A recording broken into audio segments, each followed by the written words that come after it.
And then post the YouTube link.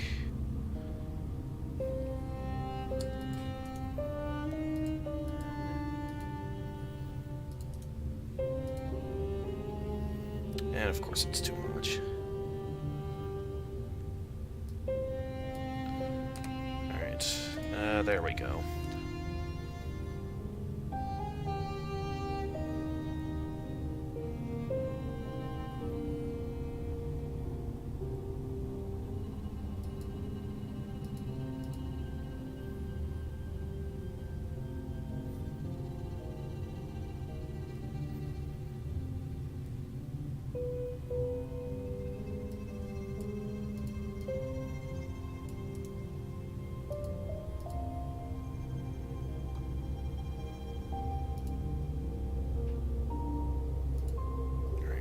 The announcements on Twitch, and let's prepare the announcements over on Discord.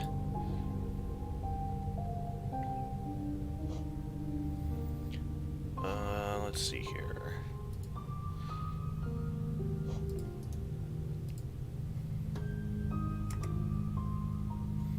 Alright, preparing announcements over there.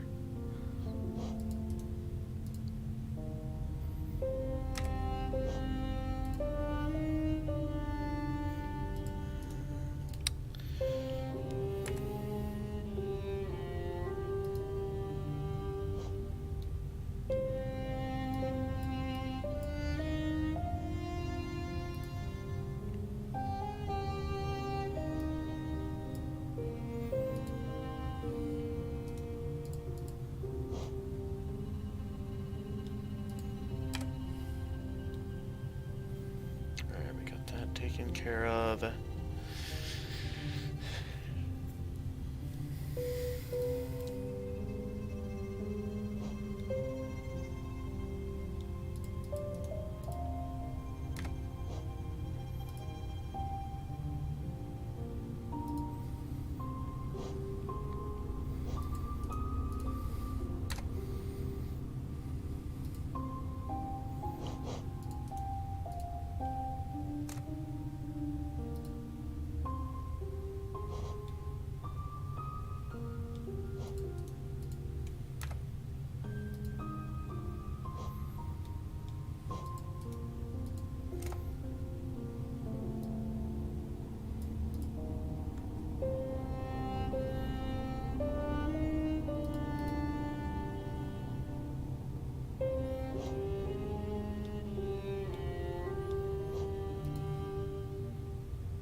Hello there.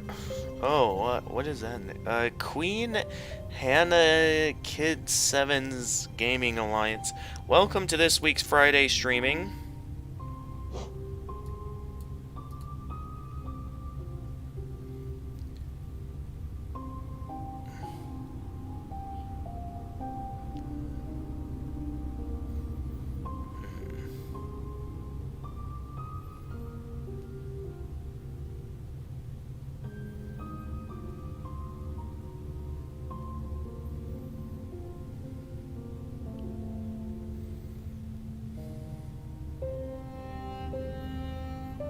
Alright. Let's get this week's stream started. Hey guys, gamer of gamers in the zone, and welcome to this week's Friday streaming. Actually, let's get some lights turned on. I know there's already plenty of light in the room, but just want to make sure I keep them on so I can, you know.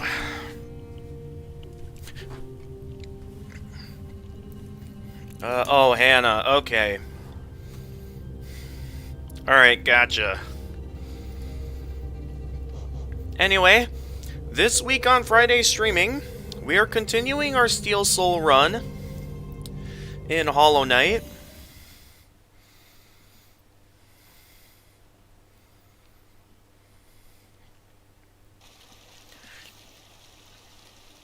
So previously, we had made quite a bit of decent progress. I don't know exactly where we are with the game quite yet, but in terms of where we are now, let's see here. There's still one more thing we need to unlock. I think that was like the Godseeker's Coffin.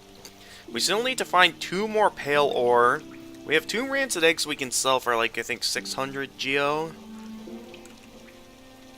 And we already have every upgrade in the game. And then... So yeah, we just need 2 more Pale Ores, and then we can get the Pure Nail.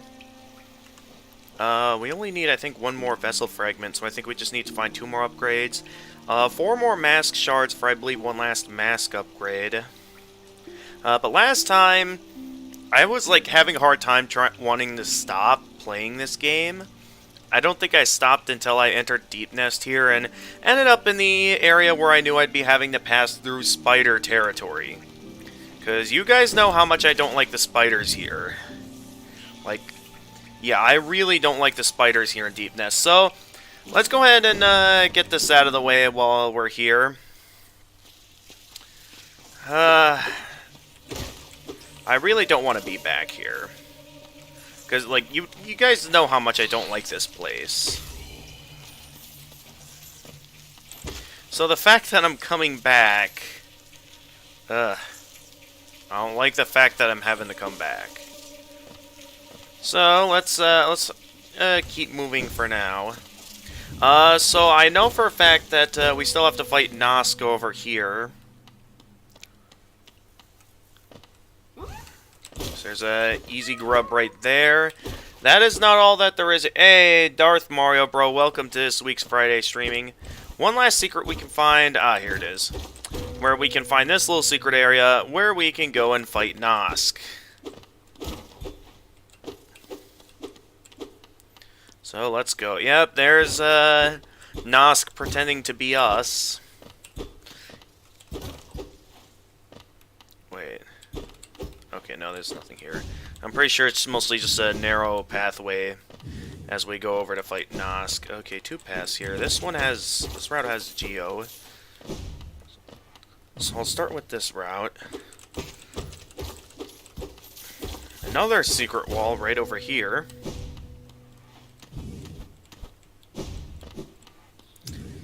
But yeah, quite the clever build-up to Nosk, I must say. Like, they have this whole... You know, oh, is that one of our siblings? Especially if you're like at a later on point in the game or something. So yeah, this is quite the build-up. I'm sure we can all agree. Coming up on Finals Week soon. Yep, only a couple weeks now.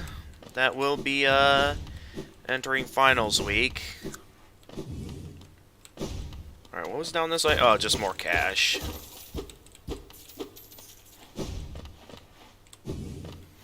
But yeah, we're pretty powerful at this point that... Like, we already have, like, I'm pretty sure my favorite charm setup in place at this point.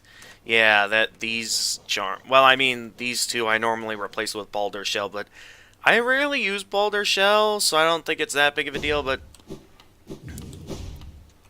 Yeah, we're at the point that we're basically unstoppable with this setup. Alright, Nosk is right over here.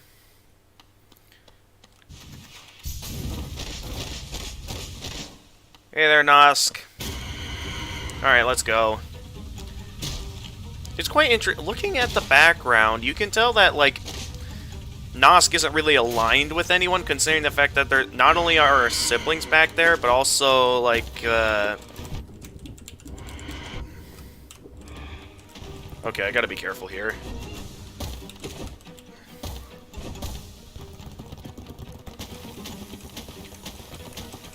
I thought this is an attack that it only uses later on in the fight.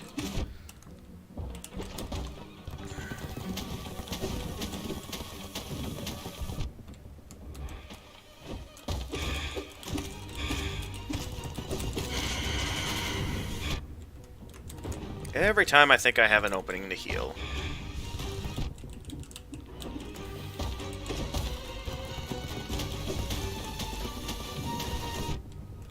Well, I got a chance to heal, but then I immediately got hit afterwards.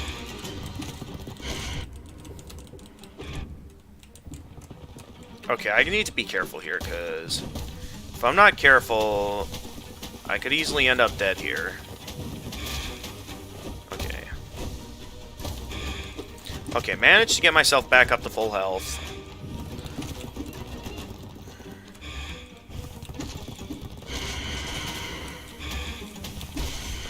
And there we go, Nosk is down. Also, FYI, Darth Tara has left the Alliance saying my work here is done, and she said she'd stop by again at some point. Okay. Alright, Nosk is down. So now we're able to get our reward right over here, which is... Oh, it's the Pale Ore. I was wondering where the other Pale Ore is at, because I know that you get one more Pale Ore from Grub Father once you rescue enough grubs. I'm not exactly sure what the amount in particular is, but I know that there was like one Pale Ore we were missing, and I was like wondering where is that last Pale Ore at. So we just need to get one more Pale Ore, which we get from rescuing enough grubs. Which I'm not entirely sure what the exact amount needed was to, you know, rescue that many grubs. So anyway. Alright, this is it, folks. We're entering spider territory. Like everything else I can handle, the problem is the fact that it has spiders crawling around in the foreground, which you guys know those things creep me out. Alright, I'm mainly going to focus on this route up here. Ow! I was certain there was a way back up here, though, right? And, yep, they're going to turn into that, which... My nail is way too powerful at this point, seeing how I can take enemies out in one hit. Yep, there they are. Alright, is that one going to transform at all? Yep.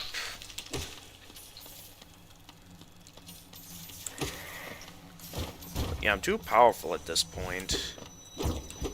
But yeah, it's always those spiders crawling around in the foreground that creep me out. Alright, I know there is a grub, I believe, right up here.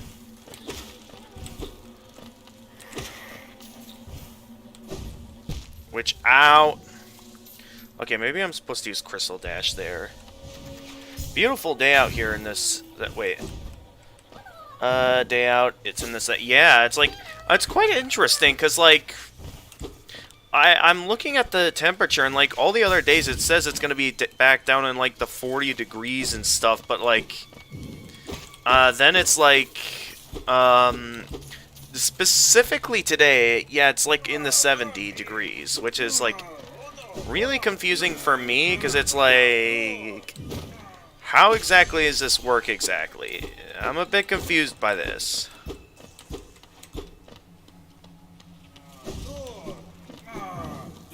Anyway, yeah, we're too powerful at this point, because we can take out any enemy here in, like, just one hit. I mean, maybe I can think of a couple of enemies we might not be able to take out in one hit, but those won't be until later on at this point. Anyway, I gotta remember the path here to rescuing Nosk. Because I know there's a pathway involved to getting to Nosk over there. Or is that one going to transform? Yep.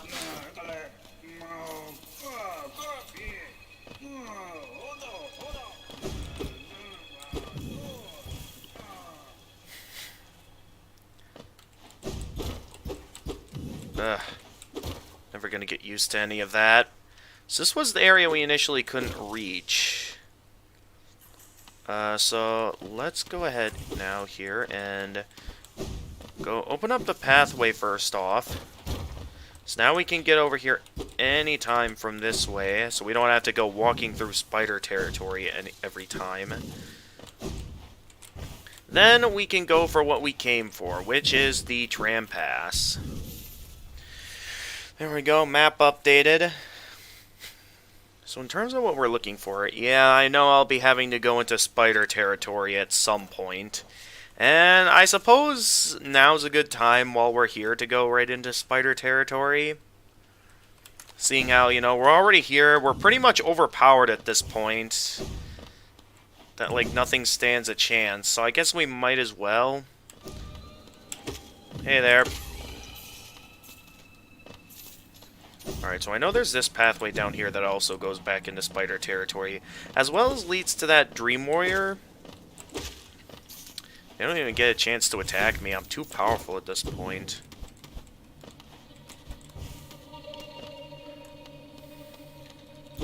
But yeah, we're way too powerful at this point. Okay, I was expecting something to be here, but... Alright, and that opens that doorway up. What else was up here exactly? Okay, we can't go that way. Up here is a Lifeblood cocoon. Allowing us to get up to 2 Lifeblood masks. Okay, we can't go that way yet. I believe we can go this way, though. Which I believe this is where we find the tram pass. That opens that pathway up.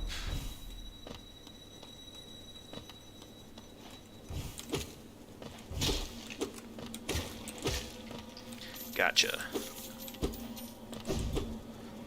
So I can't seem to log into my Minecraft because every time I log in it says something went wrong with the login process. I mean, I got my computer cleaned out. What do I do?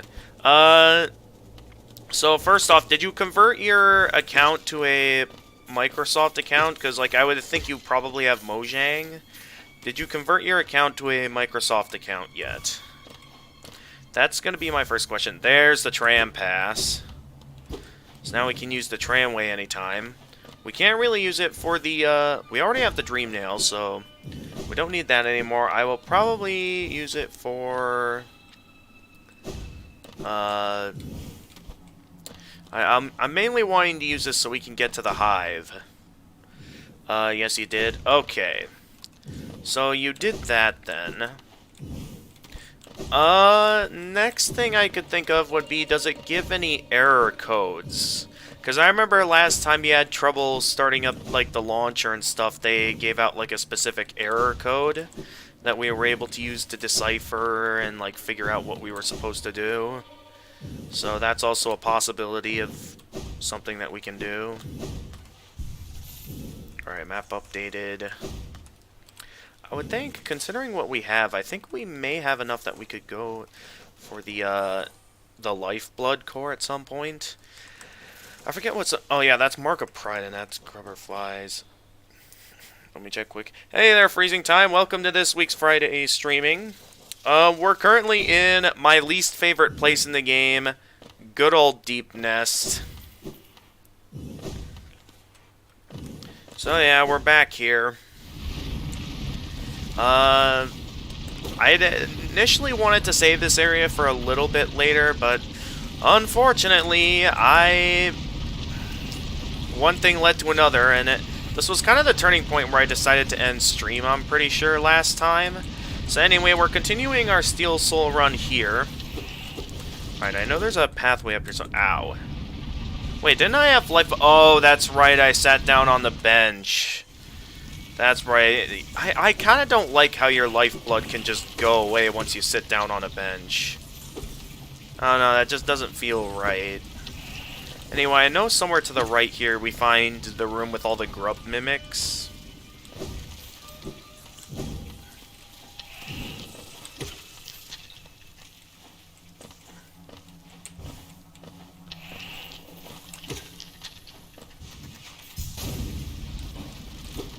Okay, it was like somewhere to the... Oh, have I not opened that?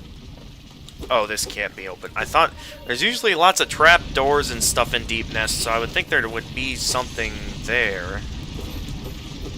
Alright, I know there's a path to the... Here it is. This is where we find the room with all the grub mimics, with only one of them being real. This is probably one of the most tricky rooms in the game, just because of how much the game messes with you. So, similar to the Crystal Peaks, you open that up, and then it turns out to be a Grub Mimic. And then, like, you see the next one. Okay, here's the real one now. And then this one is also a Mimic. And then you see these two and think, oh, it's clearly trying to trick you into thinking that this one's the real one. Nope. The last one was another Mimic, and this one's the real one. That one is very... It's, like, really well placed, and I've seen a couple of players that have actually fallen for that trick. Because it, like, that trick messes with you is what it does. Alright, so we're done with that. We can enter spider territory anytime now. Oh, jeez, a lot of you guys. Where was I going here? I think I'm heading up. Alright, what do you guys think? Should we go ahead and hop right into spider territory at this time? Or should I go ahead and leave and come back later?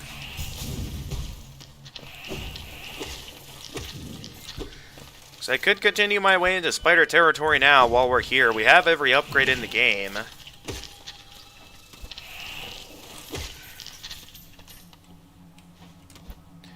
You got it. All I need to do is log in.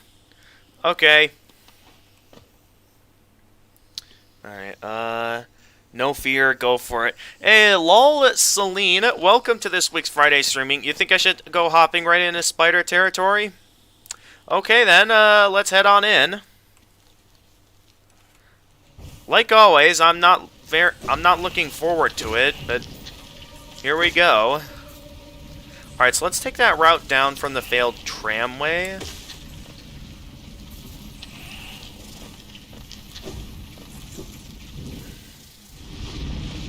So yeah, let's head down. Yeah, head down here.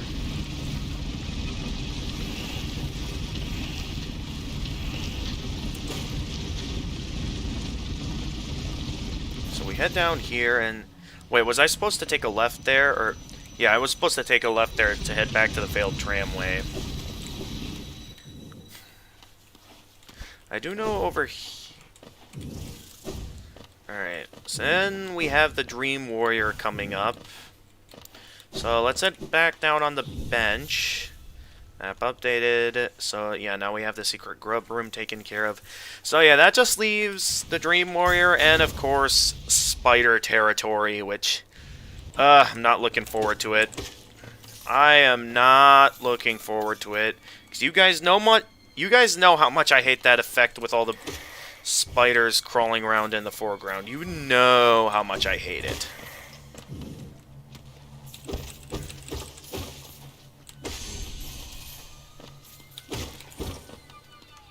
Alright, are any of you guys fakers? Yep, you are. Are you also a faker? Yep. I mean, the regular enemies and stuff, like in characters, I'm perfectly fine with. It's specifically that effect where it has all the spiders crawling around in the foreground. That's what creeps me out. Everything else is fine. It's specifically the spiders crawling around in the foreground. Alright, here it is, the Dream Warrior. Oh, a fellow warrior out here? I thought I was the only one brave enough and strong enough to survive this foul, forgotten pit.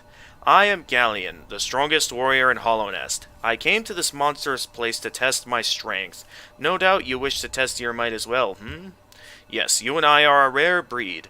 Quite unlike this poor fellow who has fallen before us. The world is not kind to the weak, I fear. So then, shall we do battle? Let us test our strength in joyful combat. Yes, let's go. This one is, I'd say, fairly easy, because you're mainly just having to avoid his scythe, which, if you understand the movement patterns, isn't too dangerous. Okay, well, I got hit from him walking into me. That's what hurt me there. But yeah, I'm pretty sure he's already almost dead. And he's already dead. I'm way too powerful at this point. Unbelievable. I am defeated at last, so this is what it feels like to be bested. Still, though, I am strong, am I not? When you see our king, surely you'll tell him of my valor. Yes, he sent you here to test me, didn't he? I knew he had not forgotten brave Galleon. I am ready to join you now. Brothers, you and I, let us leave this place. Together.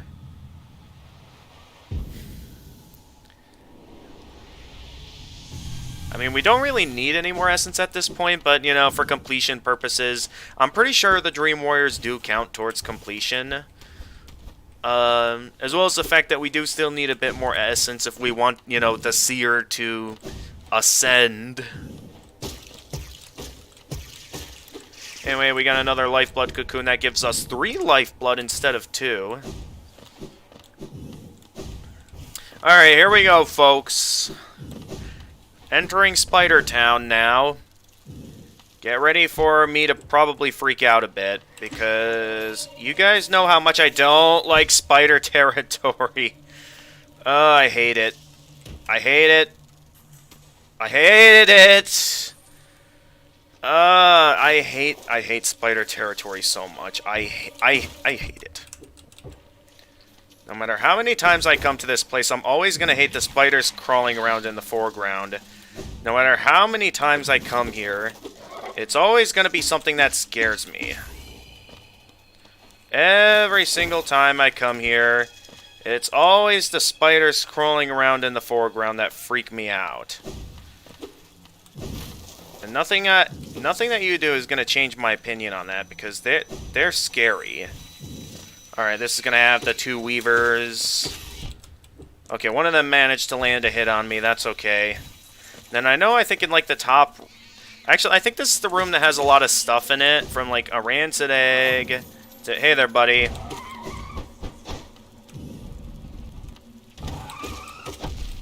I'm just gonna tank a hit there, just so I can take this guy out quickly. Alright, that's taken care of. Okay. And that's too high up for me to reach. So let's go this way. I can already feel myself getting uneasy from this. Like, just that spider effect. It makes me feel like, yeah, it makes me want to, like, hurry up and get out of here.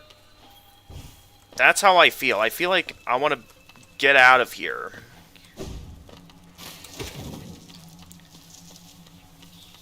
That's how I always feel whenever I enter spider territory in deepness. It's just, I want out now.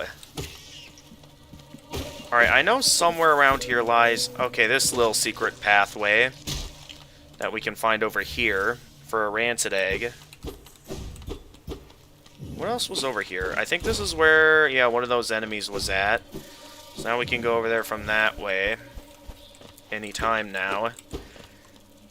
This place, it isn't scary because it's difficult. It's scary because of all the spiders. Oh, hi there. Alright, getting past you.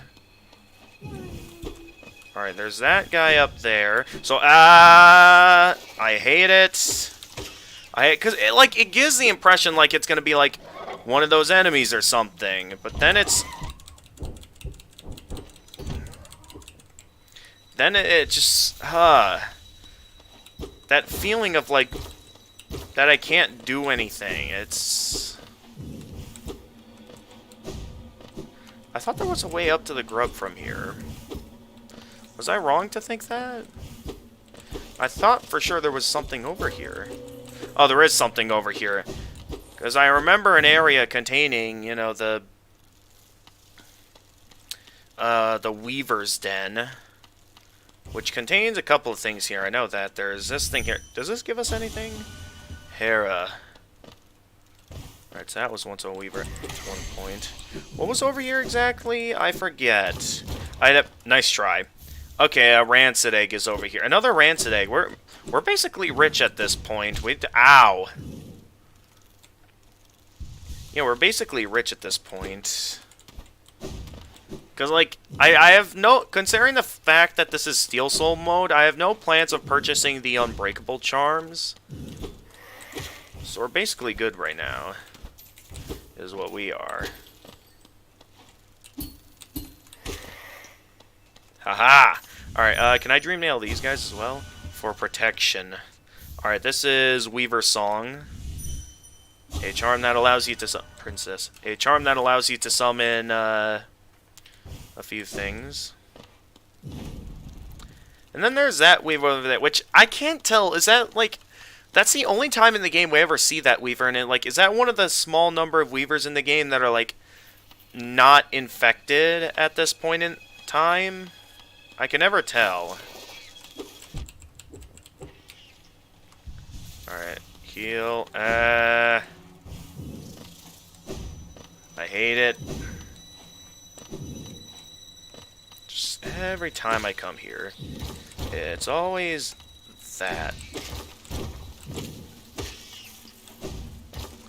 Alright, a few directions we can go here. I think if we go over here, yeah, we can find this. Which requires us to go quite a bit of a decent ways here in this area. Which, was there anything over this way? Hey, get out of here. Okay, no, this way just leads towards the pathway that leads to that over there. Huh! Okay. And, okay, there's a few pathways we can take here. I know that way up there leads to, I believe, the Mask Maker, which I'm pretty sure isn't anything too special to look at. Over here, I believe this way leads to the Grub, if I remember correctly. Yep.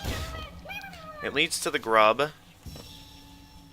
So there's a lot for us to find over here. First, is there anything over here? In terms of essence? Nope, nothing over there in terms of essence. Is there any essence down? Okay, yeah, there is! I hate it. I hate it.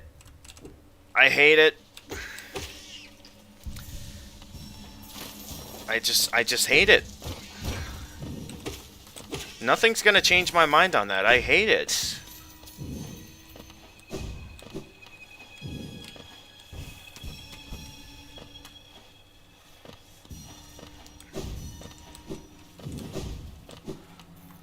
Okay, we're back here now. I don't want to go back over to the spiders crawling around in the foreground.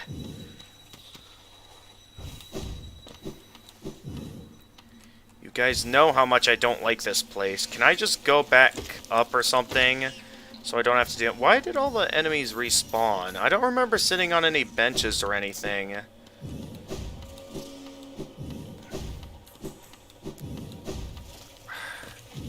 The sooner I get through this place, the better, I'd say. To go back over here. How much more of these do I need to pick up still?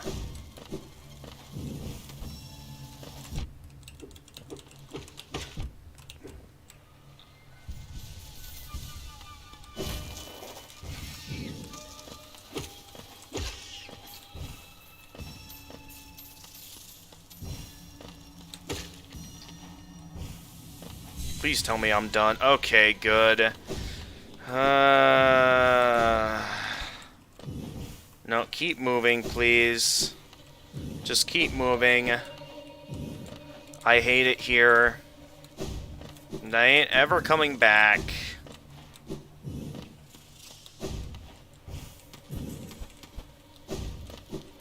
It's a guarantee that, like, as soon as I get to the end of this area, I like, don't want to come back. Ever. This place is just way too scary for me.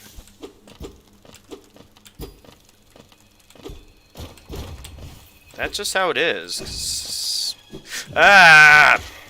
Stop that!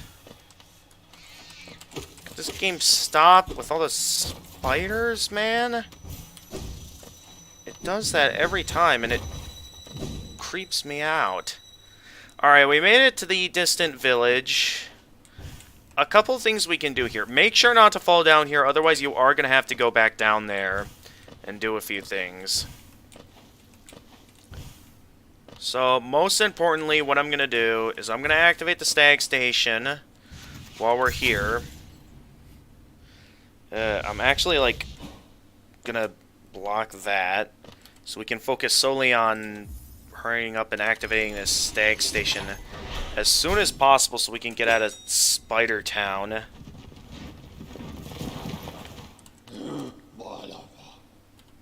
Alright.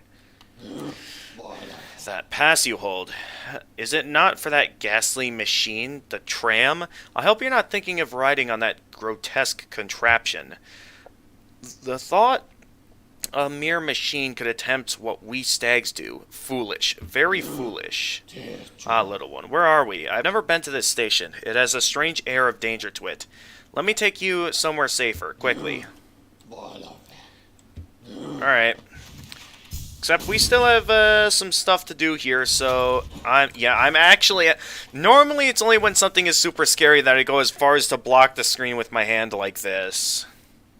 So that way you know that, yeah, I find this place very scary. Anyway, we have the beast den now. Hey there, everyone. An interesting thing that I don't think I tried here is that you cannot dream nail any of these guys. Like, you can't dream nail any of them. Greetings, you are very tired. Sit and rest. We are friends. Welcome. Sit and rest. Yeah, you can't dream nail him. You can't... Please, sit and rest. It is warm and safe. Sit and rest. Yeah, there's, these guys. Welcome, you need to rest. Sit and rest. Now, for those of you who have seen my initial playthrough of this game, and in case it wasn't super obvious already, this is obviously a trap. So, what we can do is, so obviously, the only way to get into the beast's den, from an initial perspective, is to sit on the bench. Now, those of you who know the place well, you know that there was a way up here that we could take to get back down into this room afterwards. There is actually a way to get around all of this. If you have the wings, there is a secret shortcut you can take here to be able to skip this trap and head straight to Hera, which is right up here, I believe. I believe there does exist a shortcut here. From what I've seen, at least. Where is it? I know it's up here. Why can't I find it? I know for a fact that there's a shortcut up here. And you can only reach it with the wings.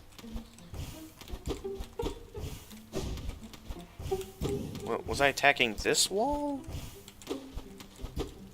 I actually can't remember how to do this. But I know for a fact that somewhere over here is a way... It is a way that we can use as a shortcut. Ah, here it is. That's the shortcut right up there.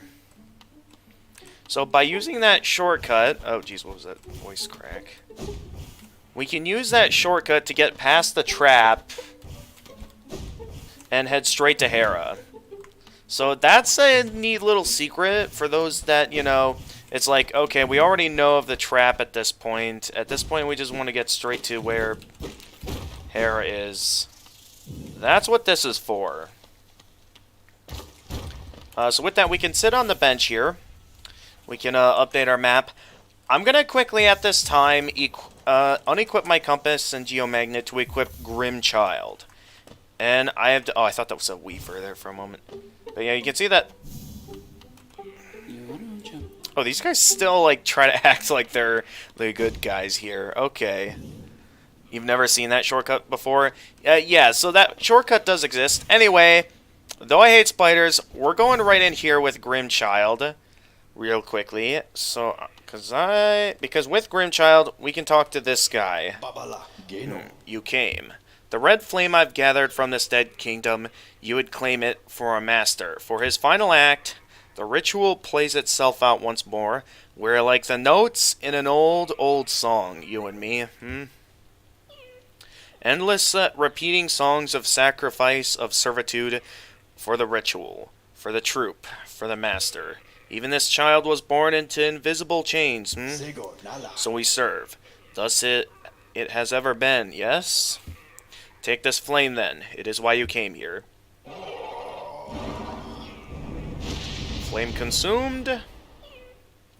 It is done, and yet it is not merely by fortune that we meet here, in the darkest, furthest reaches of the world, where my master's scarlet eyes cannot see us.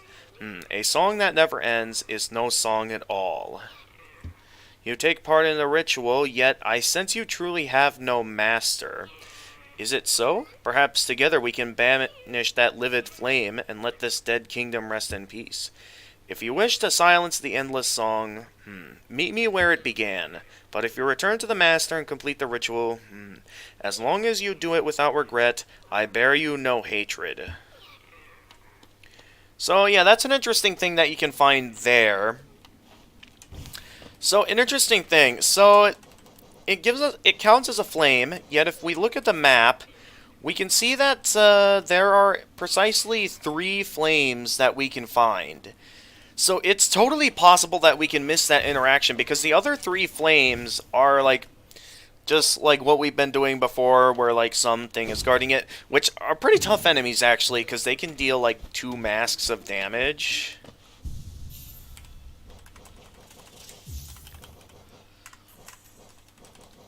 Anyway, we want the compass and geomagnet as always. Never seen that shortcut before. Yeah, so that's an easy to miss shortcut for sure.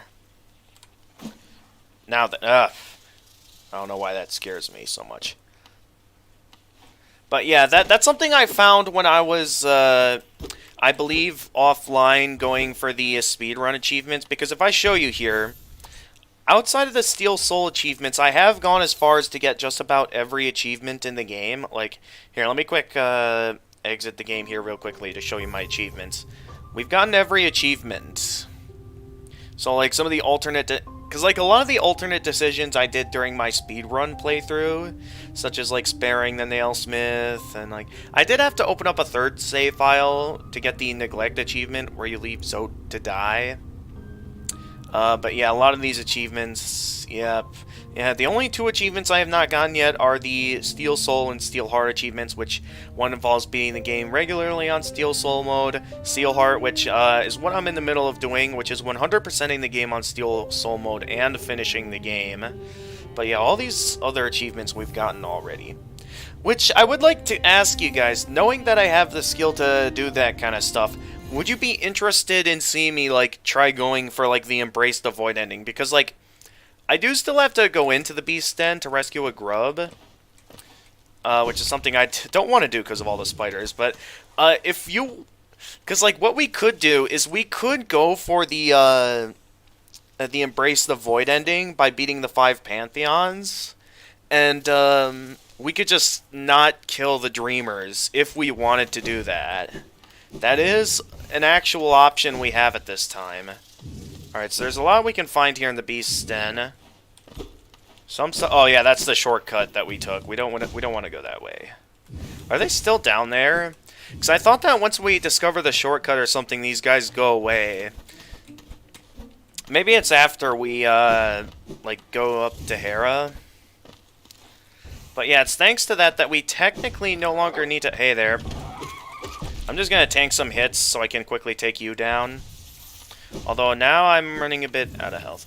It's quite interesting to figure out what this is, because, like, on the one hand, I can't tell if this is an actual, like, weaver that existed, or if this is just a nice-looking chandelier, like this was, like, once a dining room. Really interesting to think about. Alright, moving on. We got a bit more. We got a few money chests over here. What else do we got? Over here. Ow. It's fine, I know what I'm doing. And I believe it was up here that we can find Hera, if I remember correctly. Hey there.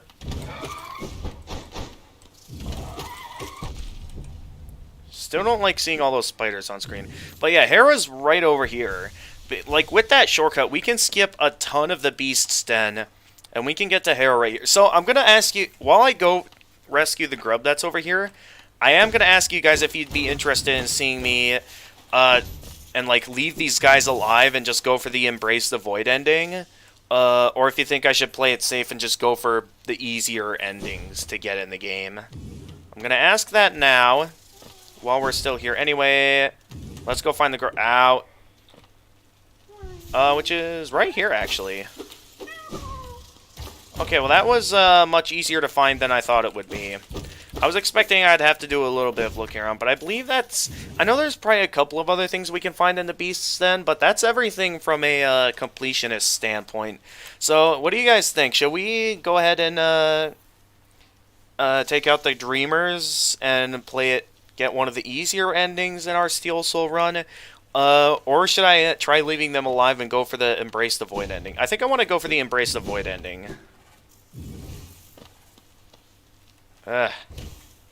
All those spiders around here. They always creep me out. No matter how many times I see them. They're always going to creep me out. Oh, you guys are still here. I'm guessing they stick around. Because, like, they normally, you know, go around leaving their masks on the ground. They're normally not here leaving their masks on the ground. Should you trigger the trap here on the bench? But since we haven't triggered the trap, they're still... I guess they go away once you... take out Hera, but since we're not doing that, I guess those guys can just stay there. All right, let's get out of here. We ain't ever coming back here. So let's head to let's head to the hidden station, because we can, over at the Ancient Basin, we can activate the platform, or the tram. I don't know why I'm forgetting names today. We do have the Dreamnail fully awakened that we can enter the White Palace anytime. There is one more thing I want to get my hands on, though, before we enter the White Palace. And I'm sure some of you know what that is.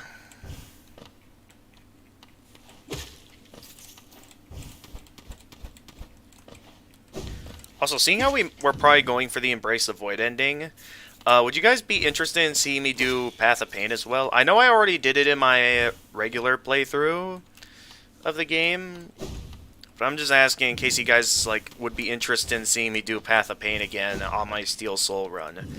We already got the Vessel Fragment from that. Alright, so now we can... Alright, so we can insert the tram pass here. And with that, we can finally call upon the tramways. And using this, we can head into the Hive. Also, for the Grim Troop DLC, would you guys be interested in seeing me, going for the... seeing me try to beat Nightmare King Grim, or... go for the banishment ending, because I know I can beat Nightmare King Grim, and it's not that big of a deal. I'm just slightly worried that those regular enemies that you have to beat in order to get the other flames might kill me, because in my speedrun playthrough, once I did everything else and stuff, they did manage to kill me once. Also, while we're here, we could also go... Well, no, that's a bit high up. I might take an alternate route for that. We could also, at this time, I believe, go for the final trial in the Colosseum of Fools, because I know that for a fact that... Ow. Alright, there's got to be an easier way to get over here. This is the entrance into the Hive. Maybe Unbreakable. Get Unbreakable. I mean, here's the thing. We're playing Steel Soul mode, which is the mode that makes it to where if we die once, we can't respawn. I have Fragile... So the Fragile Charms, there's pretty much no reason to make them unbreakable, because, if you die, you're getting game over anyway, so it doesn't even matter if the charms break. Alright, we're in the Hive now. I remember a few of the secrets here. Not entirely sure if I remember all of them. But we want to be careful here, because this is one of the harder areas in the game.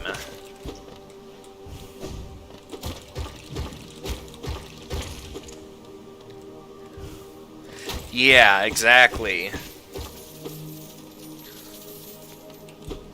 I mean, the only reason I'd have to purchase those would be, like, if I'm wanting to spend my money on something, which, again, we don't really have any reason to spend our money on anything, because, like,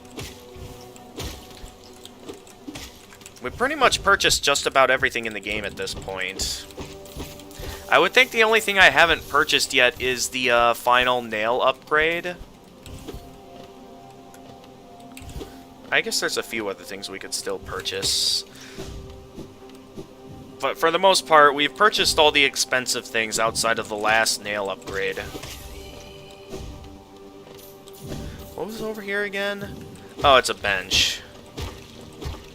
Okay, nice little bench if you want to purchase something here. I do know that one of the flames are here. But I do think I'm more and more interested in going for the banishment ending. Because I feel like, from my understanding of the Grim Troop lore, it's sort of like, because we know that the red flames are supposed to be like what people call nightmare essence. And we know that it's like a constant cycle of something going on, because we know that the Nightmare Realm is something entirely separate from the Dream Realm and stuff, so it does bring up a bit of a question as of what would be the better option. And considering the fact that you make a nice friend with the accordion guy with the banishment ending for the Grim Troop DLC, I feel like it's actually better to go for the banishment ending. Even though it's technically easier, at the same time, I see it the better of the two. I would say, because, like, your only reason to go for the other ending is, like, if you're wanting to beat the super hard boss. But considering the fact that we'll be facing him again in the Pantheons and stuff, makes it to where we have a way that we can fight him again. What, the accordion guy? Alright then, I guess that means we'll be going for the, banishment ending then.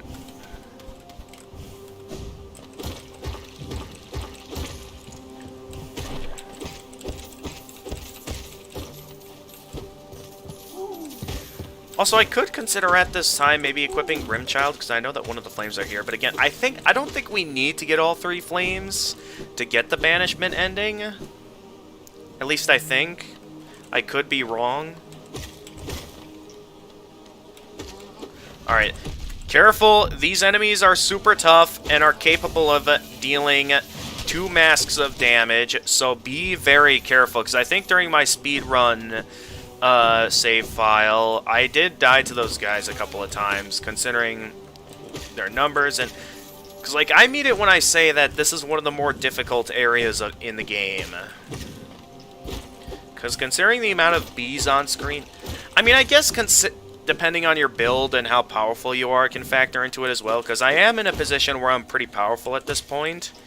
So why don't we take this time, actually, to go and find a few things over here before we go back in the Hive. Because I do feel like there's a few more things we can find.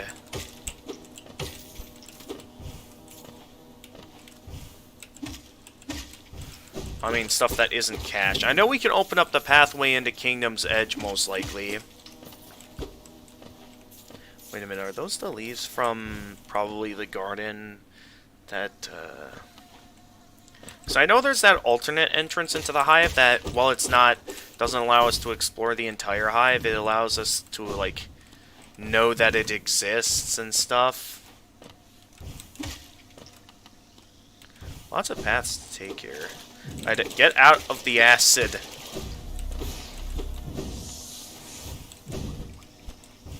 But yeah, lots of paths we can take right here. Is there something over here at all? Nope, nothing over there. I know somewhere over here lies a pathway into the Kingdom's Edge. I believe this is the pathway that leads into Kingdom's Edge. Because, yeah, we initially couldn't go this way. And this was, I believe, how I initially first found Kingdom's Edge, too, so... neat little story to tell you guys there.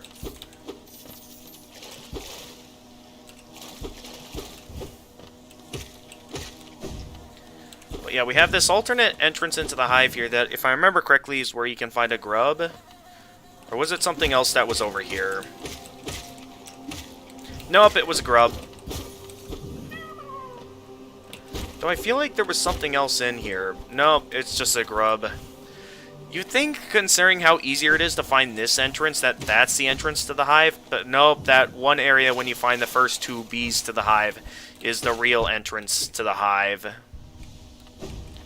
I mean, this isn't a required area to finish the game, because I think the main reason why you'd want to come here is for the Hive Blood charm, which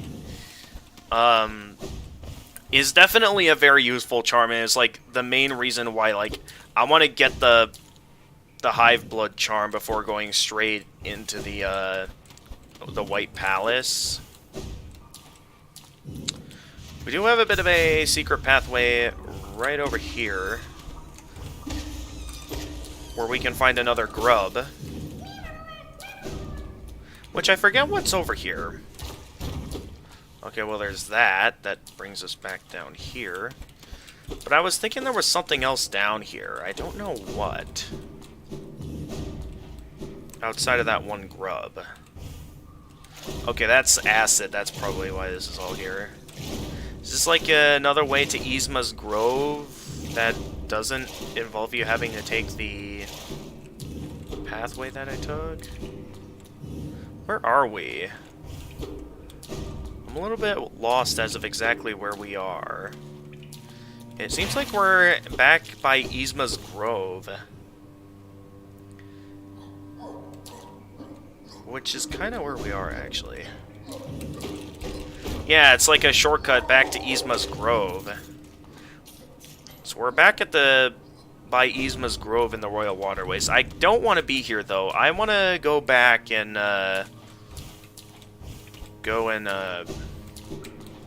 finish the Hive area.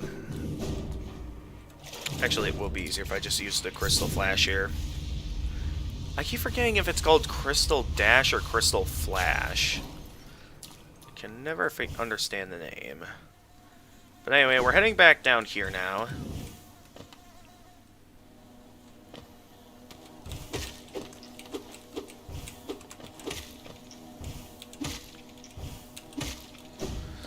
Alright, back into the hive, because we're not done here yet.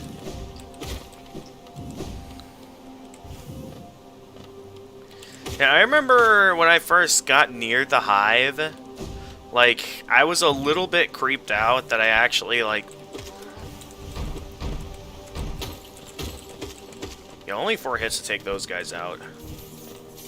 But I remember, like, hearing all the buzzing, and I was like, okay, I want to get out of here. First time I've been to this place. And down you go. Because, yeah, I did find this place, not the hive itself, but, like, nearby the hive, with all the buzzing outside. I just found it kind of scary. Crystal Let me look here. Crystal, old mining, fashion, crystal's energy begin channeled. Bear for it. Because I know the upgrade itself is called the Crystal Heart, but I forget what it's called, like, in terms of what it's capable of doing. Oh, geez, a lot of enemies here.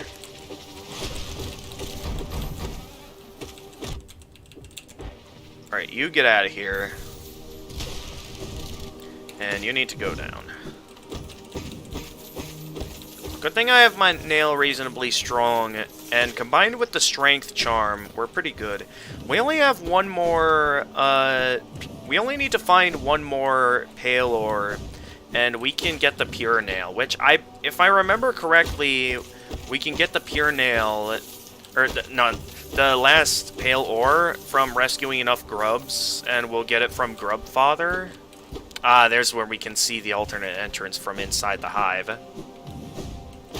So I really need to remember here exactly what it took to, get my hands on the other... I think was this the way I came in? Yeah, this is the way we came in, okay. But yeah, I don't exactly remember how many grubs it takes to get your hands on the Pale Ore. We have rescued a decent number of grubs, though, so we'll want to head back there at some point. I gotta remember where to find the Love Key so I can access the Love Tower so we can take on the Collector and get our hands on the map to the remaining grubs, because that'll definitely be helpful in terms of finding that. That up there will allow us to find... Ow. Okay, wasn't quite ready for that. Alright, stop focusing on the individual bees and focus on the guy that's spawning them.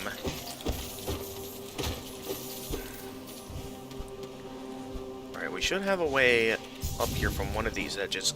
Here. Up here, there's another grub over here. A few barricades... Oh, no, I thought there was more than one barricade to break through. Where we can find ourselves another grub.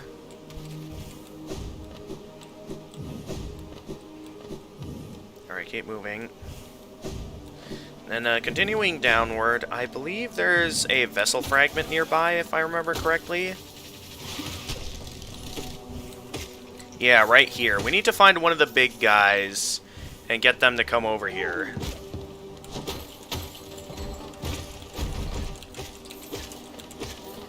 Okay, there's two of them now. And one of you.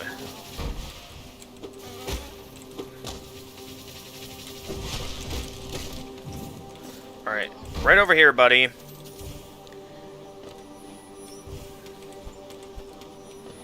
No, right over here. Thank you. In here, we can find ourselves a mask shard. As well as something over here. I think this is like a shortcut we can open up. Back to this area. Yeah, that's a shortcut. Moving on.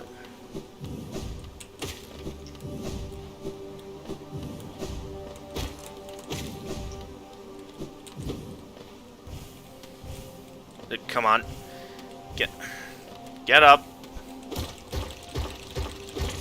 Hey there. It does take quite a few hits to take out those barricades.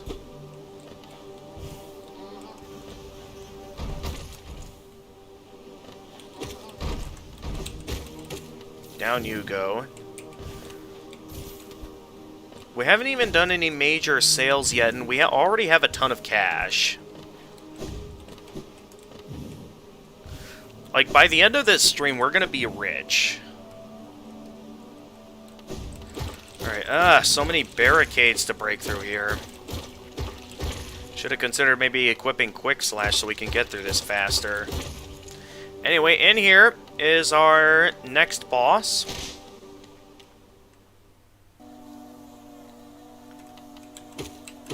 Oh, we can't take these bees out with one hit? Okay. We have the Hive Knight. Hey there, buddy.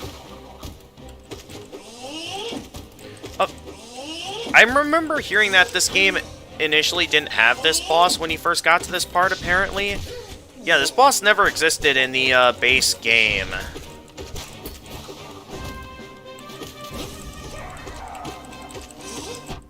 Still not too difficult of a fight, though. You can just... Alright, heal up real quickly here, then keep attacking.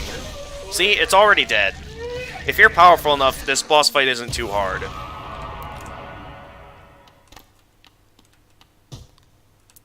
Alright, bye-bye. Can I Dream Nail him? No, I can't. But yeah, that boss fight initially didn't exist in the original game, but they added it in an update. We have the Hive Blood charm. This charm basically makes it to where if we take damage, one of the masks that we took damage with will, I believe, regenerate after 10 seconds passed. Unfortunately, it doesn't regenerate if we get hit by then. Hey there. My knight, at last you are freed. Small thing, I know you're kind. If you attempt to resolve your past, then, know I am not the queen you seek. It is the pale beings that bear blame for your nature. though this hive exists within Hollownest, we play no part in its attempt at perpetuation.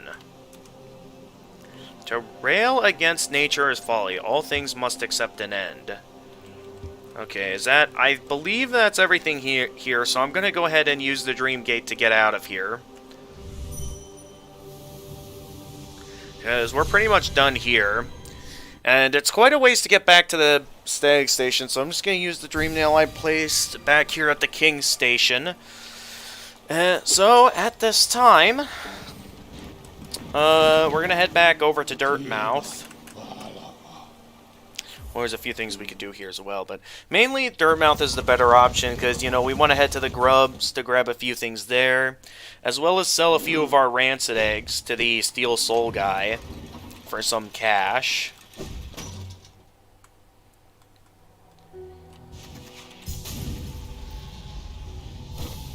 So, heading on over here, we can sell some of our Rancid Eggs. It came back. Does it remember Jin? Will it offer a gift? Trade for... I didn't read that quickly enough. Alright, here you go, Jin. A few Rancid Eggs for you. Of course, we have... There's more that where that came from. We can get a decent amount of cash for this.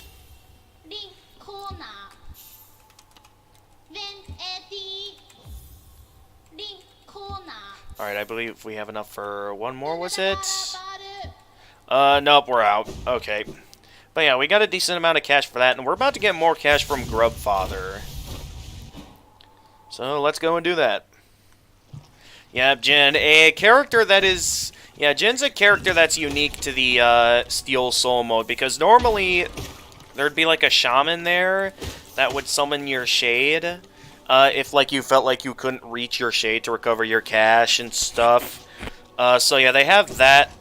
So, considering the fact that you normally pay them in Rancid Eggs, Team Cherry knew that, you know, Rancid Eggs are basically useless, seeing how, like, you die once, you get game over.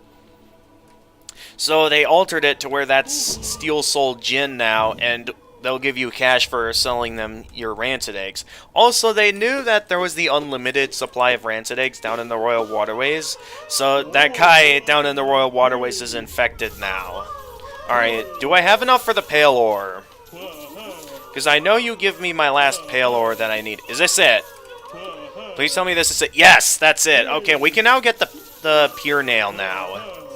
We also have a ton of cash now. Like, we should have more than enough to get our hands on the Pale Ore. We could also at this time go and no, it's super expensive to get the Unbreakable Charms. Wait, what do you need to do? Wait, what is it that you need to do?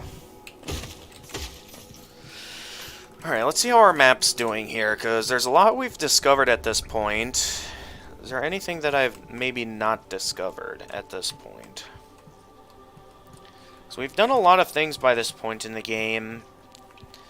And we're basically rich at this point. So, like, we have all this cash here. We also have, I believe, a maxed out bank account over at the bank. So, yeah, that pretty much means that our total cash is actually, like, over... like 10,000 at this point.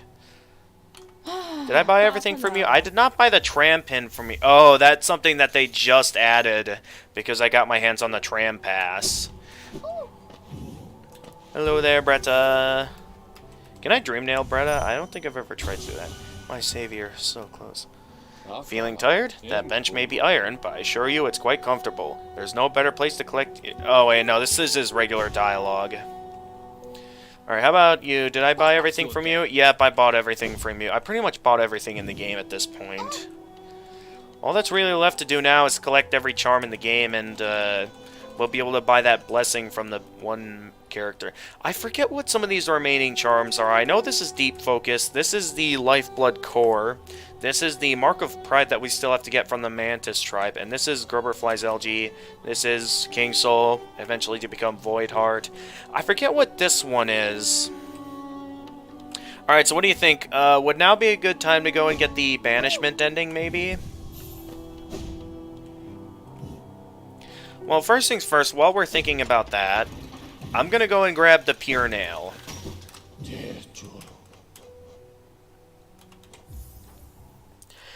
We could also at this time go and take on the Watcher Knights. I still don't think I'm gonna go as far as to take out the Dreamers just yet, but I am interested, because I'm still kind of interested in going for the Embrace the Void ending. But we could at this time go and get our hands on the take out the, because I do believe the individual bosses we're gonna need to take out for like completion purposes and stuff. Ow. Ow! I didn't expect you to land a hit on me there. Jeez, I'm letting these guys get away with too many hits on me. Oh yeah, the Fluke Arm. We still have to take out that boss. I think I wanted to save that boss for a little bit later, considering the fact that that's also where the Godseeker is, and I'm in the mood to have a Dream Gate ready for when I get to that part. No, I suppose we could go ahead and do that while we're here. We can go and take on the Watcher Knights, then we can go and open up the pathway with the Godseeker, as well as the other things. We are in the place that we need to be to go and take on the Watcher Knights, so I think first things first, let's go and get our Pure Nail upgrade. Worth it. I think it was around, what was it, like 6,000 for the Pure Nail upgrade? So lots of things we can still get our hands on. We can especially head to the White Palace anytime now. Bye-bye. Because we have more than enough essence to head to the White Palace at this time. Were there any Dream Warriors that I missed at this point on the map? I know there's the Dream Warrior that's over at the Queen's Gardens. Also, I think we can also go and take on the White Defender anytime now, as well. Also, I just remembered, I forgot to save Zote down in Deep Nest. At least Zote isn't near where the spiders crawling around in the foreground are, but yeah, I completely forgot to go and save Zote, so we are going to have to, at some point, head back to Deep Nest to save Zote again. First things first, though, let's get our Pure Nail upgrade. Ow. I forget, was there anything else that we get for rescuing Zote or anything? Because I know there's, you know, once we defeat Zote at the Colosseum, we can get our hands on the, get the opportunity to face Great Prince Zote. Oh, you've returned. I see you have some pale ore. A rare fine metal, that. Give me the ore and some geo for my efforts, and I'll reforge your nail to make it stronger. Of course. 4,000 it takes to get the Pure Nail. As you wish. I'll get to work then.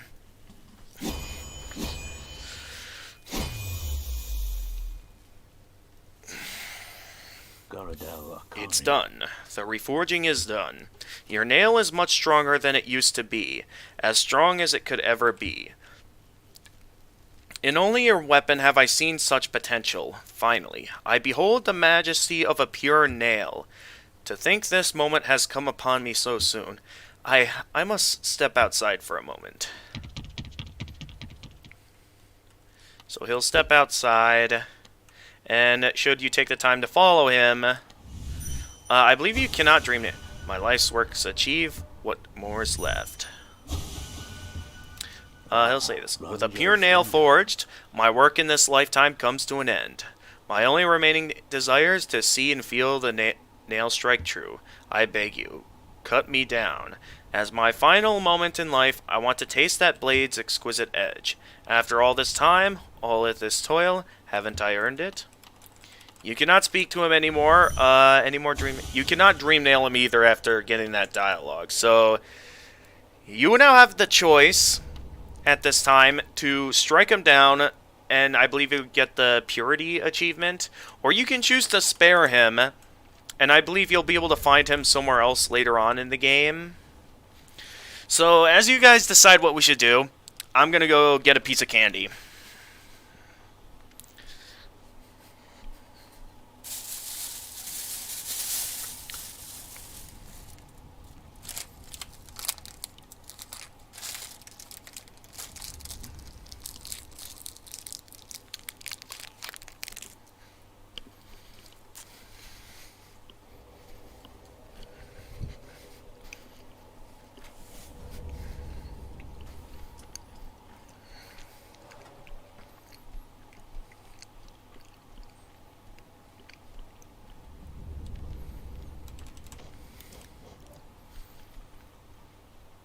Also, this is what the pure nail looks like. The ultimate weapon of Hollownest, crafted to perfection. This ancient nail reveals its true form. Let him live his life. Okay, spare him. Alright.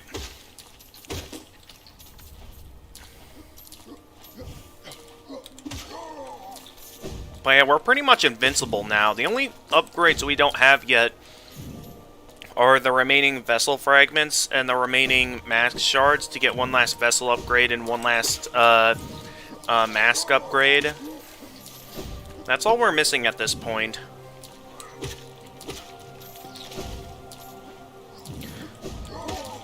Also, we can also at this time sell a bunch of our artifacts to the guy that buys artifacts from us.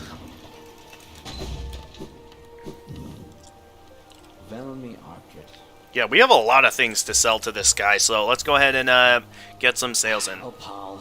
What's that? A Wanderer's Journal? I have so many of these now. Once I get around to deciphering them all, I'll be the preeminent scholar in Hollownest's stead. Wanderer's Journal. You must have traveled quite the breadth of the kingdom to acquire such a haul. Wanderer's Journal. Alright, so it's kind of the same thing. But yeah, we can get quite a bit of cash for all that we have. Because we have a bunch of seal, 2 King's Idols, and 2 Arcane Eggs. All in a seal. You're a talented collector, right? The best I've met. If you keep at it, we'll run out of space in the shop. But yeah, a ton of cash we have right now.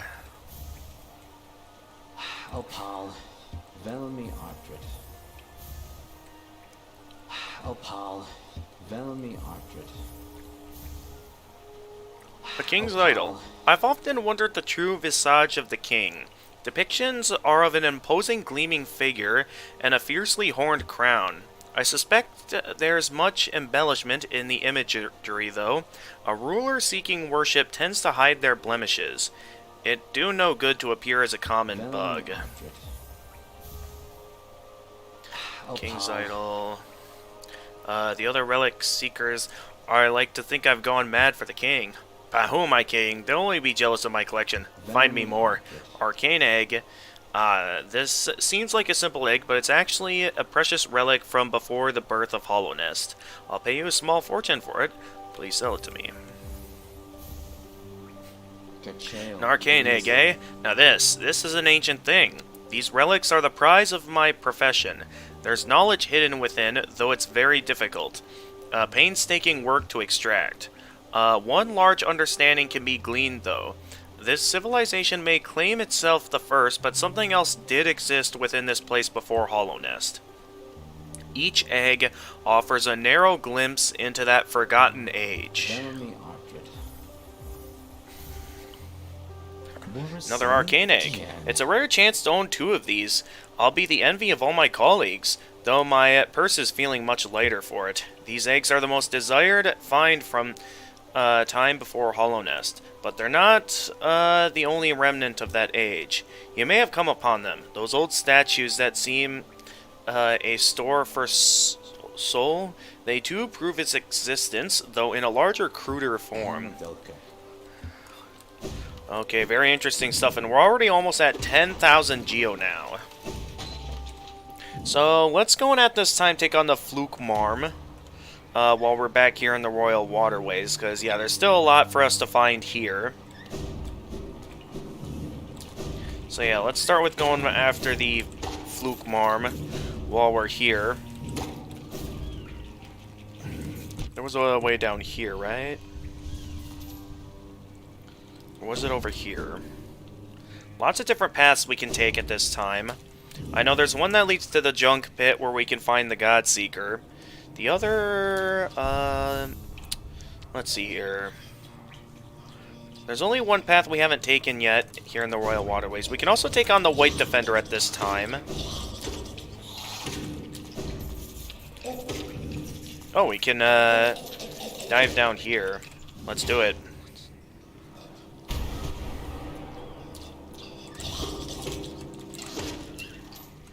Where are we on the... I just wasted that. Hello there.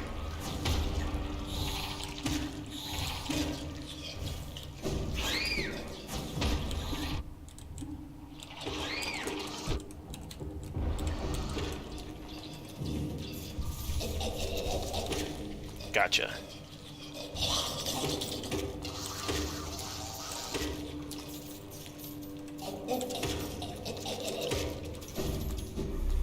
Down they go. I have no need for such power from that statue. Alright, I believe it was right down here that we can find the Fluke Arm.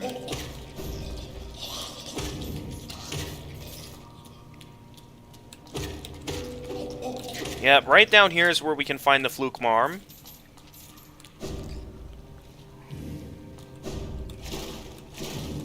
Could have just dashed this way, but okay. Here it is, the Fluke Arm. I hear it's possible to dream nail this thing, but I can never seem to get close enough to be able to dream nail it. But I hear that it's possible to dream nail it. Yeah, I can never be able to reach it. Oh, this thing can still harm me, even when I haven't even started the fight yet. So, let's go ahead and start the fight.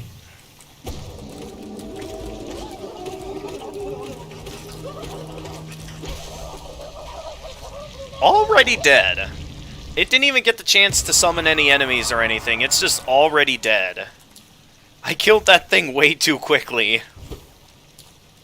Alright, we get the Fluke Nest charm for that. I forget what Fluke Nest does exactly. Let me double check. Living Charm born in the gut of a Fluke Arm transforms the Vengeful Spirit spell into a horde of volatile baby flukes. Alright, so we just need to figure out where the, yeah, that was way too easy. I forget where Deep Focused was. I know where the Lifeblood Core is, as well as Mark of Pride. We can easily go get that one.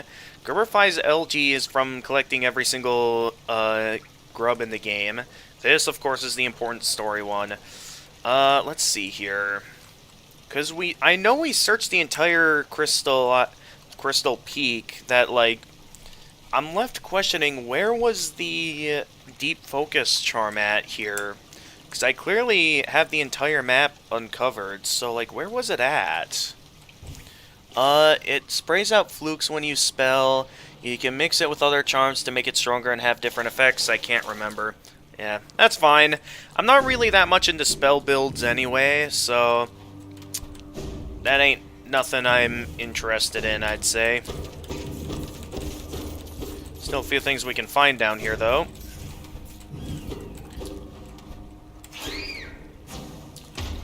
Oh, that thing really tried to home in on me there. And I believe I think the junk pit was over here? Yeah, because this is where the fairly tough enemies are at.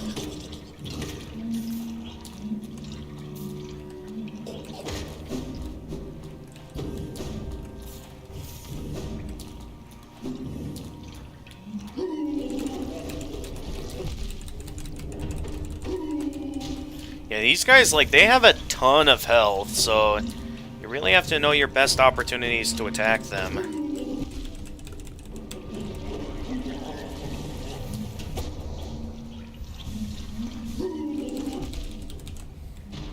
Okay, that guy's down.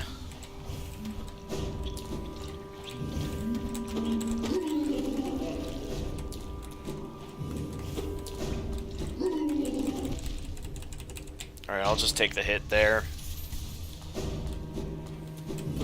I'm not too worried.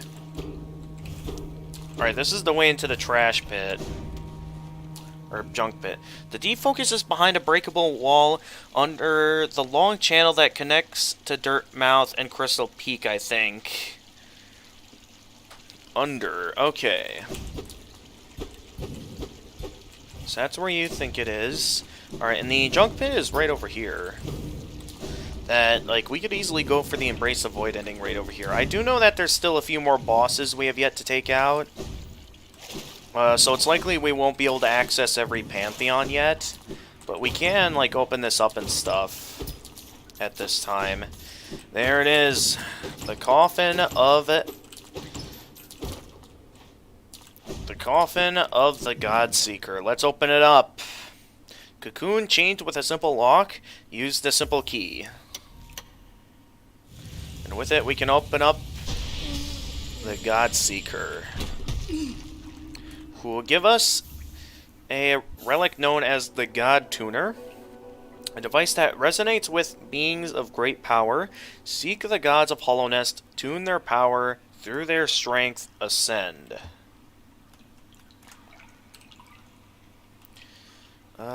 So with that, we have the God Tuner in our inventory. A device that resonates with beings of great... Okay, we already have that.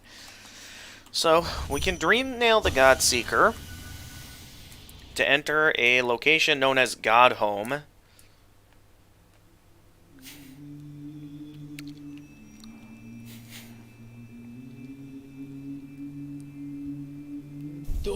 Blasphemy. Rank blasphemy. Thou crawler, thou cringer, thou smallest of the small. By what right dost thou trespass here?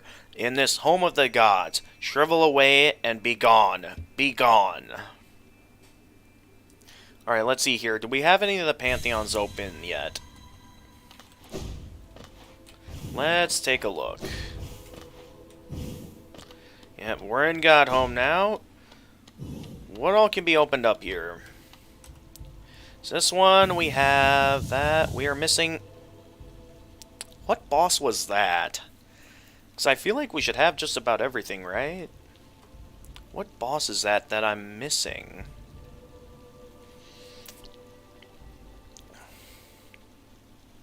Because I know there's quite a bit that I haven't done yet in the game. I know that, but at the same time, what is that boss that I'm missing? That boss I know, that's one in the Queen's Gardens. We haven't even been to the Queen's Gardens yet. And then this one, okay, requires Umu as well as another boss I don't quite remember. Quite a few of these bosses I can't remember. But yeah, we can't access any of the Pantheons yet. So we pretty much... I mean, there is the Hall of the Gods, but I don't know if I want to do that on stream. That, considering the fact that we're already focusing towards how much progress I've done on my original save file, which is where I've already beaten all the bosses on Ascended difficulty, and have taken some time in these streams to go for the bosses on Radiant difficulty. Alright, let's place a Dream Gate here, so that way when we do take out all the bosses, we'll have that ready. And we'll be able to come right back here as soon as we have every boss defeated and have done everything in the game. Oh, that's right, we still have the Collector, that's right. Because I can't figure out where the Love Key is at. I have on my initial save file, I have beaten the Pantheons before. Interesting. I remember there's a character here that you can find known as, like, the Grub Hermit. I wonder where he's at right now. Because I know there does exist a character known as the Grub Hermit that exists here.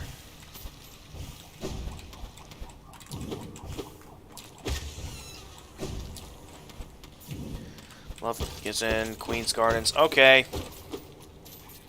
Alright, good to know. Thank you. Alright, now what all was down here? I think this is, like, just a shortcut to get back up to the surface, I think. If I remember correctly. You are so close in this room to the... What? To the Grub Hermit? I'm checking everywhere here. I don't see any signs of the Grub Hermit. Ah, here. So this is where the Grub Hermit is at? Ah, here he is. Fluke Hermit. Sorry, not Grub Hermit.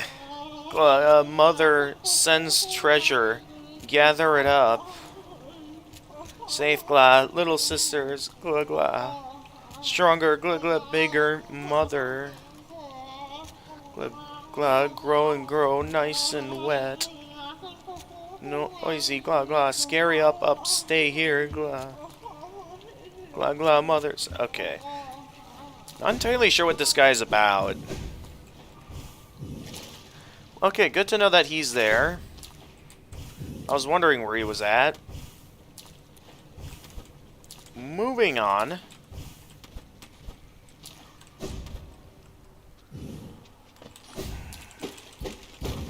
we have... Oh! A shortcut to the nailsmith's... Or, yeah, the nailsmith's hut. Which, he's most likely not here anymore. Yep, not here anymore. So while we're up here, why don't we... We've explored all of the royal waterways now, right? I'm pretty sure we have. That we can go ahead and, like... find a place to bench so we can... So I can see where I am here. Because I know there's a few things left to find still. It's like we still have to go after the Watcher Knights. Sorry, I assume I'm not spoiling because you've already played this game. I have already played... I've already gotten to 112% on my classic mode save file. This is my Steel Soul run. So I pretty much know everything in the game at this point. And I have seen, like, lore videos, so I know, like, pretty much the entire story. So I know just about everything about this game. I just, you know, doing the challenge of playing through it all on Steel Soul mode. Which, in terms of where we are now, let's go ahead and take on the Watcher Knights at this time. That's something we haven't done yet. Have I picked up anything? Because I thought there were other things I could find down in the, Okay, no, we don't have any more relics we can sell to the shopkeeper there. Congrats on 112%. Yeah, that has something that I've done. Because, like, I have gone as far as in my classic playthrough to beat the Pantheon of Hollowness, which I do plan doing potentially on stream today if I have time. 110, I'm traveling right now on month 3 of not having a Switch. I'm going crazy. Oh, yikes. Alright, well, I hope whatever travel trip you're on right now, that you're at least having a decent time. Alright, so I know the next way forward here is right up here.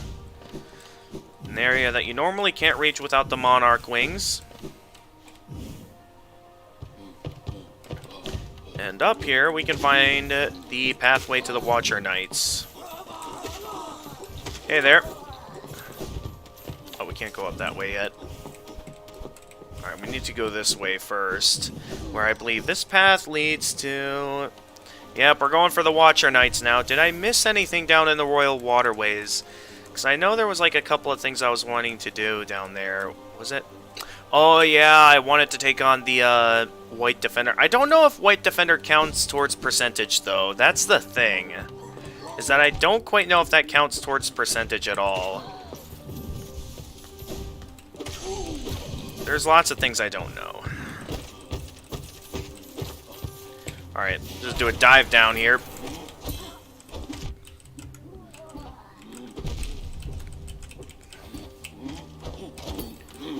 Okay, that guy still puts up a decent fight and still takes a few hits to be taken down, even with Strength Charm and the, even with the Strength Charm and the Pure Nail, that guy still takes a decent number of hits to be taken down.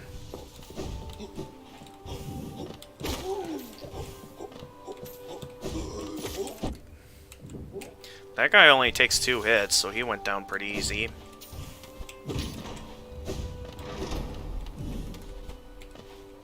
Alright, heading upward. Let's see what we can do down here.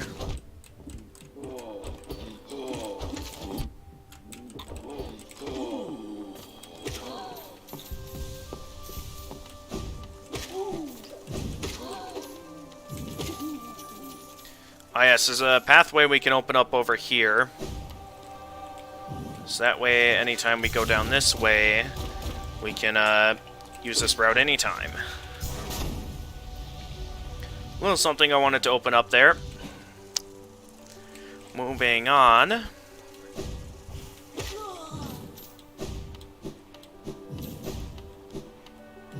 Was there anything else down here? I guess not. Alright, moving on.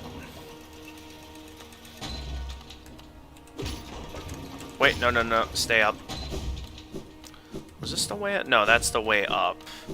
I want to see what's over here. I want to check out everything there is to check out here. I think the right path has a grub in it. Yeah, it does.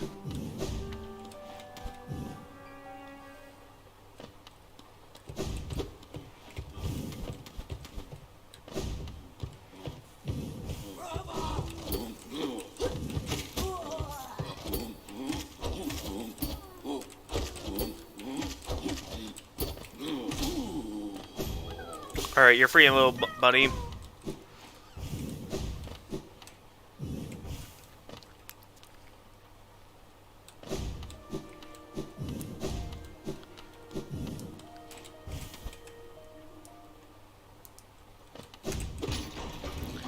Going up. Alright, little secret that you can do, for those of you who don't know, is that if you attack the ceiling up here, you can open up a secret path before entering the boss room. And you can be able to hit this to knock down the chandelier on one of the Watcher Knights. So that way, you only have to face 5 of them instead of all 6. A neat little secret you can find. I actually found that secret on my own on my initial playthrough of this game.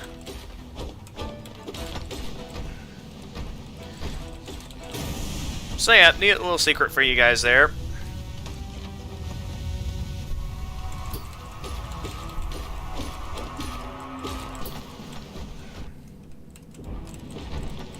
Oh, yikes.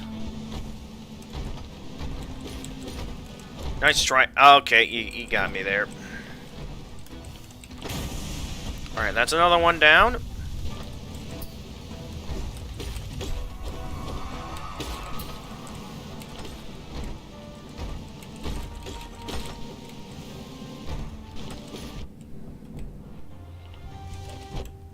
Oh, he stopped right in front of me. That seems a little bit unfair, but okay. I'm not complaining. I'm still at full health. I know what I'm doing here. The only times I'm really getting hit is either when it's like an unfair setup or something else. Alright. Watcher Knights are down.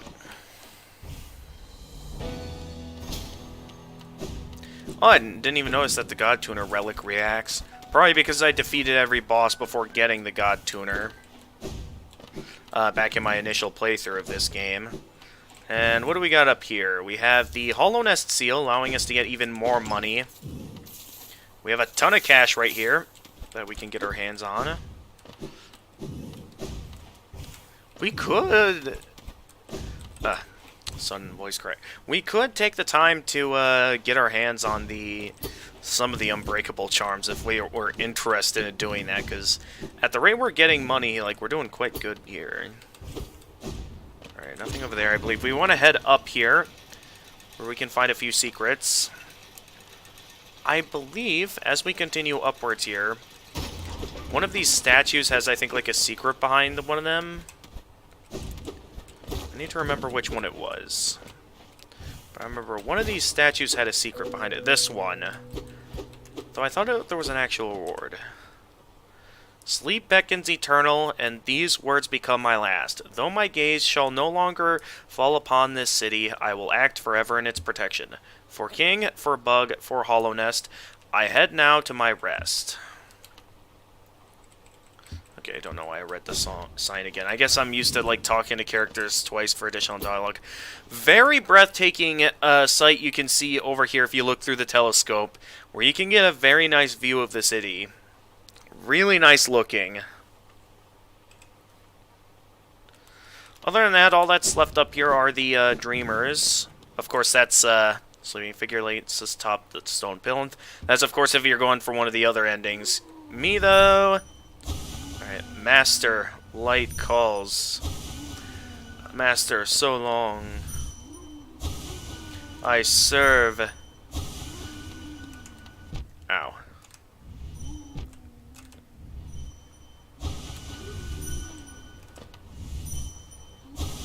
I will watch over you.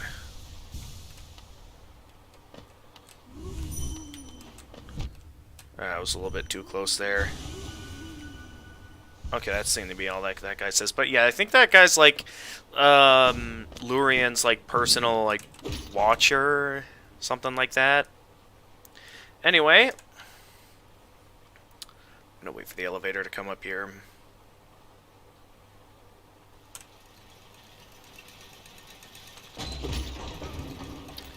So it'll be much quicker to just fall down like this.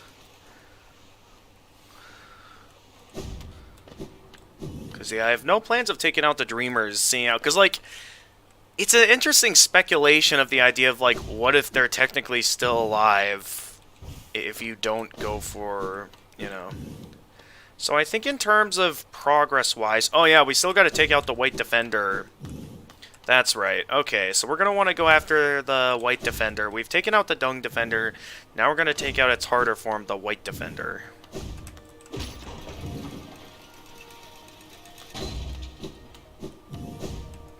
Still a lot left to do in the game, I must say. Like, there's a lot left for us to do in the game. And considering the fact that I'm not opening up the path to the Black Egg Temple, I have no clear way of figuring out how we're gonna do this. So I think at this time we'll head down to go and get the White Defender, and then maybe we'll then go and get the well, I guess while we're here, we could head to the White Palace at this time. Still lots of things for us to do in the game. I keep thinking that, you know, we made good progress or something, but then I remember, oh yeah, there's probably something else I'll be wanting to do as well, but... Interesting, I thought he'd be resting over here. Was there something else I was supposed to do before I can... You can beat the game... Okay, you can't get any of the regular endings without beating the Dreamers. Ah, there he is. It's you again. Alright, so you're still awake. You're not sleeping yet. I forget what you need to do to get him to sleep. So you can get... You can't obviously enter the Black Egg Temple for, like, any of, like, the bad endings, like the Hollow Knight, Sealed Siblings, or the Dream No More ending. It is possible, though, to get the Embrace the Void ending in the Godmaster DLC. It is obviously, you know, one of the hardest endings to get, but you only need to get the Void Heart in order to access that ending. It is something you can do, and it does... It is an interesting speculation to think about, like, are the Dreamers technically still alive if you, like, are able to take out the Radiance through the Godmaster DLC without, you know, entering the Black Egg Temple and stuff. It's interesting to think about, and, alright, at this time, what do I want to do now? We could head down to the White Palace, and we could go and, get our next thing here.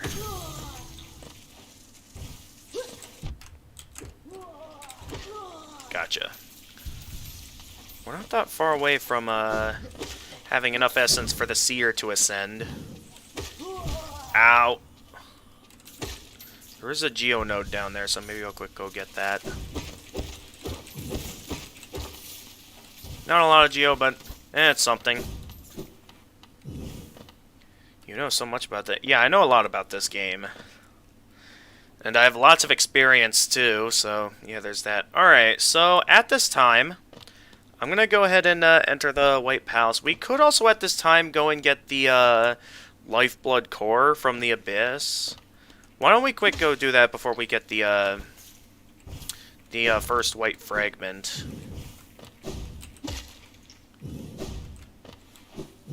White Palace should be right up here.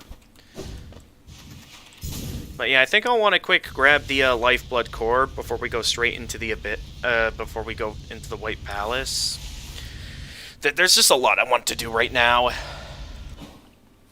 To start things off, yeah, while we're here, go and equip the Lifeblood things. So, starting with the Lifeblood Heart. Equip Fragile Strength, so we can go... go back. So we can then equip... okay, we need to unequip something else. Let's unequip that. Then we can get Joni's Blessing. We won't have any use for that, since we can't use that anyway now. I think that's everything from a Lifeblood perspective that we should have at least 15. 1, 2, 3, 4, 5, 6, 7, 8, 9, 10, 11, 12, 13, 14, 15, 16. So we have one additional mask. So as long as we don't get hit here, we should be able to go ahead here and grab the Lifeblood Core while we're here. So I just gotta make sure it's okay to get hit once. I just gotta make sure I don't get hit twice.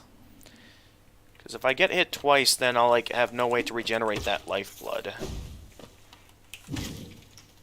So I have to be careful when going down here, because I know it can be very easy to get hit.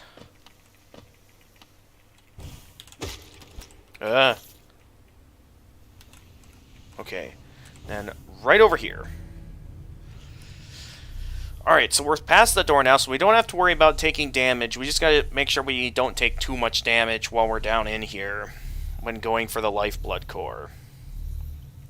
Then we can head back up and we can go into the White Palace. With that, the door is open. This door only opens once, and it closes once we get the Lifeblood Core. So there is obviously only one thing we can get in here, but there is a second thing we can get in here as well that I'll show you. Because there's a point where you'll come across a bit of a crossroads where there's two paths. One that leads to Ow. There's going to be two paths we can take in here. This is not a good spot. But yeah, very narrow pathways here and lots of spikes. So you're going to want to keep that in mind. But we have kind of two paths here. What? Well, I think that's technically two paths. Uh-oh.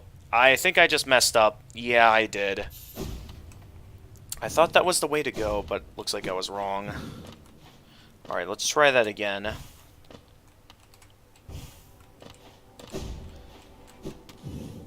Ow! Because, yeah, this is pretty much unobtainable without the Lifeblood Core, or Lifeblood Heart, as well as Joni's Blessing. You're going to need at least those, and I think likely also the Fragile Heart, which is what I have to get this. Ow. That was a bad idea.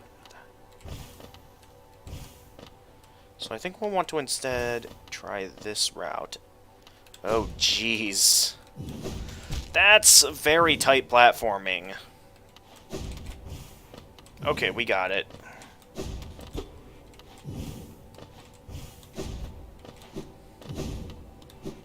Okay, that's the Lifeblood Core. There is an Arcane Egg down here that you'll probably want to quick go and... Ow. You'll probably want to quick go and grab... No! Stop jumping! I don't want this to cause me to die here. Alright, you know what? Forget it. We already are rich at this point, so let's just go and grab the Lifeblood Core and get out of here. Because I don't want to die here. Like, it would be very bad if we died here. So I'm just going to grab the Lifeblood Core and go. Because we can't heal. And with that, this door will never open again. We missed out on an Arcane Egg, but at this point, I'm fine with that because I got what I came for from a completionist perspective. We only get cash for collecting stuff like those Arcane Eggs anyway, and we pretty much already purchased everything in the game. Outside of a small number of things. That shouldn't be too pricey. The only pricey thing that would make us really want to focus on saving up more cash are those unbreakable charms, which we don't need at all since we're playing on Steel Soul mode.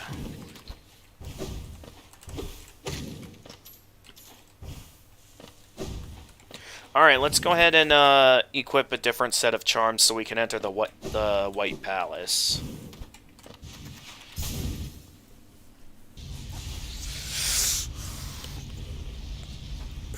Because we're here now, we can go do this.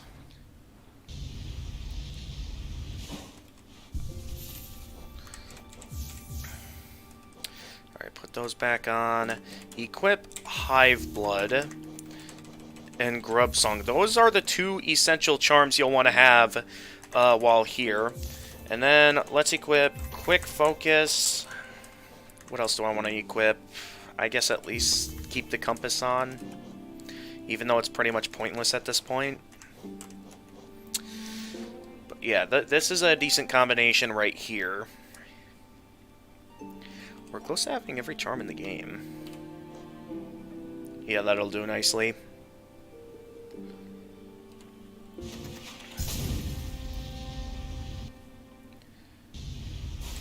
And with that, we can now... With the fully weekend awakened Dreamnail, we can Dreamnail this guy. And be able to enter the White Palace. Got something on my shorts.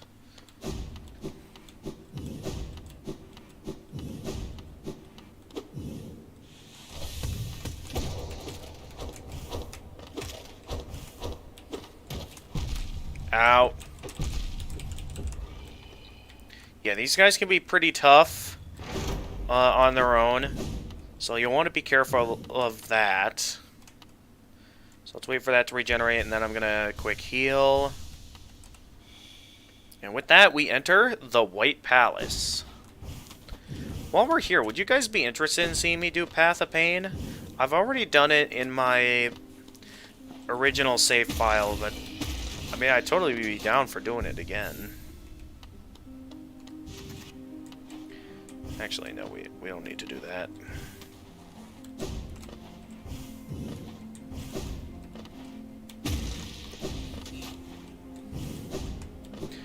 Alright, onward throughout the White Palace.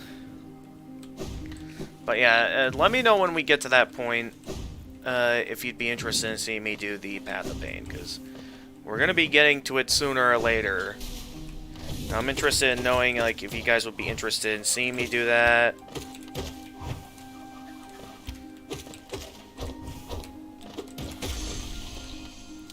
Alright, moving on.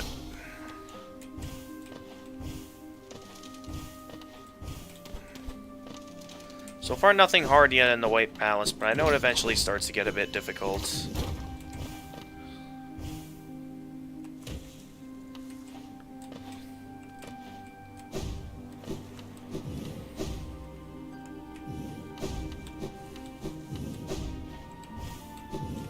Alright, this elevator's activated.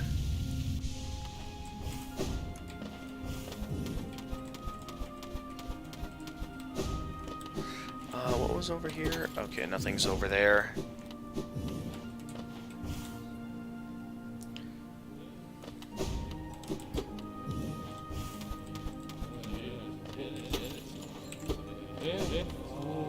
Hey there, everybody.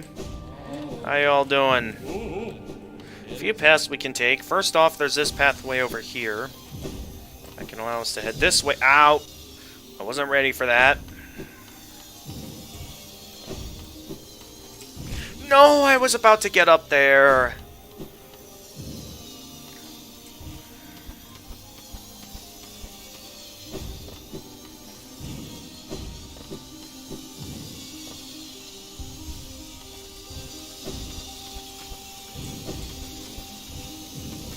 Nope, get over here. Ow, I literally was just about to activate my wings.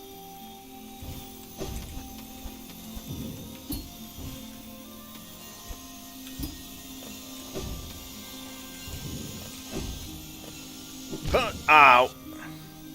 Oh, it puts me all the way back up here? Why back up? Ow. Haven't done Path of Pain myself yet. Okay. So would you be interested in seeing me do Path of Pain, or would you prefer not to have me spoil it? Do whatever you want, I'm here for it. Okay, that was a much better option.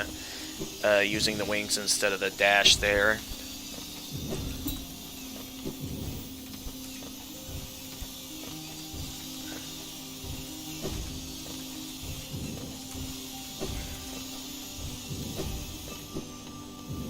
Okay, that's just for soul, which we don't need much of any soul at the moment.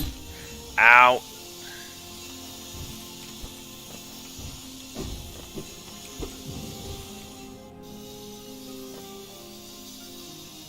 Do it if you can without dying. I mean, I've done it before without dying once, because you just need Hive Blood and Grub Song, and it's just as easy as the regular White Palace. It does take me about an hour, though, so I may be at it for a while. Why did I hesitate there?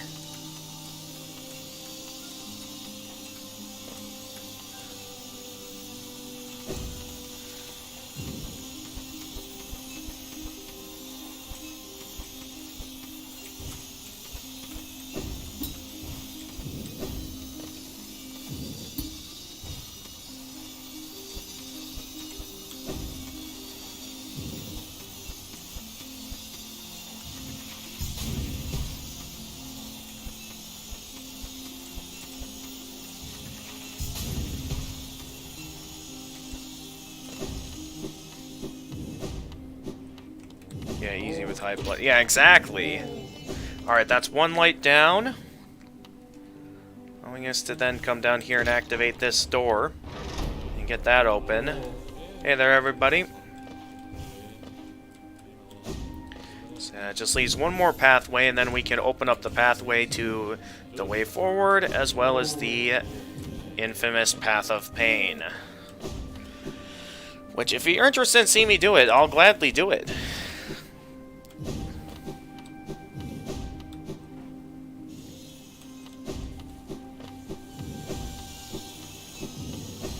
Oh, okay, wasn't quite ready for that.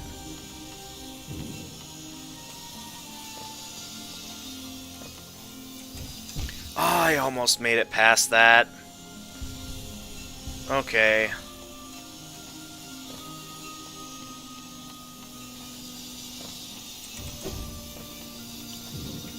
Oh, jeez. Oh, I was almost through that.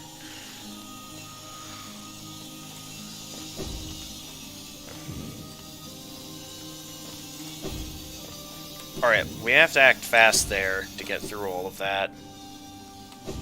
Alright, I'll go for it then. Okay, that was close.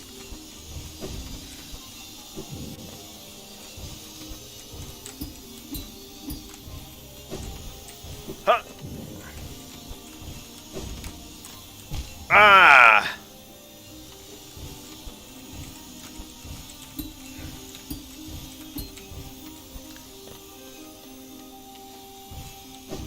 Alright, two paths here. No, I think the path to the right just leads into nothingness, so I believe you're intended to go this way next. Yeah, you're intended to go this way next.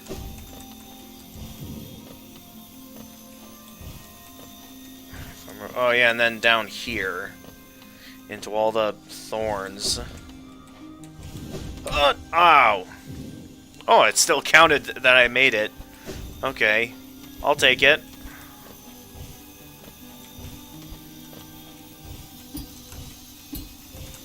Haha, shortcut.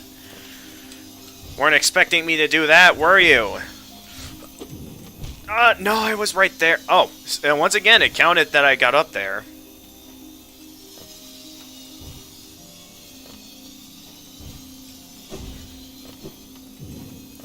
Wait, what was over here again? I forget. Oh, way forward.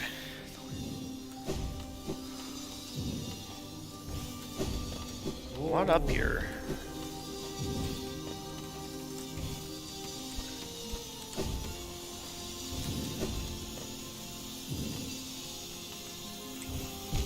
Oh, I shouldn't have used the wings there.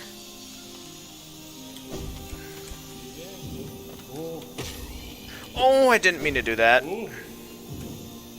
Is that like registered or something?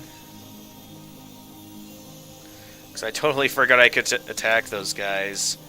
Yeah, Royal Retainer. Most loyal and devout servants of the king. We can actually kill these guys. Which does seem a bit brutal. The fact that we can indeed do that. Anyway, that's open now. I guess for the journal entry I'll do it. Even though I already completed the journal on my initial playthrough, I'll do it. Don't like that I did that, but alright. Controller. I'm playing on my computer, so I'm using a keyboard, which is interesting because initially, back when my sister first got me this game, she first got me this game to use, like, so I could use, I think, a PlayStation 3 controller she got for me. Which I think I hardly ever used it, especially with the fact that it was kind of weird to use. So, yeah, I pretty much in just, Alright, here we go. Path of Pain. To witness secrets sealed, one must endure the harshest punishment. Let's go.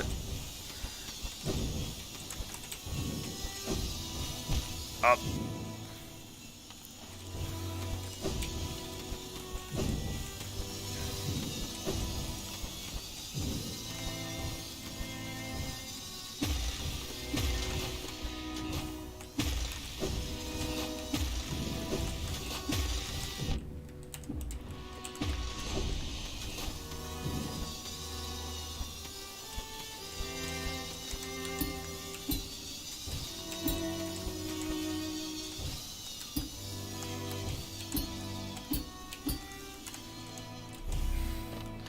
Alright, good start so far.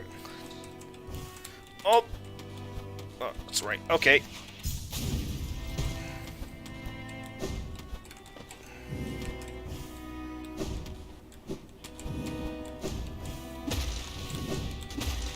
But yeah, I have done this once before. I know some people can beat this really quickly. Like, I think I remember someone telling me that, like, someone was able to beat the Path of Pain in around, like, just, like, I think 3 minutes, maybe even less than that. So you can beat this thing rather quickly if you're good enough.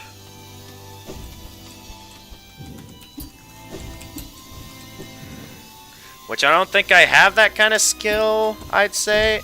Ow. Okay, I knew I had already messed up the moment I used my...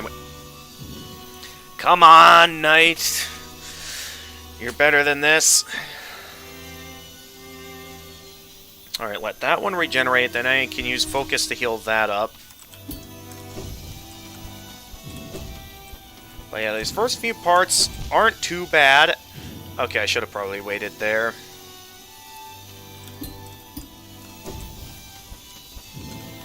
I think you can just, yeah, you can just do that. I remember doing that initially in my first playthrough of Path of Pain.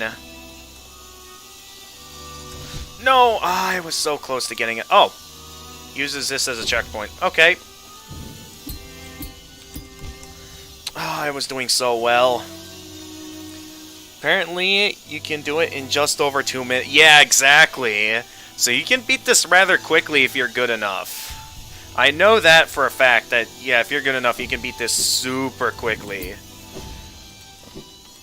Huh! Haha! Also, these statues give you unlimited soul, so whenever you're at a part with those statues, it's usually your best opportunities to heal up and stuff. So remember that. You can use those statues to heal. Ow. So yeah, I can just heal real quickly here and just grab a few hits off that statue, because they have unlimited soul. Which is quite interesting, because, like, this is the only time in the game, only during Path of Pain, that you can see statues of the Knight. Ow. I am making pretty good progress for the... compared to the last time I did Path of Pain. Alright, if I remember correctly, I want to wait till that smaller saw blade drops down so I can bounce off of it a bit. Then I need to remember what I did here, because I don't have a clear memory of what I did there. So I have to get through this section of individual saw blades without running right into those thorns. That's the main thing that's hitting me here. Didn't think I'd see Path of Pain so soon. Beat it earlier this afternoon. Hey there, Sefgener. Welcome to this week's Friday streaming. You get an achievement for beating it right. I believe you get a unique item that is shown here in the journal. I don't know if it counts towards completing the journal. I'll show you when I beat it here. Also, apologize if my voice is loud. Let me know if my voice is ever too loud and I can maybe turn it down on OBS or something.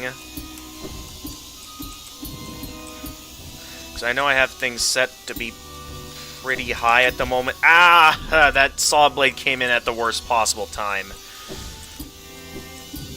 Alright, gotta be careful here, because I know last time I did Path of Pain, there was, like, especially that last part that gave me quite a bit of trouble. Oh, I feel like if I performed a dash there, I could have probably pulled that off.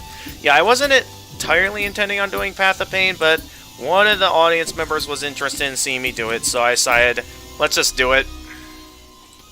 Since we're here, I've shown that I've been able to do it without dying before, so we might as well do it.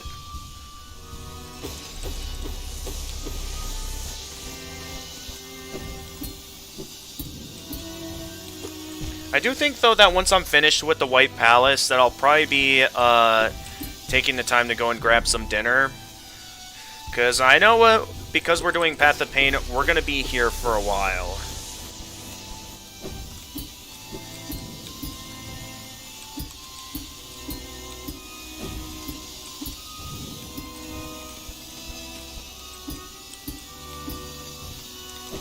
No! I just had to...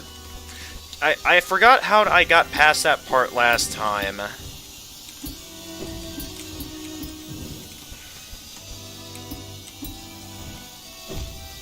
Okay, I think I, like, go up higher so I can be able to pogo off that top saw blade. Is, I think, what I did. So I pogo off the top saw blade to do that, and then I pogo off that there. Okay, there we go. That's how I did it. Then we can come down here, where we can knock that down.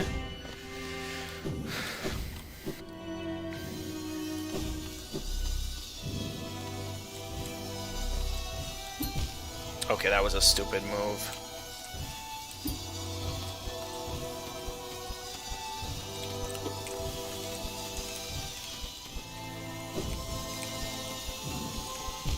Oh, those simple thorns. They messed it up.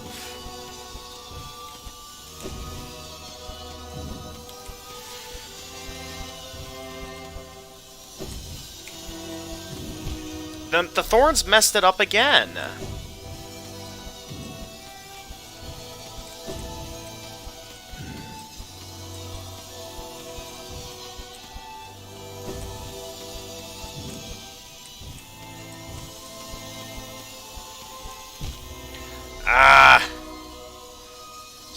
This one gave me the most trouble. This one, yeah, for me it was kind of the last room that gave me the most trouble. So this part I know with enough tries I can handle.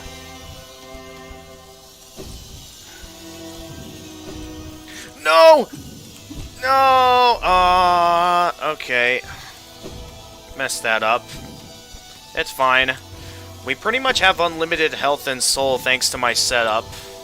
So I don't have to worry about dying. But I do know that this did take me like 1 hour. Okay, no, I'll just do this part again. Oh, I didn't have the wings. I thought I did because I pogoed off the saw blade, so why didn't I get it back? Oh well.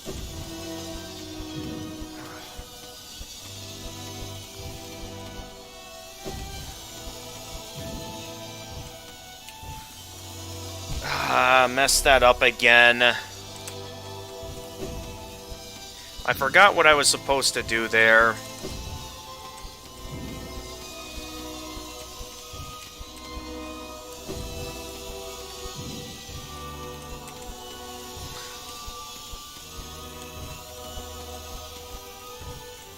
Oh.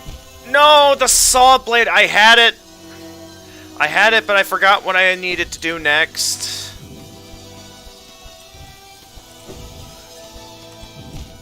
And I let the thorns hit me again.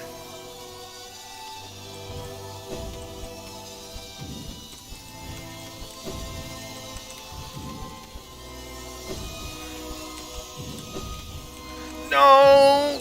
Oh.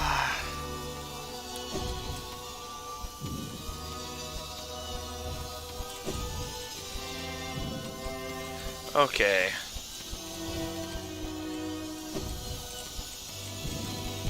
I forgot about the upper thorns again.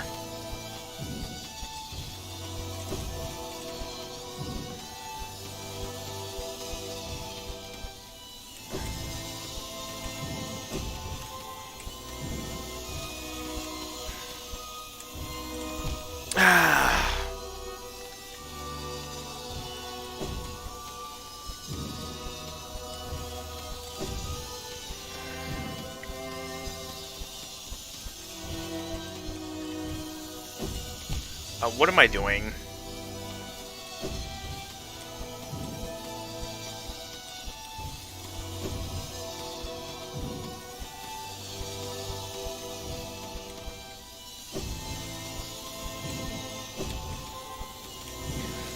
No! What was that slip up?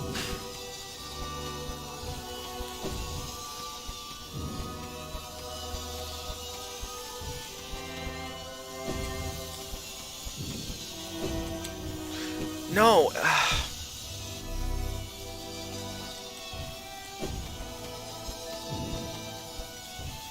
Alright, at least I don't have to worry about dying.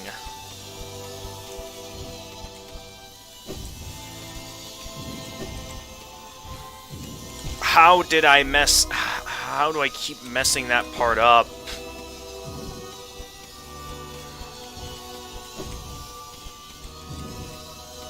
Alright, just gonna play it safe and wait for that saw blade to drop back down.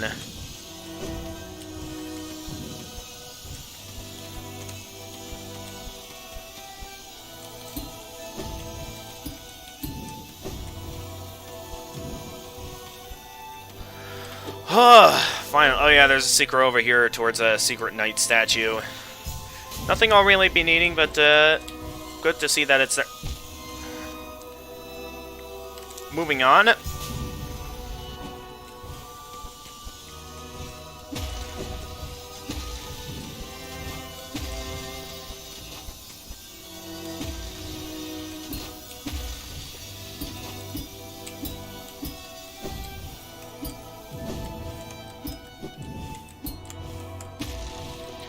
Okay. I think we're getting close to the last room. The room that gave me the most trouble, if I remember correctly. Yeah, I think this is the last room. This is the room that gave me the most trouble.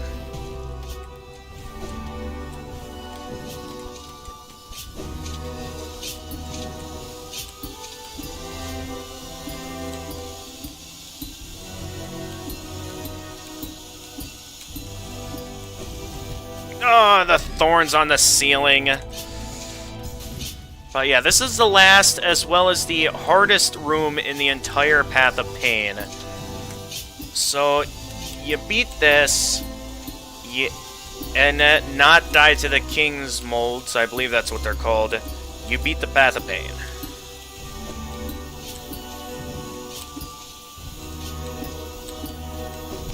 Ah, just a little bit too high.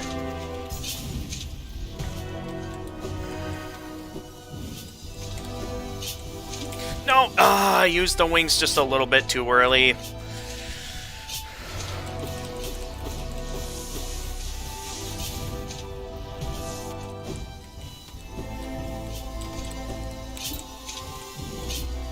I remember... Just when I had it down.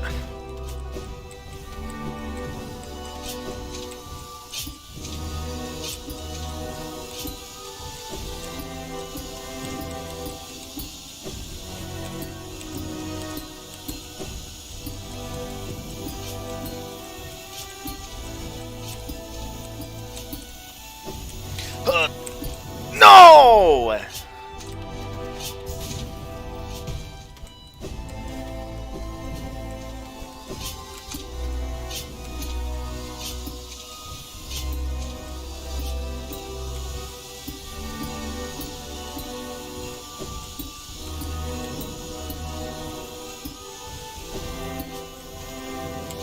I could tell I wasn't making that.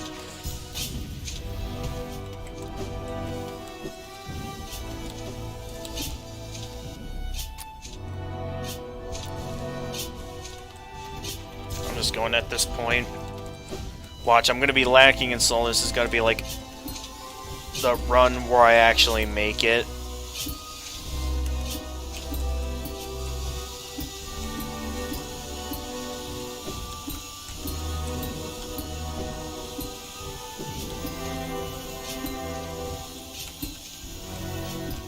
No,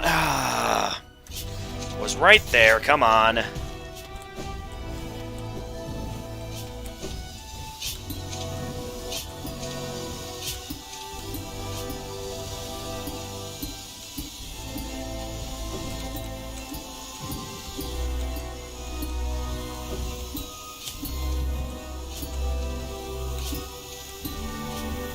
No, I could yeah, I knew the moment I used the wings that I messed up there.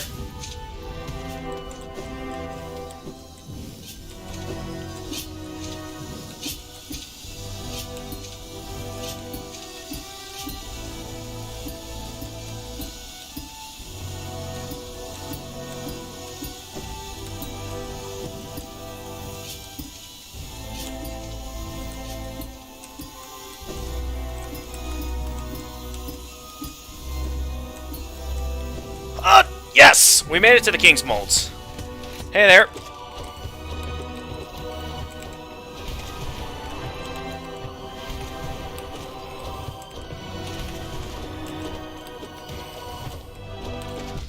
Ow. Can I quick tank him? Okay, yes I can. With that, we've beaten the Path of Pain, folks. That's gotta be a new record time for me. Well, how long did we... when did we start that? I forget, but we did it, folks. Path of Pain beaten. As a reward for beating the Path of Pain, we get to watch a interesting memory here. With the King and the Hollow Knight, back when they were younger. Which is, I believe, supposed to show that both the Knight, or the Hollow Knight, and the King did have a sense of affection for each other. Which was like one of the, I think, the considered weaknesses that led to the Hollow Knight being unable to contain the Radiance. Our other reward for beating the Path of Pain is this. We get this journal entry known as the Seal of Binding. Intricate seal of ancient design, used to contain a powerful force or to preserve something of great importance. That is our reward for beating the Path of Pain. Now we can continue onward to the rest of the White Palace, which, considering the fact that I just beat the Path of Pain, this is basically going to make the entire rest of the White Palace look easy in comparison.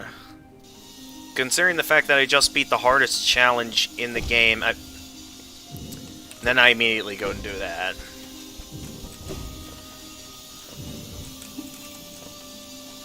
What if I were to... Shortcut! Ah. Okay. That still gave me that. Which I believe we can... Yeah, head up there for...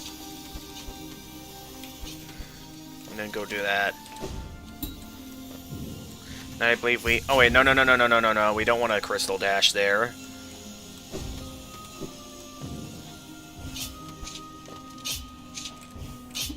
But yeah, the entire rest of the White Palace is going to look easy in comparison to that. And considering how easy I've probably made the Path of Pain look right now...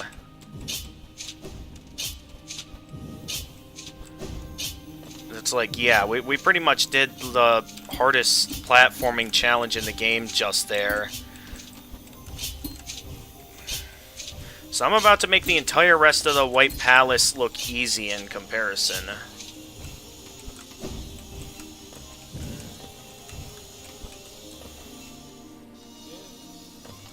Alright, bit of a gauntlet we have to go through here in order to reach that switch to open that door.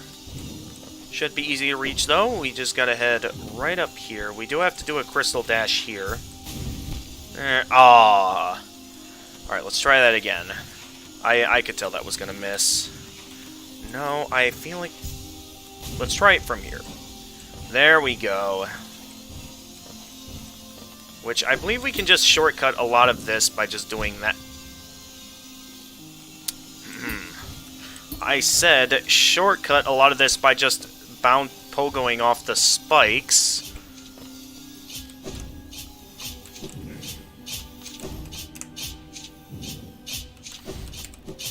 Okay, we're good. That's not good.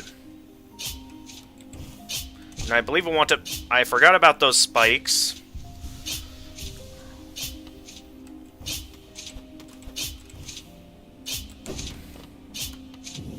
That, we just gotta drop down correctly, and with that, the door is open.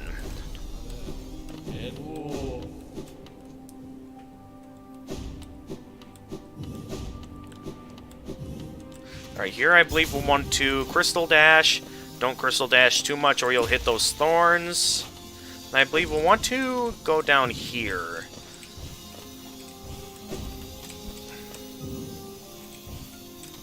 Okay, that's not it.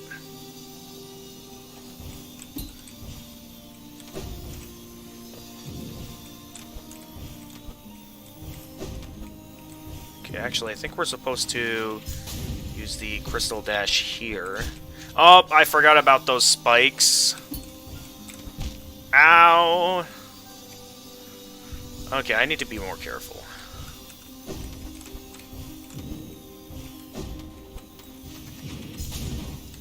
No, no, no, no, no, no.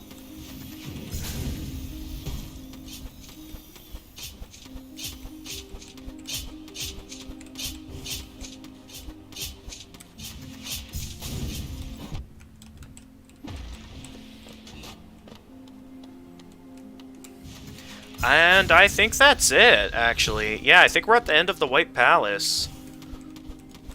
Because I believe that was just the last of it, and the rest of these are just crystal, using the crystal heart to dash all the way to the end at this point. Yep, that's all we have to do at this point. We're at the end of the White Palace, which we see another King's Mold here that is shockingly already taken down. And another one, so we're kind of left unknown as of what exactly happened here. Over here we have another one of these statues that we can use to restore a bit of our soul.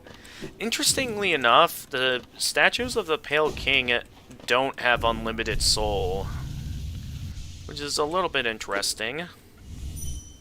But yeah, something happened to these King's Molds, and it's never known exactly what. Hey, Felix and BF, welcome to Friday streaming. Unfortunately, you're a bit too late. We already beat the Path of Pain. But yeah, we're now at the throne room, which, if you dream nail the Pale King, he says, no cost too great. Before we take him out and grab the White Fragment he has, there is one last little thing we can, find, a secret we can find over here. That says, no blazing kin, only one light shall shine against the dark. The worm becomes beacon, minds expanded to yield to devote, eternity in promise and charge in progeny cursed. I'm not entirely sure what that entails, but anyway... you take out the Pale King here, he drops a little something. Before picking that up, one more thing you can do here is you can actually sit on the throne. Not sure if you can, like, equip charms or anything. Oh, you can equip and unequip charms at this time while sitting on the throne. That's pretty cool. He's BF.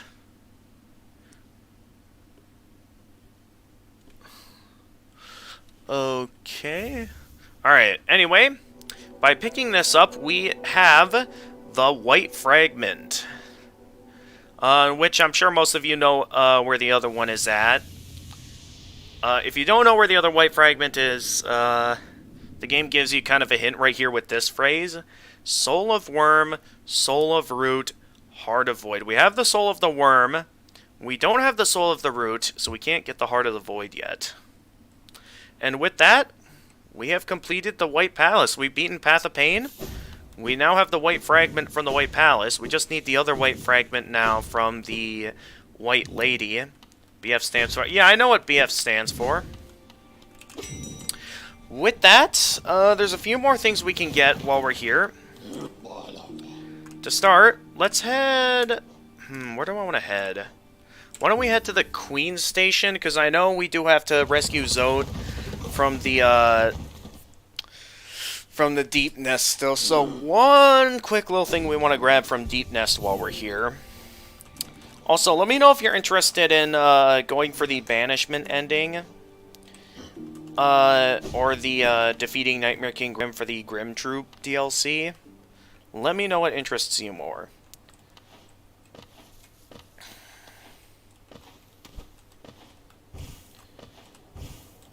Nice and peaceful here. Actually, another thing we can do while we're here is we can go and take on Umu while we're here.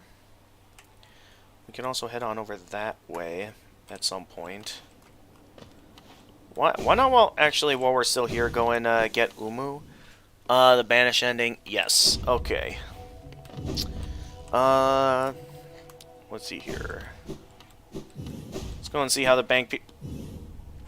yes, right, this. Yeah. Yeah, we got scammed.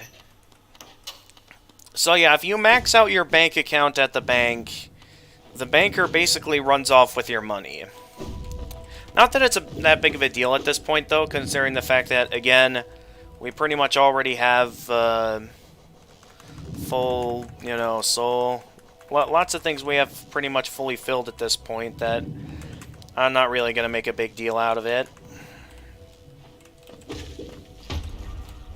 Did we take out enough of the jellyfish? Or did I just pass it? I might have just passed... Oh, no, wait, here they are. Yeah, we already beat enough of the jellyfish. Both of the ending. I mean, we already got the achievements from them, and we're only able to pick one per save file. So either we banish the Grim Troop, or we finish the ritual and get defeat Nightmare King Grim, which... Either one works, since, like, if we want to fight Nightmare King Grim, we can always do it at Godhome. So I'm not too worried about that. Anyway, I am going to go and take out Umu here. I'm not going to go as far as to take out the Dreamers, because I am interested in getting the Embrace the Void ending. Doesn't this kingdom just abound with surprises? A building atop an acid lake. Despite the sight, I can't help but feel familiarity. Something stirs in my mind, though I can't tell what. I thought it my lust for discovery that led me here, but now there seems something else. This building beckons me. We never got to check out the teacher's archives yet. And we just broke a bunch of stuff. I feel like there's something there, considering the fact that it shows the window. Also, I forgot I need to unequip Hive Blood so we can re-equip the Fragile Strength and the Gathering Swarm Charm. We do need to, at some point, get, of course, the Mark of Pride and the Deep Focus Charm at some point. So we'll want to head back for those eventually. So, what would be the quickest route to doing that? Now that I'm here, I'd say the quickest route towards getting to the Mantis village would probably be back from the Queen Station, because we do also need to save Zote, so we can go over and head to this part of Deep Nests where we can go and save Zote.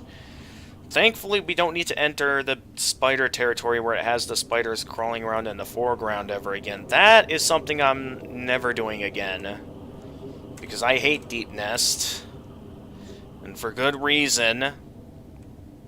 Oh yeah, we'll also want to go back here at some point to show you guys, I believe what happened to the Nailsmith. Because it's quite a happy ending for the Nailsmith if you chose not to kill him. Anyway, let's sit down at the bench and continue onward into the teacher's archives. Wait, was there anything to the right? I wasn't paying attention too much. Okay, no, there's nothing to the right. So let's head down.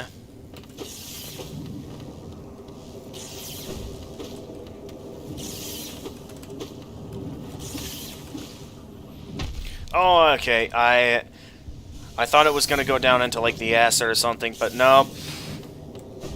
Okay, so that was just a stupid move entirely. Down here is the boss, which is Umu. Alright, here he comes. And this is a bit of a... On the one hand, it's an okay boss. On the other hand, it's a little bit of a boring fight.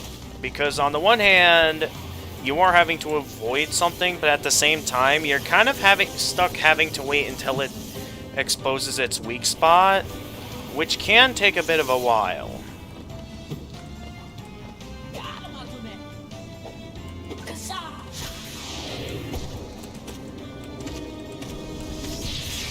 Alright, we got a few hits there. We're doing pretty good so far. Mostly, the key to beating this boss is to just keep moving. That's kind of your biggest method of getting through this fight. Oh, jeez, I got stuck down here. Alright, at least I got a decent hit off of it with a charge shot. I walked right into that. Well, more like dashed right into that. Alright, it's doing the homing one. But yeah, it only has 2 different attacks. I mean, it technically has a 3rd attack in its Pantheon version. And that's it, we beat Umu. It's after midnight for me, so I might fall asleep. But I'll leave the stream going. Good luck. Okay, have a good night, lol Celine. Thank you for coming in. And you got to witness me beat the Path of Pain. Rather quickly, actually. King light growth in kind, flow all think and field. Old light essence dream ungrowth. O end think Abba king light old light them king. O should think flow Abba dream contain their ungrowth and life. Welcome back, Darth Mario Bro. I'm back. Was streaming Minecraft for the last 2 hours. Had a lot of fun. Okay, cool. So we beat quite a few things while you were gone. We just beat Umo, and we also did the White Palace and Path of Pain.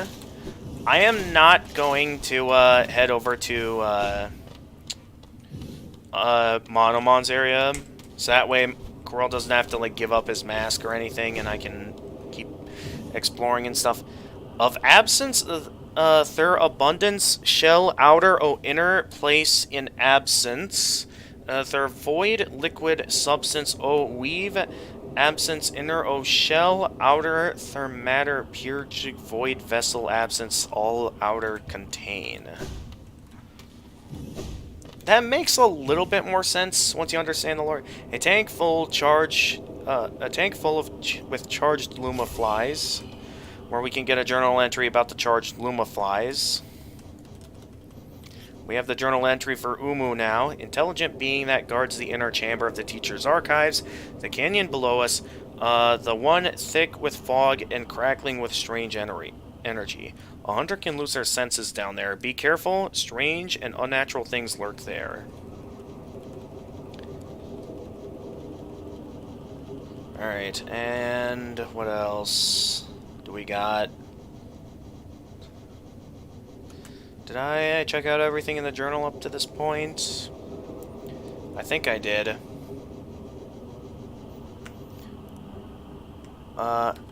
What's in your hand? A gun! No!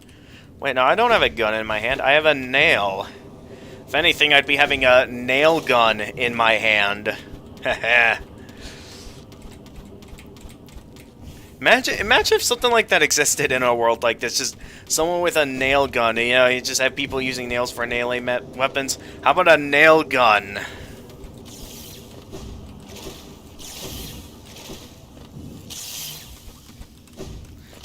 For its neutral special, he wields a gun.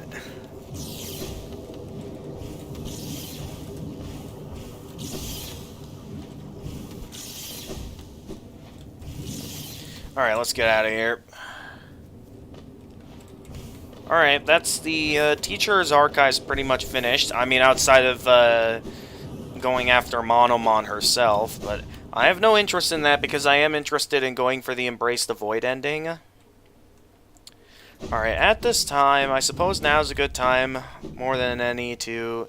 Have you ever tried to speedrun? I did go for the speedrun achievement, that I pretty much have every achievement in the game, outside of the Steel Soul achievements, which is why I'm playing the game on Steel Soul mode. I'm not that kind of person to, like, be interested in going for speedruns.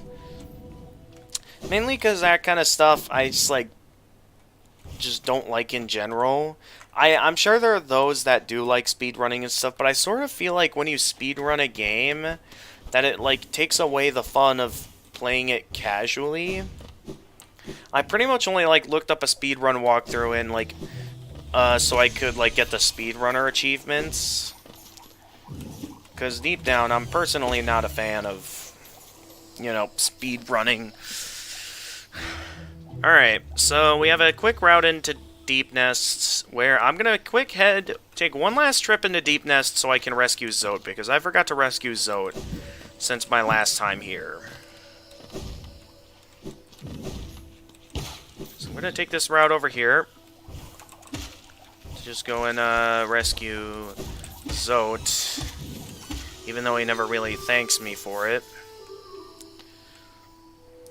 Cool, just wondering. Alright, yeah, that's fine. I'm sure some people like that. Me, yeah, not really much of a speedrunner.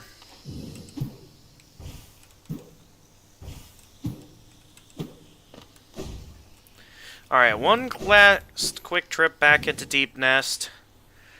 Not looking forward to it, but I want to rescue Zod at least, just so I can face off against Grey Prince Zod at some point. Really don't like that I'm back here, but here we are. Now, I just want to real quickly...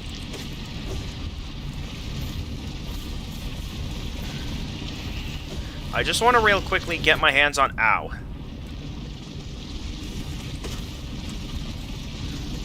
Just want to real quickly go and rescue Zod while we're here.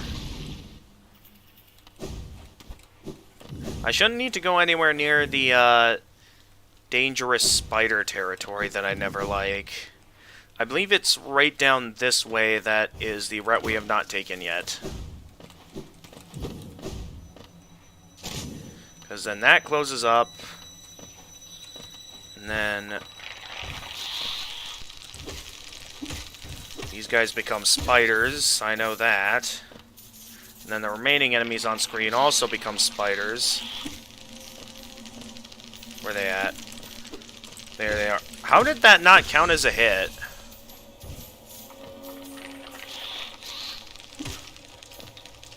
Alright, where's the rest of them at? There's one of them. Was that it? Okay, that was it. That opens that way up. And we get a King's Idol over here. And we can rescue our pal Zod. Hoy, what are you doing, you clumsy little oaf? Swinging your rusty little nail around in the darkness. You almost struck me, and if you had, it would have been the end of you. Trust me. I am Zod the Mighty, a knight of great renown. My weapon, Life Ender, has struck down hundreds of foes. Begone, or you'll be next. To say. So the kingdom was hiding this dark nest full of deadly predators. Well, now the deadliest predator of all is here. Zod the Mighty. Yeah, no one's falling for it, Zod. When will Zod ever learn that he's actually quite a pathetic bug? I do wonder why Zod acts the way he does, because, like, I'm certain, like, I don't get it. Compared to the other characters, it just doesn't make much sense to me. Alright, quick take some of you guys out. Just because I'm in the mood. Get out of here.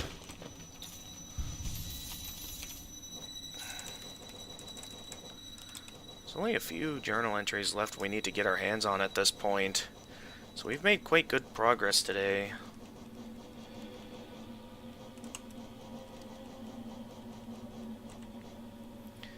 I need to take out a few more Carver Hunters. I'll probably save some of this for some time offline, because, yeah, you guys know how much I don't like spiders. So let's get out of here. There's still a lot we need to get our hands on. I prefer not to spend any more time down here as much as possible. So let's get out of here.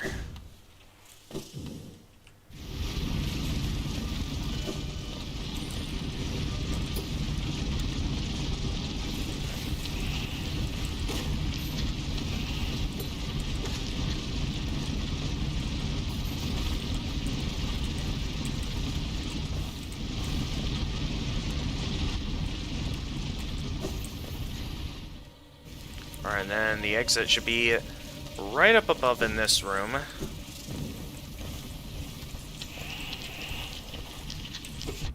Hi there.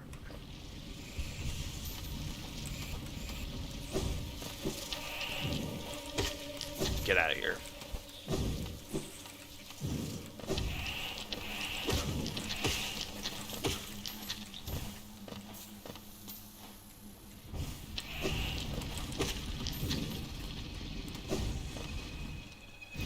5 people are watching now. Oh, 5 people. Okay, thank you everyone for coming onto the stream. Yeah, thank you very much. I mean, I know Steel Soul Mode is probably a hard challenge, but yeah, yeah, thanks for coming in. Not entirely sure what to say, knowing that I have 5 people watching. So yeah, those of you that are watching, thank you for coming in.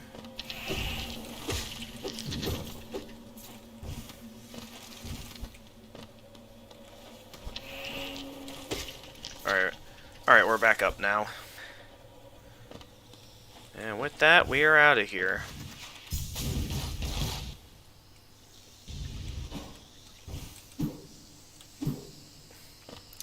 I never have to enter Deep Nest again unless I want to go for, like, full completion or something. Wait a minute, what's down here? Oh, that's where I found the, mushroom charm, that's right.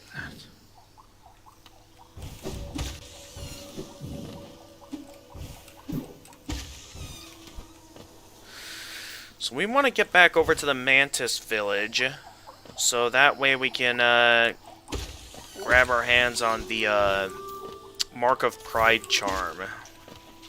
Because we do not have that charm yet, and I have held off on picking it up so far up to this point on the stream.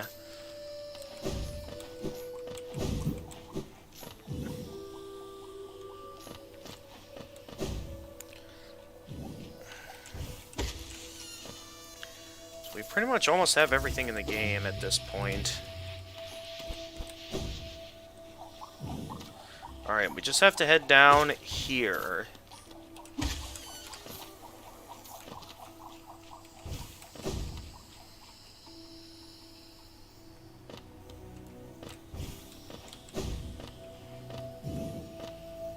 Alright, we defeated the Mantises down here already, so they have given us respect for taking out the Mantis Lords. Well, we didn't take them out, we defeated them in combat. They're not dead. And this Mantis will not close the door on us anymore. Anyway, right up here is our Mark of Pride charm. Oh no, that's a Hollow Nest seal. Okay, that's not the Mark of Pride. It's probably right in here. Nope, that's just cash. A lot of cash. One of these is the Mark of Pride. I know that for a fact. I just can't seem to find it. Alright, this has to be it. There we go. And what's over here? Oh, there's a bench over here. Cool. Now we can check the map and make sure we've explored everything. Yep, we have.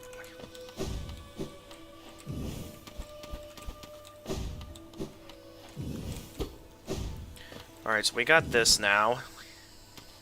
What do I want to go for next? We do have to go a little bit of do a little bit of traveling here to get back over to the Queen's Station. We could take a bit of a detour through Deep Nest, but I'd say probably not, since you guys know how much I don't like Deep Nest.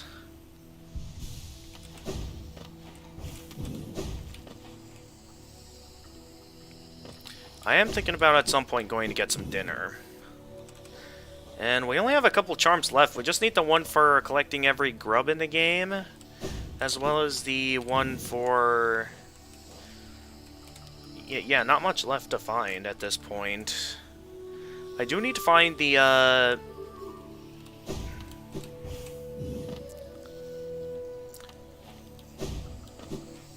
forgot what I was gonna say. I need to find the remaining vessel fragments and charms at some point, still. I know I still need to find those. Alright, we want to head up here.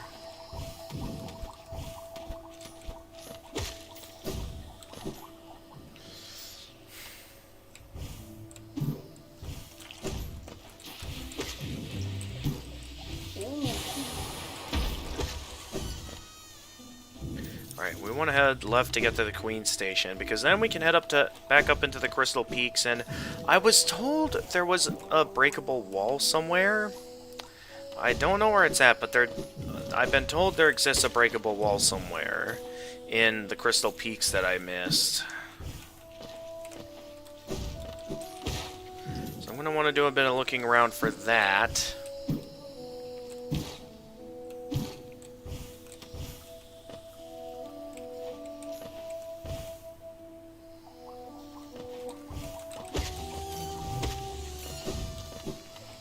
I need to remember where I get some of the remaining upgrades at, because some of them I've forgotten.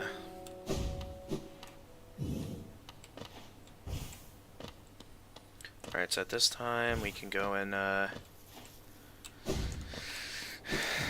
to the stag station. Wait, did I get the relic that's up in this room? Yeah, I have.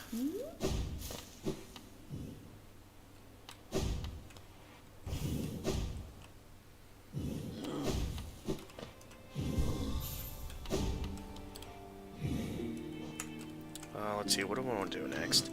I want to head back to Dirt Mouse so we can grab the charm, the Deep Focus charm, somewhere in the Crystal Peaks. I can't remember where it was at, but there does exist the Deep Focus charm somewhere in the Crystal Peaks, and I'm gonna find it. I'm also interested in getting the banishment ending as well.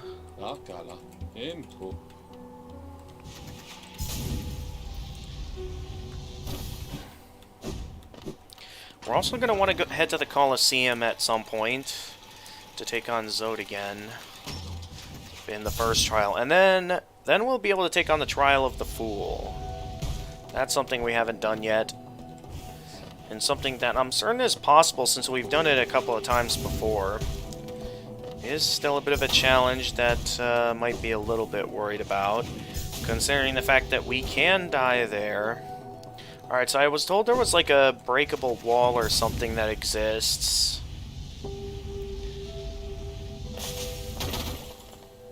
Somewhere underneath the route that leads back to the Forgotten Crossroads.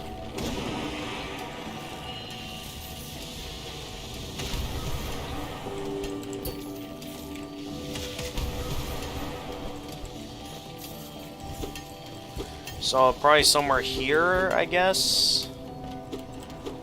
Hey there. Ah, here. This is where it is. Yeah, I've never found this yet. So I'm quite interested in the fact that I missed this. I mean, it was kind of well hidden. That, you know, most players probably would never find this on their own. Okay, how am I supposed to get through this?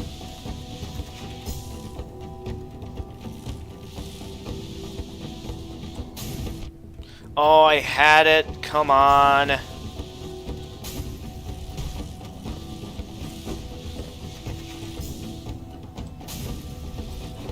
Okay, there we go. And there we go. Now, what all do we got over here? There's this pathway here that leads to area with a lot of crystals in it. This is where we... Okay, that's where we find the Deep Focus charm. So we pretty much have every charm in the game outside of King's Soul, which will eventually get upgraded to Void Heart. And the Grubber Flies LG, which we can only get for... We can only get that after we collect every grub in the game. Which we still have to find the key to get to the facing off against the Collector and the Love Tower. Nonetheless, that completes that little objective. So we can go on and get out of here now.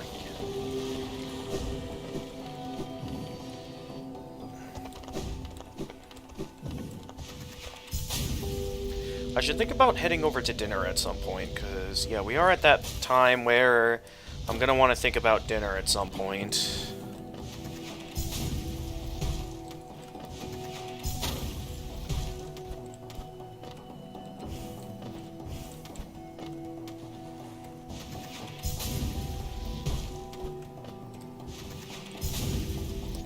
Actually, why not while we're here over by where the Howling Cliffs are at, why don't we go back this way, and we can head into the King's Pass and go and get the Banishment ending, because I think I prefer the Banishment ending.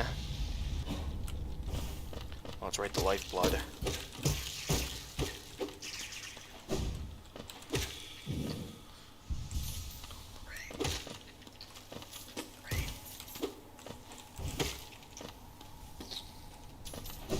I keep forgetting that that's not the way we're supposed to go.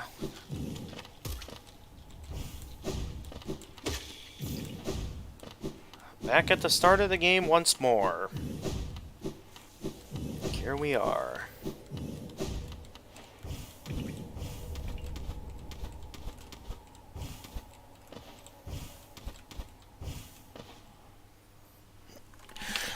Welcome back, Felix and boyfriend. How you doing? Alright, let's see here. We want to go get the Banishment ending, which should be right over here. And then, where will be the... Okay, the nearest stag station after we get the Banishment ending will be the one in Green Path. So we'll want to head back into Green Path after we get the Banishment ending. Yeah, we're going for the Banishment ending in the Grim Troop DLC. So I already talked to the guy, and he should be around... No, I just wanted to look at the map regularly. It should be right around... Ow. Oh, it's right, I have Lifeblood. I shouldn't need to worry that much about getting hit. They should be right over here.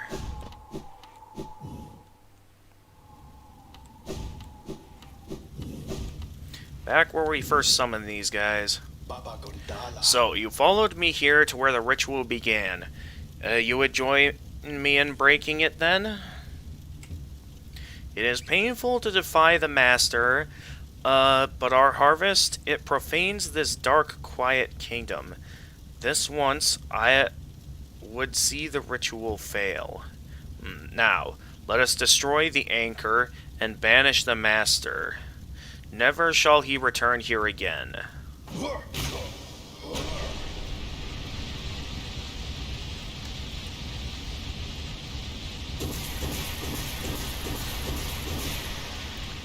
And down it goes. And with that, the Grim Troop is banished. It does mean that we lose the Grim Child Charm, which, depending on your speculation of this situation, can be considered either a good thing or a bad thing. Oh yeah, we were going to head back down to Green Path to use the Stag Station there. I should set back up the the Dream Gate somewhere else, considering the fact that we do have the shortcut from the Nailsmith's hut to get back over to the where the Godseeker is. So it might be better for us to do a bit of an alternate route and just set the Dream Gate back up in a more convenient location.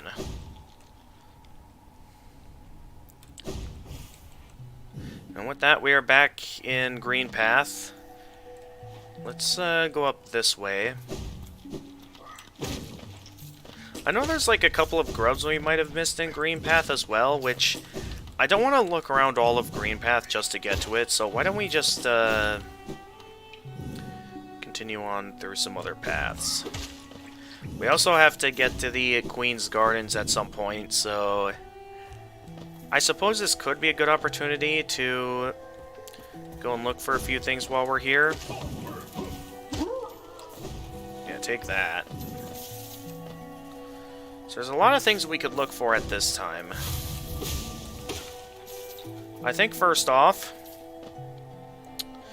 a few things we haven't found yet. I think most importantly, I do want to go looking around for that grub.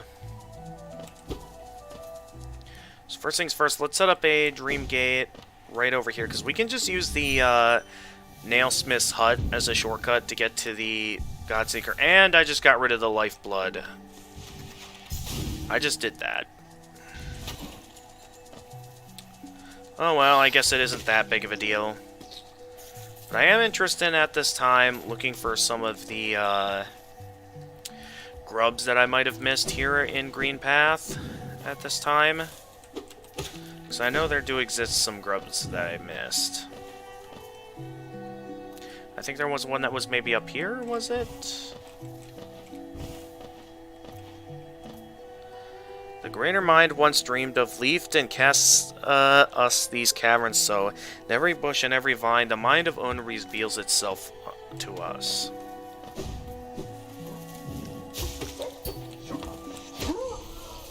Down you go. Okay, I guess I was wrong. There is no grubs over here. I was certain somewhere there's a grub we missed.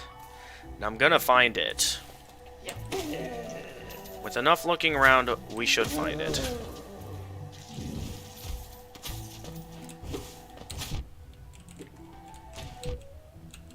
I keep getting hit by everything, come on. I want to check out the path to the right. Nope, no, no, no. Oh, that's right, I just remembered, we also didn't take out the massive moss charger yet.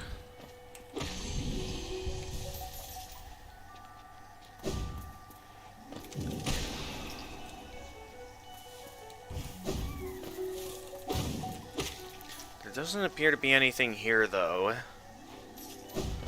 I was certain that there were grubs around here that I haven't found yet. Like, at least 2 grubs I haven't found yet.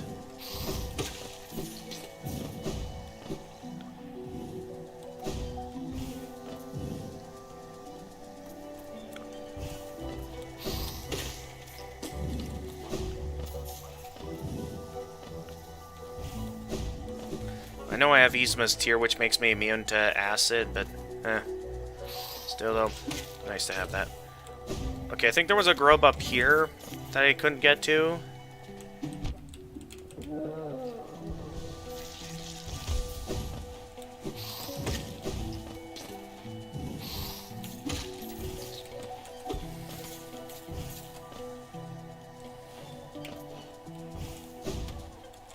Yeah, there is a grub over here I missed. And we can knock that down there. Yeah, we couldn't get to that grub initially, but now that we have all the upgrades in the game, we can get to that easily.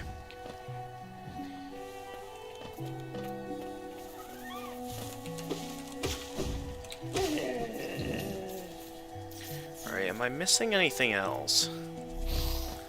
So I feel like there's maybe one more grub that I might have missed somewhere. But for now, I think I want to head on over to the Queen's Gardens, because that's like the one major area I have not explored yet in the game. And we really need to get to exploring it, because there's a lot there. A lot of fairly difficult stuff. So let's go do it at this time.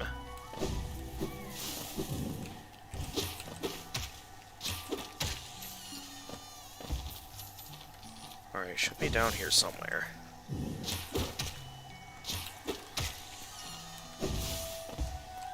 No, thank you.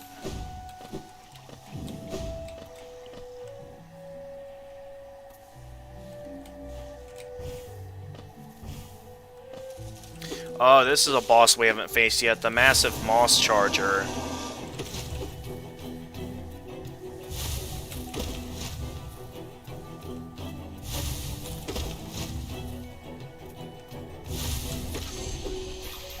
Only that much health? That seemed way too easy. Does the God Tuner let me know, like, how many Pantheons I have? Oh, yeah, it does. It, like, shows me if I've taken out every boss for a Pantheon. That's pretty cool.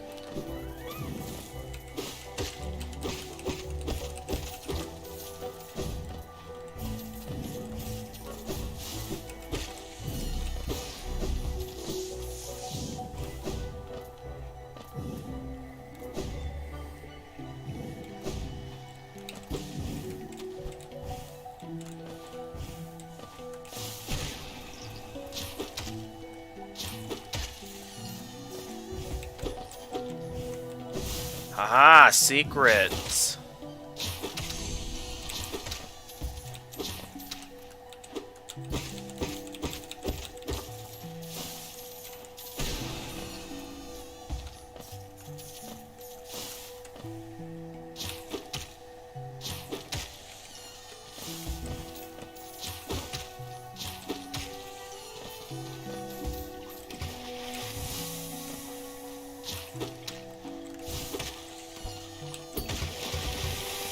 I wasn't even trying to hit it from that side, and it's just dead now.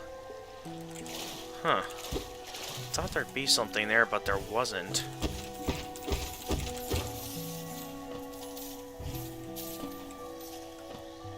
Alright, continuing on. We're one step closer to reaching the Queen's Gardens.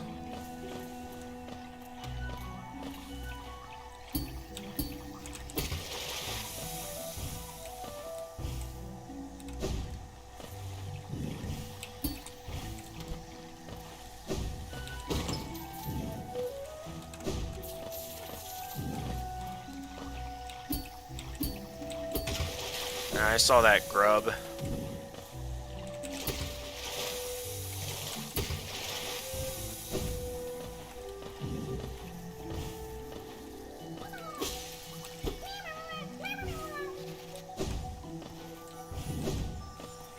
Also, I hear an upgrade.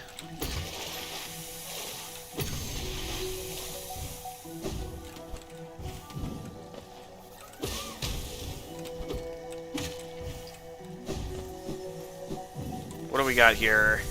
We have a vessel fragment.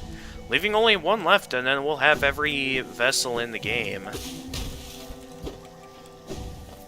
Just one more vessel fragment to go, and how many more mask shards? 3 more mask shards. I can't entirely remember where 2 of them are at. I know one of them is for the flower quest.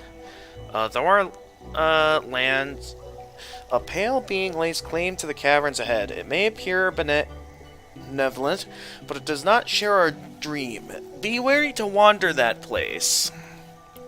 I hope this isn't the only way forward. Because if so, then that basically means I came all the way down here for nothing. If that's the case, maybe I'll consider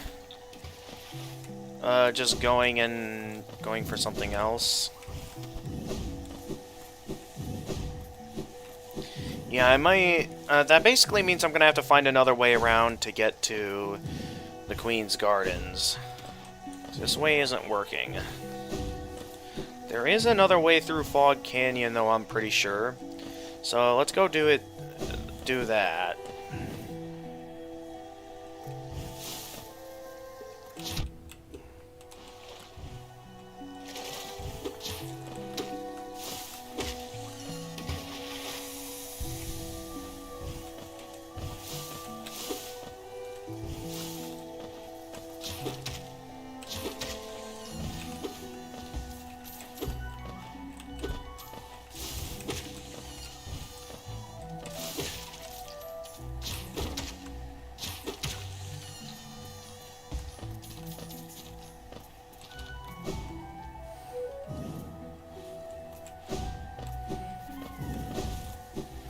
Alright, we're taking an alternate route to the,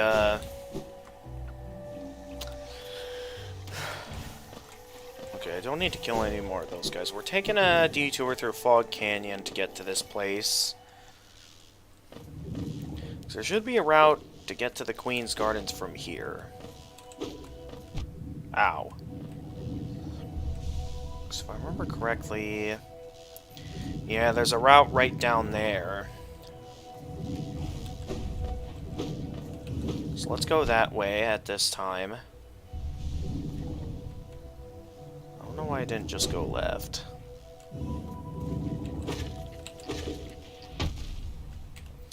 Thought I would safely make it past that, but nope, I was wrong.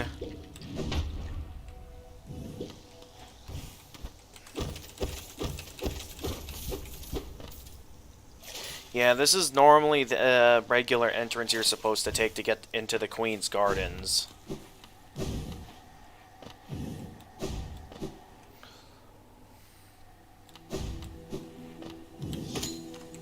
Alright, well, here we are.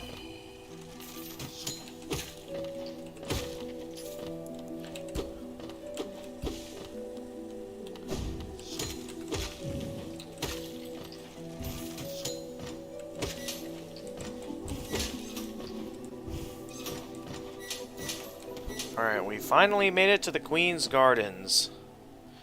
Which, there is another way in through here. Okay. Wasn't entirely the route I was wanting to take to get into the Queen's Gardens, but okay.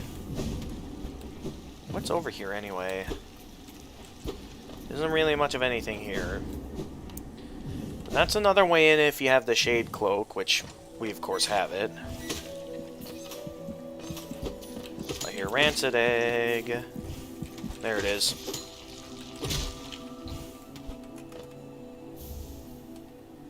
We've also found quite a few grubs up to this point. So I'm glad we're taking the time to... Hey there, buddy! Cloth, hey. Ah, tiny warrior. Then you too come to test yourself against that traitorous tribe? A deadly bunch they are that roost within these glades. I'd once have stayed well clear of them, but your actions have shown me the truth of it. We must face down our fears or be defeated by them. If we both make it through, we can swap stories of our adventures. I'd look forward to that. Stay alive, my friend. Whatever you seek in here, I'm sure that tribe won't look lightly on our intrusion.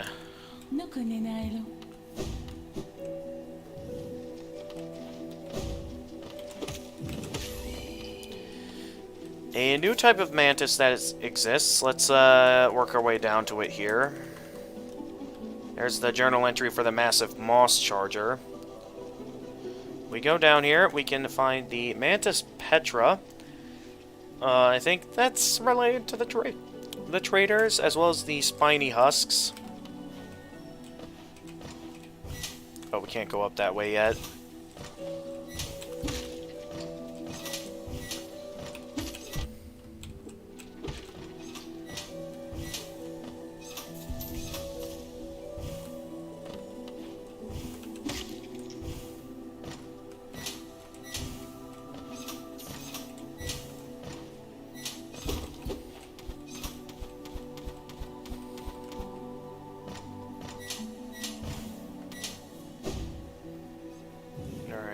Got down here. Still no map yet. We're gonna have to find the map for this area.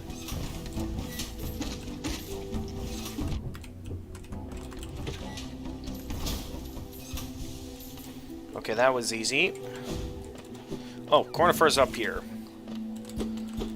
Alright, I'm coming for you, Cornifer. Where you at here?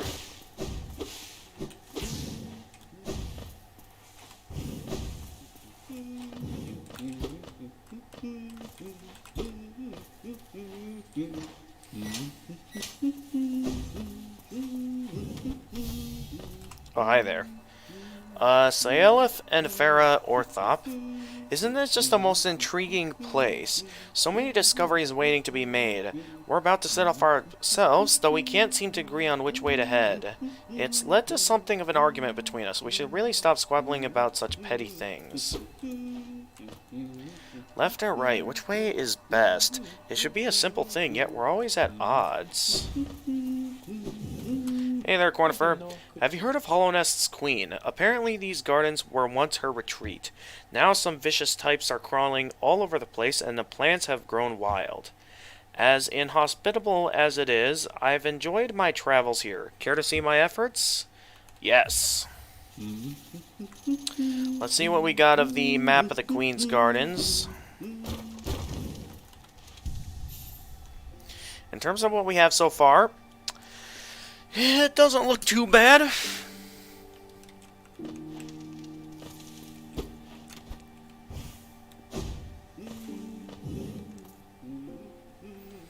We still have quite a bit of the Queen's Gardens left to discover, so let's do some looking around.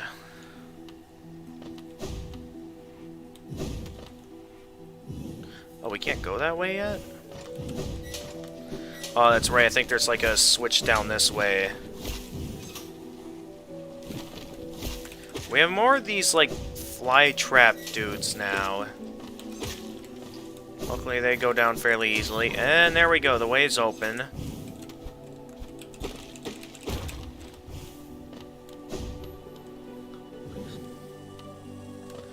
Moving on.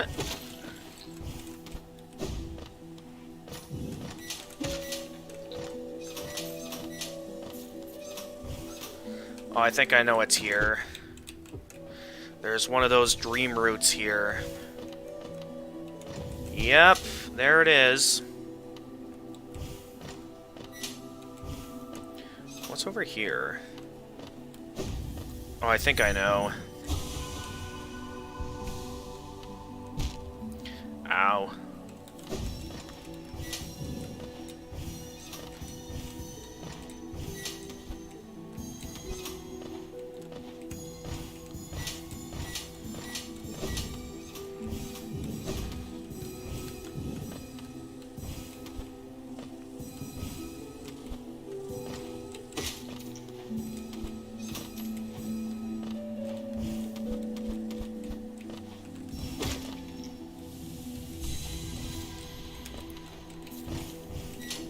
$2,297 essence we now have.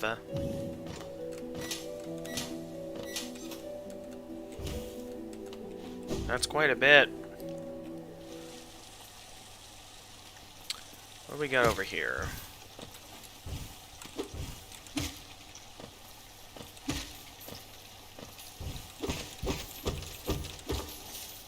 Must be something over here if it's being blocked by acid. Oh, okay, this is one of the Mantis traders. Yeah, Mantis trader. Once member of the Mantis tribe, now cast out and driven mad by the infection. These guys are quite simple if you know how to beat them. And this is where we find the love key.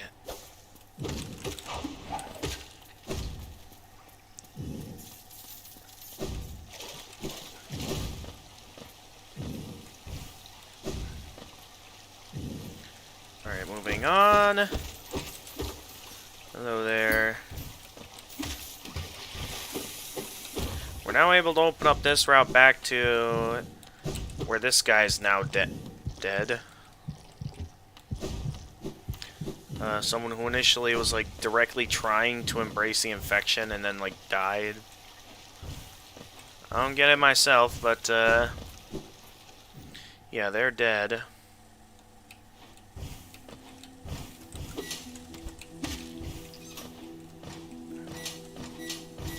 Moving on throughout the Queen's Gardens. Okay, we've killed enough of those guys now to get the reward for it. We have this route next to take. Ah!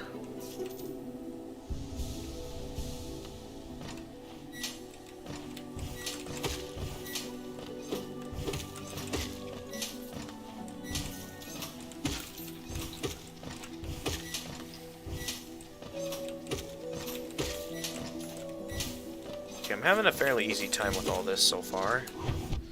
Until now. It's fine. We're doing fine. What's the way forward here? I think up is the way forward. Let's head to the left first, because that takes us to a bench. Where are we going here?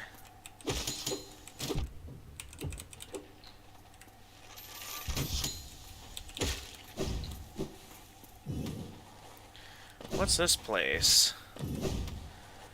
I don't recognize this route.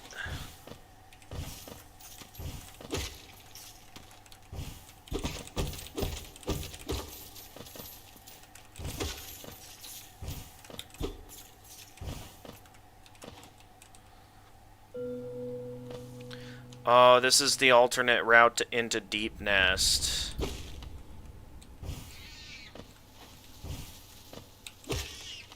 There's a few things we can find here. Most importantly, the main thing we can find being right in here with this character. We have the Mask Maker. Is it mask or face upon the creature? In Hollow Nest, a difficult thing it can be to decipher. A wonderful thing to have, a face, not a thing with which we are all blessed. For this kingdom's faceless I shall provide. A mask, a face, does it need one, does it not? To define, to focus, to exist. A mask, a face, does it need one? Is that all it says? Okay, what does it say when I dream nail it? Does it know of the face that hides beneath? Such remarkable contrast the word received. Interesting. Also, an interesting detail here. If you, I believe, do a dive attack here, it's possible to knock off its mask and see its true face, where it'll then say, has it witnessed that truth most tragic? The worm's great shame sealed away. Now this kingdom's stasis becomes the worm's legacy. I see another takes mantle of the king. The grim responsibility that shall bestow. No book has ever laid claim to this whole. Even the beasts knew their limits and bound their realm at nest's edge. It is the ancient caste that made attempt at such vast rule. Hollow Nest's ruin reflects well those failed attempts. For what it says now. Okay. Alright, I believe that's all we can find in this particular room. I believe we have an alternate entrance into Deep Nest if we continue further down. Which, I have no interest in going back down there, so let's head back up to the Queen's Gardens, because I would very much prefer to not have to see those spiders ever again.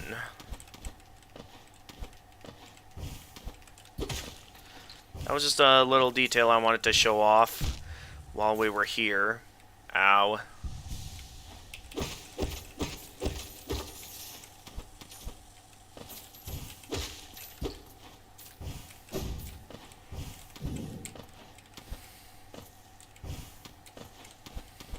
But I really don't want to have to go back to Deep Nest as long as I don't have to. So let's continue onward for now and get a good move on. We have a toll machine where we can get ourselves a bench to sit on. We can uncover what parts of the maps we've discovered up to this point. Also, nice little music from that speaker up there. That's nice of them. Oh, that's right, we still have to get the charm we get for banishing the Grim Troop. I forgot about that. We'll do that next time we go to Deep Nest. There should be a stag station here somewhere where we can go get that.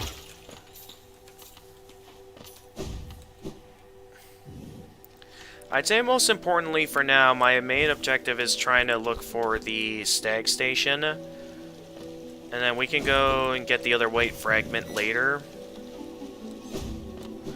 Ah, yes, this is a village where the traders have set up camp.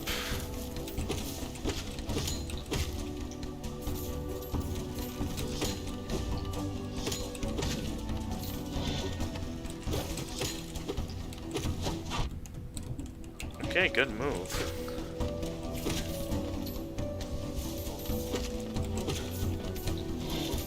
Is that it? Nope, not yet.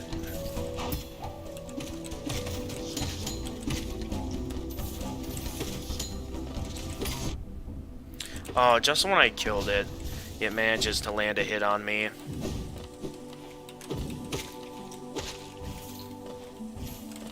I don't know if Grubfather offers any, like, mask shards or anything. I don't know.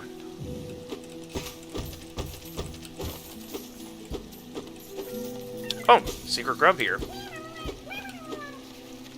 Good thing I checked back there.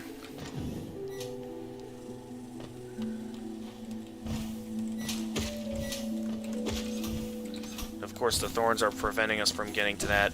Oh boy, this part. I do think I want to save this side quest for later, because most people will know this is one of the hardest side quests in the game. Here sleeps the trader's child. This is the hardest side quest in the game, where we have to bring a delicate flower all the way from the Grey Mourner to this grave here. And it is super difficult because they have those thorns placed there as like a last-minute trap for you that you can easily fall into if you're not careful. Which is incredibly stupid.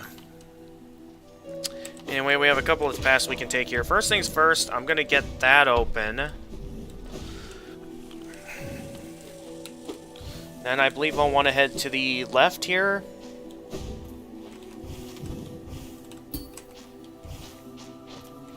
Okay, I know there's something over here amidst all these frog-like enemies.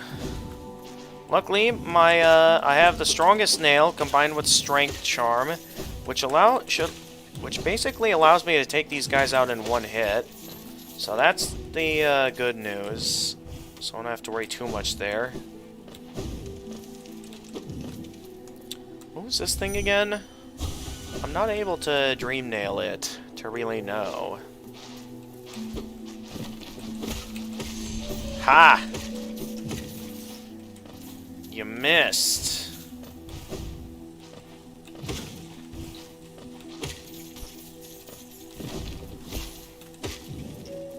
Just keep missing, dudes. That's all you're doing.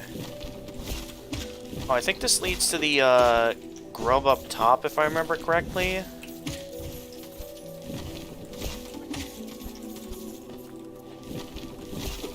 Yep, I knew that was there. And I just wasted some soul. We can't quite get over there yet. But that's where the White Lady is at, and where we're gonna have to go up against the Trader Lord, I believe they're called.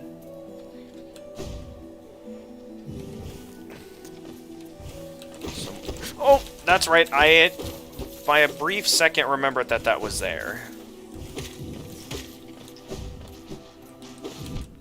Oh, geez, lots of frogs in this room.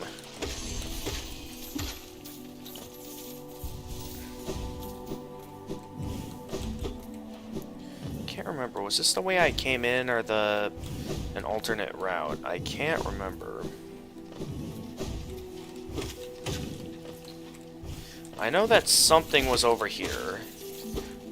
And I don't think it was just a grub. You missed, buddy. I don't think it was that either. I feel like it was something more intriguing than that. I can't remember what it was. There was another route down there. So let's go see what that is. You're back? Alright, welcome back. I don't know how much longer I'll be sticking around because I do need to get to dinner at some point. Because they do close in about, like, 40 minutes. So at some point, I'm going to have to leave to go get dinner. I will be back to continue the game after dinner, though, so don't get too upset. What would you say is the earliest we can have a get-together next month? I don't know. There's a lot I'm still unsure of at the moment. So let's not go to any assumptions yet, I'd say. Because I still have a lot of plans left to make. And a lot to think about. Considering the important decision I have here. So I'm not exactly in the mood to talk. Ah, here we are. Marmo. Oh, the queen is coming. I've been waiting so long, and now she's almost here. I feel like I'm about to burst. I kept it safe. This sacred garden. I've kept it safe for all this time, and soon the queen will return and teach me to fly. Shall we meet together, stranger? Shall we play together? Yes, let's do it.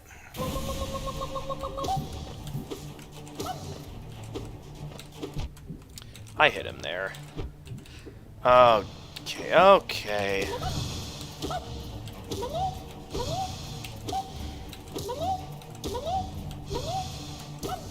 This is probably one of the easier Dream Warriors, even though I got hit quite a few times. I say that mainly because the pattern is fairly simple.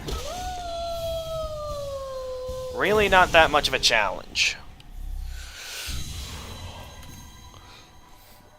Oh, stranger, you're strong, much stronger than me. I've been waiting a long time, stranger.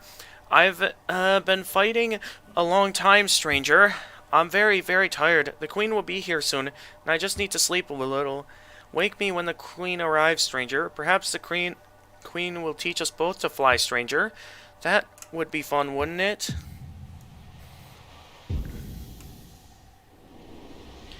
And, okay, that's a bit more essence than I expected to pick up. Protector of Root and Leaf, we honor you. So we now have enough essence for the Seer to ascend.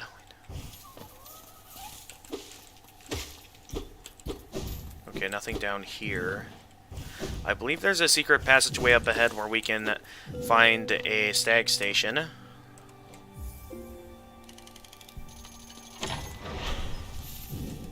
So there's a lever here we can flip to open up that door.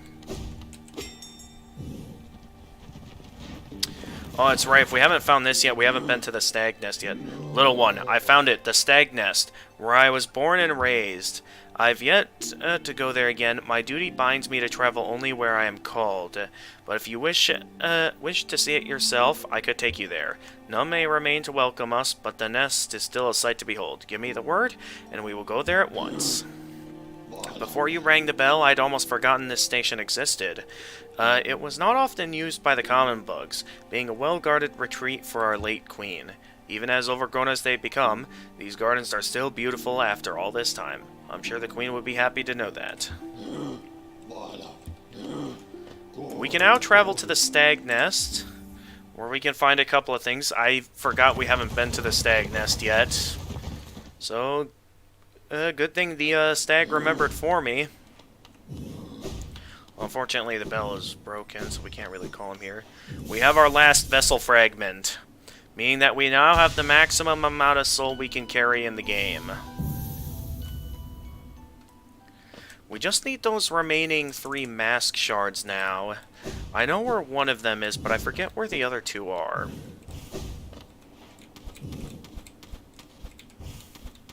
I know up here there's, I believe a seal we can find, or was it an arcane egg? An empty eggshell. I know there was something we could find over here that, like, leads to a hidden arcane egg. Or something we could find over here. I can't seem to find it, though. I'm not interested in going that way. I guess I was wrong? Anyway, we get a nice happy moment here right at the end. When we have a conversation with the stag. What do you think of my old home, little one? It was full of life once, stags coming and going, swapping stories of the places they'd been and the passengers they'd met. For a long time now, I've considered myself the only one remaining, the last stag. But being in the nest again, there's something in the air, a smell, or warmth, or a presence perhaps. Could it be other stags have made their way out into the wider world? Yes, I will hold on to that hope. My kin, still alive, still out there, journeying beyond these lands. Where he was initially called the Last Stag, his name has now been changed to Old Stag. Because now he's certain that he's not the last one. But for me, I could never abandon the stagways, not as long as passengers still need them. I can tell you still have important work to do. I will be your companion as long as my old body still serves. Let's enjoy the old stagways of this kingdom together a little longer. Being back in my old home, I feel the weight of my long life bearing down on me.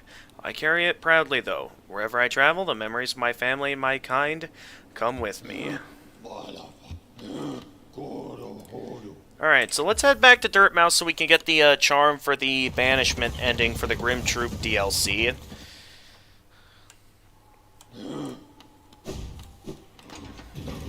Next, I think when I get back from dinner...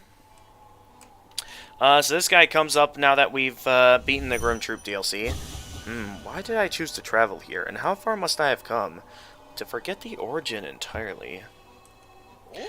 Ah, hello.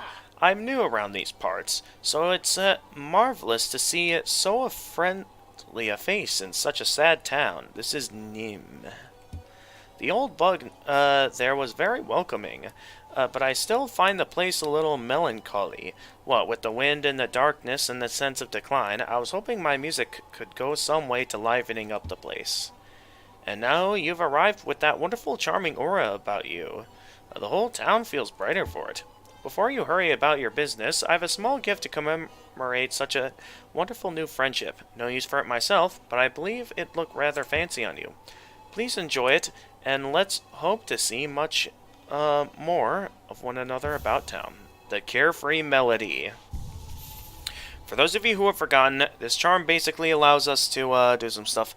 Natalie Hughes, welcome to this week's Friday streaming. We pretty much have almost every charm in the game. The only one we don't have yet is Grubberfly's LG and the other half of the White Fragment to get the King Soul, where we can then upgrade it to the Void Heart. Outside of that, and the remaining Mask Shards, we've done almost everything we can in the game at this point.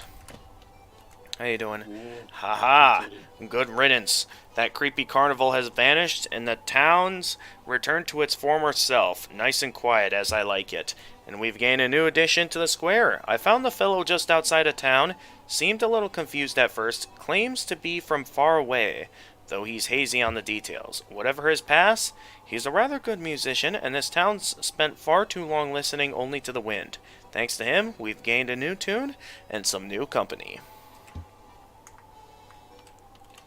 Okay, you just have the same thing to talk about again. My dear friend, are you enjoying my music?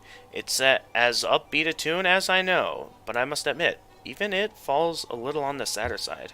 Please know I play it with joy. Being in this town, beside such good company as yourself, I feel remarkably, refreshingly content.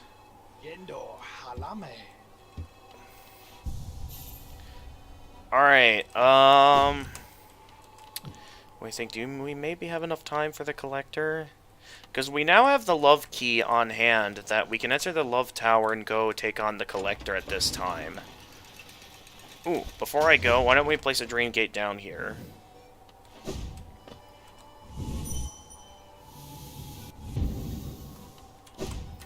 Place it there instead of the other station.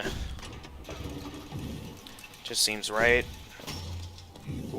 Anyway, we want to head to the King's Station now, where we can go and head to the Love Tower, and we can take on the Collector. Yeah, it should be right over there. None at this time. We could also head on over to the Coliseum of Fools. Though I think I'll save the Coliseum of Fools until after dinner. I really need to go and grab some dinner at some point. I'm only delaying it because people keep coming in when I least expect it. Did I open this pathway already? Or no, I didn't. Alright, so that means I'm probably going to have to head back out into the Kingdom's Edge to go open that up. Amazed I haven't done this yet. No. Okay. It's fine. We can get back up.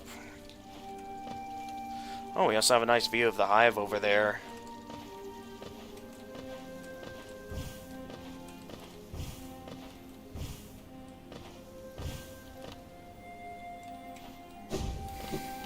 Of course, it makes me go through complex pathways just to get up there.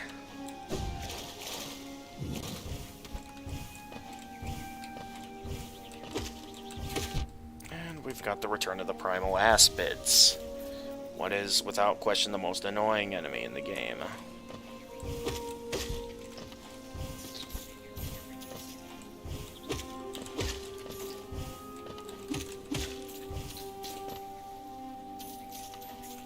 Alright, we're almost up.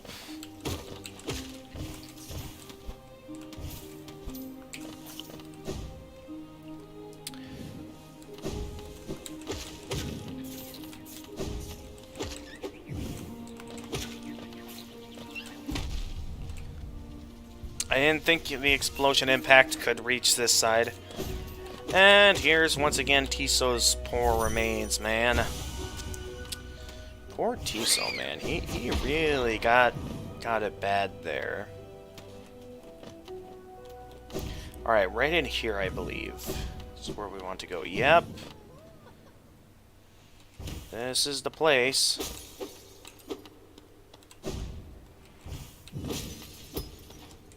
Now, where's the switch to get these doors open? I know it's here somewhere. There it is. So how far are we from the Colosseum? Because we could also take this time... Well, let's take the other way instead. Alright, as soon as we beat the Collector, I'm gonna be going and getting some dinner because... I really need to go and get some dinner before the commons close.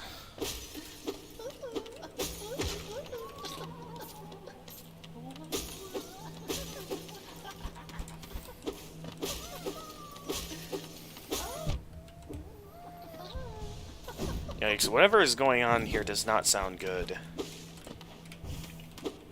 Alright, here we go. We got the Collector now.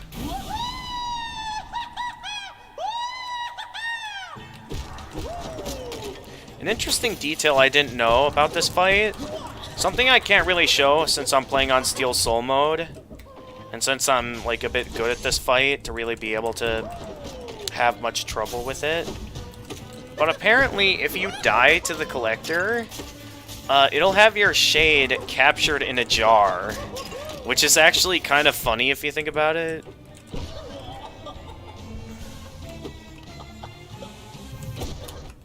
Oh, I barely managed to land a hit there. But yeah, this is a fairly simple boss fight, since you're just trying to hit him whenever he leaps around like that. Also, for some reason, it's pretty obvious that the Collector's made up of void. So it's very interesting to know, like, exactly what this thing is up to. Alright, he's pretty much dead now. What are you up to? It must be saved. My love, protected at last. What is your love exactly? Are they the grubs? Alright, with that, the Collector is finished, allowing us to get our hands on a very useful upgrade.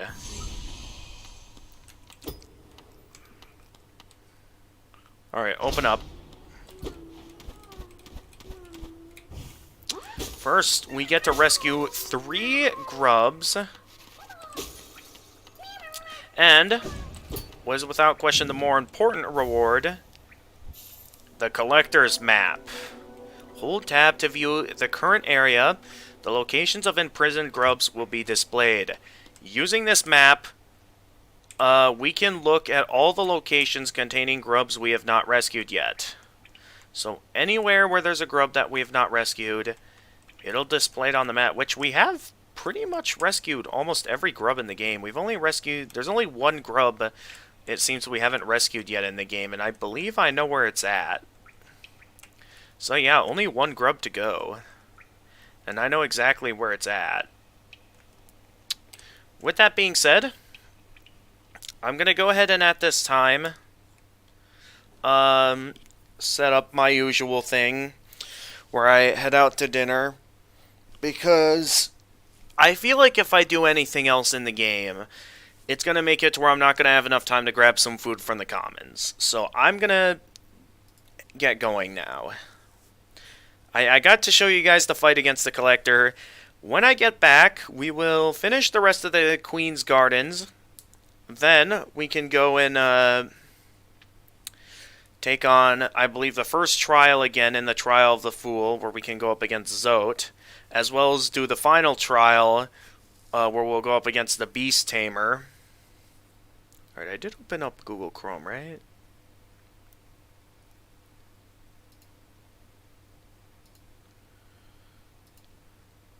Should be open.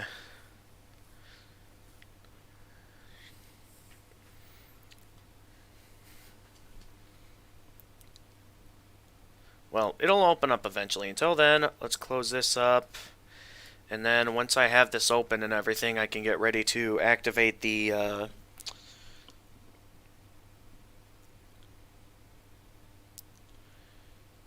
activate my usual dinner break screen.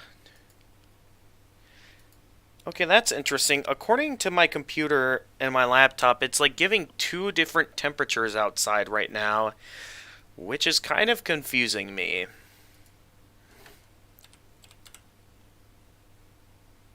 Oh geez, did I turn on the caps lock at some point?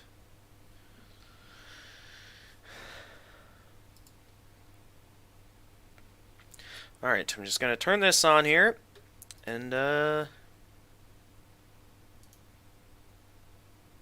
be, heading out.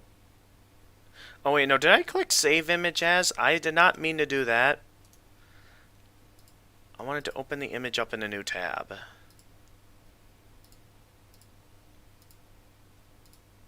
Alright. See you after dinner, everyone.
Alright, I'm back, everyone. And now we can continue with our playthrough of Hollow Knight on Steel Soul mode. Previously, we got our hands on the map to,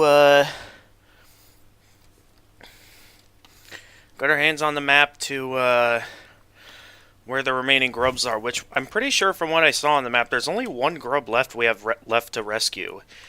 So I did a pretty good job looking for them all. So at this point, we're getting close to the, to finishing the game. There are still a couple of things we have left to do.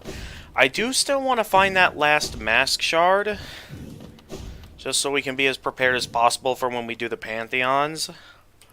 I am left wondering where exactly that's at. Because I feel like we should have found all the remaining mask shards by this point. How much do you have left to do? Not much, actually.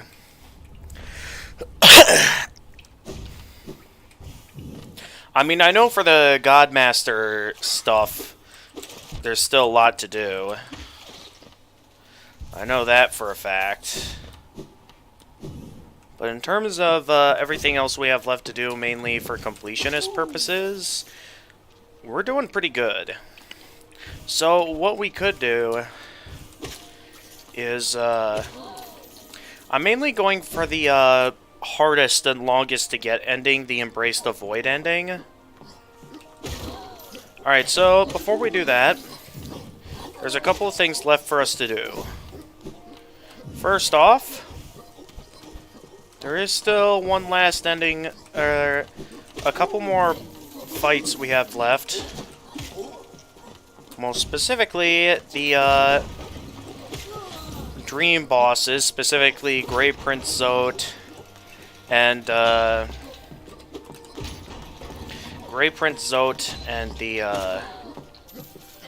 okay, I went a little bit too high. Grey Prince Zote and the White Defender. I would think we'd be able to face off against the White Defender at this point, but for some reason the game wouldn't let us face off against him, which I find to be a little bit confusing.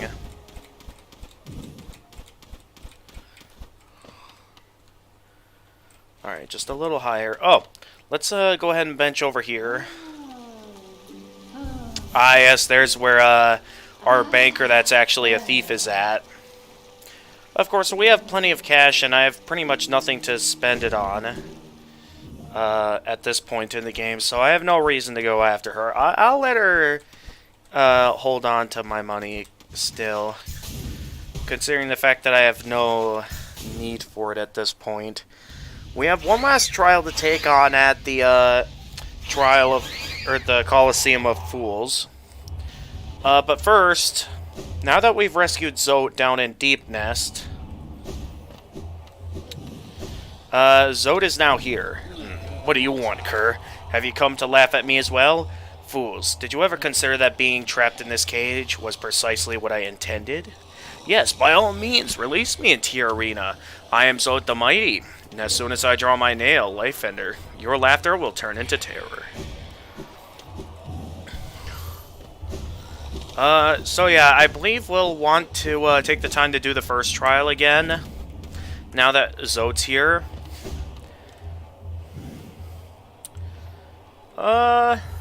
Actually, let's do the final trial first. Nothing else we can really get but cash out of this trial, but for completionist purpose, this does count towards 1%, so I am wanting to do this. I know it's going to be fairly difficult, but I'm pretty sure we got this. We have a decent charm build set up, and we're quite good at the game, so I'm not too worried. Should have probably equipped a couple of different charms instead of what I currently have, though.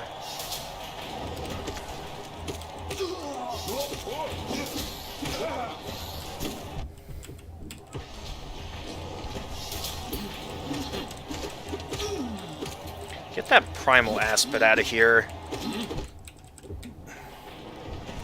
So far, nothing too dangerous. Early on, there's nothing too dangerous in the trial.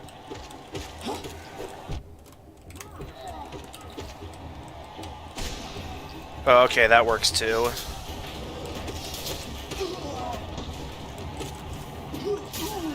Okay. We're just gonna take them out, I see.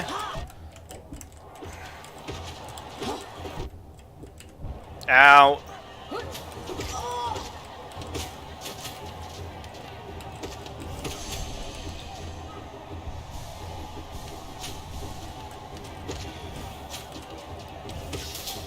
Alright, you need to go down.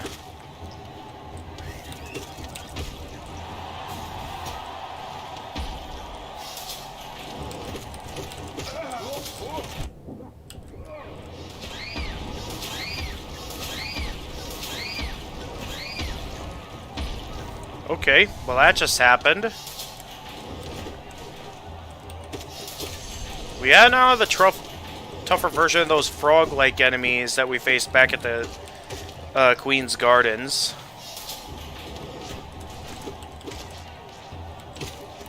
Now there's a whole swarm of them on screen at this time.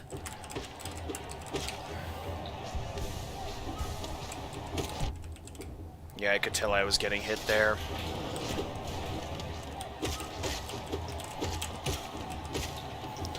Alright, we're doing pretty good so far.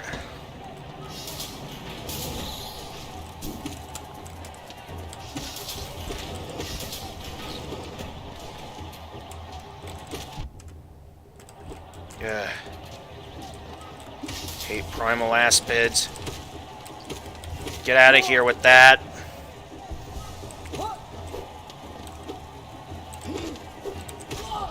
Gotcha. Oh boy. I know that sound anywhere.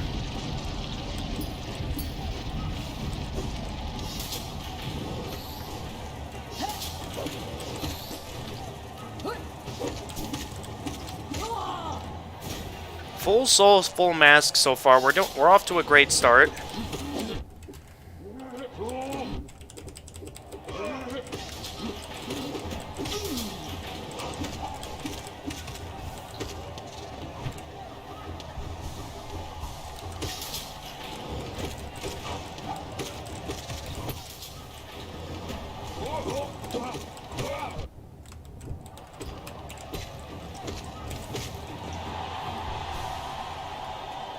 Alright, we're doing good. What's next? We got these guys, which, with our power, they go down in only 2 hits. Oh, hi there. I forgot about you guys. Was there another one of you somewhere? Yep, there is. Nothing dangerous here. We do have the Soul Warrior now.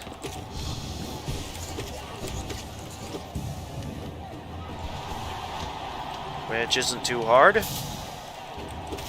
We have a unique soul character that are similar to the mages of the Soul Sanctum. Except they kind of have that electric attack similar to Umu, making them reasonably dangerous. Okay, I need to kill you, otherwise you're gonna keep attacking me. And of course I get hit before I can... Dude, could you...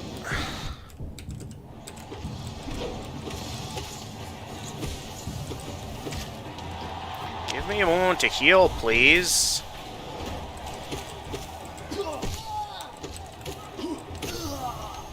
Oh, more essence, thank you.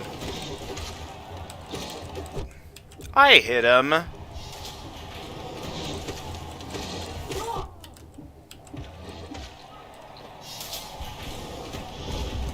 Oh, yeah, this is like a weaker version of the Brooding Malik.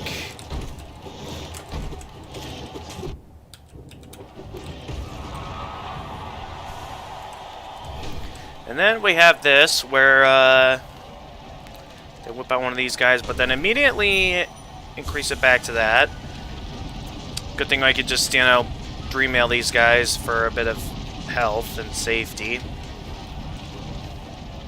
so I can regenerate whatever soul I lost. So we're pretty much still at full health. Alright, the aerial segment. What's known for being the hardest part of this entire trial, the aerial segment. Since basically by being in this segment, you're unable to heal. Meaning that you'll want to beat this part quickly, otherwise you will die.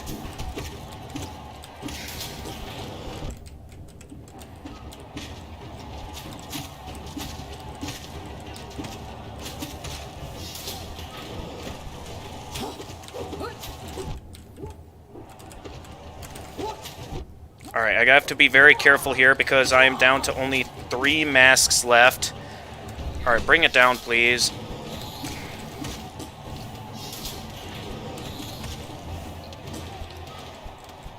Okay, we can heal. We can finally heal, folks. I was a little bit worried there when we got down to only 2 masks left, but we're good. We are good. I'll admit, I was a little bit worried. But what matters is that we're alive.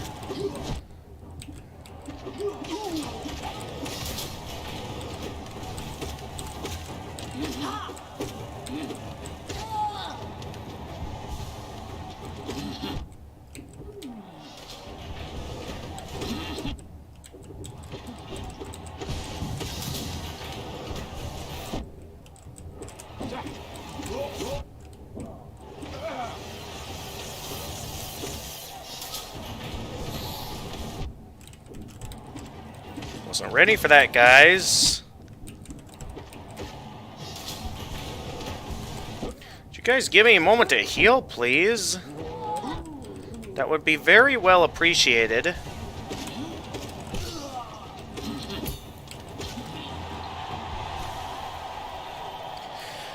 What to do after you complete? I don't think we're gonna be fully completing this game this episode. Alright, boss time against the God Tamer. We have enough health, so this should work.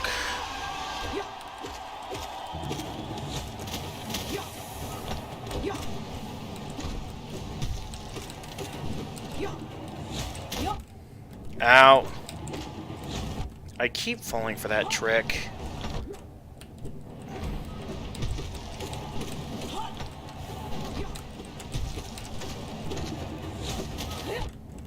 Ah. I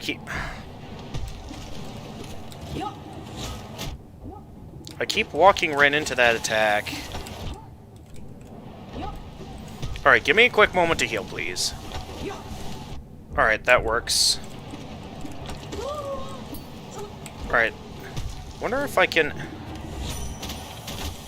No, I can't Dream Nail the God Tamer, unfortunately. Alright, I was a little bit worried there when I got down to like 3, maybe even 2 masks remaining. But we managed to beat them. A little bit worried, but we pulled it off.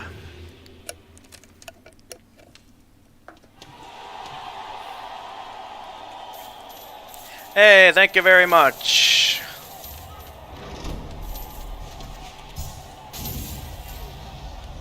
Up to over 1,000 Geo. We're basically rich at this point.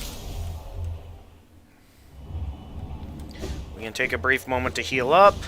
And then we're going to need to do the first trial again so we can get Zode out of that cage and get him back into the safety of Dirtmouth. So let's go ahead and do that. Welcome back, warrior. A true fool keeps on fighting. Even when there is no more glory to be gained, step over to a board and make your mark. Show us how foolish you truly are.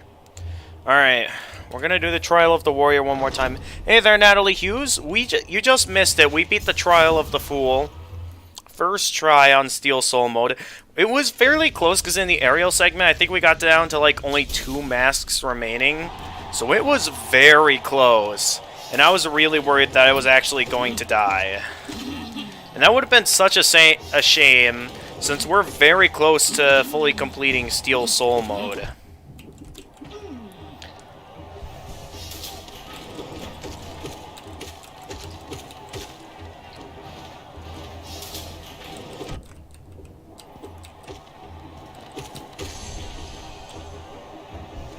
Oh, why did I decide to heal there?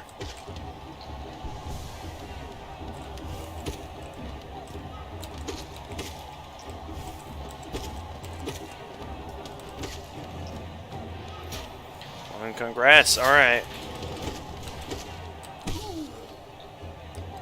So yeah, there's still a small number of things left for us to do in the game. But yeah, we're getting close to the end at this point.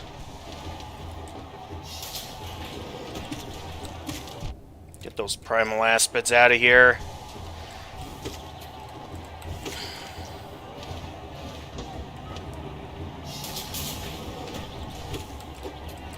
Okay, just another... And, of course, there's spikes down there.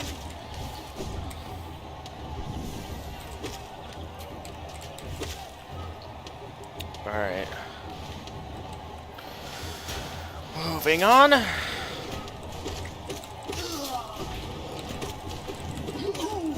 Okay.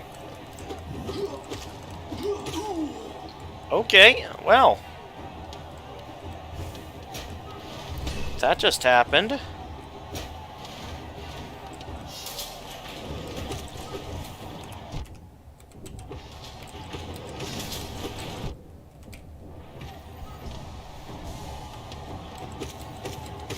Alright, take those guys down.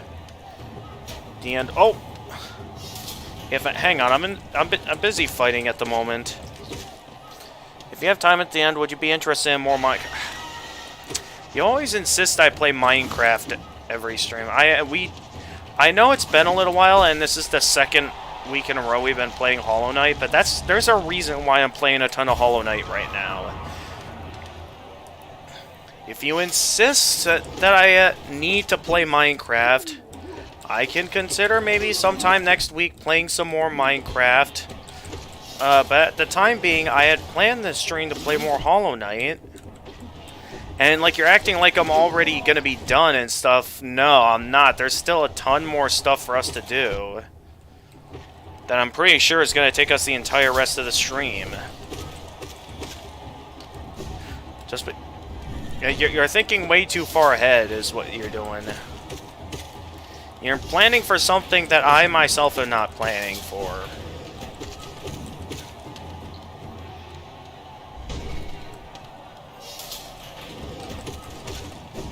Oh, these guys.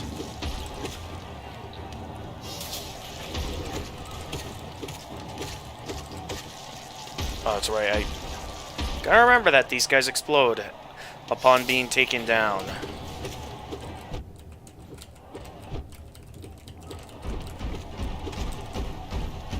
Oh, of course I get hit right as I'm in the middle of healing.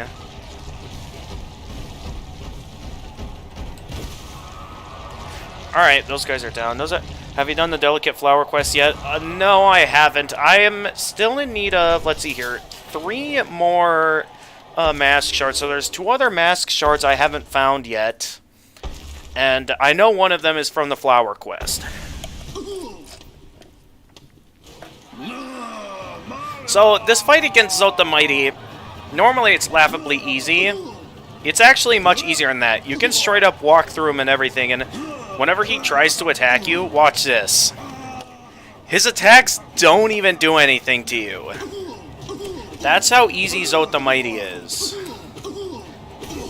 That, like, he is laughably easy to the point that, like, you can't lose to him.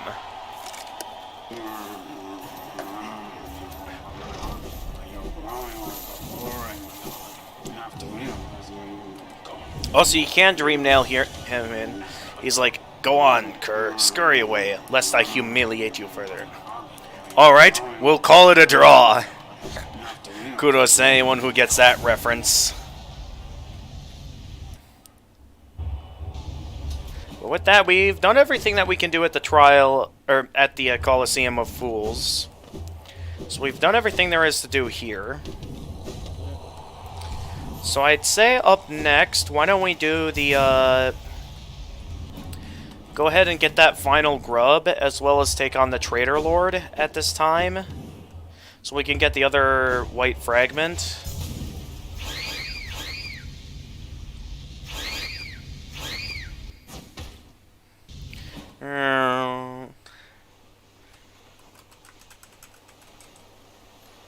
See, I just need to figure out where... I just need to figure out where those last 2 mask shards are. And then, yeah, I'll go ahead and do the flower quest. I just need to remember where it was at. Because I myself have forgotten.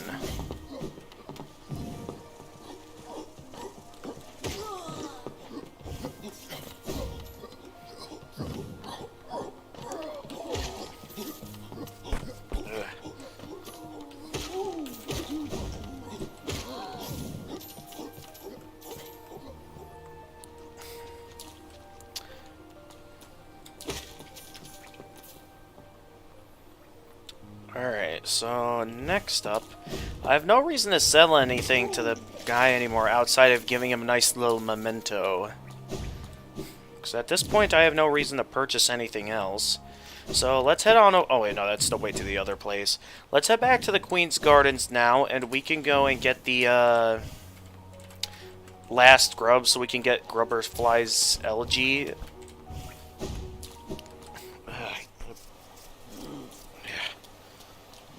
I get an itchy nose at this time. Alright, head to the Queen's Gardens.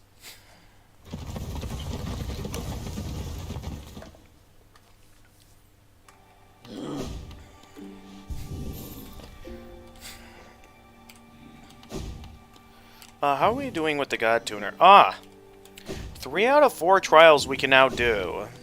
So if the Trader Lord doesn't unlock the trial of, or the Pantheon of the Night, then... I'm not entirely sure what else I'd want to do then.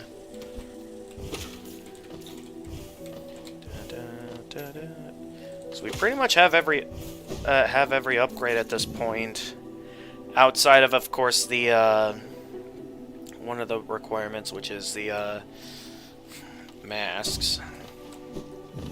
We went down that way already. We want to go up this way, since we haven't been this way yet. This is where things are going to get a little bit difficult in terms of platforming. As in to the point that you could consider this to be harder than some of the platforming we dealt with back at the... Did I just see a glitch with that plant in the back? I'm not sure if you guys saw that. It looked like there might have been a bit of a bug back there.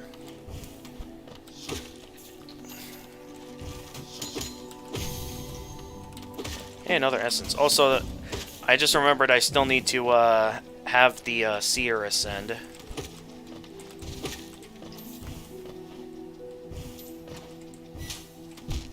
Ow. Oh good, the game put me up there.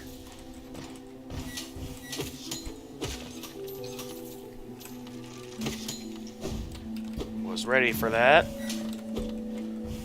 And oh boy, this area. Not entirely looking forward to this part. Also, another one of these plants here at Green Path.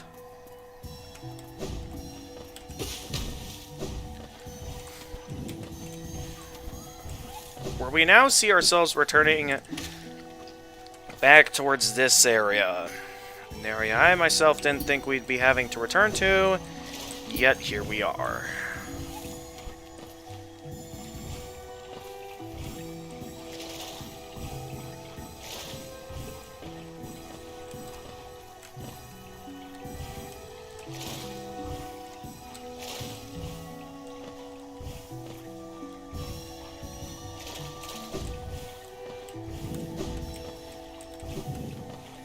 Is that all of them? No? What could I be missing?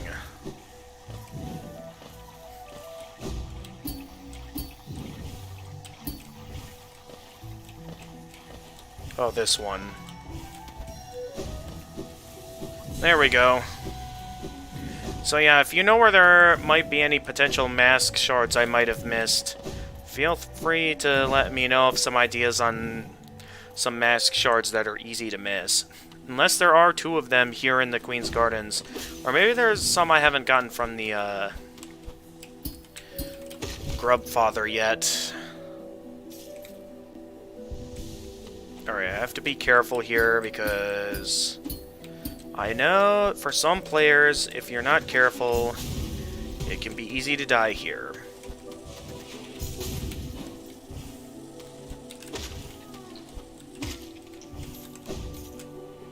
Of course I get hit. At least the enemies are out of the way.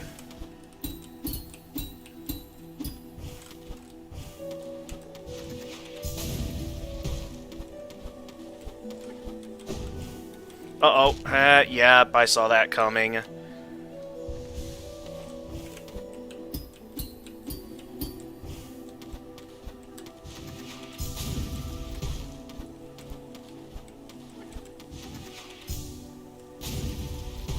Okay, so probably be easier if I just...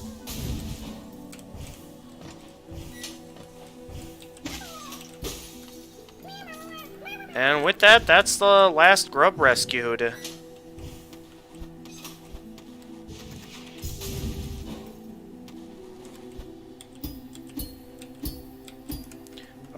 I thought I remembered that platforming challenge being a bit harder than that, but seems we did good.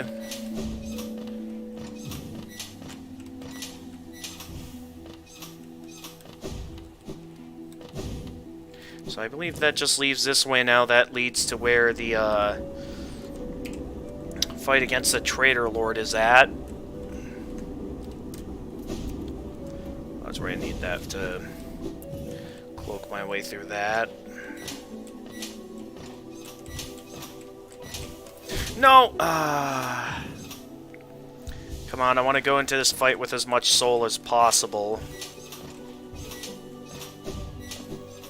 Alright, here we go. The fight against the Traitor Lord. Of course, to get things started, we have a few other Traitor Mantises to deal with before we can deal with the Traitor Lord.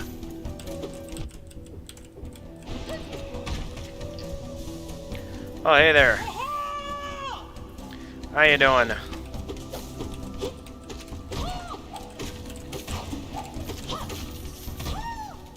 Alright, here comes the Traitor Lord. Hey there.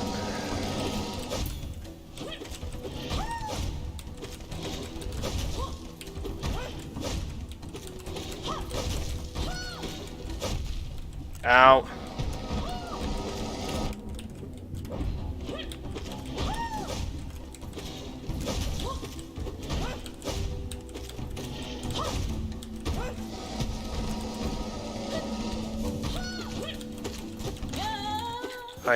Oh no, Cloth! Well, at least he got to deliver the finishing blow.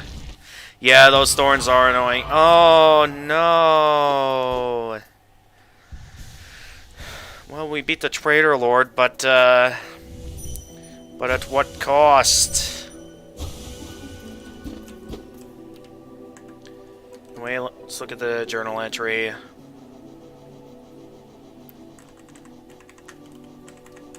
The Traitor Lord. Deposed Lord of the Mantis tribe, embraced the infection and turned against his sisters. I have felt that desire, the desire to take the infection into myself, to become stronger, more powerful. These thoughts haunt my dreams during the darkest times. A false hope, but it can burn so brilliantly into one's mind. Yeah, poor Cloth. Your sacrifice will be remembered, pal. Okay, I don't think there's anything up there.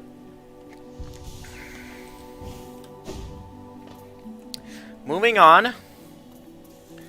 We now can get our hands on the other half of something over here. We have a bunch of taken out, I believe those are Traitor Mantises that have been taken out. And this poor being down here. Which... Protect. I believe this is one of the 5 Knights of the Round Table at, in Hollow Nest. There were like 5 Great Knights. I know one of them was Ulgrim, the Dun Defender. One of them was like Yzma. And then I believe the third one is the Grey Mourner. And then that one was the 4th one. What was the 5th one? I can't remember who it was. Oh yeah, it was the knight that ends up being killed by the maggot that becomes the false knight. That's right. Entering this area, we now have the the White Lady. Wonder if I can dream nail it while it's sleeping. So it can access a mind? Then the seals shall break before its blade. Anyway, let's have a listen. The White Lady. Oh, one arrives. Far it walks to find me. Did it seek my aid, or did the path carry it by chance to so pertinent a place? It is true. True that you were awaited. No, perhaps that is inaccurate. True, one like you was awaited.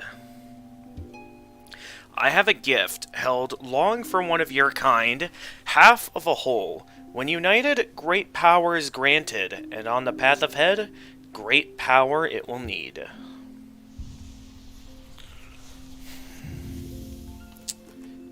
We have the other half of the King's Soul. With the other White Fragment collected, it forges the King's Soul. It faced the gendered child. She's a fierce foe, strong in mind and body, striking reflection of her mother, though the two were permitted little time together. I never begrudged the worm's dalliance as bargain. In fact, I feel some affection for the creature birthed. If your paths were ever to align, I imagine you might gain yourself a powerful ally. Within my roots, the weakening of the vessel I plainly feel. Only two obvious outcomes there are from such a thing. The first is inevitable on current course, regression. All minds relinquished to that pernicious plague. The second I find preferable, and would seek your aid in its occurrence, replacement. I implore you, usurp the vessel. Its supposed strength was ill-judged. It was tarnished by an idea instilled. But you are free of such blemishes. You could contain that thing inside. I'll offer fair warning. The vessel may itself be weak, but it is much empowered by that force within. To claim its role requires strength of some magnitude. Prepare yourself well before attempting this task. I'm already as prepared as I could ever be. The only thing I could do at this point to be more prepared is getting my hands on that last mask shard. So it bears our once fractured soul, now complete. Such strength, such resolve, such dedication. Is it more than simply a vessel? I almost feel like I'm once again in the presence of my beloved worm. The King's Soul. What is at the heart of it, I wonder? If its curiosity wills it, it should seek out that place where it was born, where it died, where it began. So it bears our... Okay, that's all it has to say. That's all the White Lady has to say. So that does lead me to question now. There's only two mask shards that I don't know the location of. One I know is for the Delicate Flower quest line. The other I'm unsure of. And unfortunately, there's our pal Cloth. Well, now that was something. A true battle of mighty warriors. So intense, so climactic. It's really everything I could have ever hoped for. Thanks for all your help, my friend. For a tiny bug, you set a valiant example. We'll meet again, I'm sure of it. Be on my way soon. No less waiting and I'm done down here. Just savoring the moment a little longer. Alright, you go ahead and do that. So with that being said, we have pretty much explored all of the Queen's Gardens at this point, outside of the fact that we do have that challenge with the Delicate Flower to deal with still. There is that, which leaves only a small number of things left to do at this point. First things first, let's go ahead and get our hands on what should be the last charm in the game. Oh yeah, first things first, here's Zote, but that's not the only danger I had to overcome in my quest for glory. You've noticed this trophy, haven't you? A keepsake from my final triumphant battle deep in the pit below us. Yes, Lifebender claimed another victim, and the crowd erupted into ecstatic cheering. Cheering that was both loud and utterly sincere. To what do I owe my long string of triumphs and victories, you ask? As I said earlier, the key's in my personal philosophy. The 57 precepts of Zot. Particularly relevant here's my first precept. Always win your battles. As for the other 56 precepts, well... Grey Prince, so dark, so troubled.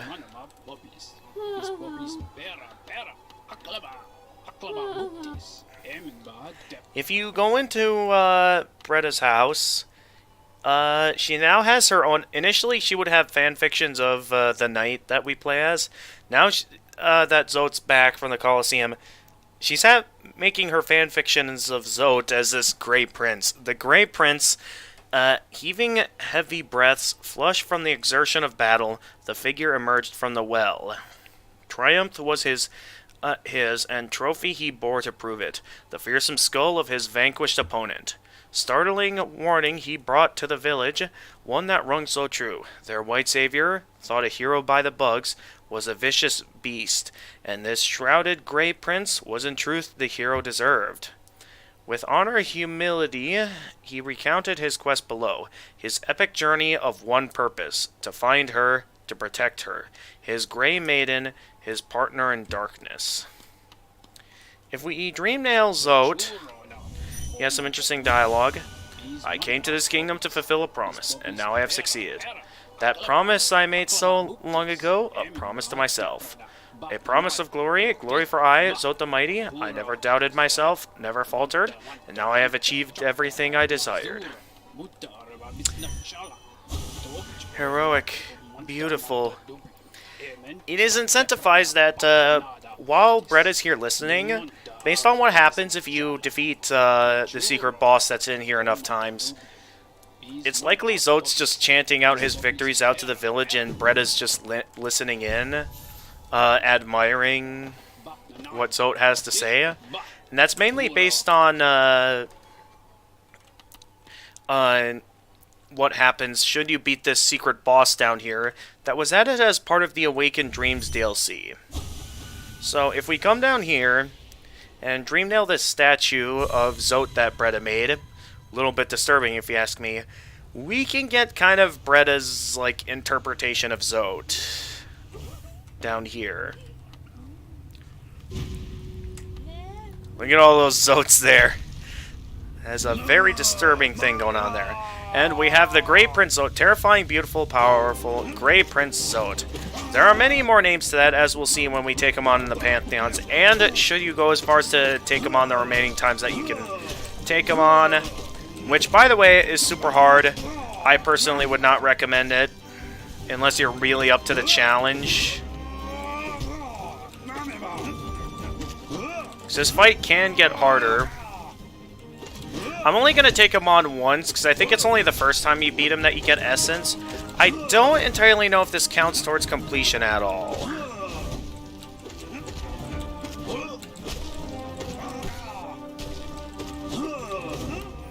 So, first time you face Grey Prince Zot, it's likely to be fairly easy, because, like, look at that, we easily beat him, like, I'm pretty sure we didn't get hit at all there.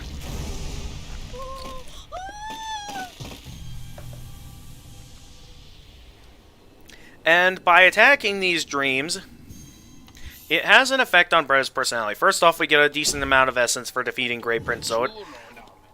But also, Bretta is... Okay, that's what Zot has to say. Grey Prince, your words, are they repeating? Bretta is beginning to lose interest in Zot. And I believe if you defeat Zot enough times, Bretta will straight up lose interest in Zot. And I believe will also begin to actually decide to just leave.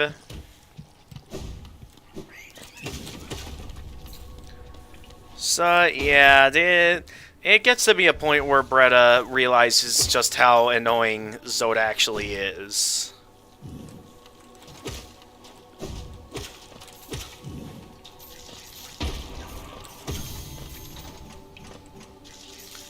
Anyway, Now that we've gotten our remaining rewards here, we've found every grub in the game, so we can get the remaining rewards from Grub Father. Starting with this, which is, what is this, a King's Idol. A ton of Geo.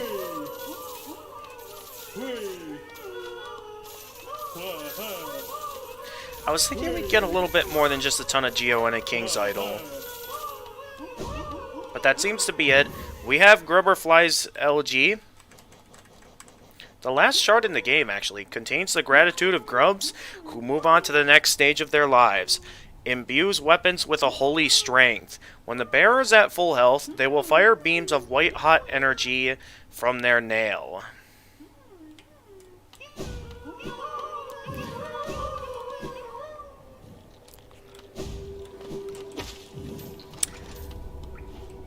With that out of the way, that leaves only a small number of things left to do in the game. First things first, I don't know if the King's Soul counts as its own charm, but in case it does, I'm gonna go here and get our reward for that. Yeah, pretty much nothing we'll be able to do here at the Black Egg table. I don't know if Hornet will be showing up at all, even if we get the Void Heart here.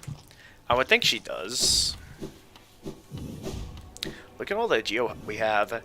I mean, if we really wanted to, we could go and get our hands on the Unbreakable Charms. That is, if I didn't already go for the Banishment ending for the Grim Troop.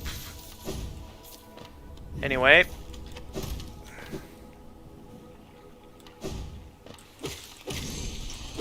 Oh, hey, more of those light seeds.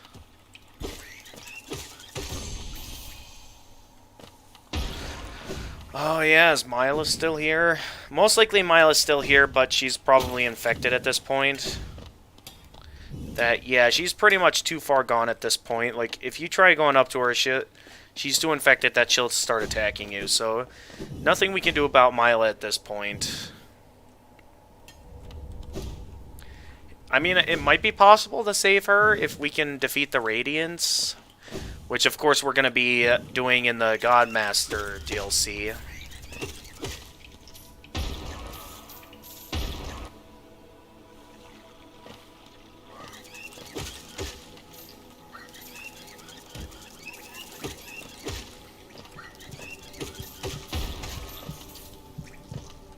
I don't know if I'm... Oh, that's right, this way's blocked.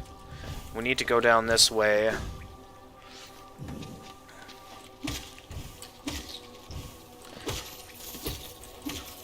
That reminds me. While I'm here, why don't we use the tram pass to head on over to the crystal... Or no,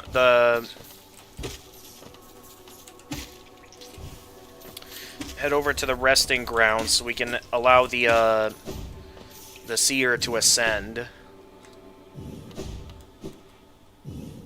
Yes, insert tram pass. Come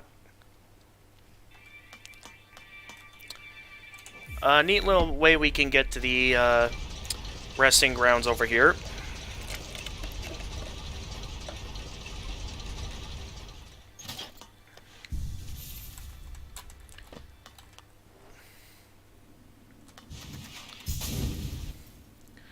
So yeah, that's pretty cool. Anyway, back here at the resting grounds, we're gonna go here and allow the seer to ascend. And outside of the flower quest, I'm not sure what else there's gonna be to do. Because we've done just about everything else we can do in the game.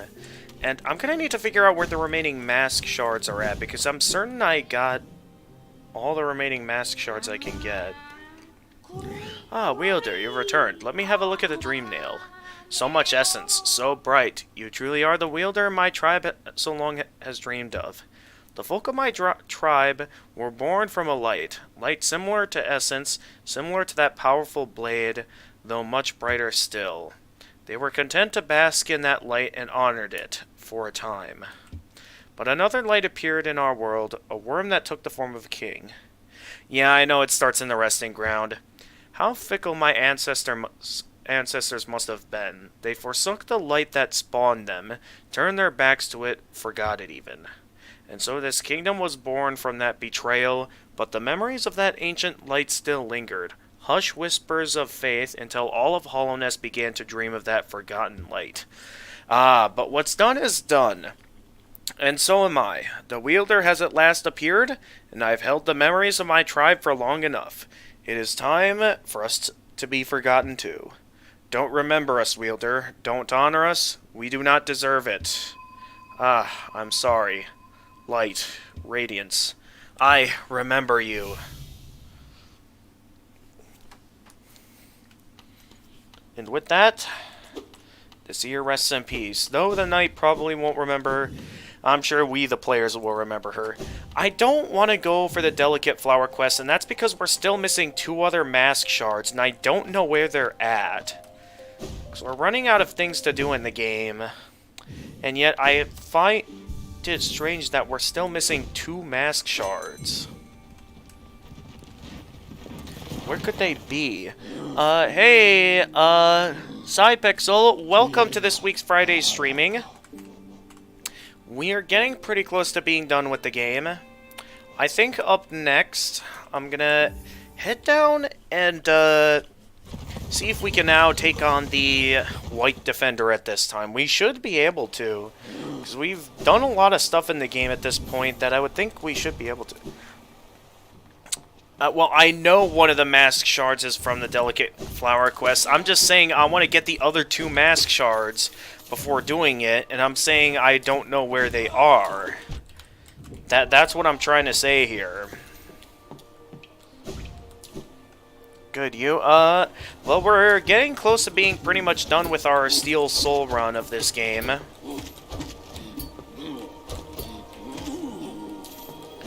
So, we've done quite well last week when we streamed this game, and this week we're making great progress. Okay, yeah, so if you can help me find the other 2 mask shards, then I'll take the time to do the Delicate Flower quest. Does that sound good? Thing is, a lot of these mask shards, I don't know where they're at, because I feel like I've searched the entire map at this point. So if I haven't found them by now, I'm kind of lost as of where to look next. Alright, we should be able to face off against the White Defender at this time if we can. I forget, what were the prerequisites to be able to face off against the White Defender? Because I am pretty sure based off of... Oh no, we can take on the Pantheons any time at this point. So actually, we don't need to face the White Defender. Did we have to, like, take out the Dreamers as well to face the White Defender? I'm a little bit confused by that. Well, anyway... Moving on. What do I want to do next? I think there is... Yeah, I'm trying to get everything, and then we're going to go for the Embrace the Void ending. Because I have not taken out any of the 3 Dreamers. I've taken down, like, the bosses watching them and made it to the Dreamers, but I haven't taken out the Dreamers themselves. That's because I'm, like, interested in knowing, like, if it's possible to, like, actually, like, keep them alive and stuff for the Embrace the Void ending. Oh, that's right, I gotta get the blessing for collecting everything. So I guess a few things I can do while I'm here. Most importantly, let's go and, I believe one last thing I want to show in Green Path.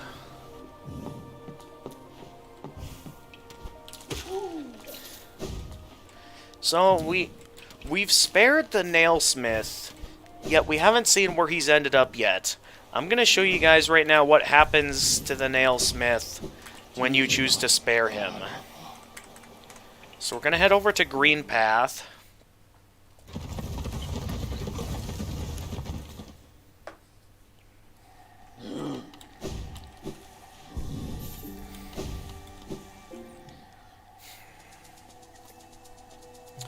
Let's see here. We want to head down.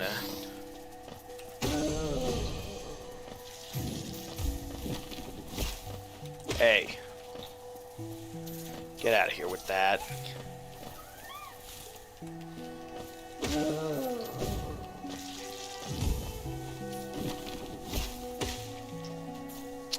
I was literally waiting for the right moment to stop and look at the map, and of course the moment I stop to look at the map is exactly when I'm right in front of one of these fly traps. Can you list all the mask shard locations you found already? It will make it a lot easier for me to know which ones you need. Okay. Sounds like a good idea. In terms of mask shard locations, I know, well, there's a lot here. I'm not sure where to start, because there's a lot of mask shard locations in the game. Because I know in terms of Deep Nest, I'm pretty sure we got all the ones from Deep Nest, because I know there was one right here that you get from going through the fungal core. There was, let me see here, the Queen's Garden. Was there any at the Queen's Gardens? Fog Canyon, I can't remember which ones were at Fog Canyon.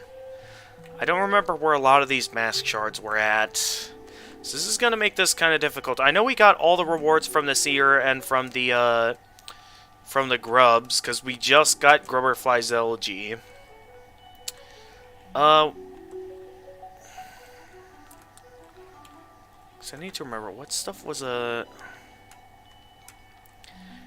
It's frustrating, because I feel like I looked everywhere here. So to not know where the last of the mask shards are at. Alright, you recently get into... No, I've been streaming for a bit of a while now. So I have some decent experience with it, but there is still a lot I know I don't know about it.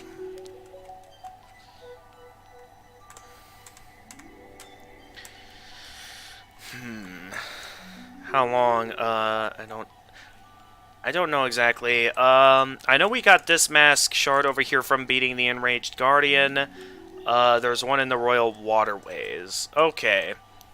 I'll try doing some looking around in there after I show you guys this.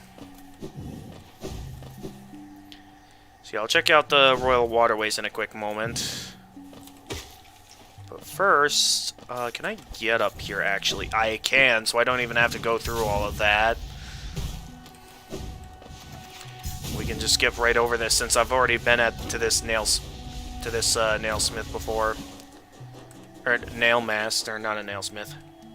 How you feeling? I feel pretty good about it. I know there's probably a lot more I can do in terms of, like, backgrounds and stuff I could show on stream, thumbnails, certain redeems and stuff. Stuff I really don't know much about. And I'm, like, interested in learning about it, but at the same time, I do know nothing. If we return to Paint Master Shio... Oh, look who's joined us. We have quite a merry crowd now, don't we? This fellow came wandering into my hut, quite distraught, and on his own quest for a new calling in life. We talked and found a common love of creating and building and honing a craft, so now we make art together. It's good to have company. I hadn't realized how lonely I was. It's like being with my brothers again. Stay with us if you'd like. Oh, hello, traveler. How strange that we should meet again in a world as vast as this. I must thank you for not killing me when I asked you to. I was irritated at first, but I had some time to think up there, and I soon saw the wisdom in your decision. The world is made of more than metal and weapons. I set out exploring and soon found my way here.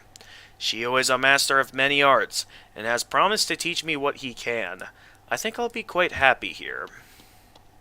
This, I believe, will get you the, I forget the exact name of the achievement, but it's the alternate achievement that, when it comes to backgrounds, you don't have to worry about that. Have you gotten the one at... yes, I've gotten in the one in Bretta's house. In fact, I just took out Grey Prince Zote once, so I know I got the one in Bretta's house. Oh, wait, that's right, I don't have to go through all that. I could just go over here. Alright, so to start, we'll go for the one in the Royal Waterways. Seeing how you believe that that's the one I'm missing.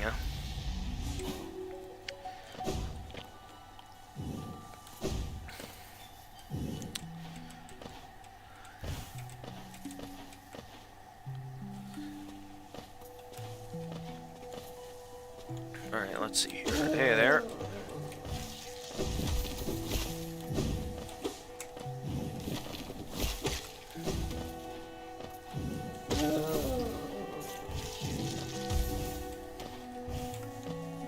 Alright, we want to get up to the...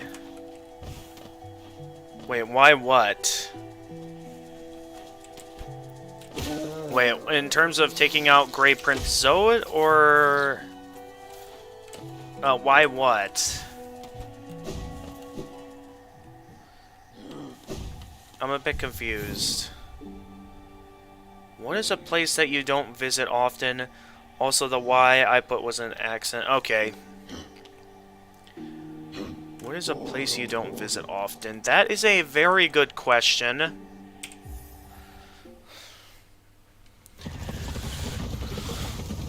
I mean, I don't think there's any other mask shards in Deep Nest.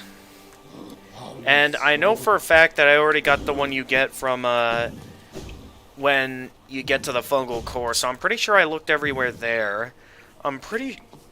I really don't know. So I'd say our best option for now is to start where you mentioned the one mask shard was at, which was in the Royal Waterways.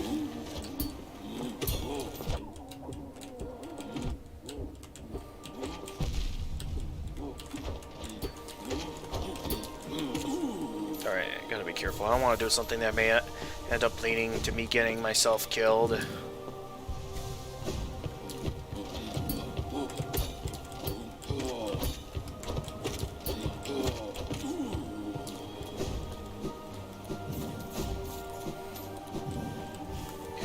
We also still have to at some point... Oh, we still have to get the blessing from the charm shop, as well as eventually get the Void Heart. That's like the last charm we have yet to get, is upgrading our King Soul to the Void Heart.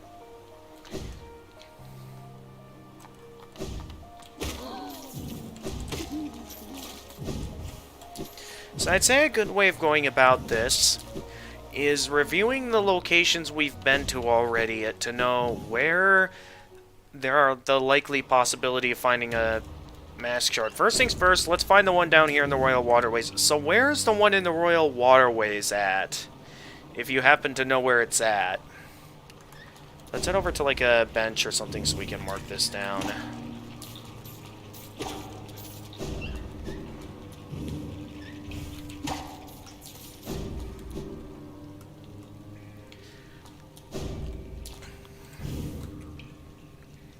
So you mentioned that there's one down here, but I don't know where. So, like, where exactly here would I find a mask shard?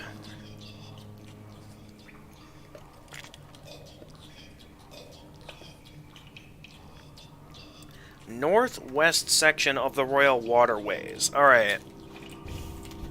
I'll go check that place out.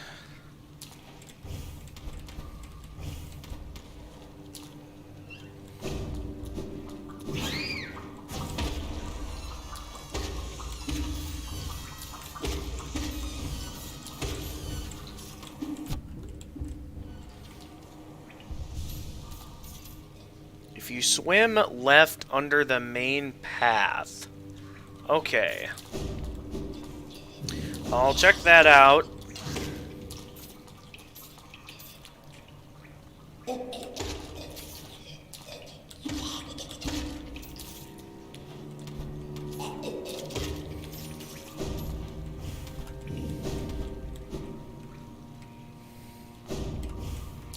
Alright, so we're in the room here.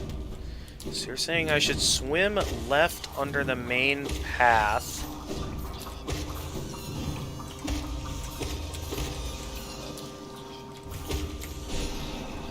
Oh, hey, no. Okay, I think I already got this mask shard. Are there any others in the Royal Waterways that I could have missed?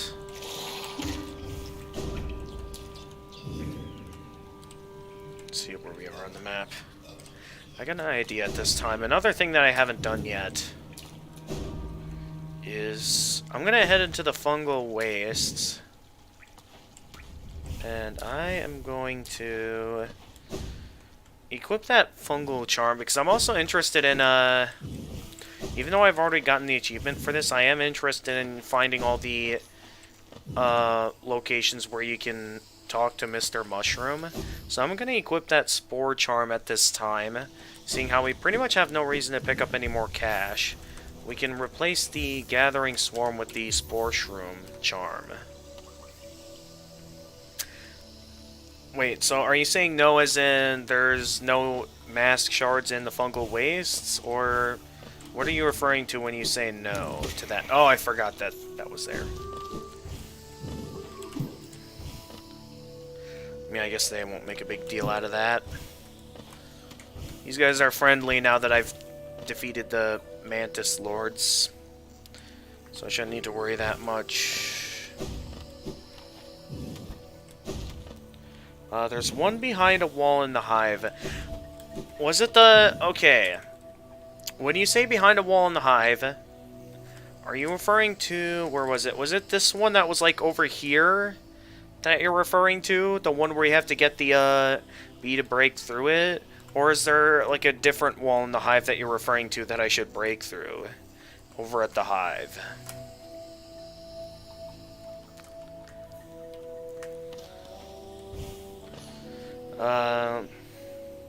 That's what I'm gonna ask for now. So I know the first location where you can find Mr. Mushroom is somewhere here in the fungal wastes. I forget where the other times you find Mr. Mushroom are.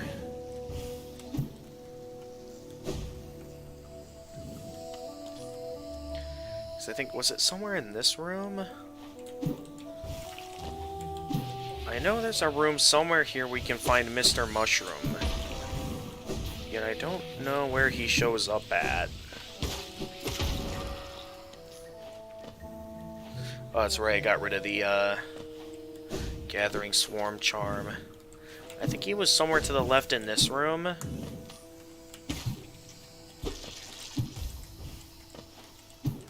I think, at least. I could be wrong.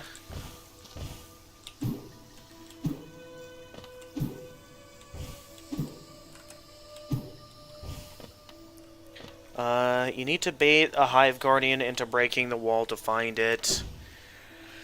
I feel like I've found it before, but at the same time, if you think I haven't found it yet, then I guess I haven't found it yet. Oh yeah, I just remembered about this.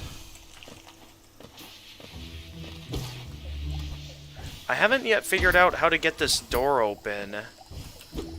Because I know for a fact that this door is capable of opening, yet I've checked both sides of this door, and I've not seen a way to open it. I thought I remembered a way to get that door open.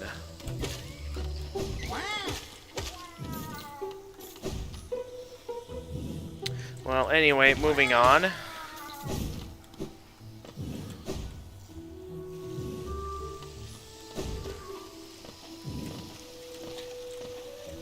Alright, I suppose I've had enough looking around that. Let's go ahead and head back up here, and I think head back up to the crossroads so we can get the blessing. So that way that's one thing off my mind. I was thinking we'd find Mr. Mushroom down here. I wonder why I haven't found him. Like, is there certain prerequisites in order to get Mr. Mushroom to appear? Well, anyway.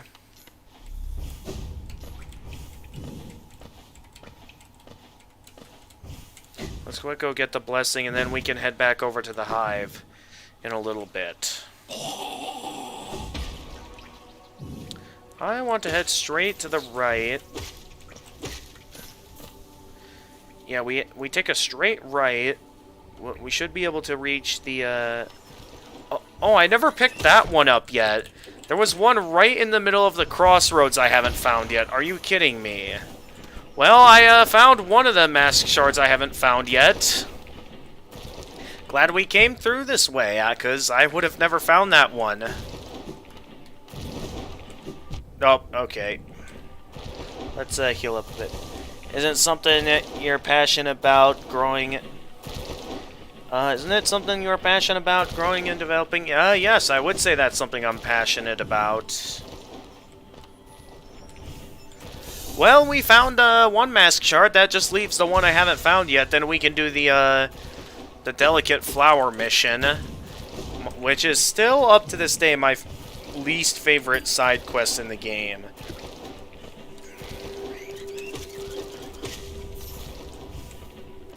Like, I will always hate that mission with a passion. One near the east side of the Queen... Oh, I'm pretty sure I already got that one. So, let's go back to the Hive and look for the one that's over there.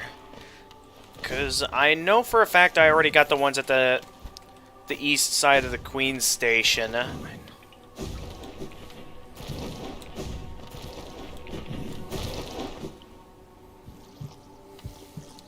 Yeah, I know for a fact I already got that one.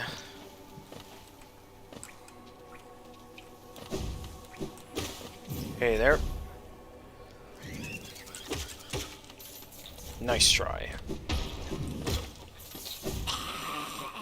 Nice try. Okay. Wasn't expecting that. There's also one in Stone Sanctuary and Green Path. It is possible that I could have missed that one. Let's start with, why don't we start with the, what a Green Path. Yeah, it is a passion of mine. Alright, we can now get the blessing from this character. A special blessing from me to you. You've earned it. We've collected every charm in the game.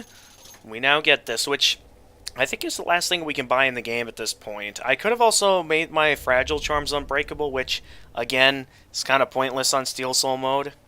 My dear, a blessing for you. With your excessive patronage and those startling good looks, you've more than earned it.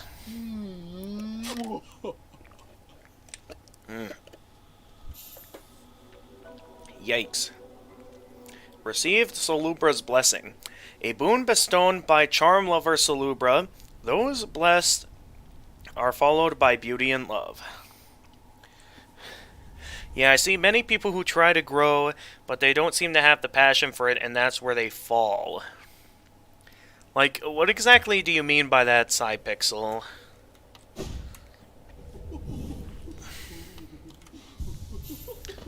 Alright, so let's see. Where do I want to go next here?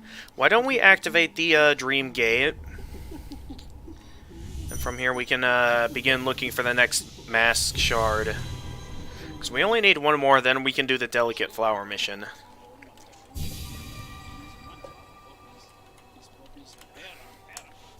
So let's start with the one that's over in the... let's try out the Stone Plinth, like you recommended. If people don't have enough of passion to grow and try to work on ways to grow their channels, they eventually quit because they don't see progress, but that's because they weren't doing it right. Yeah, and seeing where I currently am, I know definitely I've had the passion, and like, here's the thing. I've had a bit of an interest in trying to improve like my YouTube content. Because like so far with my YouTube content, all I'm really doing is recording and uploading stuff. I've had the interest in trying to get into some video editing, but it's been hard to pick up on. So what I've been trying to do is I've been trying to make a career out of video editing, which is why I'm here at college, so I could like try and become a video editor. And this is like a 4-year university, and I'm kind of in a position where I'm currently not liking how they're doing it, because it's like, I'm still interested in being a video editor, but the way that this university is doing it, I can see it's doing a lot of stuff that isn't the kind of video editing I'm wanting to get into, or is like involving a lot of stuff that has nothing to do with video editing. And it's left me in a position where I'm beginning to reconsider a lot of my life choices, because it's like choosing not to finish a university, especially with this being my 3rd year in, it is kind of a very important decision I'm trying to make here. Because it's like I'm still wanting to make a career out of video editing, so that way, you know, I can make a decent career, as well as, you know, have something that benefits my hobbies of, you know, making content for Twitch and YouTube. So I'm kind of in this position where it's like, what's my next move, seeing how clearly I'm not really getting into the university style. It's like I've tried to keep at it for 3 years, but now I'm at a point where I'm out of ideas. And it's because of that I'm like trying to figure out what's next. And so far I'm really leaning towards the idea of maybe going for like a 2-year associate's degree. So I feel like that's something that might work.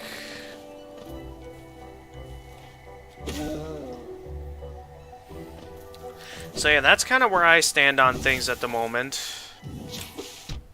Of course I miss with that. So yeah, I have a sense of a passion, but it's like I'm in that position where there's a lot I'm considering at this time.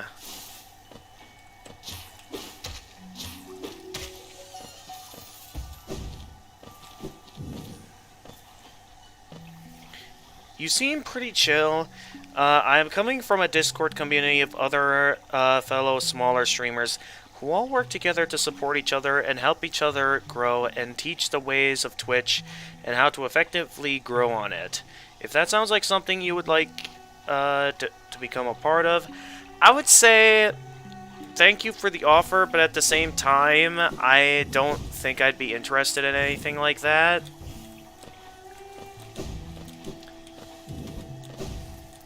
Oh, that's right. They always make the pathway to the stone plinth really well hidden. I always forget about that part. Because, like, from a what was that sudden voice crack? From a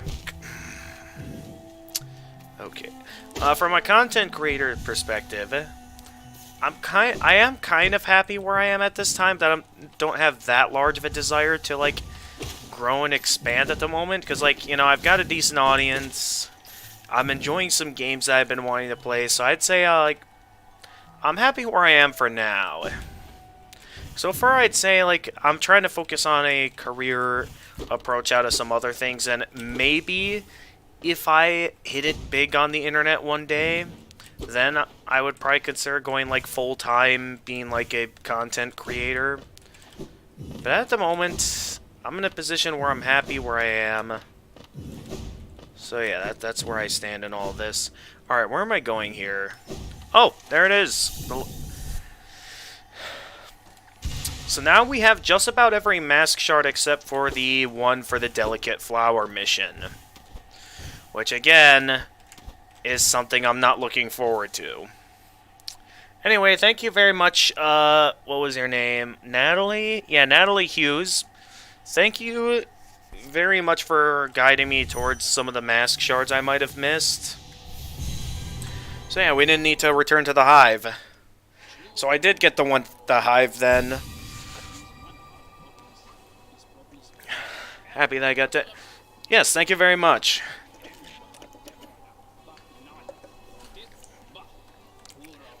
So once again, we're in a position where we don't have a whole lot left to do in the game. I'm still interested. Like, what were the prerequisites to one? Well, we don't need to take on the White Defender at this point, considering the fact that we have all 4 Pantheons unlocked at this point. But what were, like, the qualifications to be able to go after Mr. Mushroom? Because I was certain that Mr. Mushroom was somewhere down there in the fungal wastes, yet I didn't see him anywhere. So either I went past him, or he is somewhere there, but I just haven't seen where he was. So let's at this time go ahead and work on that flower mission. So heading on over to the resting grounds. But I am interested in looking for Mr. Mushroom. I wonder where he's at.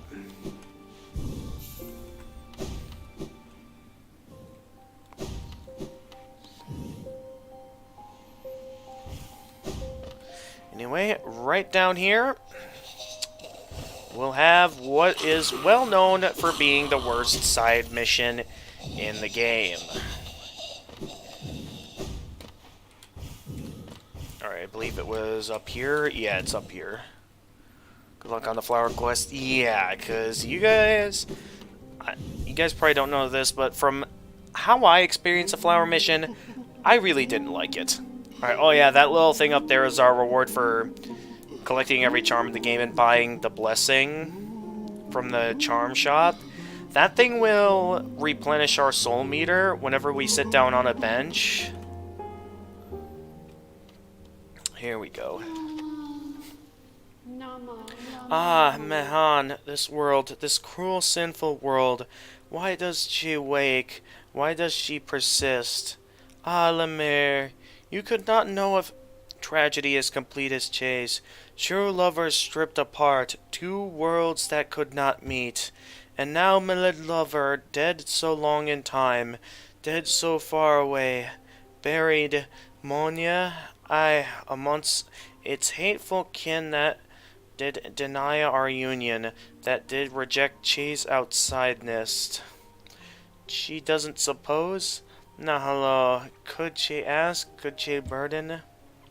Lemire, what's you? Could you ever, could you deliver a gift to her grave? The gift is maybe small, but the trek is long. She rests amongst her kind near a queen's lush refuge. Would such a thing be done? Che asks perhaps impossible things, mad things. For Lemire to take up such a quest would be a kindness Che has never forgotten. Yes, accept the gift. We have the delicate flower. Rare boon you grant, Lemire. It will be Che's last request. After this, never shall Che's lay burden on another. A sacred flower is the offering. It is a rare, delicate object, one of a kind. You must cherish it. Must act as though it were your own heart. If you were to get hurt whilst carrying it, or did attempt to ride those jolting transit beasts, it would forever be destroyed. Her grave lies in the middle of the Queen's overgrown estate. It is surrounded by her kind, who will not look kindly on your trespass. Take care, Lemire. My hopes I place upon you, and my fervent wish that this small solace may come to pass. At this time, some high-level recommendations. You will want to equip Grub Fly's Elegy. So I'm going to unequip a couple of things here. Let's unequip Quick Focus to equip that, and then why don't we also unequip a couple of other things so we can focus on also equipping some other useful things like Mark of Pride to increase our reach. And then what else might be useful here? I think that's the best we can go with at the moment.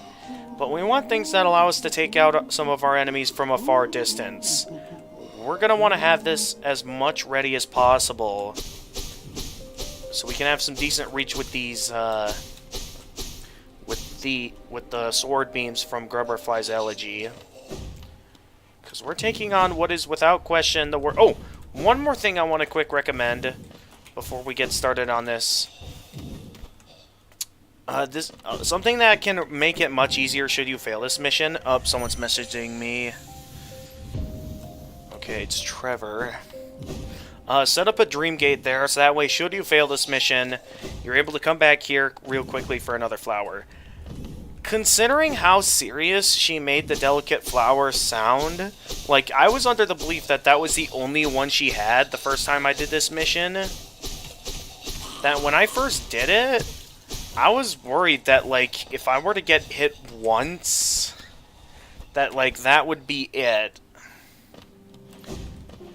Now, good news is that you are able to, I believe,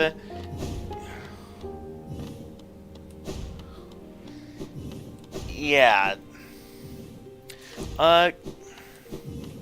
because, like, I remember doing this mission for the first time and thinking you wouldn't be able to go back to get your the flower replaced, should it break. So I ended up dying with that thing equipped. Well, like, no, I didn't die.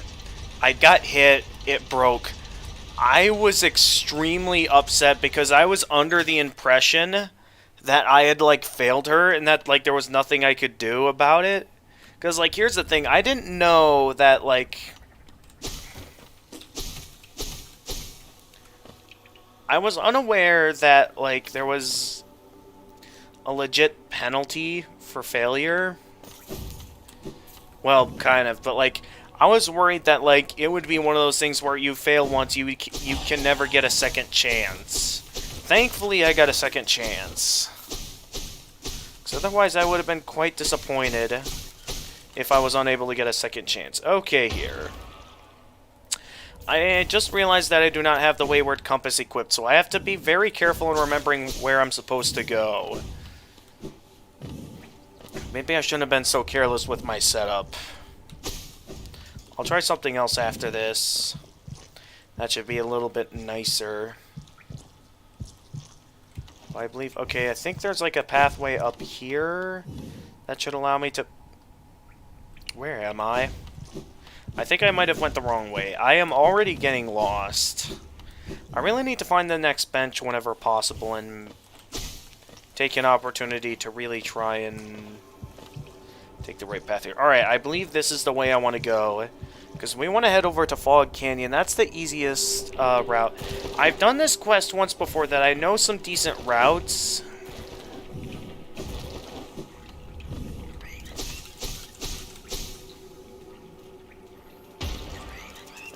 Ah, hi there. Get out of here.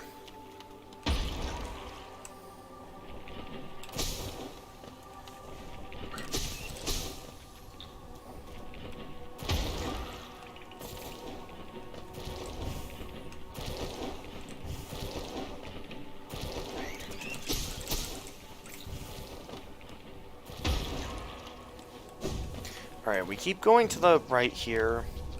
We should eventually get to this here.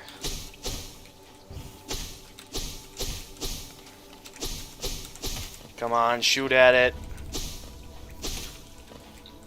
I wonder if they're in here, because I don't think I ever got the chance to dream nail them. These guys, I don't think I ever got the chance to dream nail them before. Another weak one. I'd suggest it try its nail within the Colosseum, though I'd no doubt be squashed in an instant. Ah, if only they knew.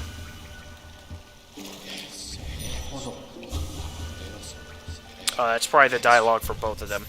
I'm gonna quick, maybe get rid of this, because this isn't as useful as I thought it would be. So I can re-equip the compass, and maybe also this. What else might I want to equip at this time that could be useful? I really don't know what might be useful here. Oh, Carefree Melody, that might be a useful one. So let's unequip Fragile... Let's also unequip that, and keep the Strength Charm. No, not Spell Twister. Take that off. I want to take stuff that actually helps me here. I wonder if Carefree Melody might be useful here. Because if I have the chance at canceling out a hit, I wonder if that canceled out hit can prevent the flower from breaking.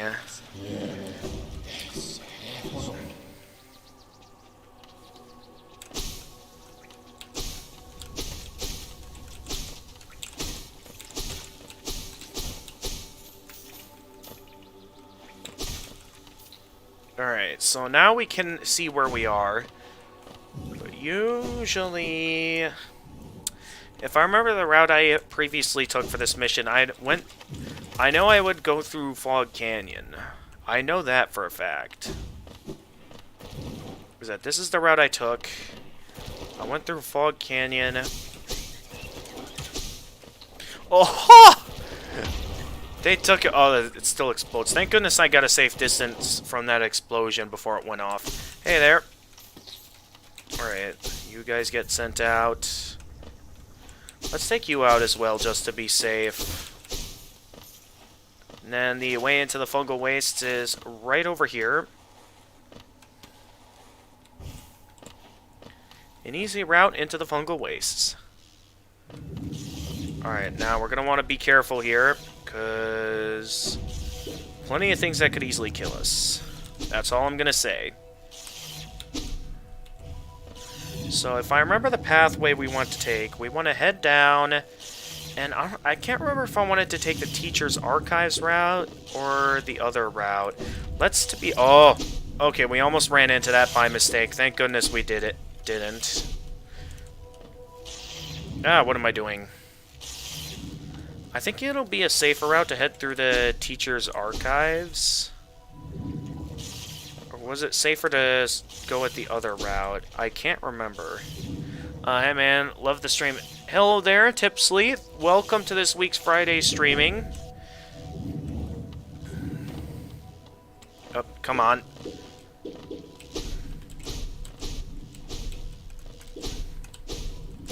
Yeah, this is a much safer route than the route I initially took to get to the Queen's Gardens, because I remember there was a route I took that had a couple of the explosive, like, egg-looking things. Strange-looking oval-shaped, or egg-shaped bubbles.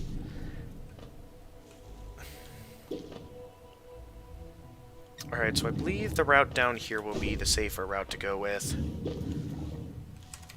Is there anything dangerous down there? There is a jellyfish, but I should be able to get past them safely. Go under here. Under that safely.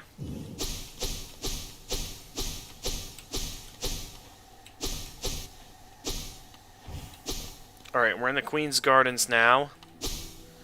So now, let's carefully look here. We want to get over there.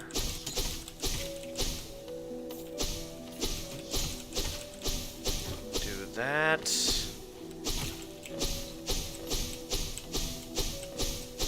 Just carefully work our way through so we can go after anything that tries to come after us.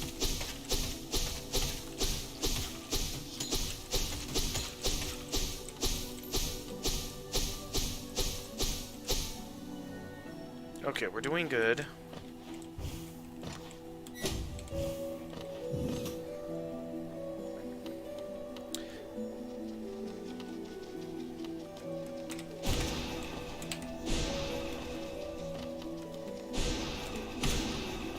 Get out of the way.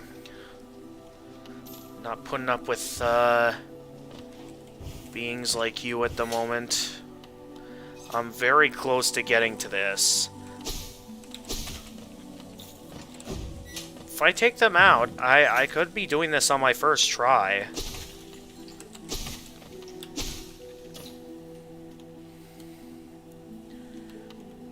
Okay. The grave is right in here. I just have to time my platforming just right to not get hit by the thorns. And we'll be good. We made it! First try! Okay. Good. We actually managed to do that first try. I was expecting to have a bit more of an annoyance, but we actually pulled it off first try. Here sleeps the traitor's child. One little thing that we can do now that we're here, I'm going to set up a dream gate right here. I know I could have used that for the Grey Mourner, but there was a reason why I want to set that up there. If we leave and return to the grave, we can interact over... I know for a fact that you can pick up one of the flowers. Do I have to finish the side quest first before I can pick up a flower from the grave? Because I know for a fact you can pick up more grave flowers here, because you can actually bring these delicate flowers to, I think, like, other insects as well. Because I know a couple of them will give you a bit of lore or just a unique interaction. But I know there are 3 characters in particular that'll keep it, and there's only one in particular I want to give it to. But I think I need to finish the side quest first before I can finish things off. So let's at this time head back to the resting grounds and go get that over to her. And let her know I actually beat it first try. I honestly didn't think I'd get it first try, but here we are.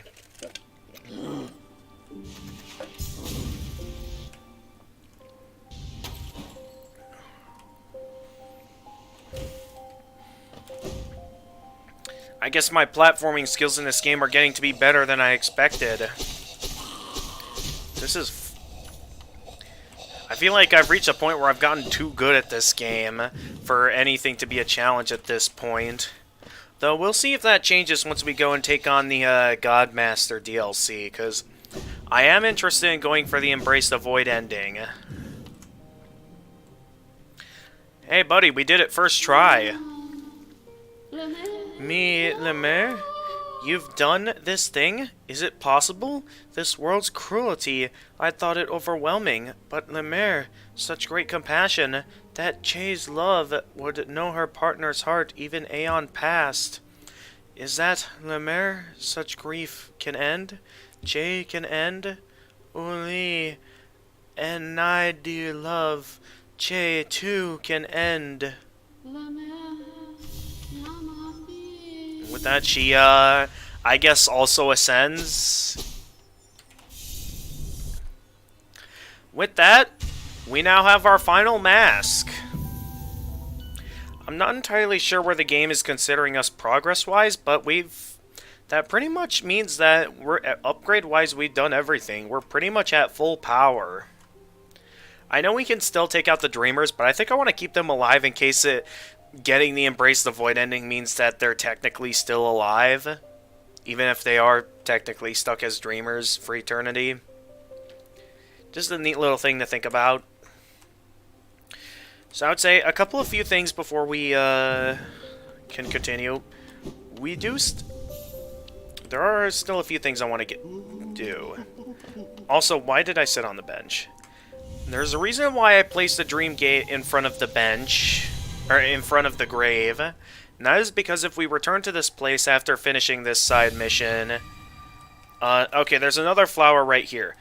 We can pick up this delicate flower, and we can bring it to other characters. It's only a neat little gift thing that I wouldn't recommend bringing it to that many, unless you're interested in seeing the alternate version of the Embrace the Void ending, which I still don't think I want to go for that, because it's just an alternate version of the Embrace the Void ending, where it's like, once the Godseeker embraces the Void, they like mysteriously disappear somehow, which still doesn't make any sense to me. Anyway, what we want to do, and the one thing that I feel is pretty much mandatory with this, well, I've been told this should be considered mandatory, is bringing a delicate flower to the Elder Bug up in Dirtmouth. Where am I going here exactly? I feel like I'm going the wrong way. I am kind of going the wrong way. I don't want to go this way. I want to take the route to Fog Canyon. Oh, hi there. Yep, I should not have activated that, because now I have to go through all this all over again.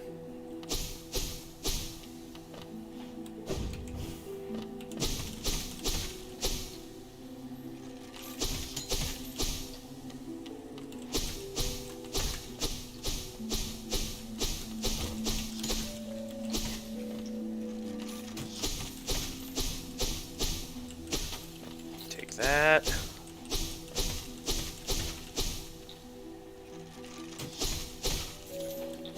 That. Alright, we're back in Fog Canyon now.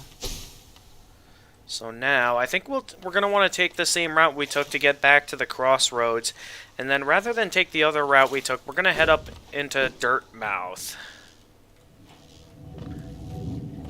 So, let's head up to the Teacher's Archives again. Go past it, where we can then go and, do the next big thing,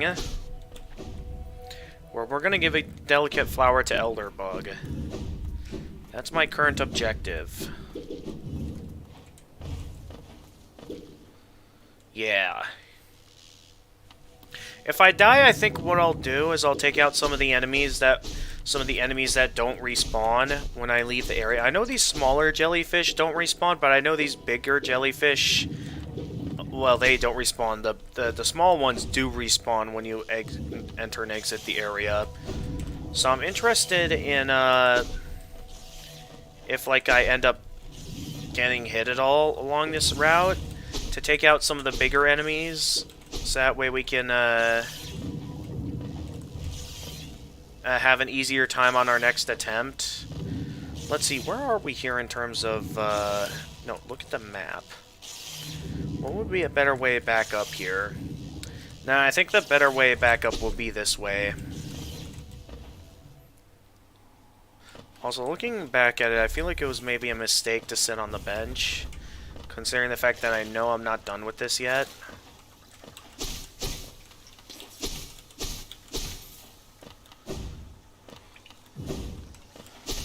Let's also take you up before I forget about you, just in case.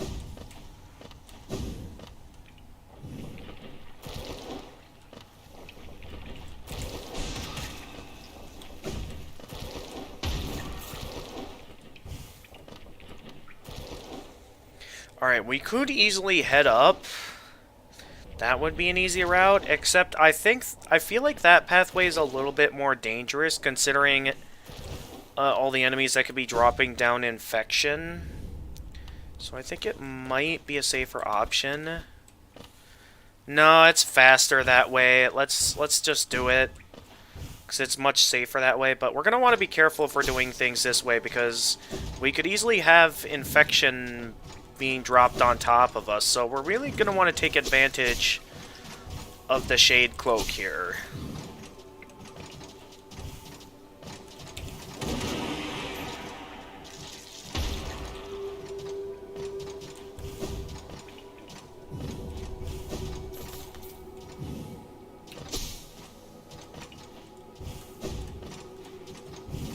Alright, is that the way back up?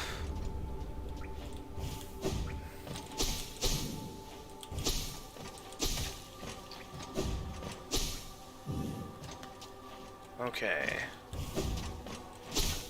So not quite.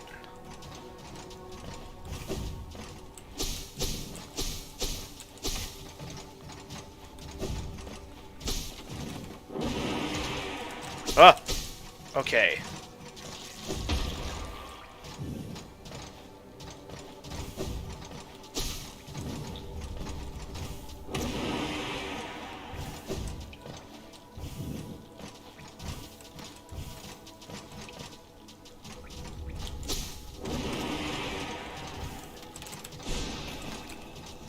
No! No! I knew I should have taken out these guys beforehand. I was so close to getting to Elder Bug. Alright, let's take all these guys out so they aren't a nuisance on my next run over here, because it was mainly those guys that kept remaining as a bother to me. I had it. Of course I lost it. Good thing at least I don't have to upset the Grey Mourner by having these broken with her. But yeah, we were just a little bit of a ways away from getting over here. Just a little bit, and then we ended up messing it up. Like, that would have been it. Alright, let's use the Dream Gate and grab another Delicate Flower. Now that this one's broken.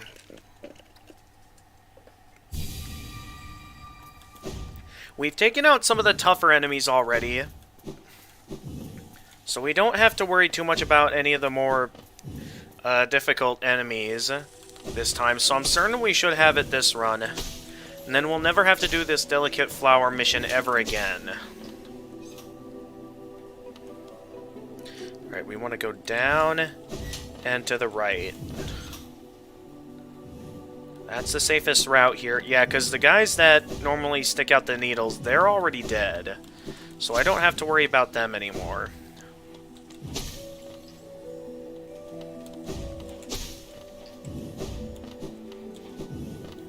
I could have also taken out the big jellyfish, but they aren't that much of a nuisance, and I can easily get past them. So I didn't make that big of a deal out of them. So we can just pass on by for the most part in most of these areas. As long as you don't sit down on any benches, we're good.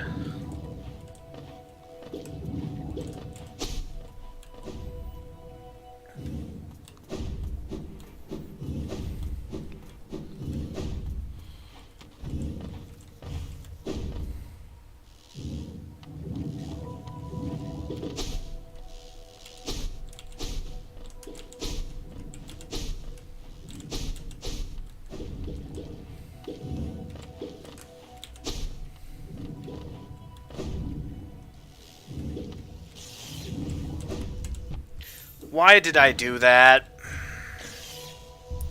Alright, why not at this time we go ahead and clear up the path a bit by taking out some of these jellyfish.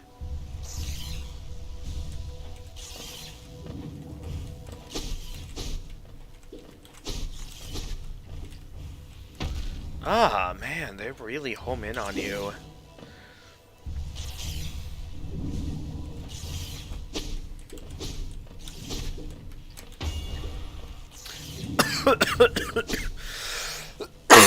Ugh.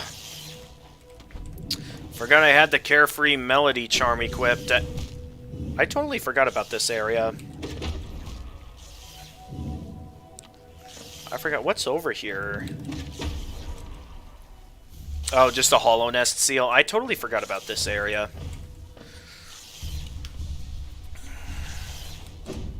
Alright, well, let's actually, before I activate the Dream Nail, why don't we real quickly open up a pathway here so we can... Wait a minute. Okay.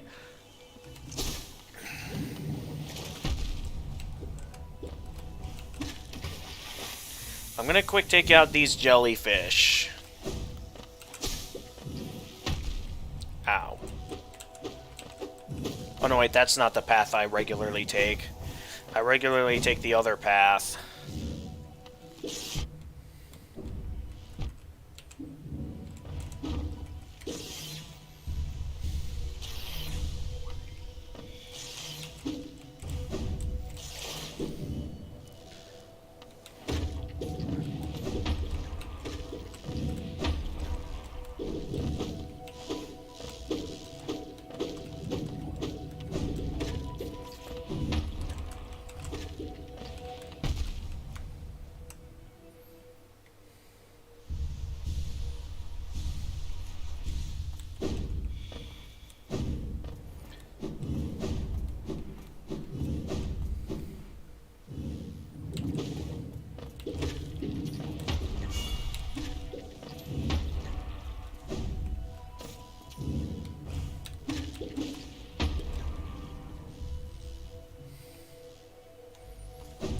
This way leads to the Queen's Gardens, where I think we got through all the obstacles in terms of... Yeah, okay, alright, let's activate the Dream Nail now. Or Dream Gate.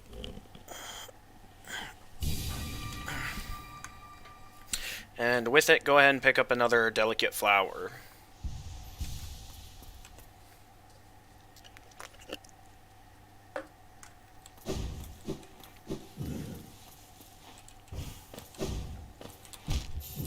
What was that?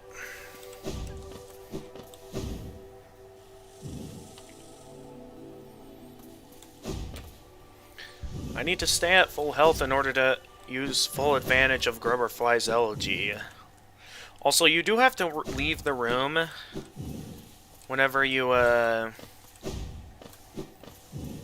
in order for the flower to regenerate if you, like, immediately need it replaced. Or if I can... Okay, I still don't get soul.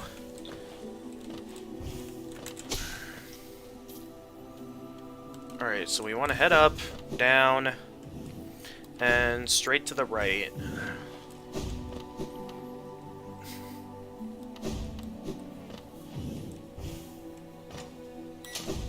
So with all the big enemies out of the way, we can focus all out now on just simply trying to get to the Elder Bug in Dirtmouth. That's the only one I really want to go after with this. Everyone else that's related to the Delicate Flower mission, I would say, I'm going to say no thank you. I'm just interested in doing this one and this one alone. That's it. Nothing else.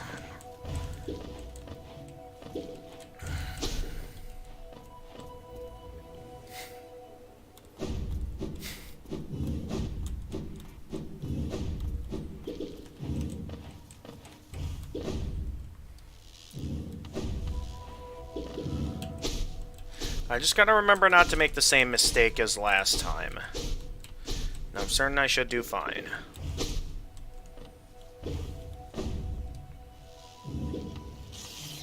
Why not, instead of heading over, why don't we go under it like that? No, no, no, no, no. Nice try. But I'm smart. Okay, we're back up in the Forgotten Crossroads. Without the other bugs being in the way, we should be able to get back no problem.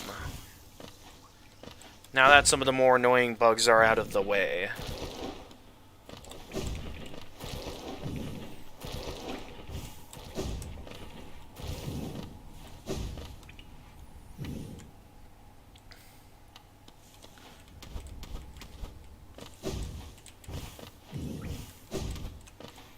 Because now up here, we no longer have to worry about any infection dropping down on us, now that the enemies in this room are taken down. Allowing us to traverse this room much quicker and faster. I don't know why I said two things that mean the exact same thing.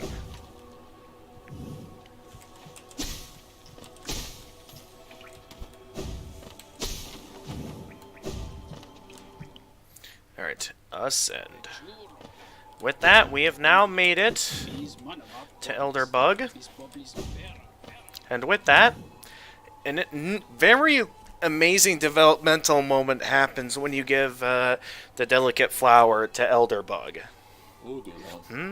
What is it you have there? Ah, what a beautiful flower. I'd never have guessed by looking at, but you have surprisingly good taste in flora. Why are you carrying around such an exquisite bloom? Wait, you didn't... this flower is it a gift? For me? Are you really giving me something so precious? Give the delicate flower to him.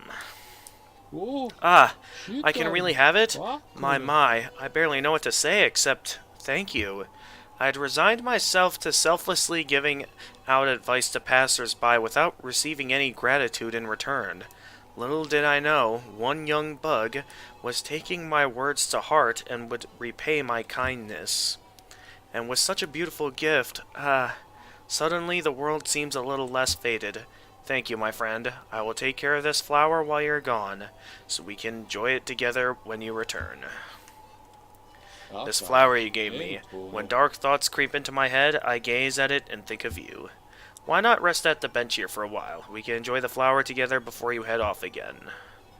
If you dream nail him after giving him the flower, these petals, so white. Can you see them too? Watching me from wherever you are? Perhaps dreams aren't such a bad thing. Perhaps dreams aren't such bad things after all. You basically restore hope to the guy. Like, initially this guy, like he said, was just, you know, kind of resigned himself to a simple life, kind of given up on a lot of things, but now, like, a lot of hope has been restored with him, all because we gave him that flower.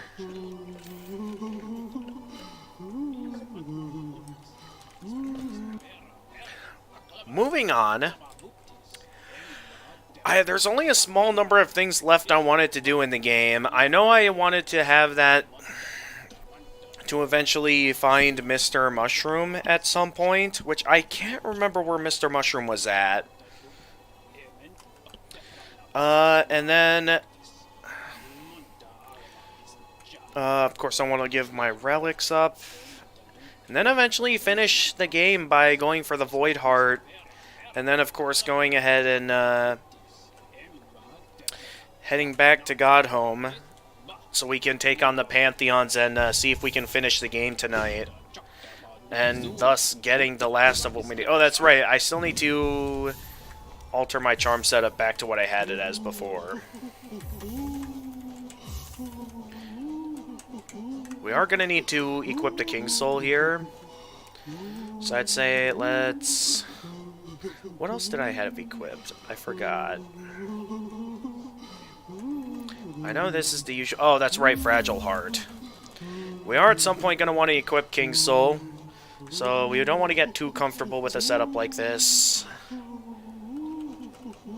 And then let's keep Spore Shroom on in case I do eventually find...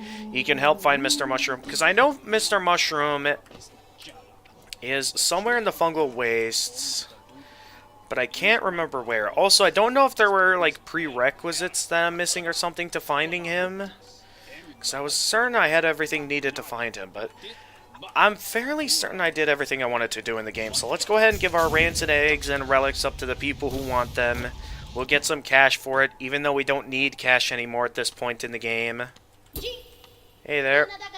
Came back, doesn't remember the gift. Yes, I do have some more rancid eggs for you, buddy. I don't need any more cash, but a nice thing to... Okay, I gave him all my rancid eggs at this point.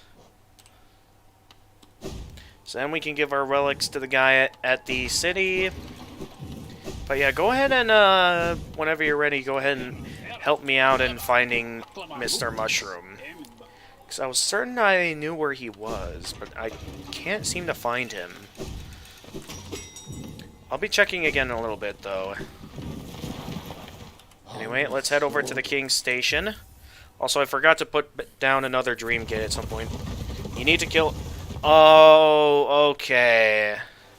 That kind of changes things. Okay.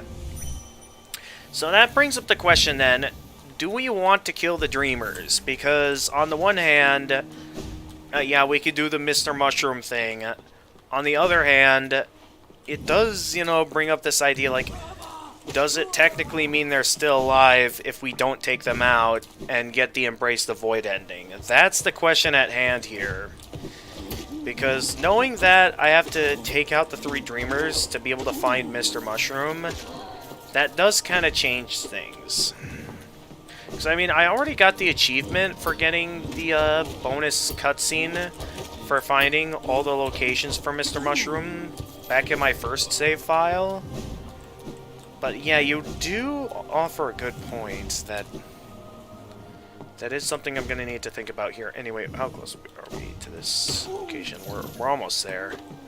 And then we can go and get the Void Heart at this time. Oh, that's right. Whoops. It's fine, we have plenty of soul. Thanks to all the vessels we have. With that, we can sell our remaining artifacts to the guy up here. Hello, we have some more Hollow Nest seals. Hollow Nest seal, you're a talented collector, alright? The best I've met, if you keep it.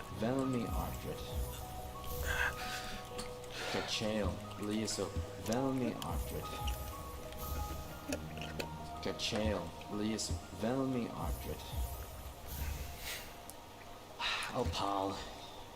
Velmi Ardred. Title. The other...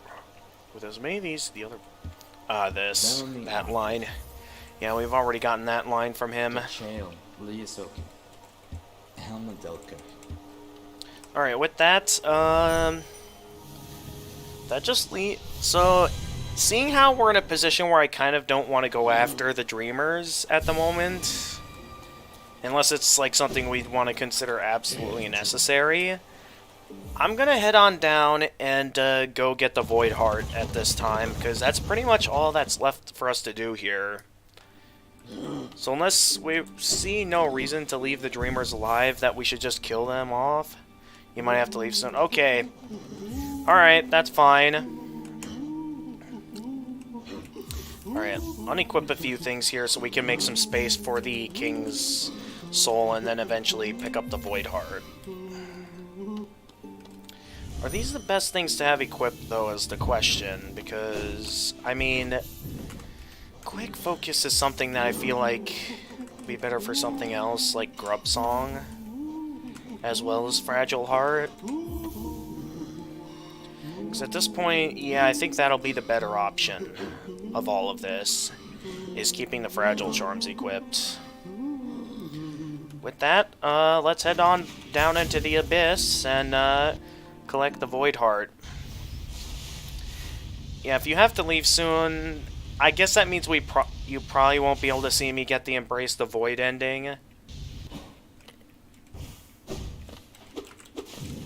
But at least you'll be able to see my favorite part of the game coming up right here, because we are getting close to what I believe is my favorite part of the game. Ow. Healing is slowed down a little since I'm busy trying to hold on to the King Soul. King Soul, when equipped, it does regenerate a little bit of soul, but it's not really that worth it considering the amount of notches it takes. Mainly your only reason for having the King Soul equipped at all is to head down here into the Abyss with it, since it's designed to open the way to the birthplace. Which is the important area we're heading to now.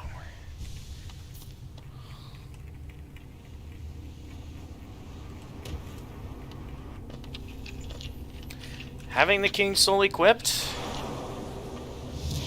the way down into the deepest part of the Abyss opens up, where we can find the birthplace. We just have to find it here. Wow, we're so powerful now that we can take out these shades in one hit.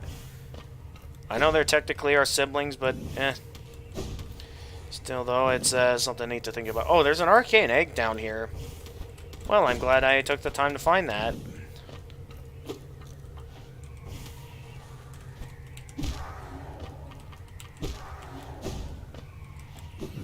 Alright, yeah, birthplace should be right over here. Was it down or up? I think this way just leads to something else. Yeah, I think that just leads to somewhere back up.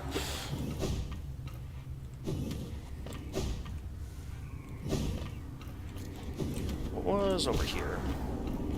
Okay, there's a barrier here that we're gonna have to shade cloak through. Out of the way, shades. This is the birthplace. Initially, it doesn't seem like there's much we can do with this. What matters here is that what we want to do here, we can't really interact with it, but this is the birthplace, and with it, we want to dream nail it.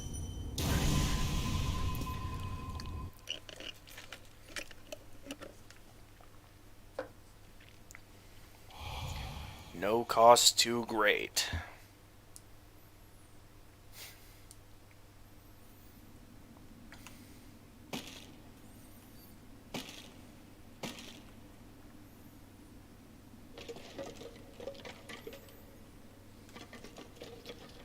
Oh, you're back? Wait, so when you said you had to leave soon, were you saying it was like just for a moment, or that you'll be having to get off to like, that like you won't be coming back? I'm a bit confused by what you mean by that. Anyway, no cost too great. This is my favorite moment in the entire game right here.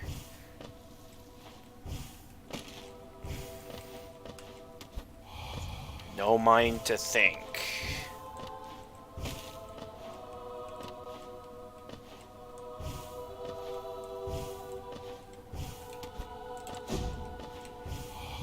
No will to break.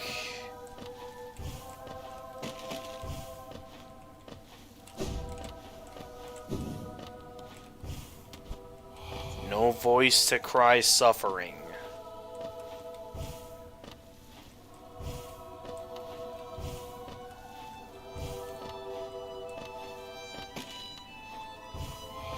Born of God and void.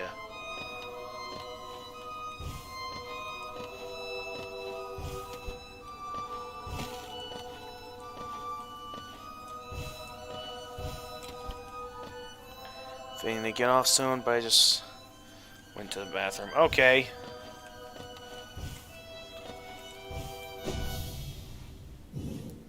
And then there goes the Pale King, along with what we know as the Hollow Knight.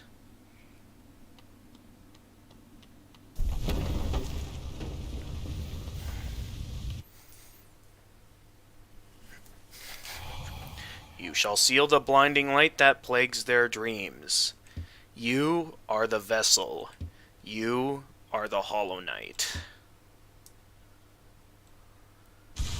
And with that, The King's Soul becomes the Void Heart.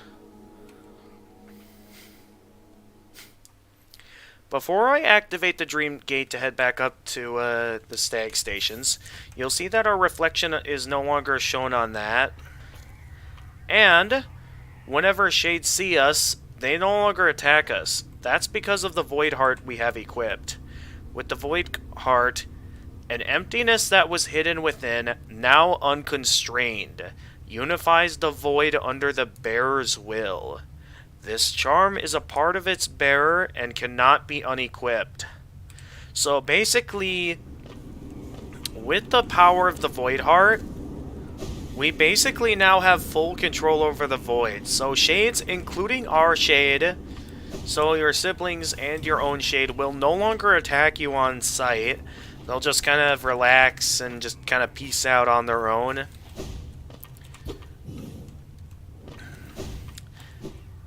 And it doesn't just stop with the siblings, so allow me to head back up to the upper part of the Abyss here to show you something else that happens when getting your hands on the Void Heart.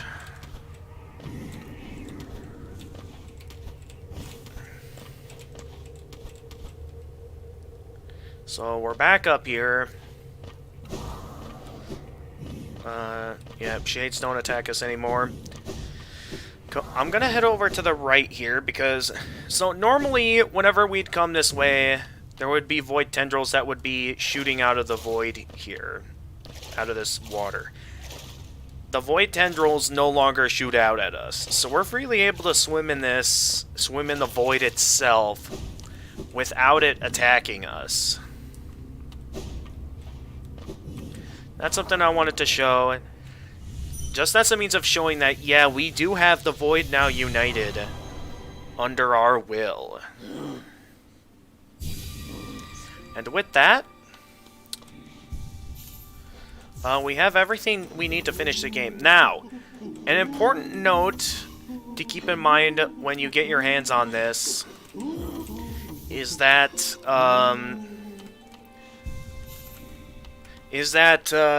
when you get your hands on the Void Heart, you are no longer able to get the first ending. That is because the Hollow Knight ending that you get at the Black Egg Temple. So normally, if you did not get the Void Heart and you went straight to the Black Egg Temple after you took out the 3 Dreamers, you'd face off against the Hollow Knight, and you'd get the Hollow Knight ending where, you know, you take his place as the seal for the infection. By getting the Void Heart, you can get 2 more endings back at the Black Egg Temple. If you continue there, and, like, get the same ending as you did before, rather than the Hollow Knight ending, you'll get the Sealed Siblings ending, which is kind of the same ending as the Hollow Knight ending, except Hornet, since she tried to assist during the fight, will basically end up becoming a part of the seal on the Black Egg Temple, basically causing her to become a dreamer. And basically, since she's inside the Black Egg Temple, that means that the temple is basically permanently sealed, meaning that if our knight character is unable to contain the radiance, like, it'll also eventually potentially break out of him. That means that with Hornet keeping the seal on the Black Egg Temple, like, no one's able to go in and really replace our knight then. Kind of making the Sealed Siblings ending an even worser ending than the Hollow Knight ending, in a sense. Unless we are capable of permanently keeping the seal on the Radiance.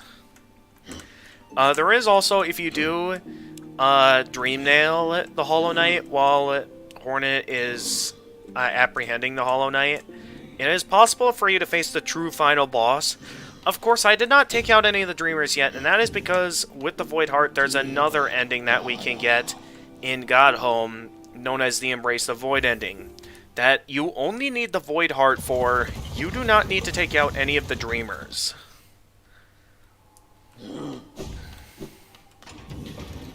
So yeah, I do want to see, though, considering the fact that I haven't taken out any of the Dreamers yet, at the Black Egg Temple. I kind of want to see if Hornet's, like, standing there waiting for us. I'm quite curious at this time to see if, like, she'll be there.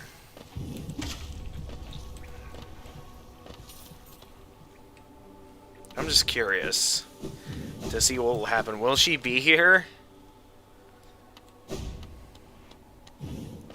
Okay, no. Hornet will not be here waiting at the Temple of the Black Egg, which is quite interesting considering the fact that in the Embrace the Void ending, Hornet is indeed waiting here and, like, to see that the Hollow Knight is still alive. So I don't know if it's, like, considered canon that the Dreamers get taken out anyway.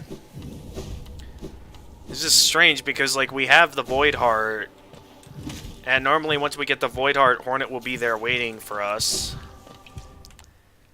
Anyway, back on to the next main objective, and the last thing we need to do to finish the game is head on over to Godhome and take on the 5 Pantheons. We do that, we can finish the game,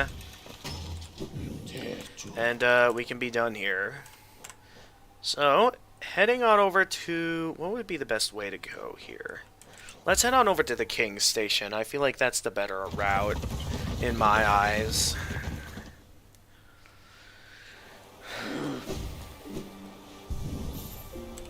Wait a minute, where did I place the Dream Gate again? Oh yeah, I placed the Dream Gate back at the hidden station. Okay, that's fine. So at this time, I do have one last thing I can sell to the guy. I can sell an Arcane Egg. So that way he'll have 3 instead of just 2.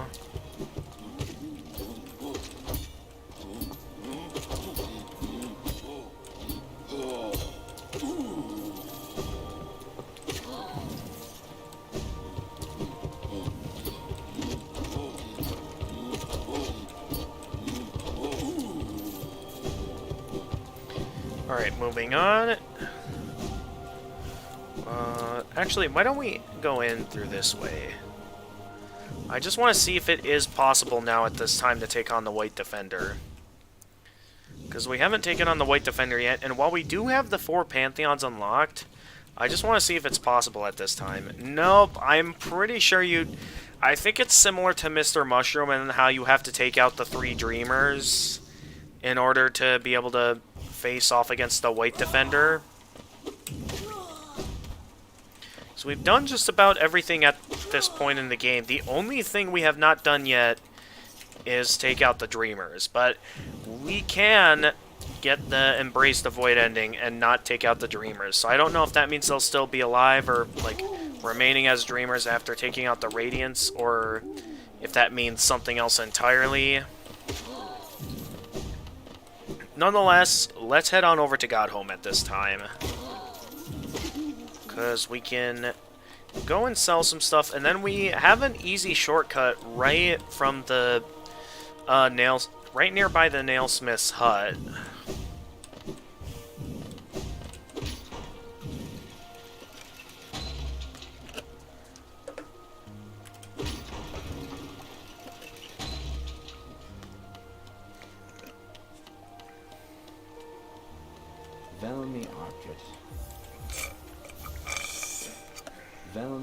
A 3rd Arcane Egg. You're an exceptional explorer to have found so many. An egg is a perfect protective form. In Hollow Nest, we use stone journals or tablets. Our texts engraved atop. These eggs are far more secure. Their records are stored within. Well, I mean, yeah, you can take out the 3 Dreamers and still get the Embrace the Void ending. I know that, because I've done that in my initial save file. I've been told it's possible to get the Embrace the Void ending without taking out the 3 Dreamers. That's what I'm trying to do, because I'm interested in knowing, like, does that mean they are technically still alive? The game never implies so. Anyway, let's get back into this now. Oh, I didn't take the time to talk to him. I'm gonna have to go back. Well, it's not that big of a deal. He probably just said something basic or something. I wasn't really paying attention.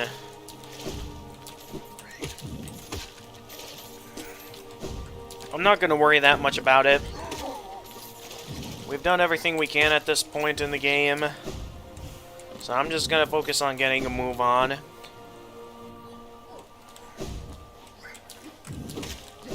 So there should be a shortcut down here by the nailsmith's hut to where the god home is. Right here.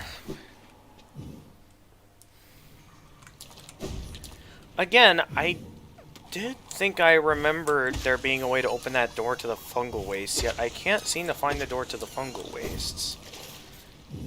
Oh yeah, if I remember correctly, this was where the Fluke Hermit was at. Hey there, buddy.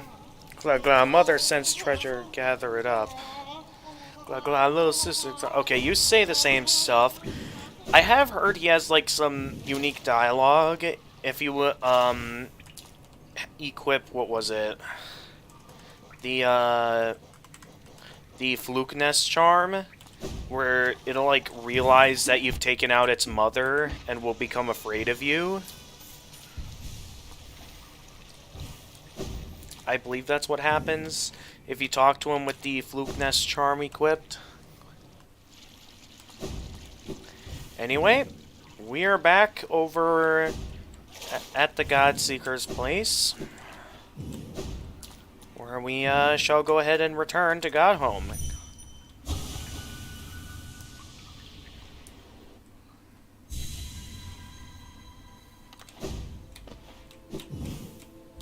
Uh-oh.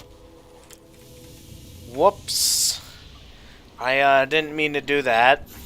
Let's try that again. Because I did not mean for that to happen.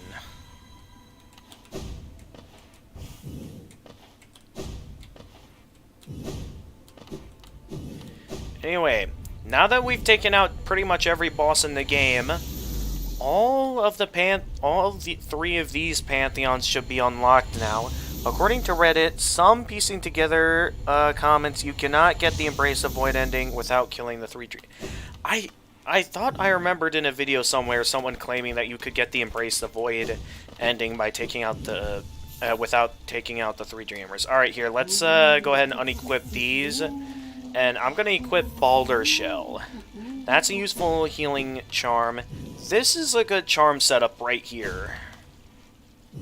I like this charm setup right here. Anyway, let's go ahead and take on these pantheons. I don't think I want to use any bindings, because I want to get through this as quickly as possible.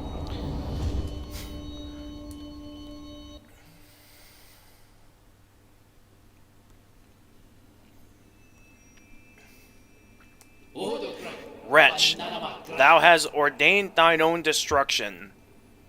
Through sacred combat, we attune to this kingdom's greatest beings. By entering this gate, thou hast challenged the very gods of this kingdom. Dost thou consider thyself the equal of this pantheon, of its masters? Draw thy weapon then, fool of fools, and be damned for thy arrogance. Alright, hang on. I'm in the middle of the Pantheons now. What are known for being the hardest challenges in the game. I mean, I know Path of Pain is considered to be the hardest platforming challenge, but this right here is an absolute gauntlet that we're going through. I mean, the first three aren't that bad. Fairly simple stuff outside of the unique boss that you can encounter at the very end of the Pantheon. Oh, I thought that would be enough to kill it. Seems I was wrong, though. That's fine, though. We'll kill it eventually.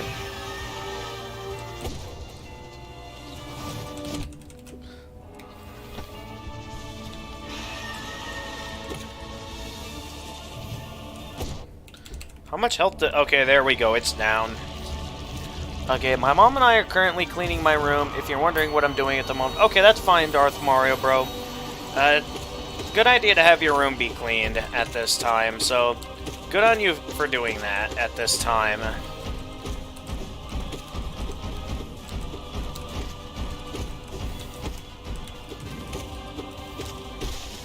Alright, that enemy is down.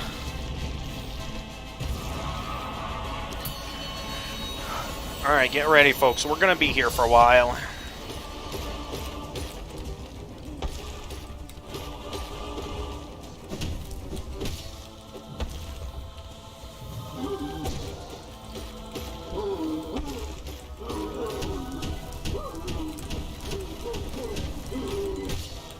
Oh, wow. Okay.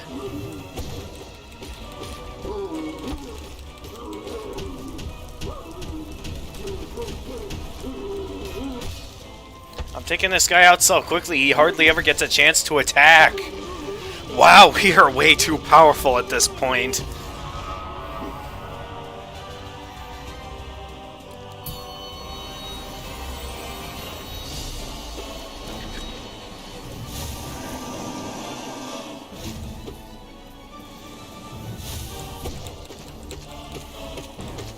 The massive moss charger is easy. Of course, I say that as it manages to land a couple of hits on me. Well, it still went out super easily.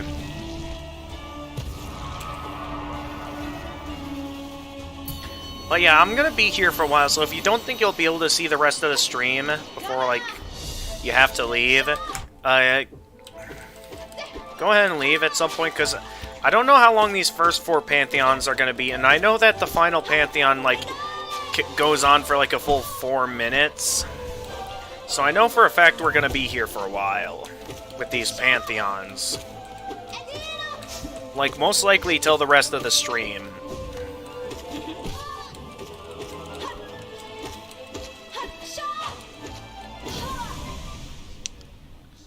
You need to work on your A game there, Hornet.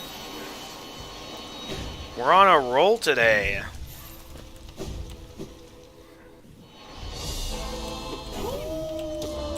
Hello there, Gorb.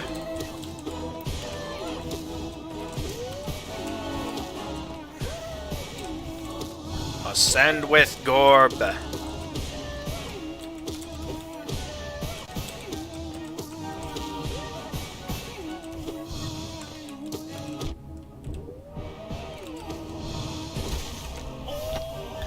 Yeah, a lot of these bosses are way too easy at the moment. We just gotta keep attacking them and we'll be good. Oh! Dung Defender, easy exploit here. Every time he goes underground, you can easily utilize an exploit where he can just do that and just knock him down.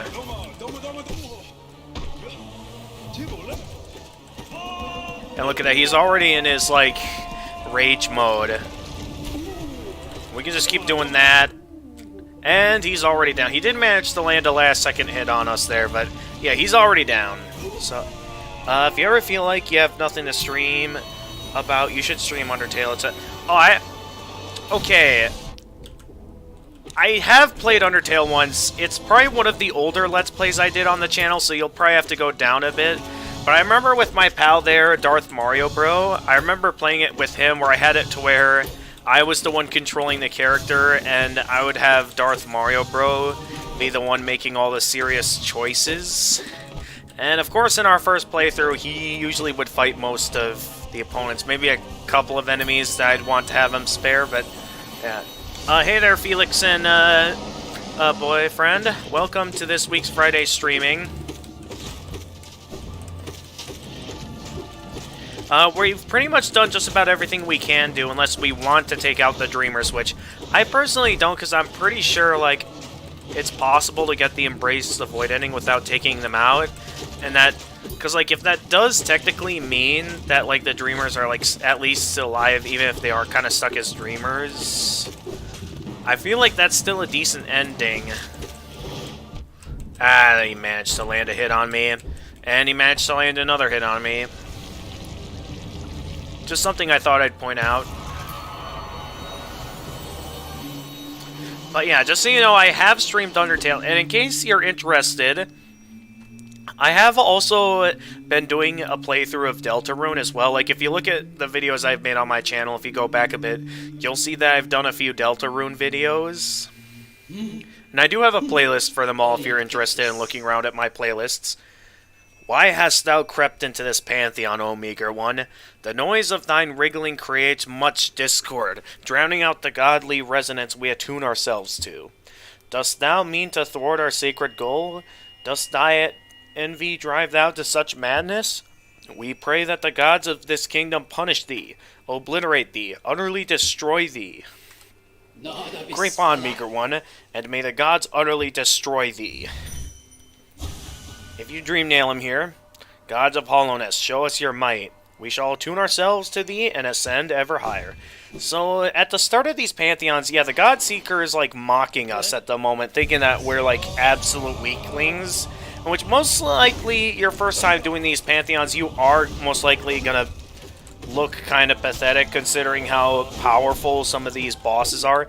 Especially Nailmaster Oro here. This is one of the unique bosses to this pantheon, where this was not a boss in the game, so this boss is entirely unique to the Pantheon.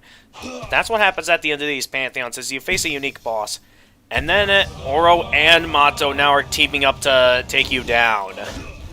Making this a really cool fight, in a sense. Like, you're facing two masters that initially taught you their nail arts, and now it's kind of in one of those moments where it's like, the student now gets to challenge the master. Even if it is technically here at Godhome and stuff, where things are a bit strange, the fact that you actually get to fight the Nail Masters is really neat to see. Seeing, like, how they work together to fight you. And, like, just that moment where they lock eyes, that's probably the best part of the fight. Because, like, I think a good way of interpreting it is that the two are basically putting their differences aside. Because, like, there's clearly a reason why the two split up.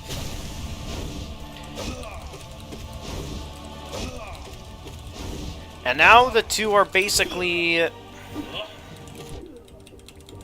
working together to try and defeat you. Knowing how strong you've become, considering the fact that you've gotten, like, they probably know you've gotten Nail Master's glory from Sly, and, like, know that you're a strong fighter. And with that, the two Nail Masters are down. It's 112%, which I'm pretty sure the Dreamers themselves do count towards percentages, which, also, by the way, we only need to get to 100%, not 112%, so I've probably done a little bit too much that I needed to do in order to beat this. And with that, as marked by the God Tuner, it has marked that we have beaten this Pantheon. Moving on to the Pantheon of the Artist, where we shall seek the God Inspired. We have another Pantheon to take on. But yeah, we just have to finish these Pantheons, and then we'll have gotten the Embrace the Void ending. Thou most ungrateful of blemishes, the gods in their great mercy allow thee to escape their first Pantheon alive, yet still thee think to test thyself against their might? Doom thyself, then, that we may resume our focus and ascend our minds ever higher. Moving on, we have Zero, one of the more unlikable Dream Warriors, in my opinion. With the new disadvantage that we cannot go down to a safe area like we could back at the resting grounds, meaning that we have to solely focus now on trying to fight this guy. Of course, he whips out the quadruple nails, making him a bit more of a dangerous opponent. And he's down.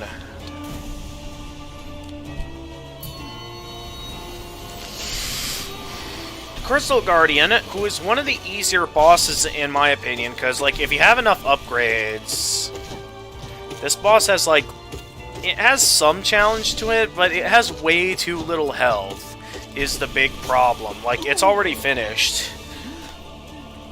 That's how easy the Crystal Guardian is. We did not get hit by it at all. Like, I'm pretty sure, it's, like, easily possible to, even in its enraged form, be able to easily beat that boss on Radiant difficulty.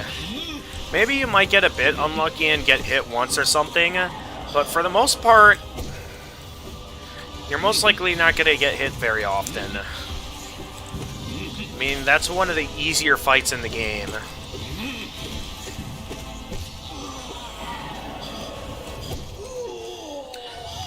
And for what's technically a boss, you don't have to fight it, because it's just guarding a bench, and then, like, it's in ranged form, it's guarding a mask shard. It's kind of an underwhelming fight, for sure. Alright. Second phase of the Soul Master fight. Really a fun fight. I still think, despite how fun some of the other fights are in the game, I still think the Soul Master is my favorite boss fight in the game. Even though it's Dream Form, the Soul Tyrant did make me go through a bit of rage. I do still enjoy this fight. It's such a fun fight, in my opinion.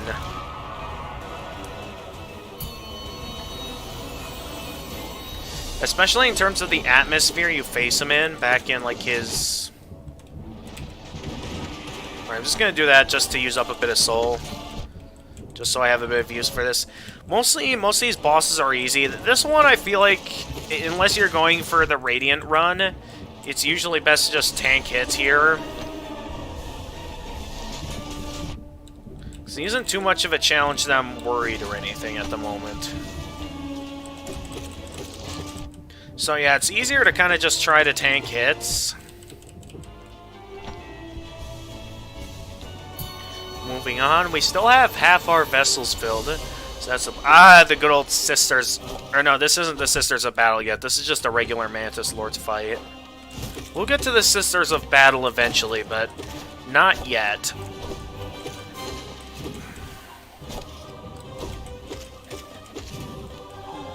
This is still a good fight, though.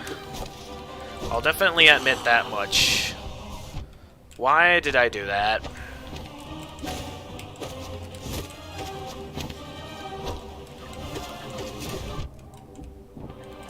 Oh, that's right, I can Poco off of those. And missed.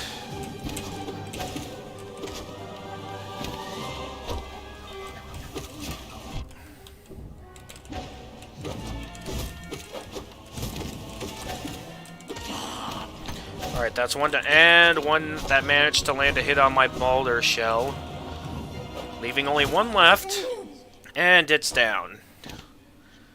We still have the vast majority of our soul intact. We did take a hit to the Boulder Shell there.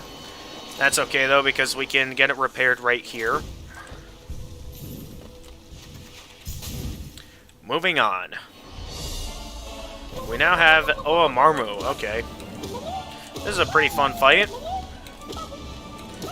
Well, not really fun. This is definitely one of the more simple fights, in my opinion.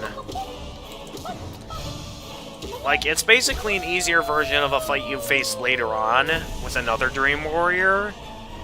Specifically the... I forget his name, but it's the one in Deep Nest.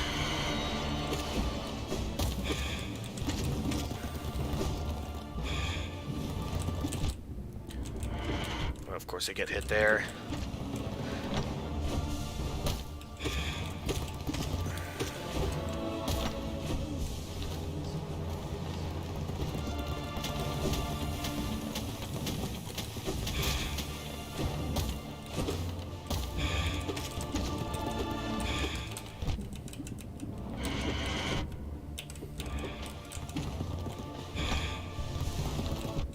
Yeah, I still got hit anyway. That's fine, though. Noska's down. Hey, Jacob Weber, welcome to this week's Friday streaming. Yeah, I'm taking these guys out rather quickly, aren't I? Alright, Fluke Arm. I took this guy out rather quickly. To the point that I didn't even get the chance to spawn enemies when I first fought it. Back in the Royal Waterways. And it still went out rather quickly. I think it went out quickly because I think I used like a strong attack as my first move against it when I first went up against it back in the Royal Waterways.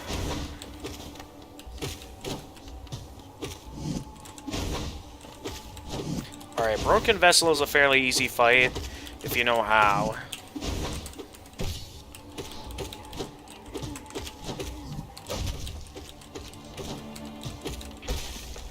Look at that, it's already dead.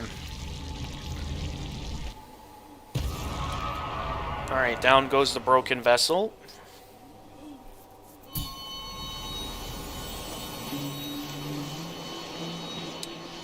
And we once again have the Godseeker. O gods Apollonists, show us your might, we shall attune ourselves to thee and ascend ever higher. Did you lose many Steel Soul? Actually, no. This is actually my first Steel Soul run. Well, technically, there is another run I did offline to see what Steel Soul mode was like. It was mainly when I was considering if I wanted to, like, get a bunch of stuff done on a single save file by doing the speed run, my speed run achievement in the middle of a Steel Soul run, so I could get both at the same time. I feel like I was overcomplicating things, because then I think it was when I got to the, I wanted to get the Neglect achievement at the same time, but I accidentally made the mistake of taking out, like, the boss that is, like, attacking Zote at the beginning. So then I decided to purposefully die just to see what happens when you get killed in Steel Soul mode. And sure enough, it is a game over. So this could be considered technically my second Steel Soul run, but in terms of the stream, this is my first real attempt at Steel Soul mode. Anyway, Fireborn expecting me to make his stream at 5 a.m. Oh, okay. Game. So, yeah, that's where I am. Mainly because, like, I'll admit, when I first unlocked Steel Soul mode, I was not wanting to do it, but once I went as far as to, like, get the Embrace the Void ending, and, like, managed to pull off a bunch of other stuff, I felt, especially with getting the full completion on the speedrun mode, with the fact that I had 2 playthroughs of the game, and having managed to get the Embrace the Void ending, and I even went as far as to beat every boss on Ascended difficulty in the Hall of the Gods, and I do plan, probably after this Steel Soul run, to get the, beat all the bosses on Radiant difficulty, so I can see what the reward is for beating every boss on Radiant difficulty. I don't know if I'll be on stream wanting to go as far as to beat all the Pantheons with the bindings on stream, because while I know that the individual rewards revolves around, like, something special, I know that, like, beating the Pantheons with all 4 binding equips causes the markings for your victory to, like, light up and stuff, which isn't really worth it, from what I've been told. I mean, it's something that maybe I have a chance at doing, but still, though, does sound kind of overwhelmingly difficult to me. Thou hast luck beyond luck, O Spec. The gods of this pantheon, for purpose beyond our understanding, allow you amongst them. Truly the divine punishment they must be planning for you will be beyond all reckoning. Prepare thyself, prepare thyself. No, thou cannot linger here, O onward of O coward of cowards. Step forth and receive thine holy punishment.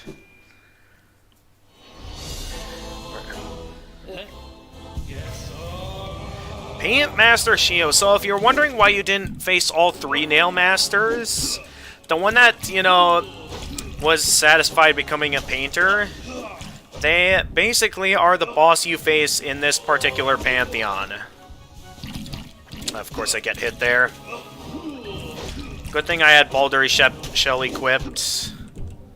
Okay, he's stunned. This is my chance to heal. I thought I remember this fight being a bit easier. Though that could be because I'm just simply not doing things correctly or something. Alright, I saw that coming. He's doing the long nail attack.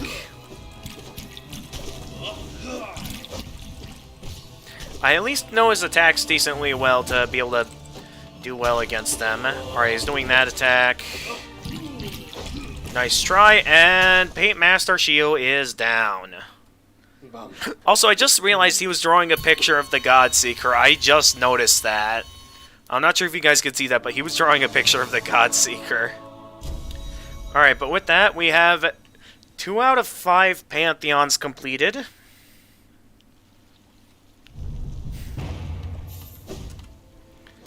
Alright, now we have the Pantheon of the Sage. Seek the God of Wealth and Power. So our next Pantheon is right in here.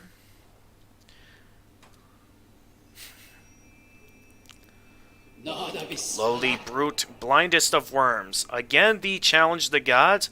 What divine whim has granted thee the strength to endure their presence, where no others may stand? Fight then, struggle then, and keenly shall we listen for thy destruction.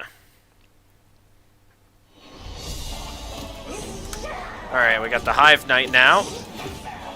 One of the fairly easier fights as long as you're well upgraded. So I remember facing this boss in my steel, or no, not steel, someone, in my speedrun file, and I remember this was a much bigger challenge than I remember it being. So, like, if you don't have the right upgrades, this can be a hard fight. Got to go to work. Okay, thanks for tuning into the stream.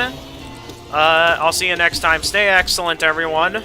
Those of you that are having to leave at this time, because I know, yeah, Natalie, you said you'd be having to leave in a little bit. So, yeah, thanks for tuning in, everyone. Ow.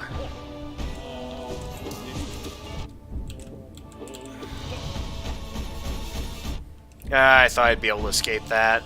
It's fine, though. This is a fairly easy boss, so I'll easily be able to just get it all back here.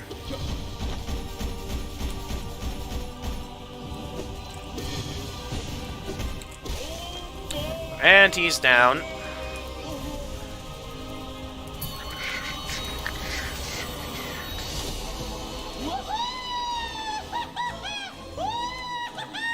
Alright, hey there, Collector.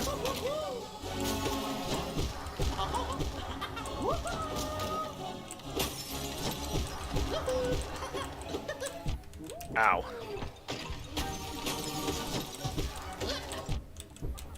Okay, nice distraction, buddy. Won't fall for it again.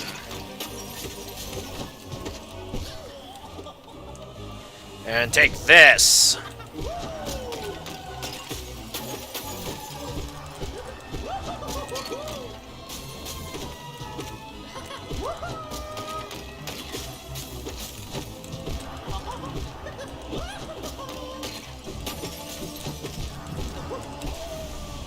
And the Collector's down.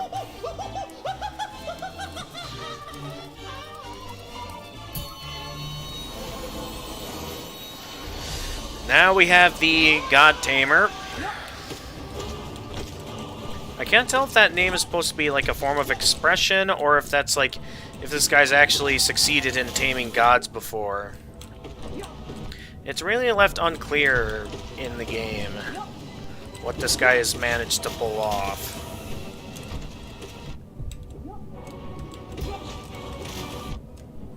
Okay, I need to heal up a bit.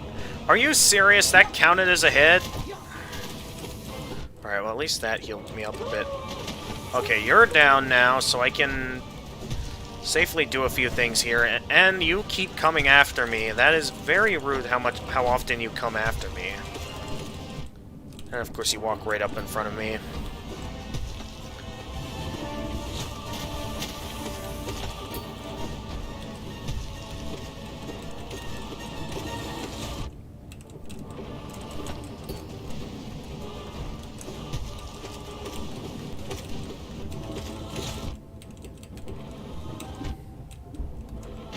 And he's down.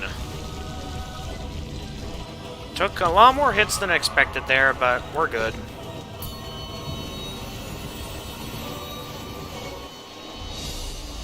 Next we have, ooh, Nightmare King Grim. Or no, that's not Nightmare King Grim, that's just the Grim Troop Master.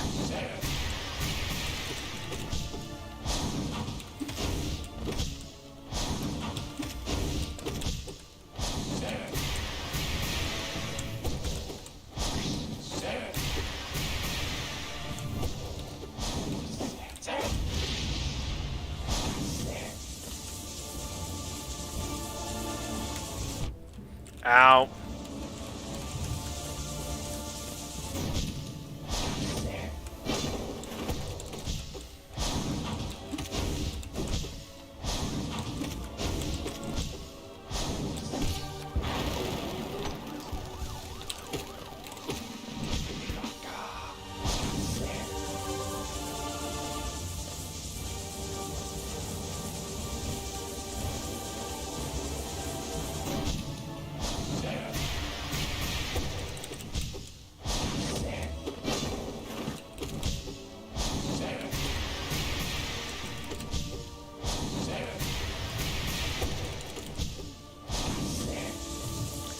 He's already almost finished.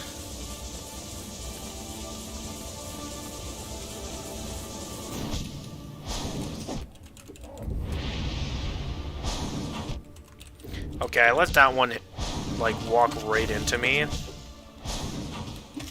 Stop doing the same attack, pal. You're gonna just keep letting yourself get hit. And he's finished.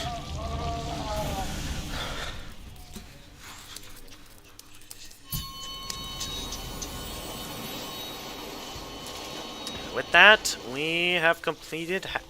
We're once again at the halfway point of the Pantheon.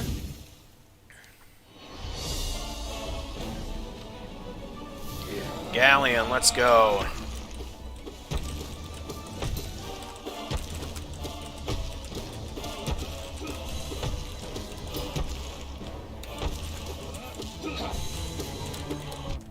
I wasn't paying attention. I was paying attention to everything else, but not the scythe in that moment. I was very close to no-hit running that.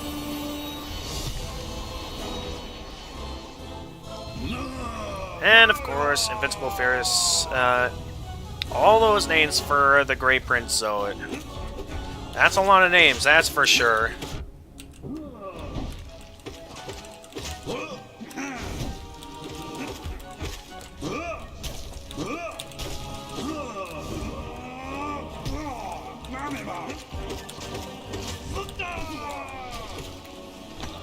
You missed.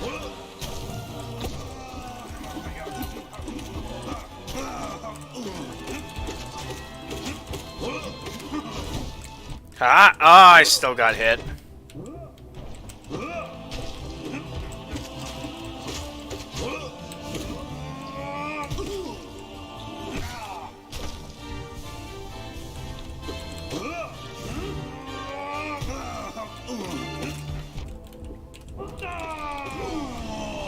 Alright, Grey Prince Soda's finished.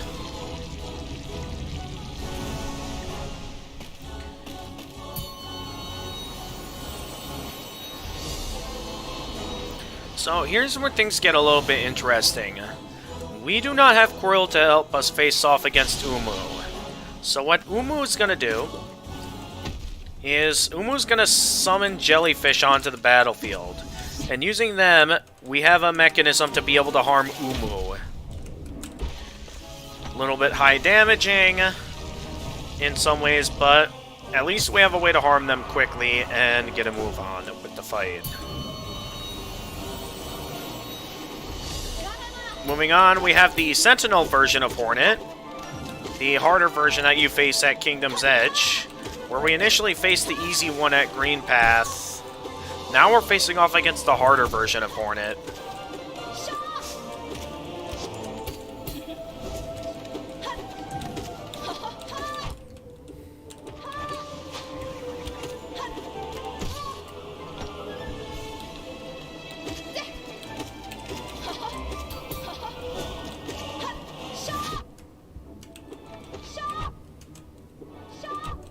I can't see what you were doing back there, Hornet. Alright, with that, we have that part of the Pantheon done. And now we're at the next boss. Thou art painfully persistent. Why dost thou defile this Pantheon with thine presence? Seek ye glory, O vain one? Thou misunderstand our purpose. Through ritual combat, we are attuned to the voices of the gods. Ever higher do they lead us, higher and higher and higher, until through godly focus do we attain communion with that great power sleeping in the kingdom's heart. Dost thou understand our words? Will thee allow thyself to be destroyed by the gods of this pantheon? Will thee allow us to resume our sacred attunement? Alright, and humanely, I'm pretty sure, yeah, it says the same thing if you dream nail him. We now move on to the god of the, boss of this pantheon, Great Nail Sage Sly. So where we initially were just facing off against the Nail Masters, now we're facing off against the one who trained those Nail Masters, the Great Nail Sage Sly. And oh boy, does Sly not go down easily. I'm pretty sure this is when I first lost to the Pantheons.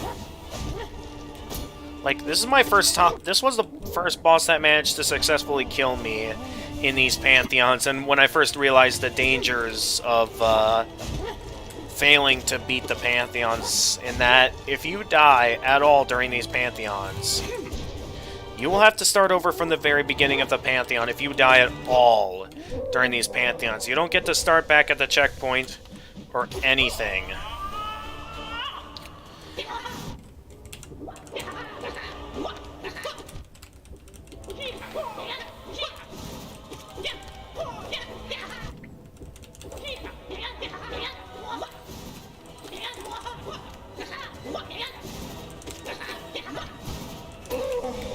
And he's down.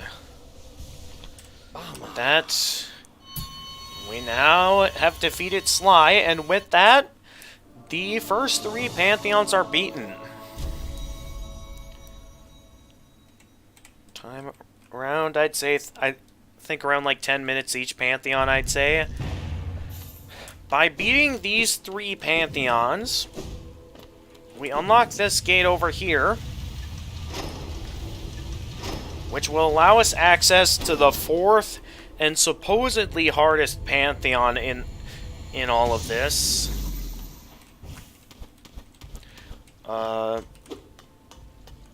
So yeah.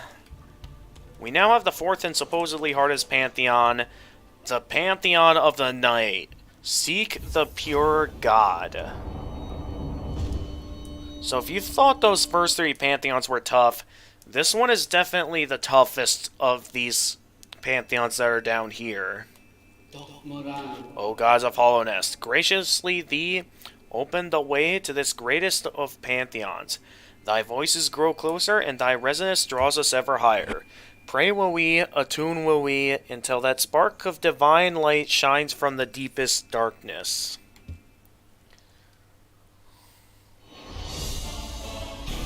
Now we have the Enraged Guardian, the slightly harder version.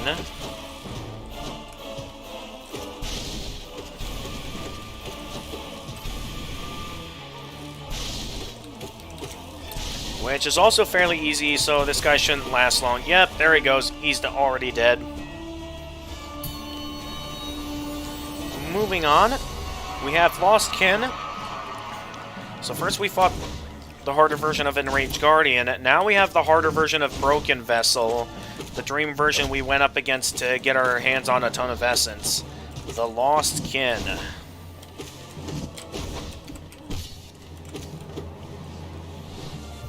What'd you miss? Well, we did the first 3 Pantheons, and now we're taking on the 4th and supposedly hardest Pantheon in the game. The Pantheon of the Night.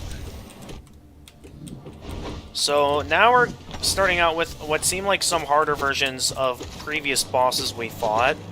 So initially we went up against... So first we went up against the Enraged Guardian. Oh, jeez, this thing is fast. And down it goes. So yeah, we're at the Pantheon of the Night now. So far, you missed the first 3 Pantheons, which contained some bosses we've previously fought. But then at the very end of the Pantheon, we got to face a brand new boss fight we'd never faced before. And they're especially difficult in plenty of ways. Trust me on that.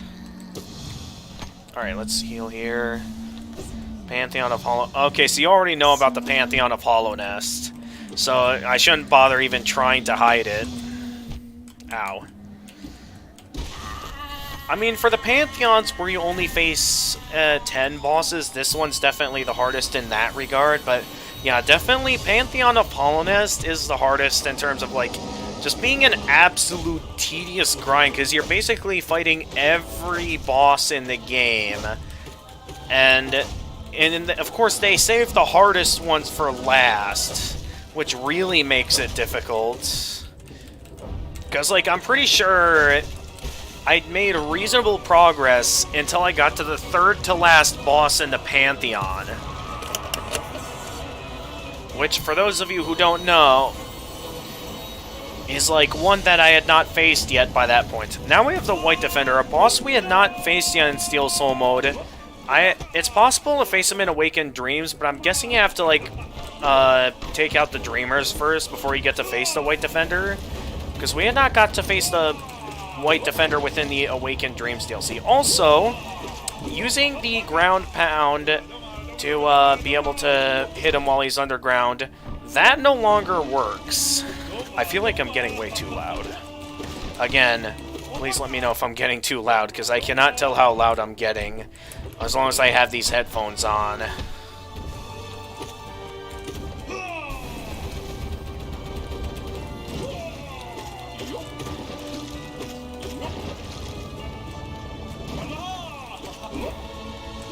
Alright, so far we're making good progress. Oh, of course I dive right into him.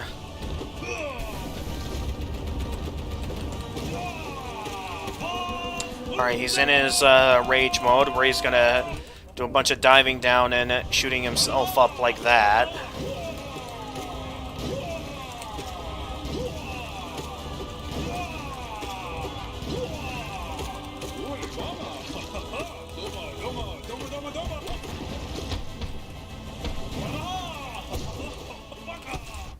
Ow.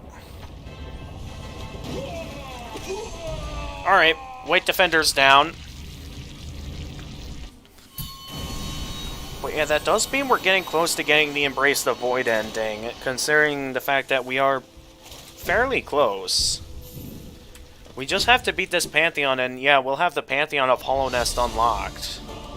We just have a couple more bosses here to take out. We have the Failed Champion, what's probably one of the hardest of the 3 Dream bosses you have to face. Alright, I took a hit to the shell there, that's okay. There's plenty more where that came from.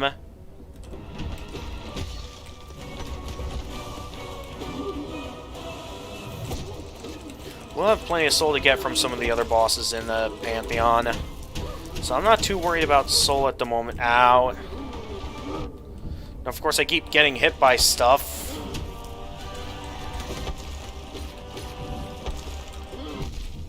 Okay, I walked right into that one. Well, I probably could have escaped.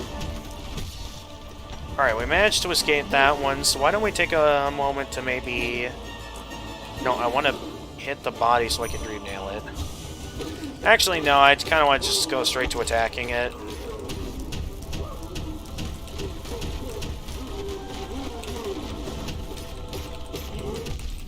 Okay, I was not paying attention at all. Oh, what the heck? Also, he's dead. That is very weird. I somehow got him to go up there. I think something may have stopped his animation from falling all the way to the ground. Oh boy. Oh boy. My least favorite Dream Warrior in the game, Markoth. You guys know how much I don't like Markoth. Because Markoth is annoying. I'm sure we can all agree that Markoth is one of the more annoying Dream Warriors. Like, the most annoying out of all of them. Considering the fact that regularly it keeps constantly firing nails at you, that you basically have no way to heal while he's firing the nails. And then he does like the thing where he expands his shields out and stuff. And keep in mind, he has his shields out at all times while you're attacking him. So it is like near impossible to get some decent hits in during that fight. Alright, we have the Watcher Knights now. Defying gravity in the Pantheons. Wait, how am I defying gravity?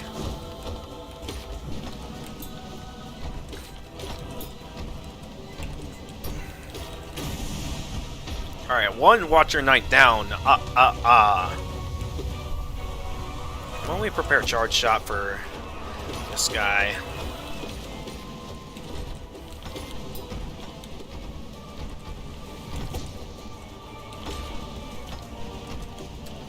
Oh, what am I doing?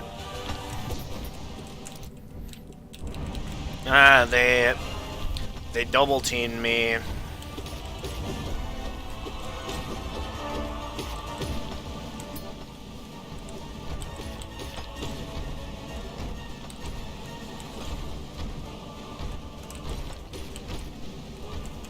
Oh, yikes, that had a lot of momentum to it. Ah, these guys are managing to land some decent hits on me. Alright, one's down, so I'm just gonna take a moment to heal. Alright, that's another one down.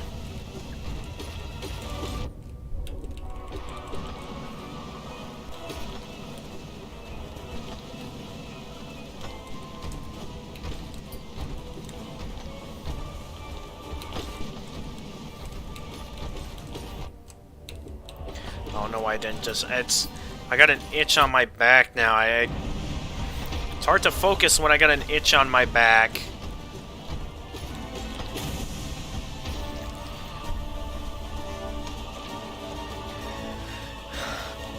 Yeah, exactly. Okay, so you're referring to the failed champion when I was referring to that. Alright, the Soul Tyrant, who is the dream version of the Soul Master.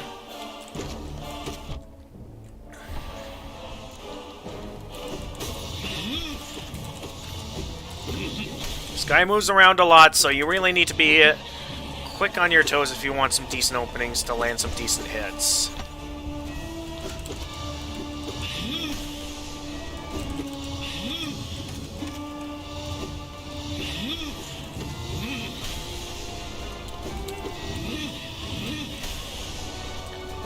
Okay, he's probably not gonna...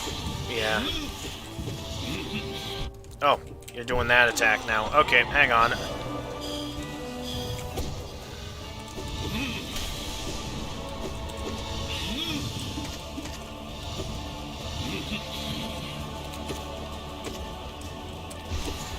I couldn't quite reach him there. And, alright, that's, first phase down. One last phase.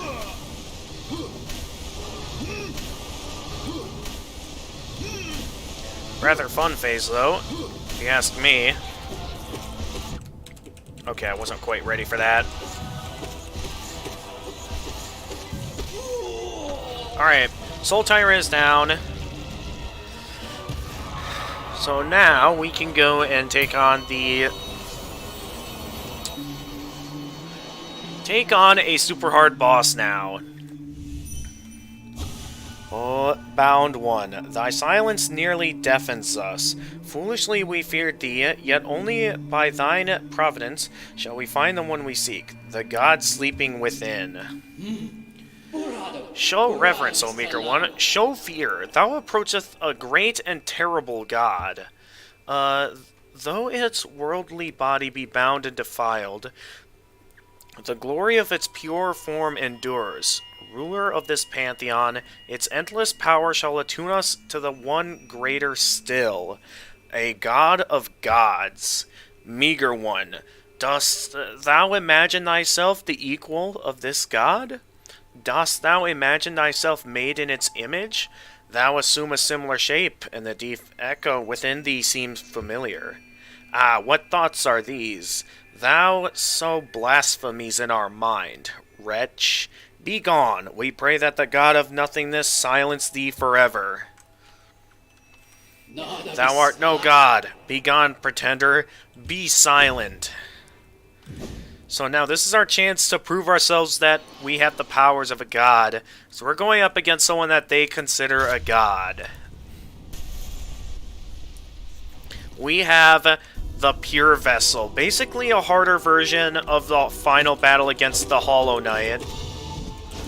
And oh boy, this fight is tough to the point that, like, you will be dying a lot your first time going up against this boss. And keep in mind, when I first got to this boss, I didn't know that when you just need to encounter these bosses to get to face them in the Hall of the Gods. So I didn't take any opportunities to practice these fights. Oh, that was actually a pretty well laid move. Had not been for my Shake Cloak ability, I probably would have died there.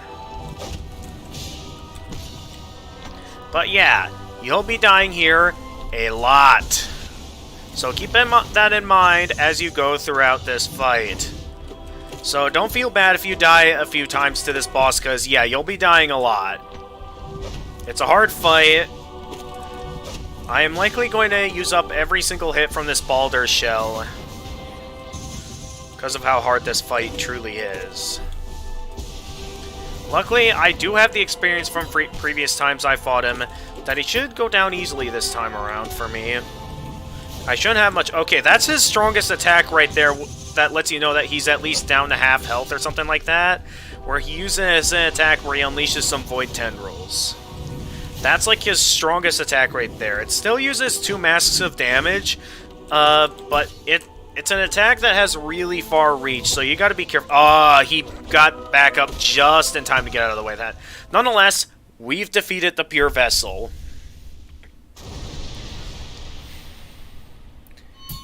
And with that, we have defeated all 4 Pantheons.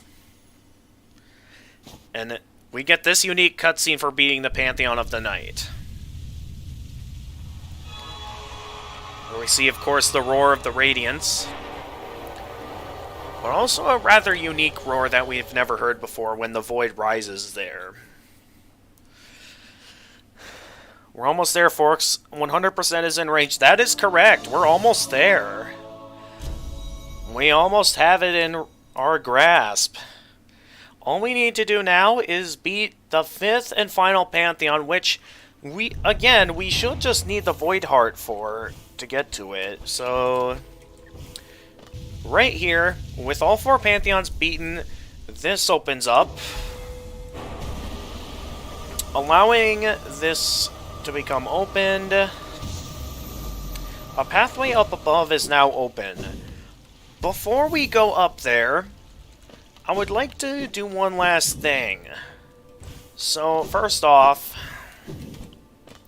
I've been told that sometimes when you enter Godhome, there's the small chance that something specific may happen, and I'm going to keep trying to do this until I get it to work. First off, when you beat the 4 Pantheons, the God Seeker outside in the real world is now awake.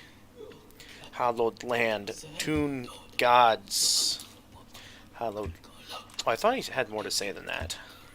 Maybe if I go back into Godhome and come back later or something. But I want to keep trying to enter and exit Godhome because I know there's the chance that something interesting can happen. Okay, now he's calmed down. I think we can get some regular dialogue from him now. Creeper, did thee wake us? Revived this kingdom, these gods tuned and bested, gleaming in mind, bright, sharp.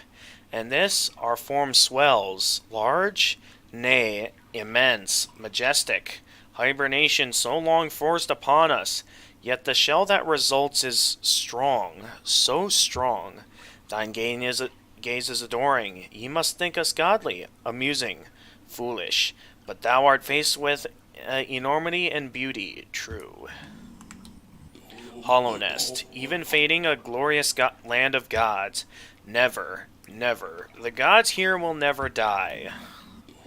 Hollow Nest, even fading a glorious land... Okay, that's all he has to say. I want to keep trying to enter and exit Godhome because I heard there's the chance that something specific may happen whenever you enter Godhome that I have not seen yet that apparently exists. Anything else to say? What draws thee here, crawler? Faith? Fear? Or do thee also seek the gods? Here, heart of the kingdom, we listen for them here, but some gods are distant still, must be awoken.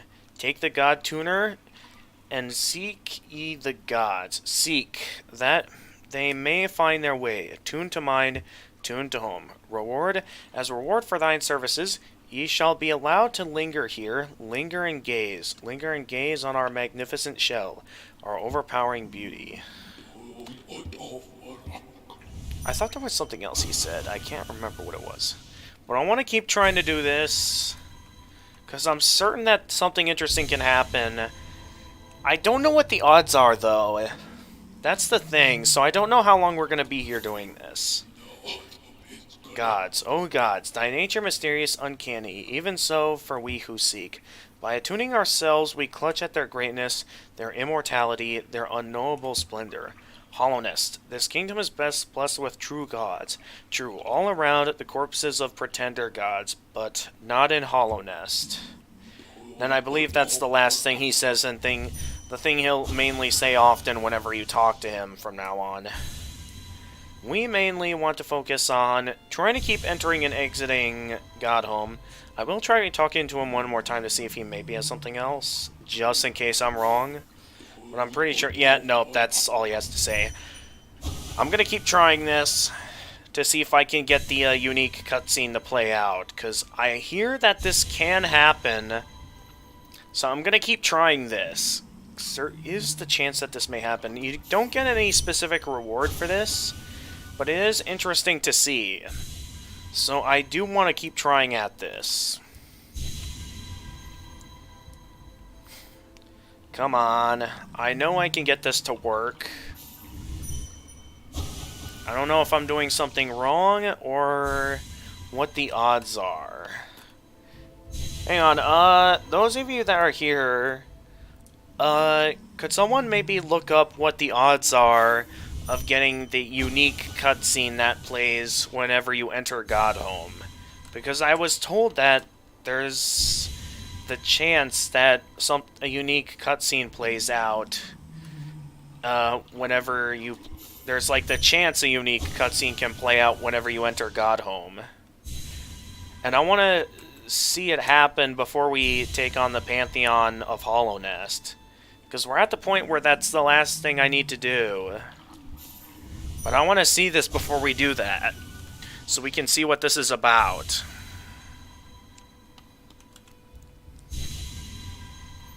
So I'm going to keep trying at this until I get it to work. So we have plenty of time before we have to end Friday's streaming. And we should have more than enough time to finish the Pantheon of Hollow Nest. And I'm certain we should be able to, considering my skills, we should be able to beat the Pantheon of Hollow Nest first try.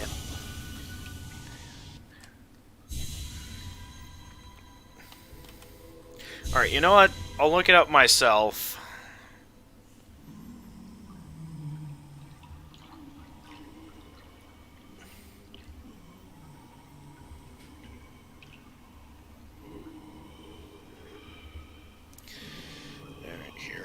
Time, keep trying to control this.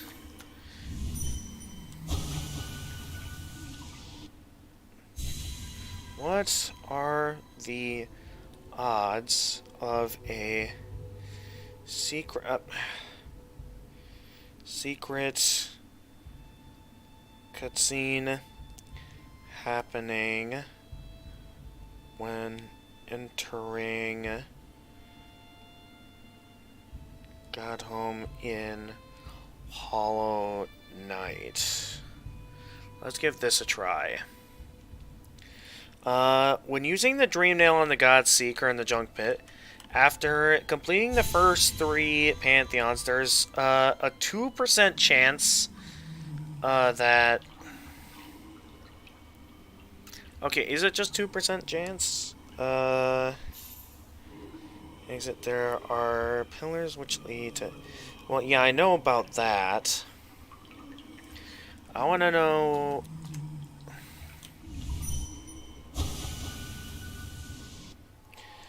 In the mod... Oh! I got it to work! Okay, this is it!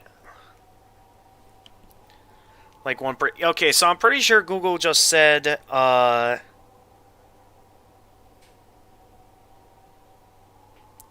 I'm pretty sure Google said 2% or like one of the Hollow Knight wikis, but this is the secret cutscene that plays. Like a 2% chance that this happens whenever you enter Godhome. So first off, gods of our future, seek thee. We shall devote our all. These winds carry us to thee, dear gods. These winds carry us to thee, dear gods. Can we dream nail this guy for anything? What gods to save us of our silent mind? So I believe this location that we're in, that exists here, I think is a place called like the Land of Storms or something. And over here, can I dream nail this or anything? No, I can't. We have this thing. Temporary tuning device built of Carapace.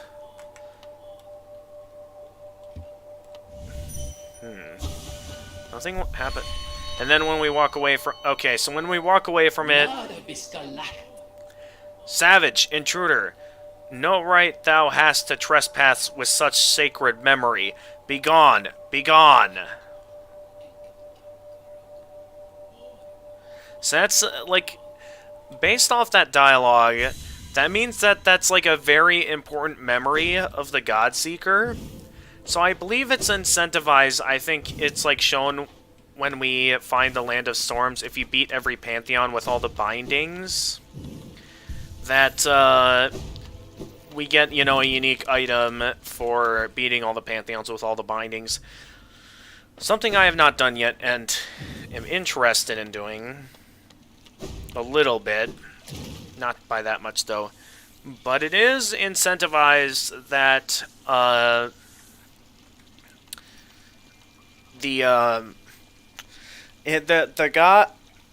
Godseeker comes from a place known as the Land of Storms, and from it, I think there were like two gods. There was the god of thunder and the god of rain, I believe it was, which left, of course, their land constantly in storms, and the Godseeker, I think, like, in a state of constant agony or something. Then I think they, like, put on that mask and, like, that tuning device is, I think, what eventually many people believes that's what becomes the God Tuner.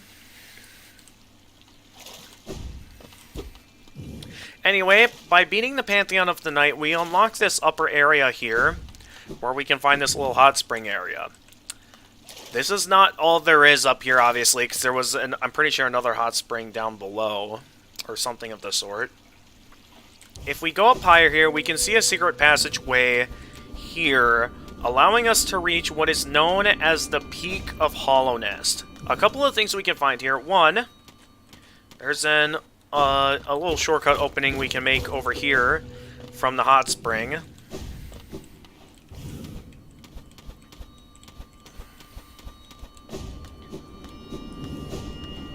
Next, there's this here, where by hitting that, we can put this down here, allowing us to get us up here easier, where we can find this really cool looking bench, where, you know, you can take the time once again to consider your charm layout and stuff, which, at the moment, I'm happy with the charm build we currently have. But most importantly, what awaits here at the Peak of Godhome lies this. So, that device there is preventing us from accessing the final Pantheon. That thing, I believe, does not unlock until we specifically have the Void Heart. So yeah, we can take on the Pantheon of Hollownest and get the Embrace the Void ending without having to take out any of the Dreamers. So here, we can ascend and take on the Pantheon of Hollownest. Let's do it! Time to ascend!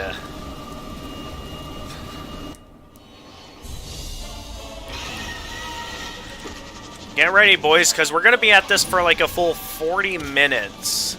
Considering the fact that we're basically having to fight every boss in the game. Making this brutally difficult for anyone who wants to take this on. Because, yeah, this thing is hard. Considering the fact that you have to deal with a full 40 minutes of bosses. And of course they save the hardest bosses all the way towards the end of the Pantheon. Regular enemies got in my way of going after the bosses. You rarely get any decent openings to hit them, so I'm just gonna rely off that.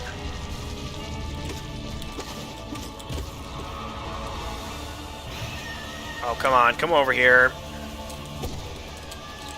Come on now. Down you go.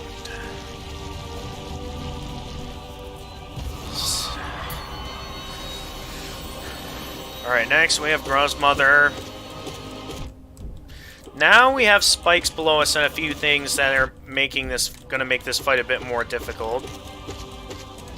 Also, I think these guys have as much health as they do on their Radiant difficulty, Luckily, they don't have the drawback of being able to deal twice as much damage as they do on Ascended difficulty. Did I say Radiant difficulty? Well, kind of the same thing, only difference being that Radiant difficulty, we aren't allowed to take damage. Yeah, get over here.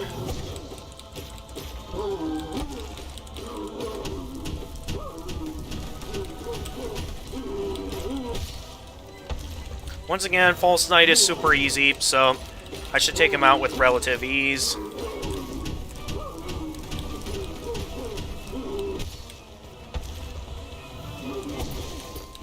And False Knight is down.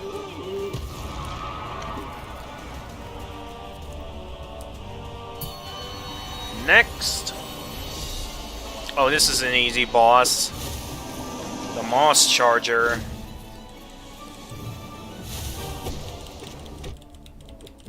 Okay, you managed to land a hit on us there.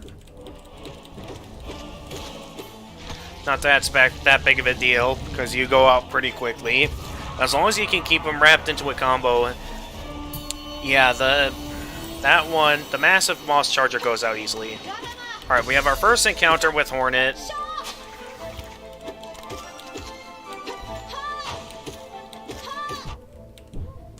Okay, I kind of walked right into that one.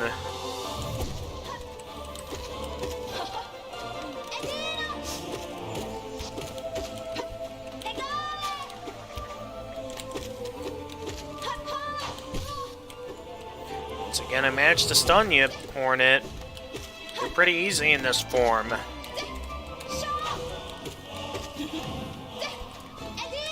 Impressive, you had to make me use my Shade Cloak there.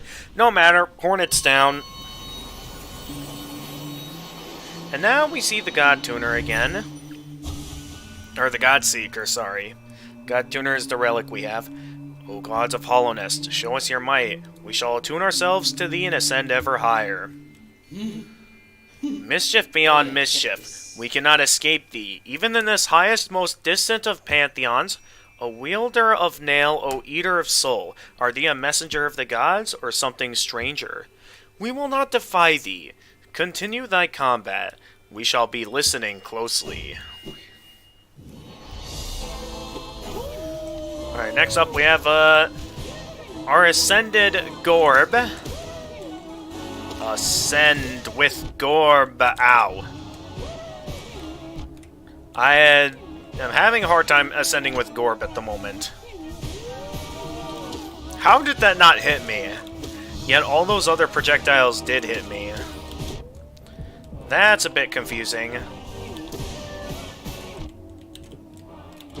Will make sense why that hit me. How did everything else hit me, but some things aren't hitting me? I'm a bit confused by this. Okay, Gorb's down.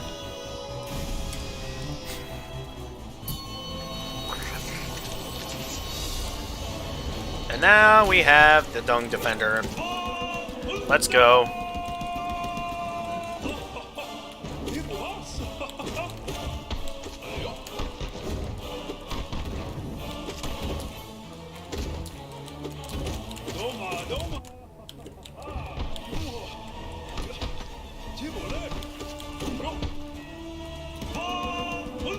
Alright, he's gonna go underground.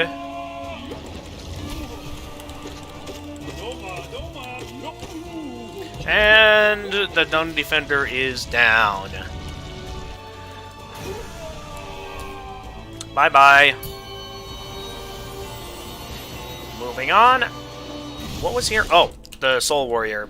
I still don't get why this is considered a boss, because this is more of a regular enemy than a boss, in my opinion. Because the Soul Warrior goes out rather easily, in my eyes.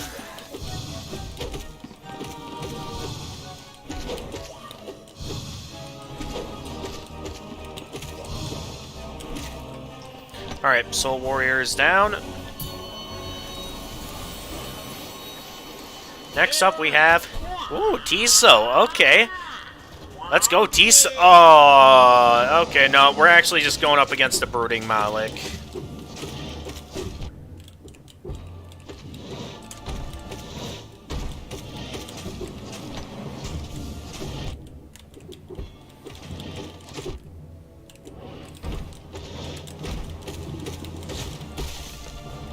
Alright, Brooding Moloch is down.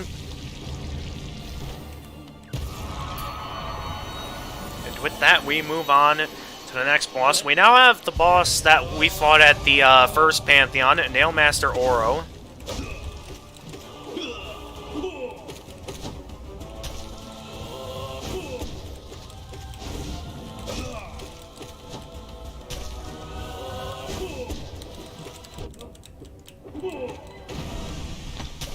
Alright.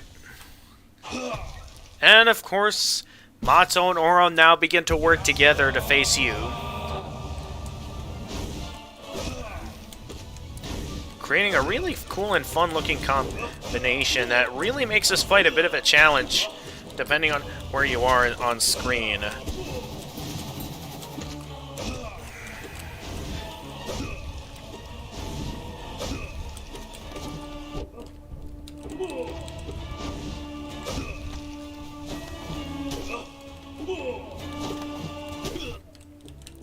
Oh, I thought that would be enough. Kind of just tanking hits at this point. Yep, I remembered that attack. Now he comes down there.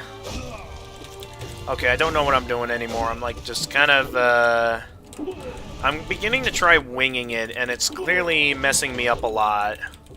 I'm focusing too much towards tanking hits when I should just be focusing on just trying to stay alive. Considering the fact that the whole focus of this build...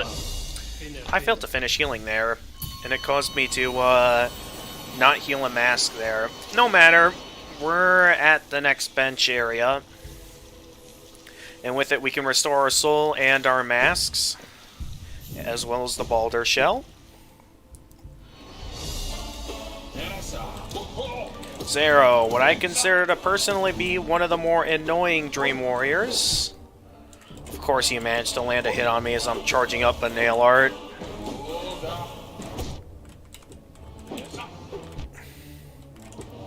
My goodness, some of these Dream Warriors I'm just not a fan of. Ow, ow, what am I doing at this point?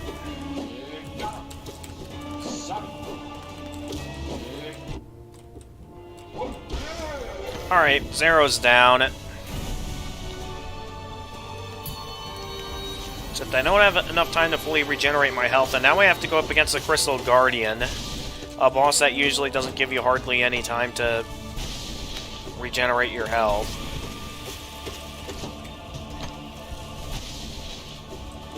This thing's gonna destroy my entire shell.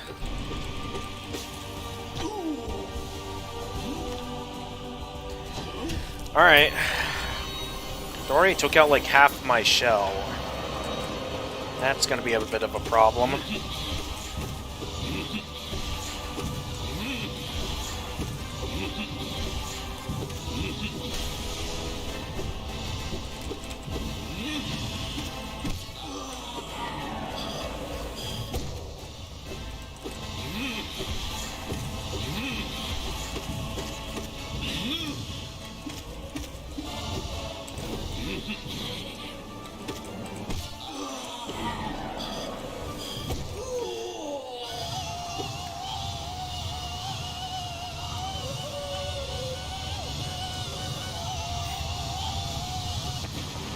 Bye-bye, Soulman. Oh, that's right. I keep forgetting about this.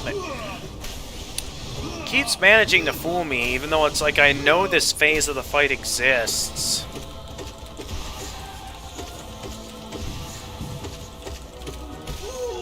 Alright, bye-bye, Soul Master.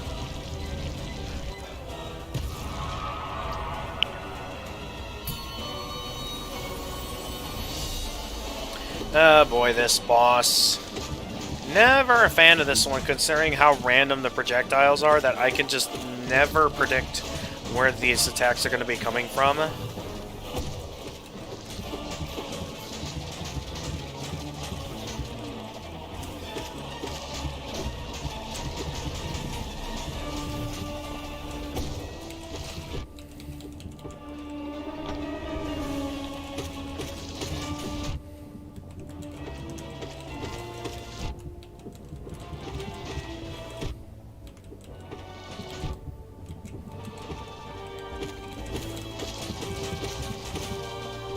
There we go. Alright, next boss. Oh boy, this fight. We face the Mantis Lords in the Pantheon of Hollow Nest. You guys are gonna love what happens here. This is probably what many people consider their favorite fight in the game. Sometimes even the best fight. So, you start out by facing one of them, like always. So you think, yeah, you're just gonna face the other two like you always do. And then... all three of them get up. Now it's called the Sisters of Battle, where now you have to face all three of them at once. I still love this boss fight. I still personally consider the Soul Master to be my favorite boss fight, but just the whole reveal combined with having the intensity of facing all three of them at once, it's challenging, but also in a fun way, because you have the intensity of all three of them coming at you all at once, and it is amazing.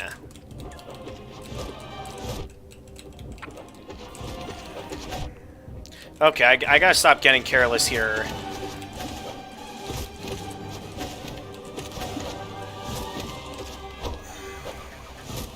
Was ready for that. Of course, they're not giving me any openings to heal. Okay, one of them's down. One of the Mantis Lords are down now that I can,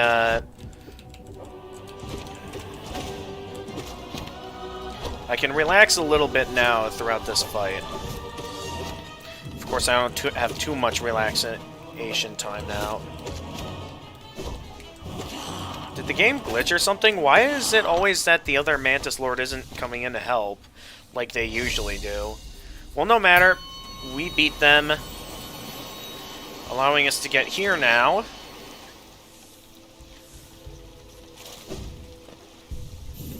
Okay, we can get that regenerated. Up next, we have... Marmu.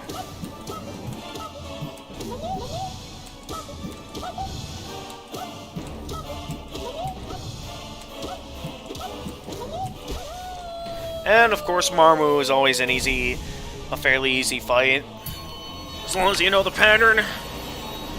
Oh boy, the Fluke Arm now.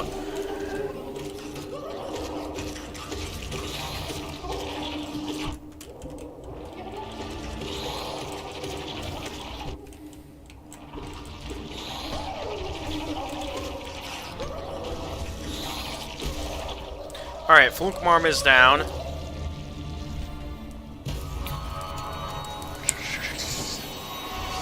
Broken Vessel. This one should be a fairly easy one.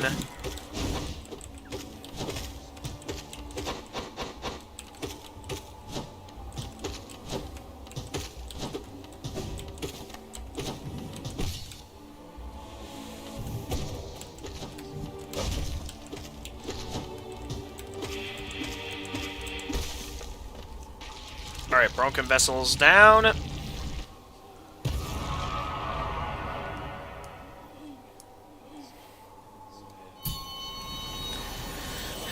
Up next, we have this fight.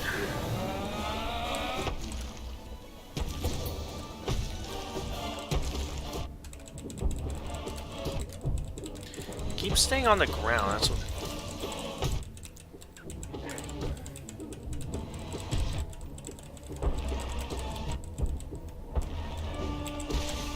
Okay, he managed to land quite a few hits on me there, so I guess I might be getting a little bit too careless with some of these fights.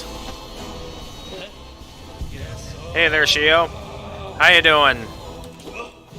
Oh dear, what is that? I initiated the glitch again, where sometimes there's just a random chance that... I think, like, it's like as you're triggering a cutscene. Oh, I was too close there. Where that can sometimes just happen.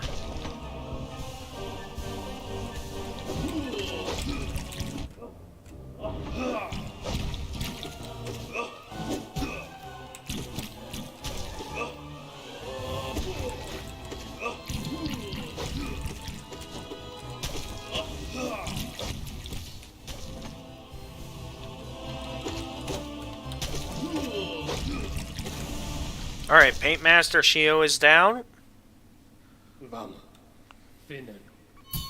Good fight, Shio. And we're back here again. Another checkpoint for us. Allowing us to regenerate the Balder Shell and our Masks and Soul. We have the Hive Knight next.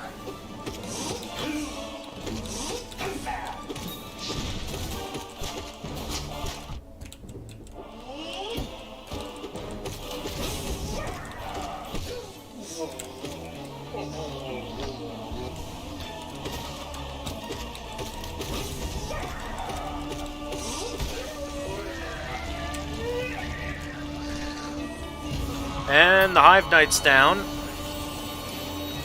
Up next, we have Elder Who.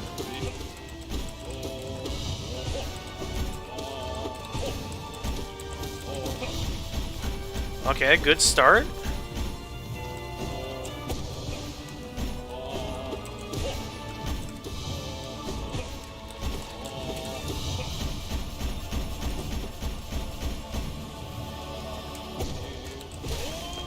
And Elder Who is down.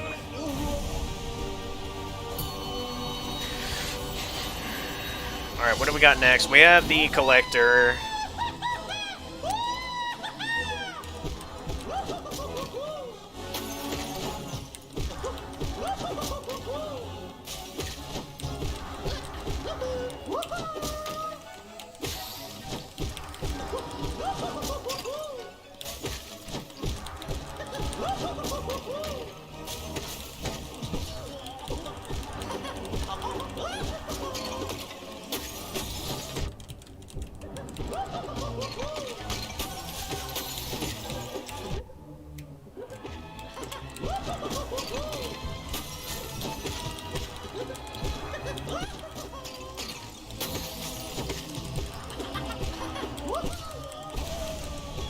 Alright, with that, the Collector is down. And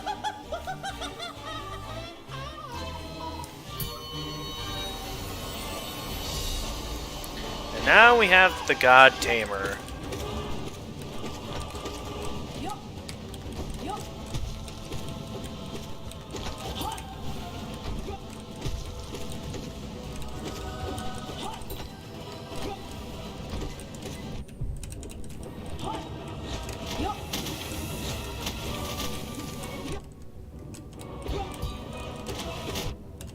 Ow.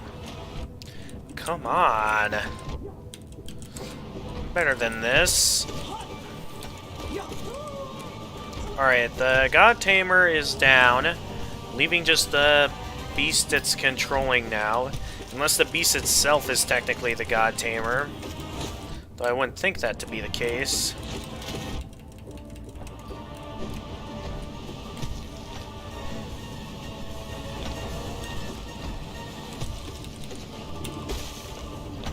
Alright, God Tamer's down.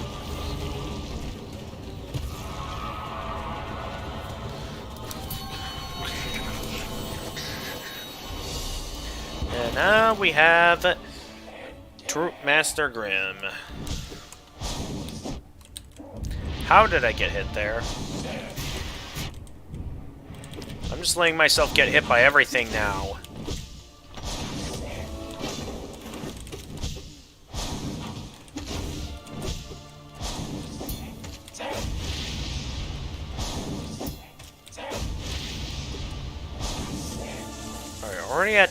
Already 25% health down, so not a bad start.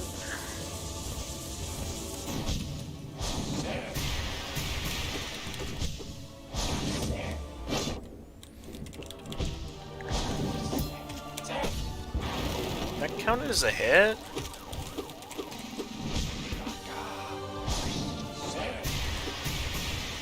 Oh, how did I not get hit there? No matter, it's at half health now.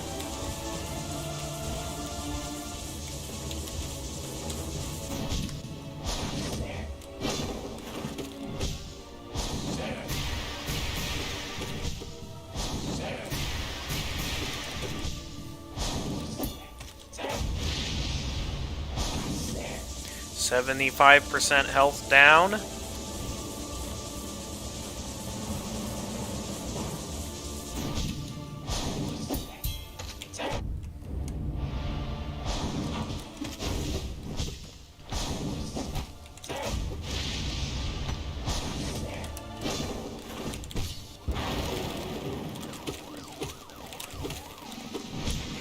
3 hits when it was stuck in its bat form. And Grim is down.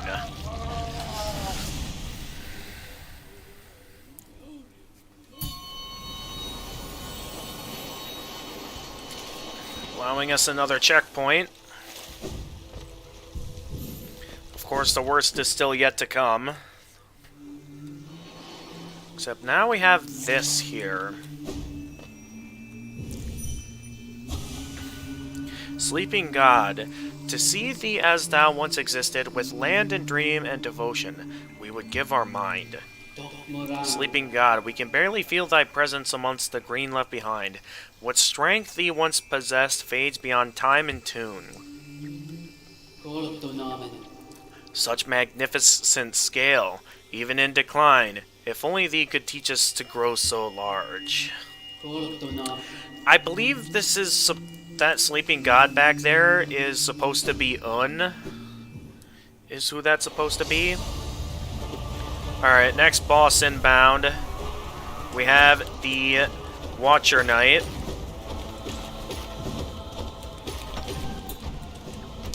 Just making this too easy for me, guys.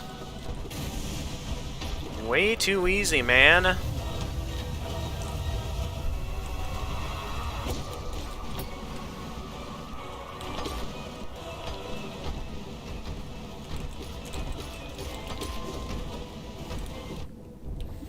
I thought I had my Shade Cloak back by that point.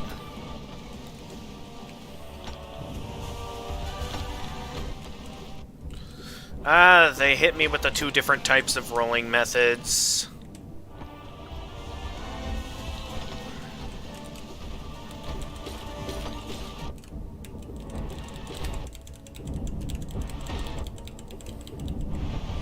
Kind of just mashing the attack button at this point.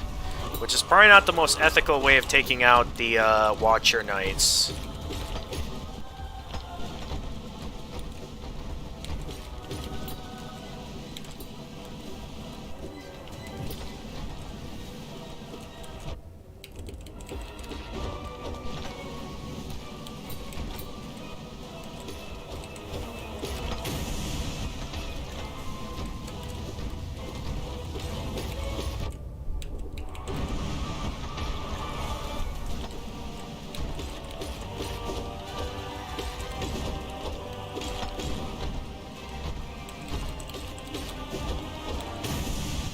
Alright, so with that, I believe that's the last of the Watcher Knights.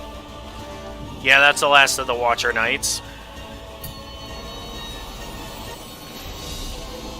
And now we have a harder version of Umu where, rather than being over a pool of acid, we're now over, like, some sort of abyss below. So pretty much, we don't have the acid to rely off of like we used to be able to. Alright, I just find that the easier method of attacking Umu.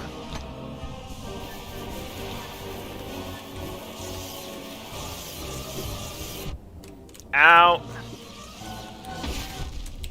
I still got hit. I still took it out at least.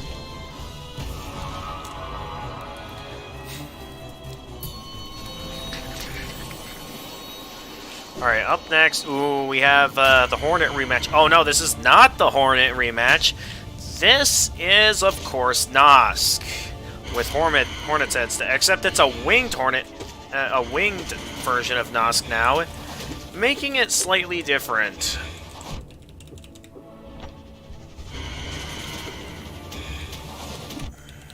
How did I get hit there? Ow! Alright, I'm getting hit a lot. I should be... How am I getting hit so often here?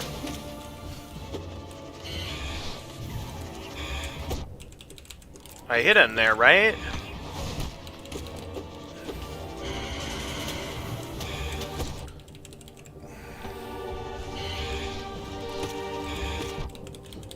Ah, man, I gotta stop with that.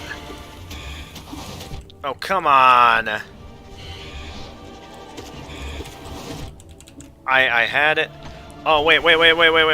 Hang on. Let me finish this boss, and I'll find a good break point here, because I'm getting a lot of chat messages. Give me a quick second and I'll read that. Because I am in the middle of the Pantheon of Hollownest here on Steel Soul mode. It's like, what I'm interested in doing is that, like, this is the one ending you can get without having to take out the Dreamers. So I have not taken out the Dreamers yet, but I have done pretty much everything else in the game at this point. So, hang on, just give me a moment to beat this boss and I'll see what's going on over there. Come on! Ah! Can Noska go down, please? Okay, thank you. Alright, let me... Oh, a lot of chat messages. Hang on. Basement... Oh, I've been raided. Okay, thank you very much for raiding me. Hang on, I've got... Before I continue reading, I've got to beat the Great Nail Sage Sly, so give me a moment and I'll read all that off in just some... I gotta remember that his attacks usually come in thirds. He attacks 3 times in a row, and then sometimes he'll do a Great Slash like that. I'm getting too careless with my hits right now. Oh, jeez. And then sometimes, yeah, he'll do that. Ha! You forgot about my Shade Cloak ability, pal. Alright, he's stunned. That gives me a chance to heal. You missed. Sly's definitely one of the more difficult bosses in these Pantheons, because, like, he knows how to wield a nail, and keep in mind, this guy has a fairly small hitbox, and then this is where the fight gets really hard, because this is where he starts sounding like Stitch, and, like, really making it difficult to get in those openings to hit him. Ah! Kind of my best method here is to just tank hits so I can land some hits, decent hits on him. Alright, he's down. Sly's beaten. Did I get that last heal in? Alright, oh, it's just boss after... Am I gonna get a chance to read chat? Because I'm in the middle of having a raid going on here, and I can't even read any chat messages because it's just boss after boss in this. Don't worry, guys. I'll get the opportunity to read chat in a moment, but I am in the middle of the Pantheon of Hollownest, which is the toughest Pantheon of the 5, and basically the toughest challenge in the game in general. And as soon as I beat this, I can be able to finally be finished with the Steel Soul run. Ah, come on. Alright. Sentinel Hornets down. Alright, basement raid. Lots of nice... Okay, we have a place to stop and relax so I can be able to read this. You got this, stranger. Potato Fault. Okay. Thank you guys over on Twitch for raiding. Welcome to this week's Friday streaming on Saturday because of something... I don't know. It's kind of fun being a distraction. Boss after boss... but you're a boss. Okay, thank you, the Potato813. Okay, thank you guys for raiding me over on Twitch. Welcome again to Friday streaming. Anyway, let's get a move on in the Pantheon. We have the Enraged Guardian, one of the easier bosses in the game.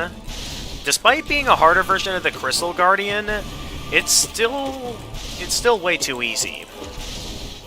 Also, apologize if I'm a bit too loud, because I have headphones on, having a hard time hearing if I'm, like, screeching my voice at all.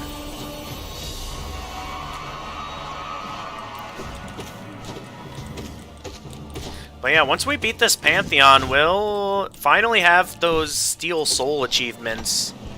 So I'll get your volume is great. Okay, thank you.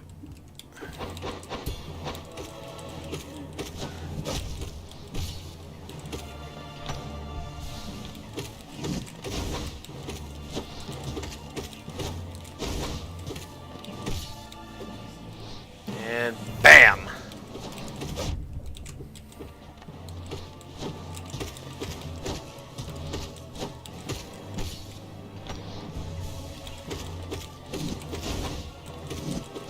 Ah! Got distracted by the light ghost. Alright, Lost Kin is down. It's all good. It's not a good... Okay, good to hear. Thank you guys for reassuring me of that.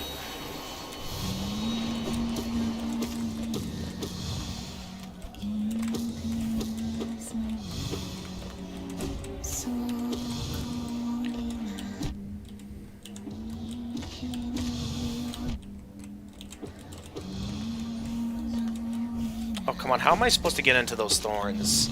That seems kind of unfair to just go into the thorns where I can't hit you. Alright, get out of here.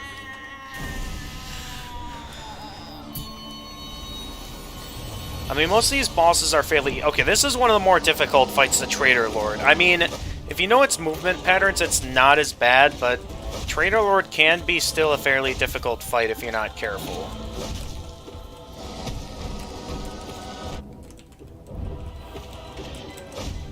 Considering the fact that his attacks are capable of dealing 2 masks of damage, which is...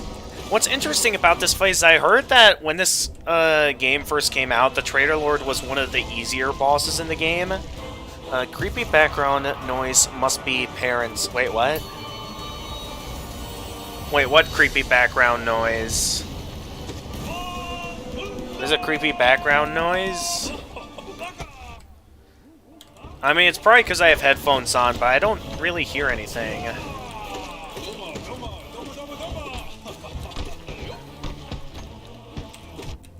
Of course I get hit there. Oh, okay, well... Get back here.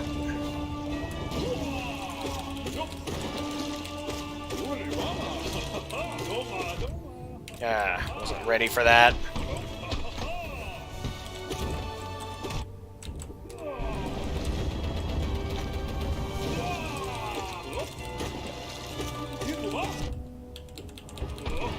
I'm getting too eager and trying to focus on damaging these bosses that I don't focus on trying to stay... Oh, okay, cutscene triggered. So that's going to trigger the glitch. That's going to keep the shell out. Oh, no, it didn't trigger the glitch. So I had a point earlier on stream where I triggered that glitch where sometimes when a boss introduces itself while you have the Balder shell out while healing, sometimes there's a chance that the Balder shell will just decide to stay out even when you're not busy healing. Alright, White Defender's down. There was a weird lady talking in the background. Oh, you're talking about the No Eyes boss. Yeah, that's something the No Eyes boss does in particular, that the noise that boss makes. It should be fine, just don't look behind you.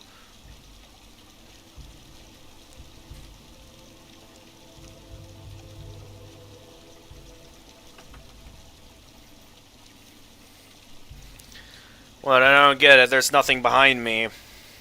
I mean, there's my bed, my trash can, my basket of Easter goodies from my parents, my college backpack, towel, my deodorant, a few other miscellaneous items up on top of that dresser. I know nothing about Hollow Knight. I just watch... Oh, yeah, there's a lot to Hollow Knight, but right now I'm doing the hardest challenge in the game, the Pantheon of Hollow Nest. It's something that's part of the Godmaster DLC that basically... Basically, the Godmaster DLC is the hardest DLC because it's basically adds in a place where you can refight any of the bosses you faced in the game, as well as a boss rush mode, which comes in the form of 5 Pantheons, with this being the 5th Pantheon, the Pantheon of Hollow Nest, which is the longest and the hardest of all 5 of them. Because, like, the other Pantheons, you're just facing, like, 10 bosses. This Pantheon, you're facing pretty much every boss in the game, and,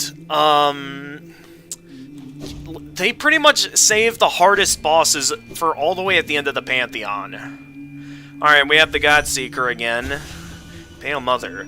We barely dare to think. The chance of meeting is too rare, but thine resonance, could you be one of them? Oh, tragedy. This majestic god evades our attunement with such ease.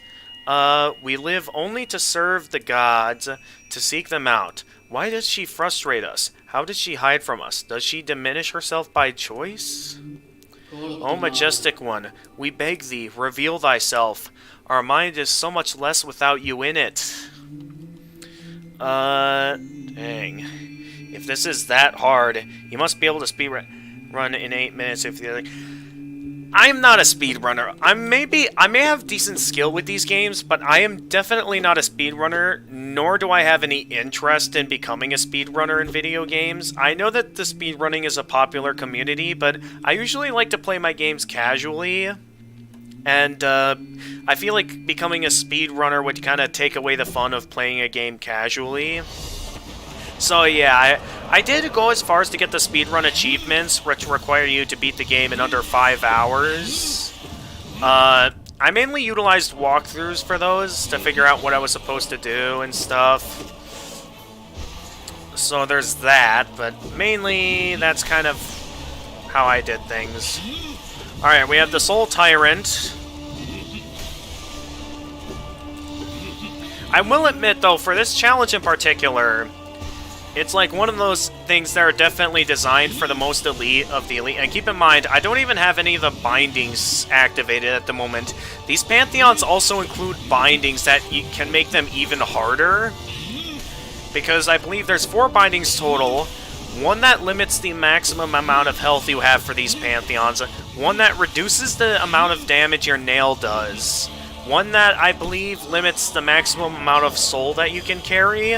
And one that disables your ability to equip charms, and simply having one of those bindings activated can make these Pantheons significantly harder, but having all 4 of them equipped can make these Pantheons near impossible, and that's something that I dread the point that I ever decide to go as far as to beat these Pantheons with all the bindings equipped, because obviously it's going to be hard. Alright, second phase of the Soul Tyrant is coming up, where he dashes down at you super quickly. You'll want to jump and quickly dash here. So he comes at you very quickly. Alright, then he's going to stop to fire a barrage of magic attacks. He's not moving, though, so this is your chance to get a ton of hits on him and potentially take him out real quickly there. There we go. Still good. Yeah, I definitely will admit, because, like, I've seen plenty of streamers play this game, and they end up having a lot... Oh, no, Markoth. Out of all the Dream Warrior bosses, this one is definitely the most annoying of them all, because this one constantly fires nails at you. Okay, at least this attack gives me a bit of an opening to heal. But basically, this fight's tough. And I do not look forward to when I go for facing these bosses in the Hall of Gods on Radiant difficulty, because in the there's a place known as the Hall of Gods where you can rematch these fights individually. But there's 3 different difficulties. There's a Tuned difficulty, which is fighting them at their regular difficulty. There's Ascended difficulty, which basically makes them even harder. Alright, all those passionate adjectives. Grey Prince Zote we now have. We got this ridiculous fight. One that I'm never a fan of, but I do believe we're almost at the end of the Pantheon, because this is what some of the hardest fights in the game now at this point. Okay, he's striking his Life Ender weapon at us. Yes, that's what the mighty Zote calls his weapon. He calls it Life Ender, yet I'm not sure if you've seen what the real Zote looks like. Zote's pretty pathetic, because Grey Prince Zote is like a boss that I'm pretty sure is supposed to be like imagining of the dreams of someone that's met Zote. A rather strange and obscure boss in the game, but it also kind of works for what it does. And with that, Grey Prince Zote is down. So it kind of sounds like the... Actually, no, there is a predetermined order to these bosses. I'll stay till the end, it's almost one. Yeah, we're almost at the end of the Pantheon. These boss fights, though, are not random, actually. There is a specific order to these bosses throughout the Pantheon. And I know what because I know what the last 3 are. And I know exactly which order you face them in, too.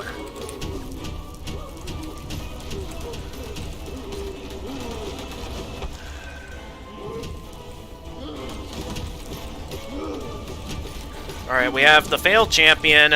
We're going to want to be ready here, so I'm going to quick Dream Nail you here.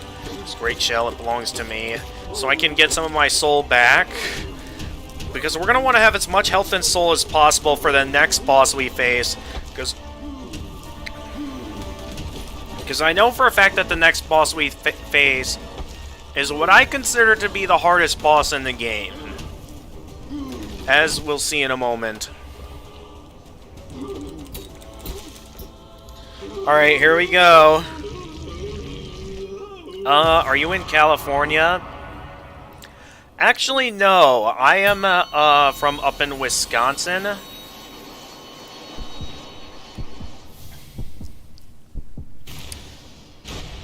Like, was there something that gave you the impression like I was from California or something? This is the Nightmare King Grim, what I personally consider to be the hardest boss in the game. And for good reason, because this fight's hard. This boss is capable of dealing 2 masks of damage to you at once. And it can be quite difficult to find some decent openings to get in some hits.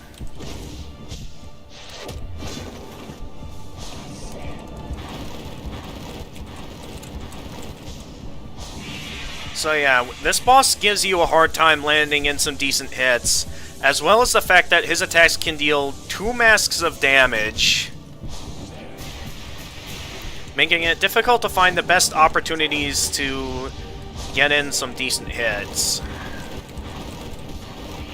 Okay, I managed to land some decent hits there.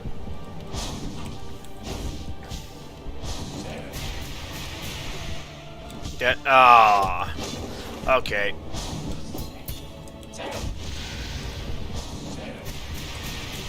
I was a little bit worried there, but managed to get through that.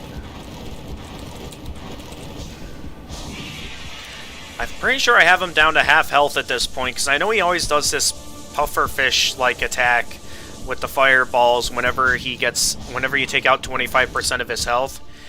Yeah, because the lights from the Nightmare Heart are going off in the background, so I'm pretty sure that means he's down to half health.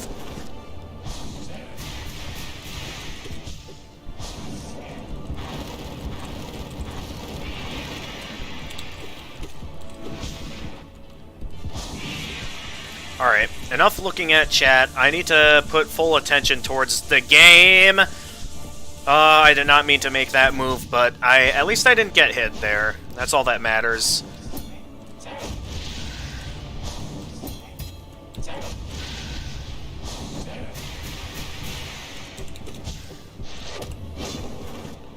Alright, what's your next move? The flame attack again.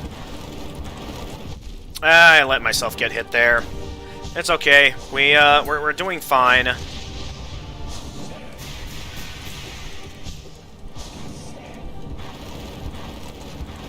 And we beat him. Okay, Nightmare King Grim is down. Just because of the time difference, because it's 1 where Potato is, and it's 9 where I'm in Wisconsin, which is in Central Time. So in my time zone, it's currently 11:28 p.m. in my time zone. Alright, this is it. There's only 2 bosses left in the Pantheon of Hallownest, and of course, they're the hardest. So first things first, we have one last interaction here with the Godseeker. God King, you reduced your form to match our meager shells, but why shed so majestic a whole? Surely your true immensity could have inspired devotion all the more.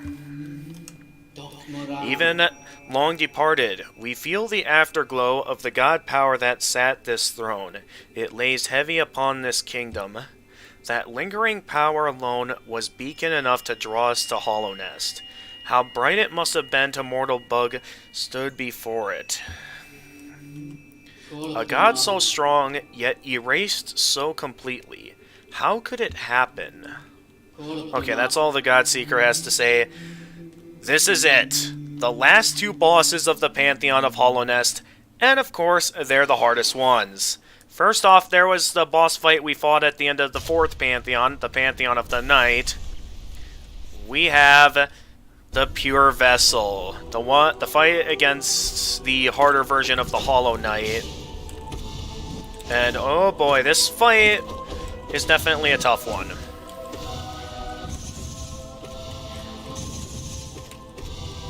Like, if you don't know what you're doing, you'll be dying a lot here.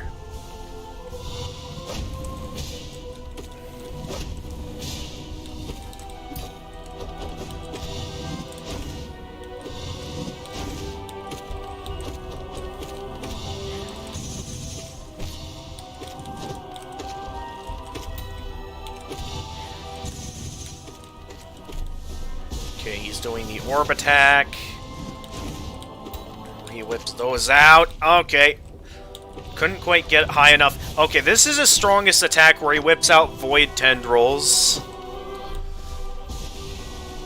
Because, yeah, one thing to know about the Knight that we're controlling in the Pure Vessel here is that they're technically children of the Pale King, but at the same time, they were exposed to the Void at the moment they were born, as a means of trying to make them empty vessels in order to contain the force that ended up plaguing Hollow Nest.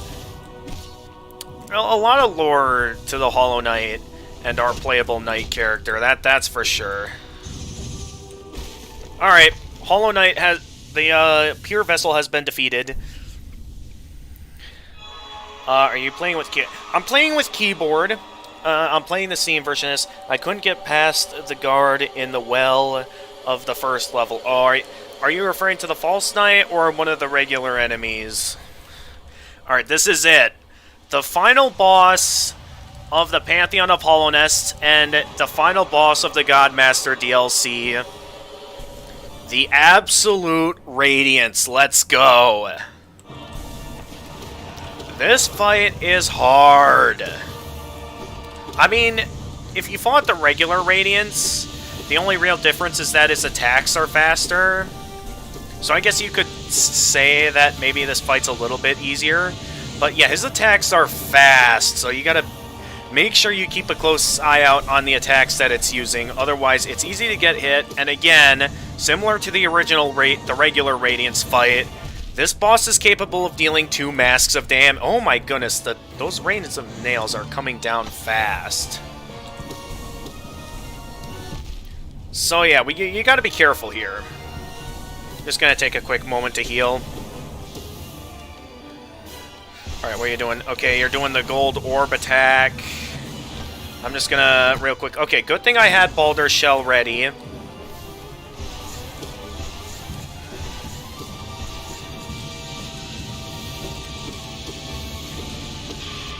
Okay, you're unleashing the Rain of Nails from the sky now. In this part of the... Oh, why did I do that? Okay, it's fine. We're doing pretty good. Regular enemy. Okay. Alright, that's fine.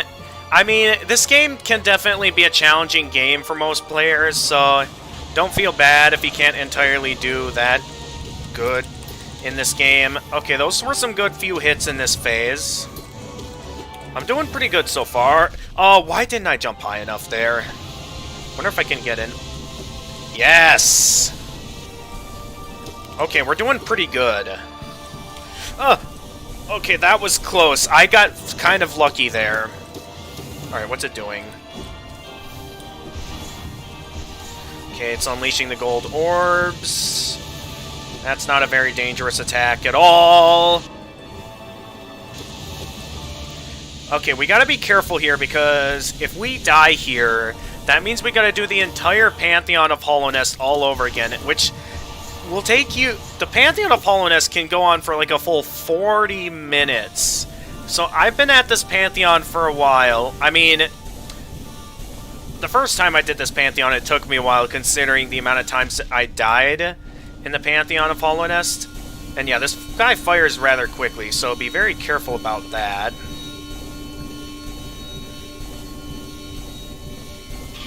Alright, we're at the top now.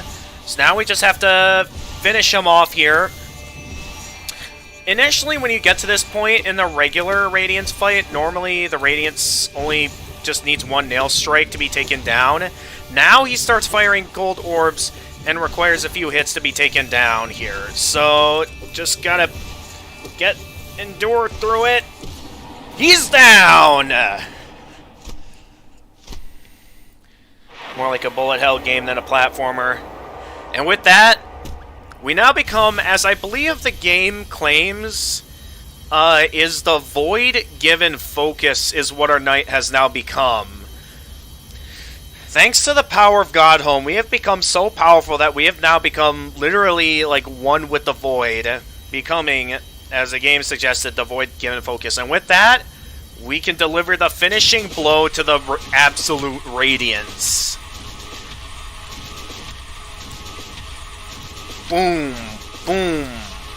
And with that, the Radiance has been defeated. We didn't even have to take out any of the Dreamers either. And now we can get our hands on the hardest to get ending in the game. To embrace the Void ending. Void for the Void God. Let's go. Behold. The ultimate God of Gods.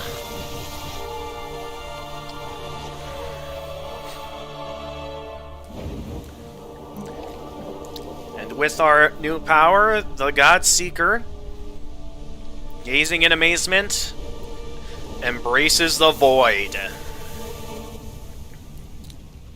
Along with another neat detail here, back at the Black Egg Temple, something that you can easily find at the start of the game, where Hornet's regularly waiting for you. That amazing moment happens right there where, in case you're confused on what that was, the Hollow Knight had been sealed within the Black Egg Temple. Is Void good or bad? It's not entirely clear, considering the fact that we, the Knight, had like the Void Heart that basically united the Void.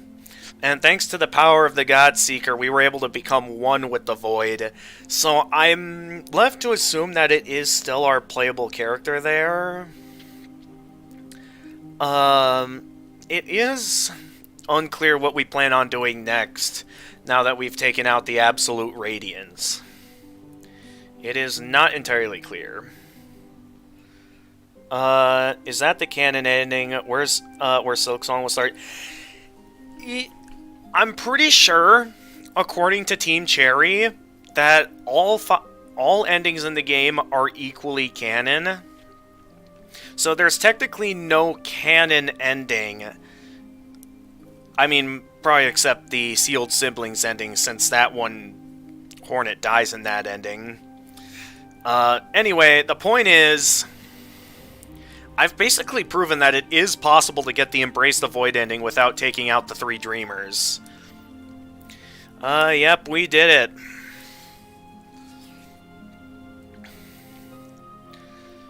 So yeah, thank you for sticking around, my audience that do the flower ending.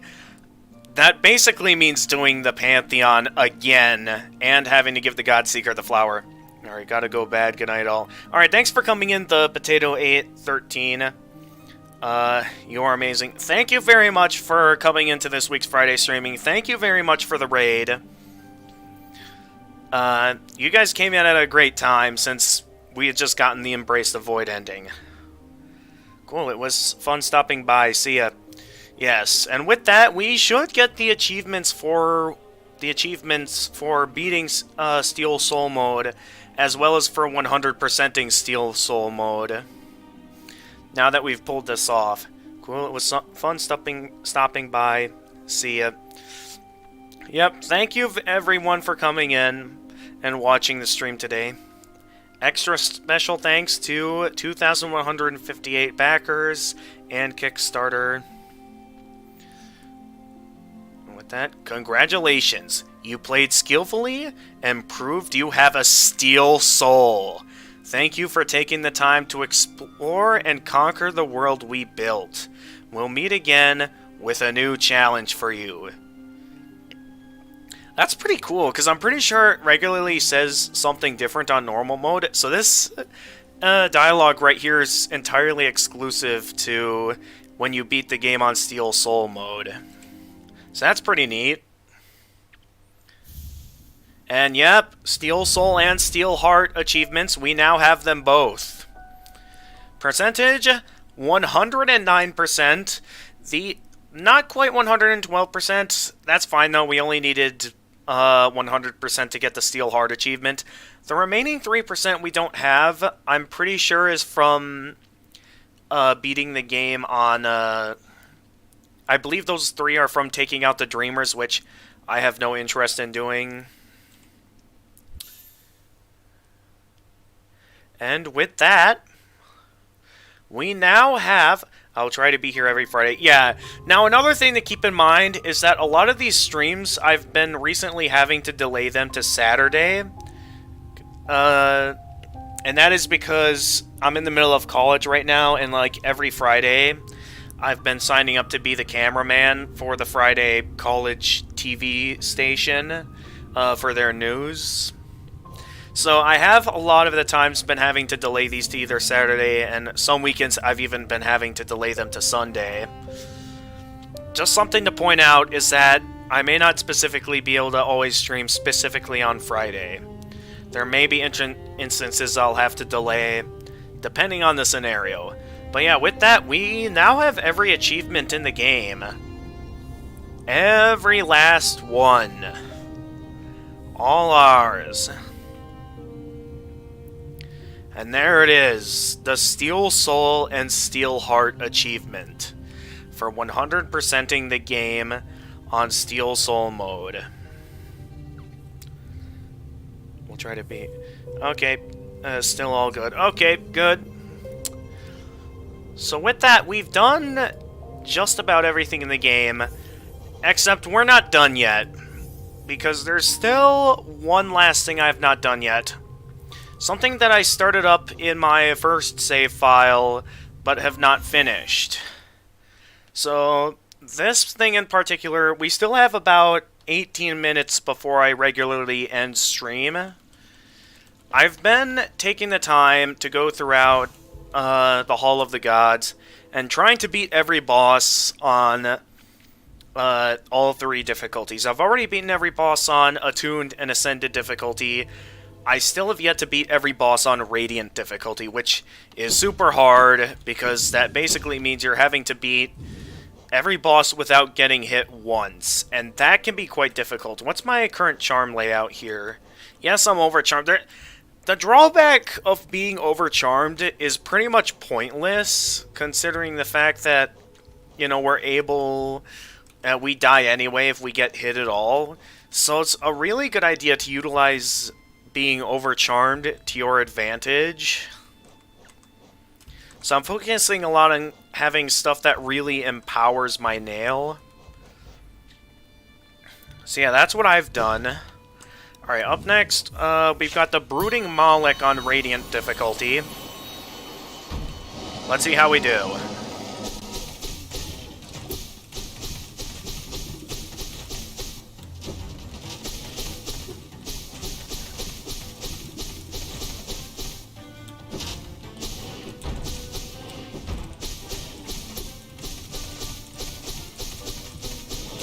Ha!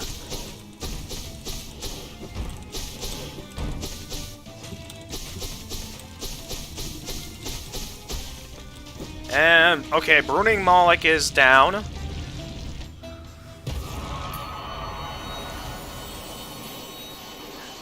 Alright, so we beat the Brooding Moloch on Radiant difficulty. Up next, we have the Failed Champion on Radiant difficulty.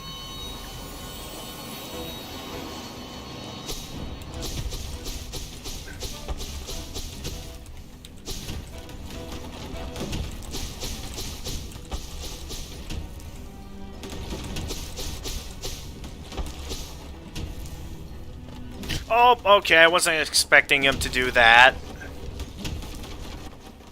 I was expecting him to jump out at me, and I guess I got a bit carried away with trying to attack him. I have to be very careful, because, yeah, these bosses can easily land hits if you're not careful.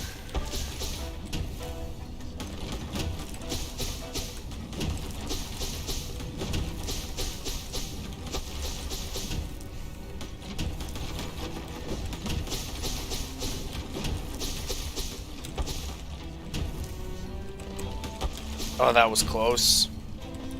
I almost got hit by something that was easy to dodge.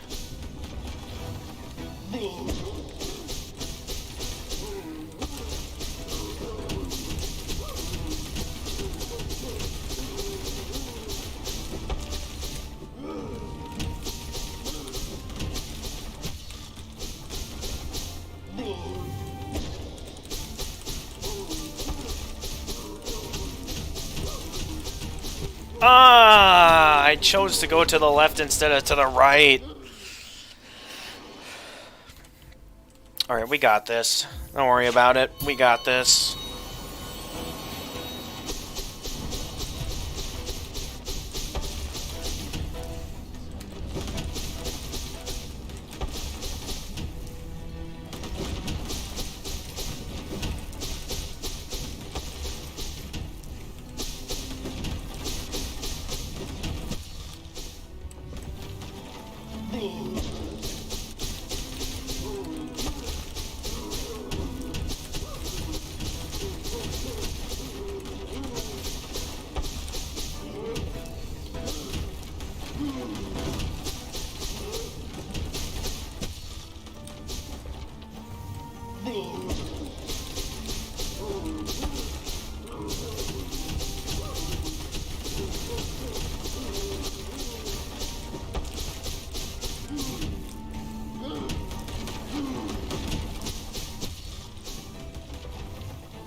Alright, failed champion is down. Anything else to do, gamer? I mean, there is still, as I'm doing right now, beating all the bosses in the Hall of Gods on Radiant difficulty.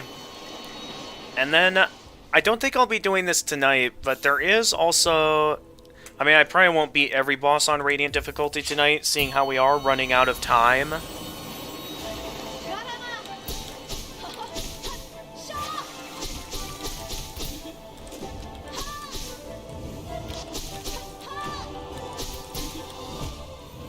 Ah, okay.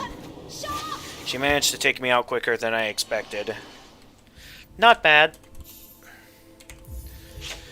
But of course, I got a pretty good charm build that's focused on really trying to strengthen the power of my nails, so I'm fairly certain I...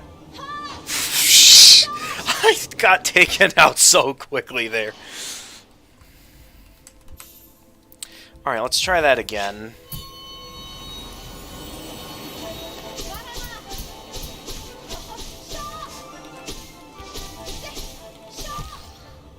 Yikes! I'm getting too greedy in like trying to focus on attacking her rather than actually trying to survive her attacks. I should try focusing more towards simply like trying to stay a safe distance while also making sure I'm like able to deal damage to her. That should be my objective. Is like I really need to focus on making sure it's specifically the blades that are dealing damage here, not anything else. That was close.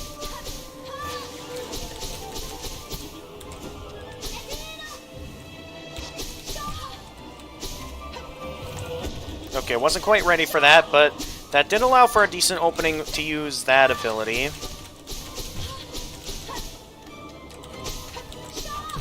Ah, okay, that was something I was not ready for. Okay, this fight might be a bit more challenging than I expected. Considering the fact that I was able to beat the regular Hornet fight just time, I can tell I'm probably going to be having a bit more of a challenge trying to beat this boss on Radiant difficulty.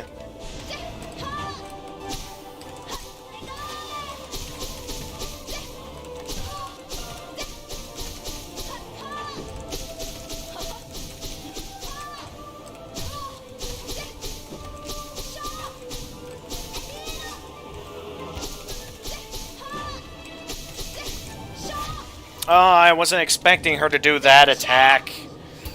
I was expecting something else entirely.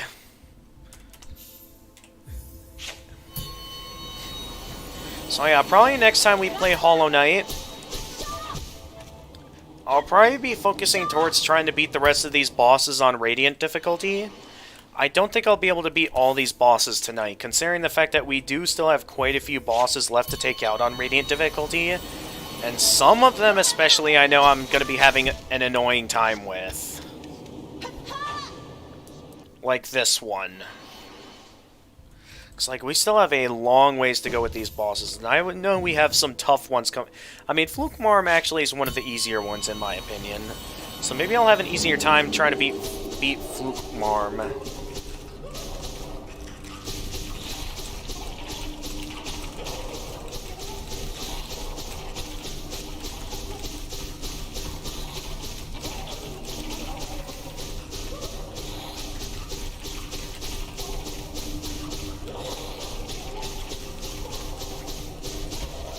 Considering the rate we were firing, that boss didn't stand a chance. Do you think next week you will do it? Alright, next week we can do Minecraft, but only because you have no patience for it. Well, that's not going to be a fight I'm going to look forward to. Is this a fairly easy fight on Radiant difficulty? Let's see here.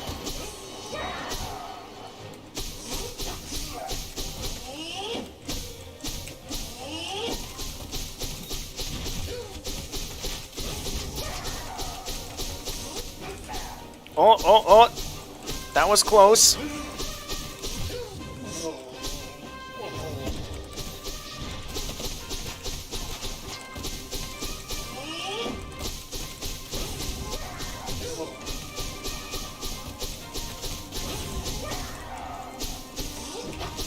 Oh, that was a very well-timed Shade Cloak. And with that, the Hive Knight is down. Another boss beaten on Radiant difficulty. Yeah, quite a few of these fights are appearing to be much easier than Hornet. What about Winged Nosk? I know Legged Nosk was a little bit of a challenge, but what about Winged Nosk?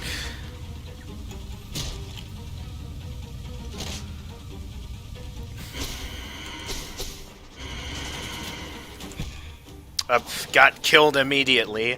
Okay, maybe we save the Winged Nosk for a little bit later. The Collector. He shouldn't be that challenging of a fight. Let's go take him down.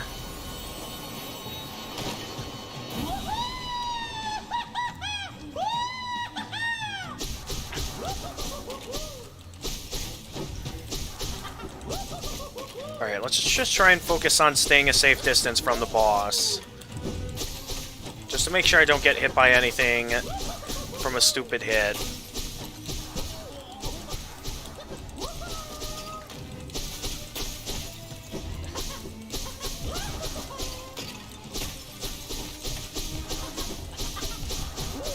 I wasn't expecting him to jump in that direction. Okay, this is definitely a fairly easy fight.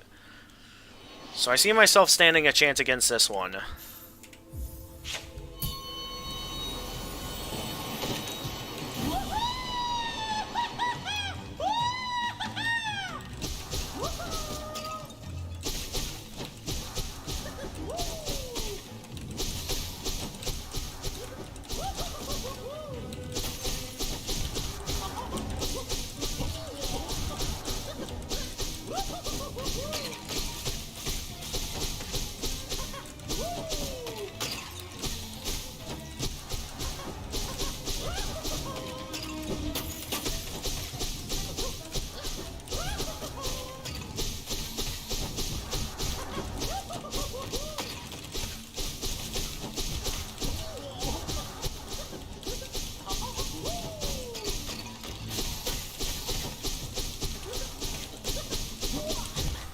I'm not ready for when he lunges at me like that.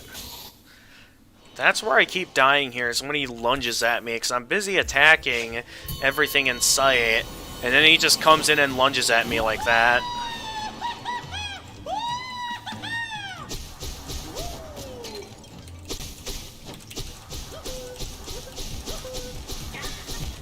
See, like that, I'm never ready for when he does that.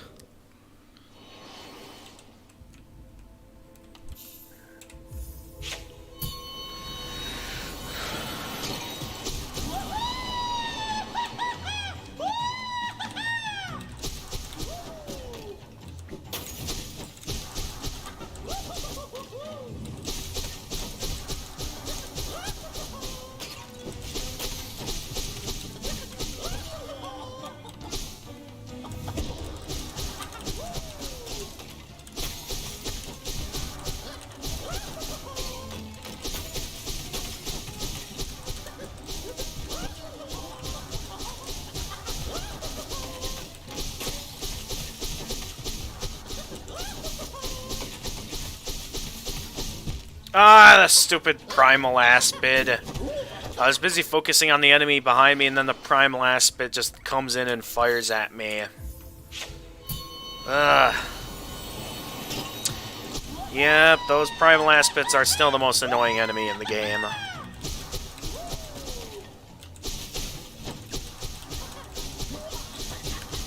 Ha! You missed that time, buddy.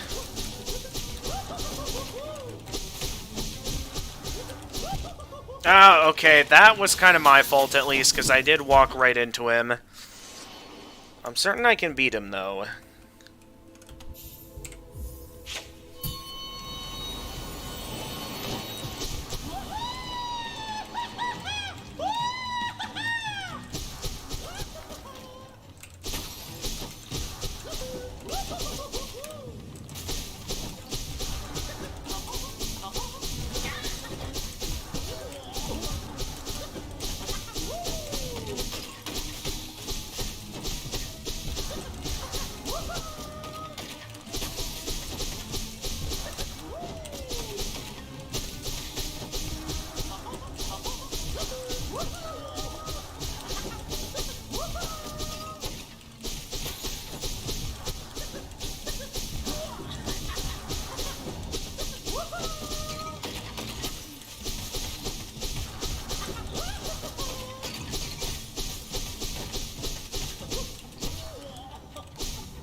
Okay, we got him.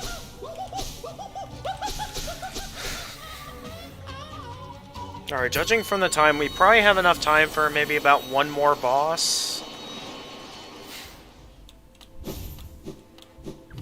Yeah, and Rage Guardian we already have finished. Umu? I guess we could do Umu? Yeah, why don't we do Umu? I'm a bit unsure of the best way to go about this, considering the fact that we do have to... in terms of the way we have to deal damage to him. Okay, that part's easy. Okay, still having a fairly easy time.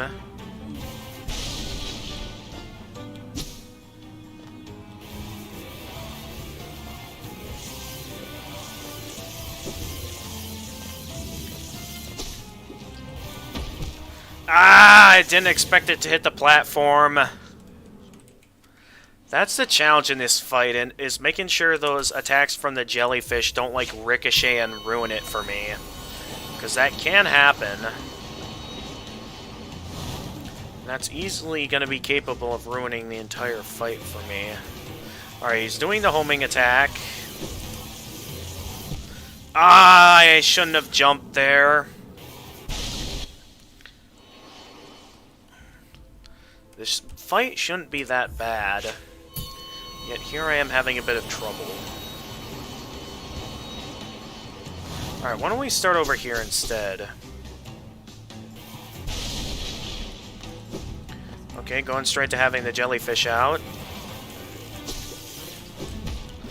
Ah! I managed to expose his weak spot, except I'm pretty sure I shade cloaked in the wrong direction. I wanted to shade cloak the other way, so I could focus on avoiding its attack. Which, unfortunately, ended in failure. Alright, where's this thing coming from? It's coming from there, except Umu's attacking me now, so I can't do anything for now until I get through all this. No! I'm gonna go ahead and get off for the night. It's midnight now. See you next week, buddy. Okay, thanks for coming in, Darth Mario, bro. I have got a lot to work on here. I'm not sure if I should consider doing this offline or not, considering the fact that I already have every achievement down now, that I could, if I wanted to, just do everything on... What? Oh, that's what killed me? How was I supposed to see that? I couldn't even see that. How was I supposed to know that was there? Alright, well, clearly it's not safe to hang out on the lower platforms.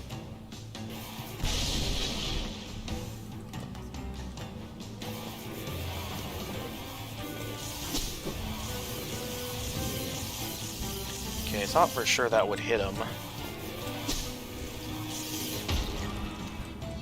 Now! Yes! Unfortunately, that wasn't a good angle for me to land some decent hits. If I did that just right, I probably could have landed a decent hit to be able to take it. No! Yeah, after this boss, I'm going to see our current progress, because I'll probably have to save this for next time we play the game. Because now that we've beaten the Pantheon of Hollownest and gotten the Embrace the Void ending, I'm in a position now where I'm satisfied that... Oh, of course, that's what happens when I do that.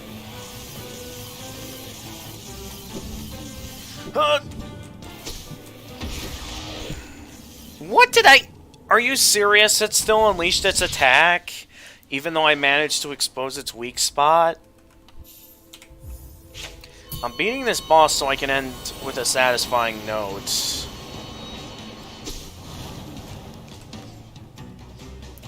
Alright, you're gonna come over this way, and you're not going to unleash some jellyfish? Okay.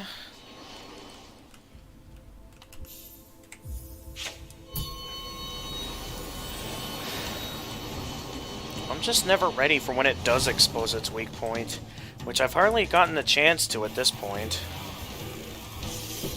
Okay, that I was at least slightly ready for. And here comes the jellyfish from below, which I'm gonna do that, so I can get it.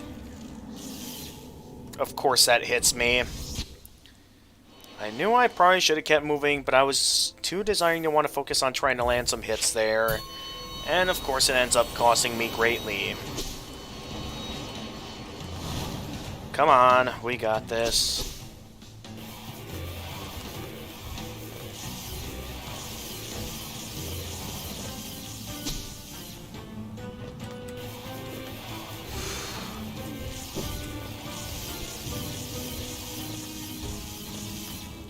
Alright, come on down here, so I can send some jellyfish after you.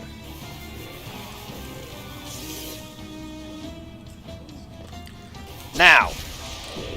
No! I was worried there, so I decided... hey, Flopa... Meow, hello. Welcome to this week's Friday streaming. Unfortunately, as soon as I beat this boss on Radiant difficulty, I was just about to wrap things up. You kind of missed the best part of the stream, where I managed to beat the Pantheon of Hollownest on Steel Soul difficulty. Unfortunately, yeah, you were kind of late for that.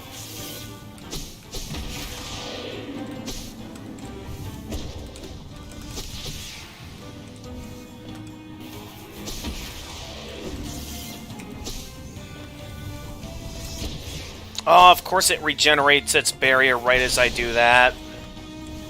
Alright, where's this guy coming from? Of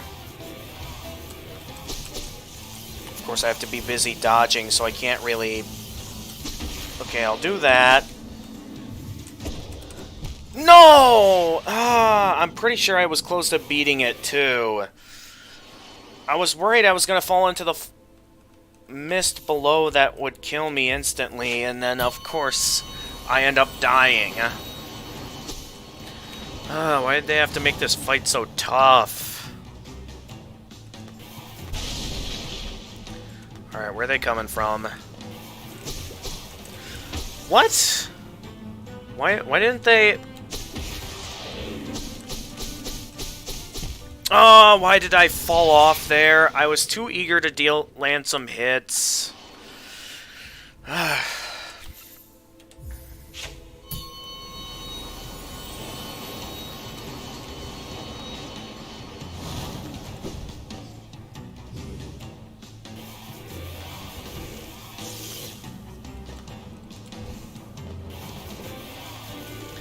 Oh, you're not going to summon any other jellyfish for me to have an easier time with all of this? Okay, there you go. No! What was that? What was that? We're going to be at this fight for a little while. I am pretty sure that once I finish this boss, I am probably getting off for the night. Thanks for coming on to the stream, though. Even though I won't be streaming for much longer. Thank you very much for taking the time to come on in.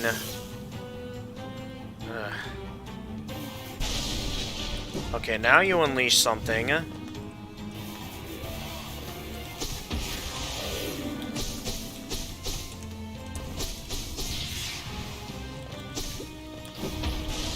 unfortunately, I wasn't able to reach it there.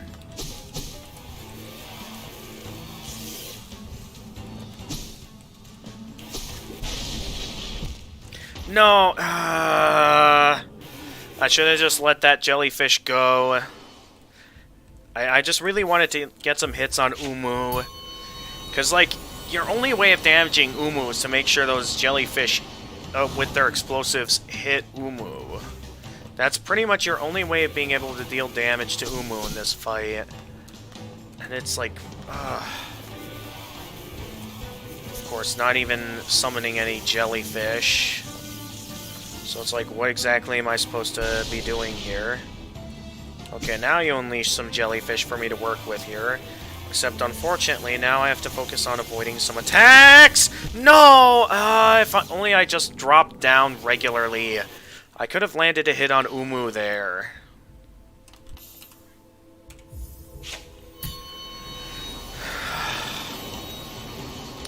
I don't know why I'm having so much trouble with what's regularly an easy boss. I know I'm supposed to, like, not get hit at all, but, like, still, though... I don't think I should be having this much difficulty with what's regularly an easy boss.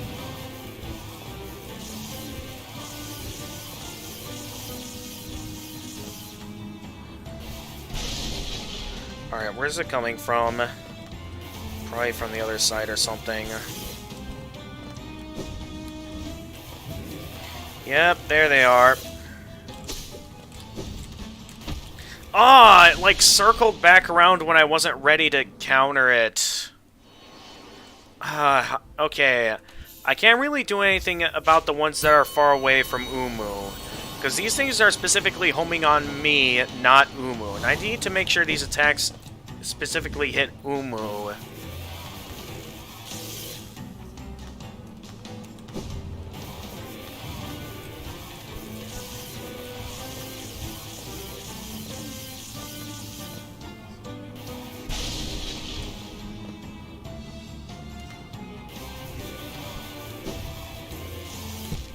No, I didn't have my Shade Cloak. I couldn't get past him. How is this fight getting to be so difficult? Because I just have to make sure I'm able to land some hits on him, and yet here I am struggling.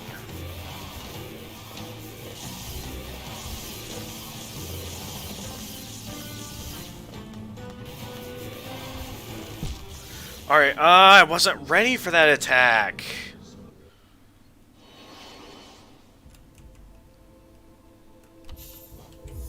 No! I don't want to take him on a tuned-in mode. I just wanted to take him on a regular mode. My goodness. Great. And didn't even land a hit on him there. And I even died on a tuned mode. Wow. That wasn't even intentional. I just want to beat this boss so I can be done for the night.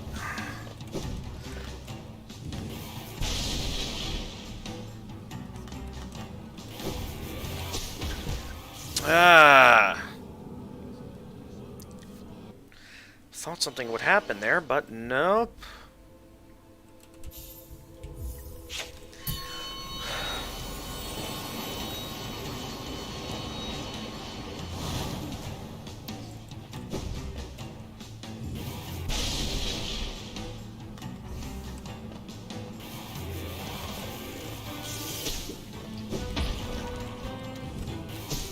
Oh, why did I do that? I didn't even aim downward with the nail.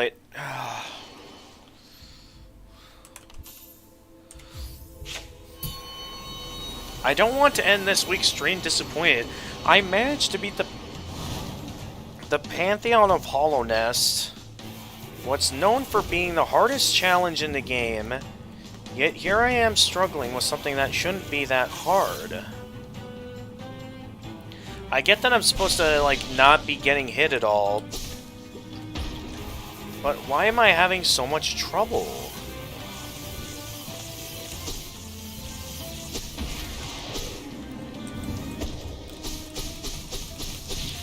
Finally, got some decent hits there that time. Okay. Just go ahead and summon some more jellyfish so I can,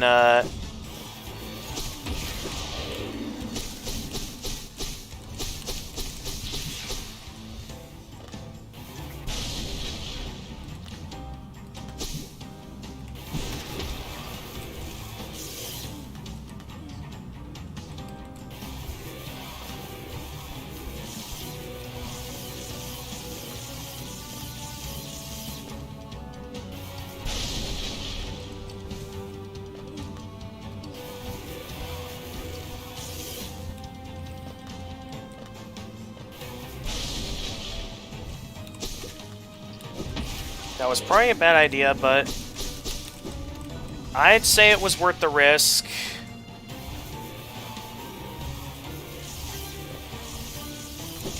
Oh, okay. Where was I supposed to go?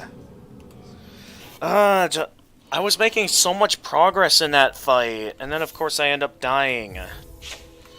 I'm not sure what the better method to attacking him is. If I don't know if I should be using nail arts or if I should just be relying off the regular attack. I don't know. Alright, wait for him to come down here. He's gonna summon the jellyfish.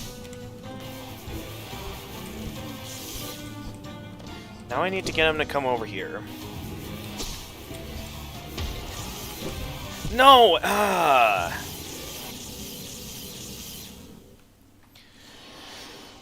Alright, my head's beginning to hurt. I just need to beat this one boss, come on!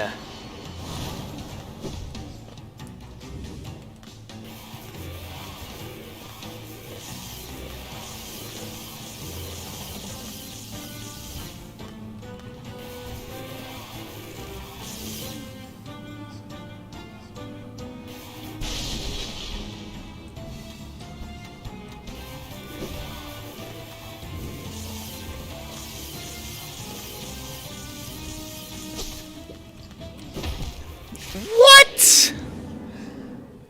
I had that perfectly aligned and everything, and of course it still hits me. How is that fair? I was certain I'd be able to escape that, but I guess the explosion radius is too big that once I go out of Shade Cloak mode, it ends up being pointless in the long run.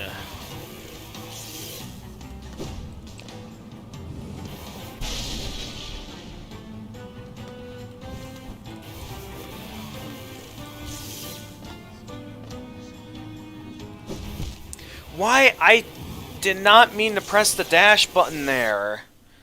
That was the entirely wrong button. Out of all the bosses I chose to save for last, why did it have to be a hard one? I didn't expect this fight to be as difficult as it is. See, the challenge I'm dealing with here is that, like, it's regularly not a hard fight. What's making it hard is the fact that, well... Oh, come on. That was right there. Oh, no! Come on. I just need to beat this one boss. That's all it'll take, and then it can finally be over.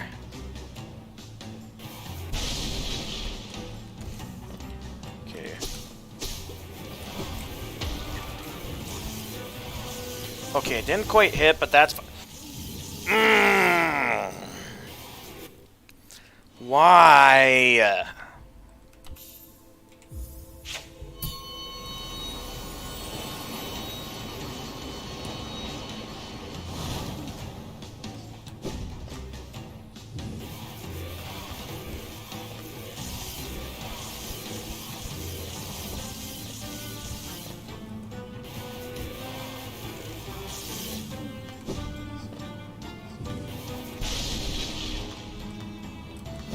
where's this jellyfish coming from?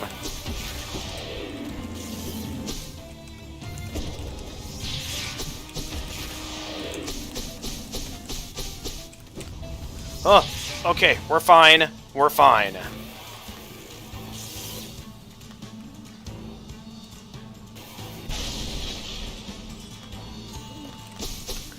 No, hit him! Yes!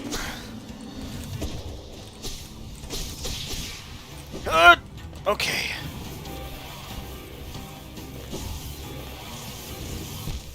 What? Oh, because I jumped.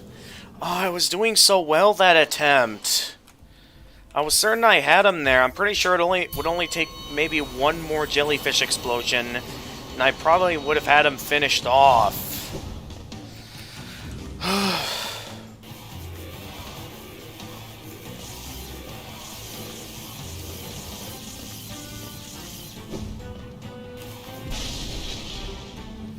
Alright, where's this thing coming from? Of course it's an attack I wasn't ready for. I was expecting the homing one, but no, it's the widespread one.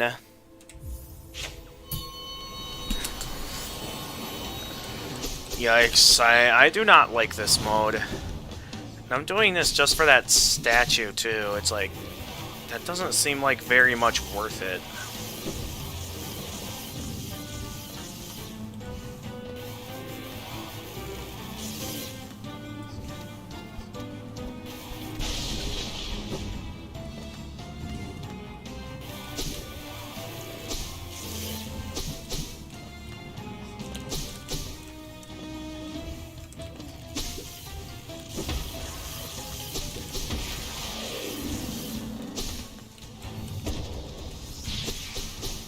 Okay, not bad.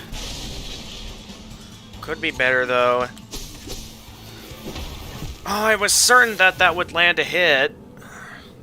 But I guess not.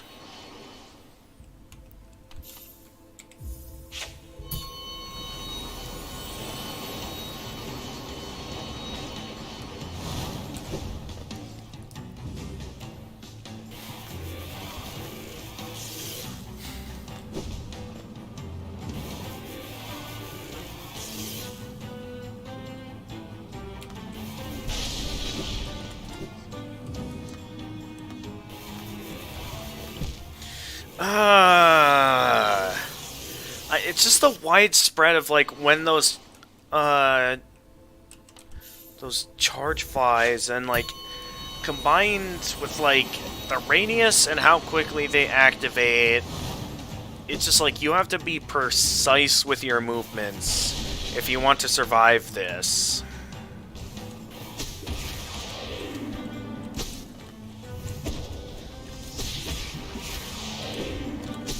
No? Okay. Not a bad start.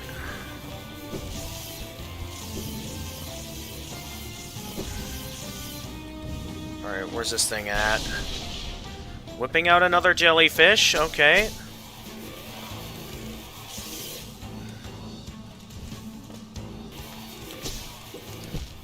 What did I get hit? I wasn't ready for that attack. They really need to give you more time to, like, be ready for that and not as large of a hit radius, because that is really stupid of an attack. I feel like they made this fight way too hard. That's how I feel right now, is that they've made this fight way too difficult. And of course it's a charge attack.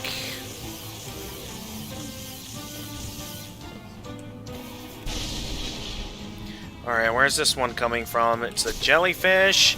So, and of course it doesn't even hit Umu, it homes it right in on me. I thought that was enough of a radius for it to... for me to lead it into Umu's spot, but nope, goes right for me.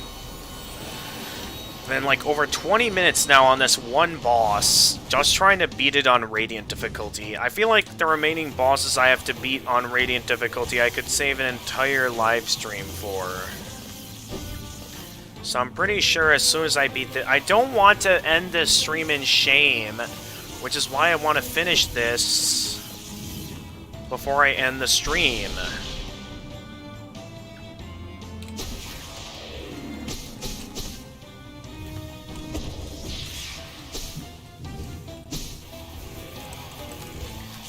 No! I was safe, and then I got scared.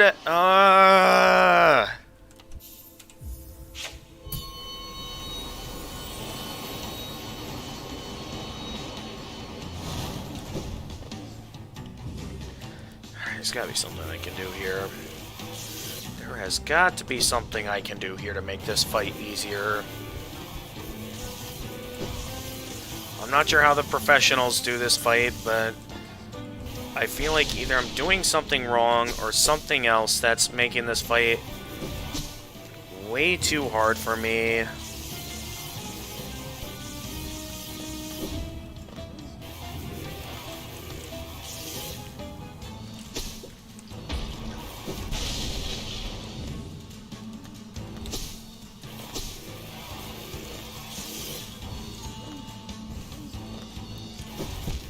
Why? I meant to attack, not dash! Why do I keep pressing that button?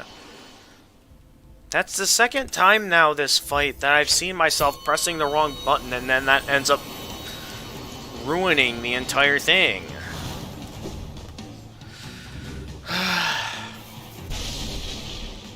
Okay, going straight to sending out an enemy. Good. Now we can... And it doesn't even go for Umu, it goes straight for me. I keep thinking I have these things lined up well, but then they go right past Umu and go right towards me. Why did Team Cherry think this was a good idea? First, there was the very scary route of having spiders in Deep Nest. And now there's this, which... just... of course, there were two jellyfish nearby each other that take each other out. Come on. I had such a good time with the Pantheon of Hollow Nest. And this Radiant attempt at this boss is really ruining my good mood after beating Steel Soul mode by taking out the Pantheon of Hollow Nest. I'm quite disappointed.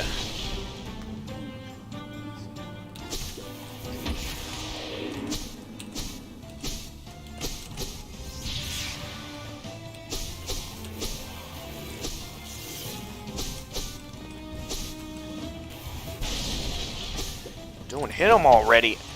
Okay, well it hit Umu, but it hit me as well. I need to, like, line up these jellyfish to make sure that they're lined up to attack Umu specifically. And that's easier said than done, considering how much trouble I've been having. And I have to do it quite a few times in order to beat Umu. Otherwise... And having to do that all without getting hit, it's too hard. If it gets to be 1 AM and I'm still stuck on this boss, I may consider just waiting until next stream to try and beat this, because I did not expect, out of all the bosses in all of this, for me to be having trouble with this boss in particular.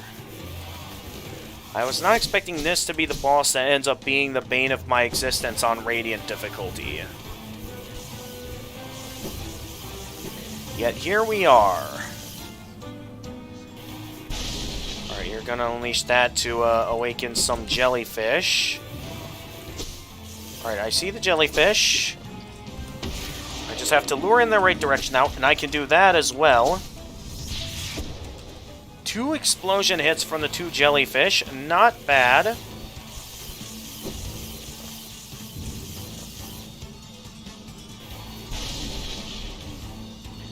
Alright, where's these jellyfish coming from?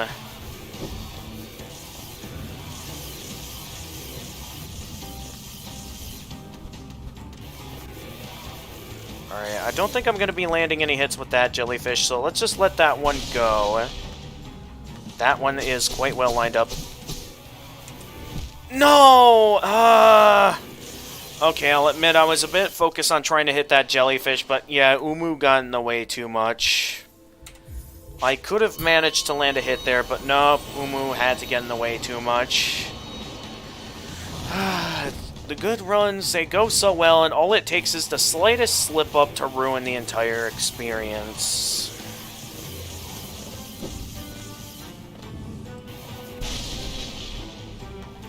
Alright, no jellyfish over here, so let's focus,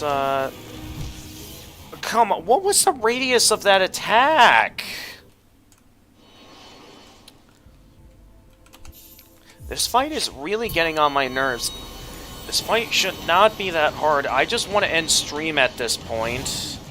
Who's live at the moment on Twitch? That's what I want to know. Because I do want to prepare a Twitch raid.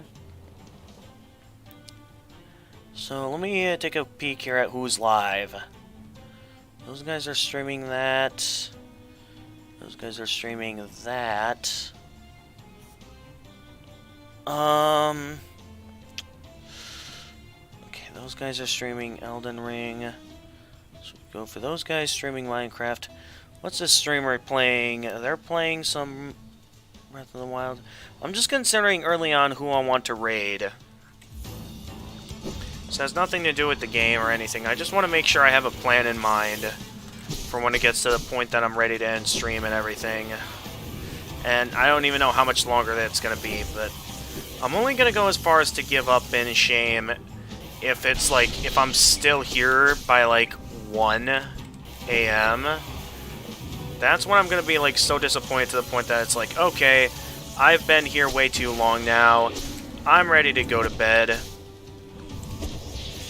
Okay, 2 hits with... Ah, that voice crack. 2 hits with a nail art. What's your next move? You're doing that over there. Allowing me to do that. And allowing me to do that, which still isn't enough to take you out, man. How much is it gonna take? Alright. Ooh. Please? Oh, how is that still not enough? I can't go after that jellyfish without... No! I was gonna activate the wings! Come on! That was a good run. Come on.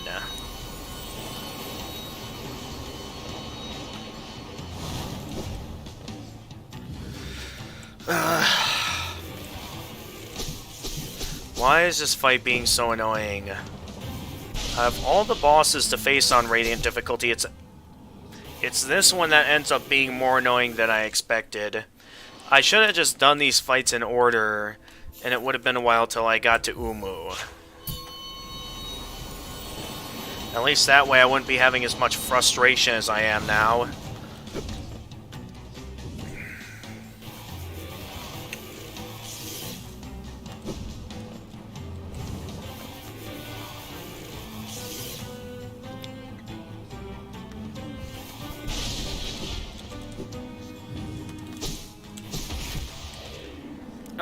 That was such a stupid move.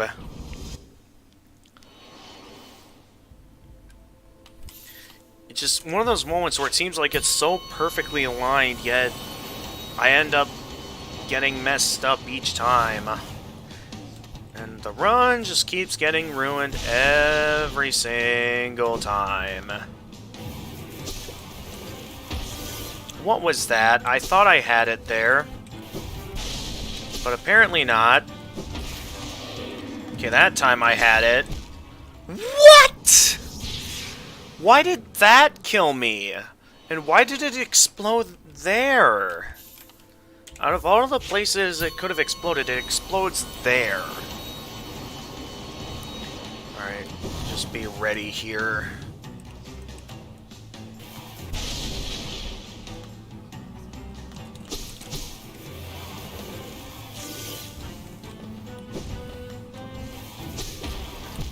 Ah! Still, I'm going to bed in a bit, watching the battle against Bowser in the Void and us on our TV. Okay. Alright. I just want to finish this one boss fight, so I'm not ending the stream in shame at this point. I could end stream anytime, but no, I like have that eagerness to want to finish this boss fight. And it's leaving me in a position where, like, I can't end stream until this is finished. I do have the plan that if it's still 1 a.m. and I'm still stuck on this boss, I'll be willing to end the stream in shame. Except at that point, that's when I'll, like, just be wanting to head to bed. Oh! Okay, we're alive. Except, where are the jellyfish at? I'm looking everywhere here, and I see no jellyfish. There! Yes! Okay, that wasn't very much damage, but at least it's something. What was that? I got sent to the point that by the power...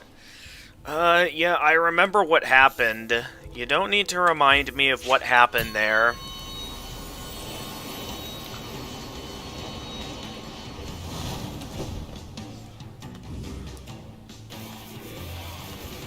I know the story at this point.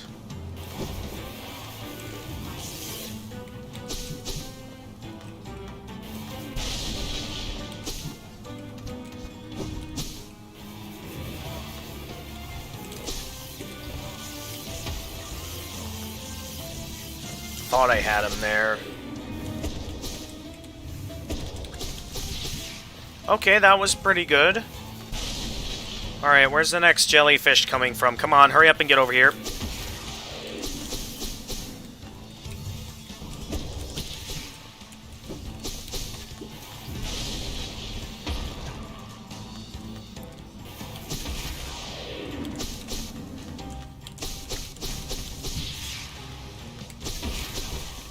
Yes! Okay, I got kind of lucky with the placement of the jellyfish there and the attacks Umu used, but we did it, finally. Okay. Now I can finally go to bed. I would be interested in starting up another fight, but at the same time, there's still a lot left that I'm pretty sure I could save an entire live stream for this. Like, how much is left here? There's still quite a few bosses I have left to take out. And I am not in the mood to do them all tonight.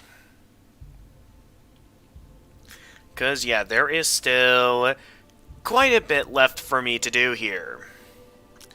And I am not looking forward to it.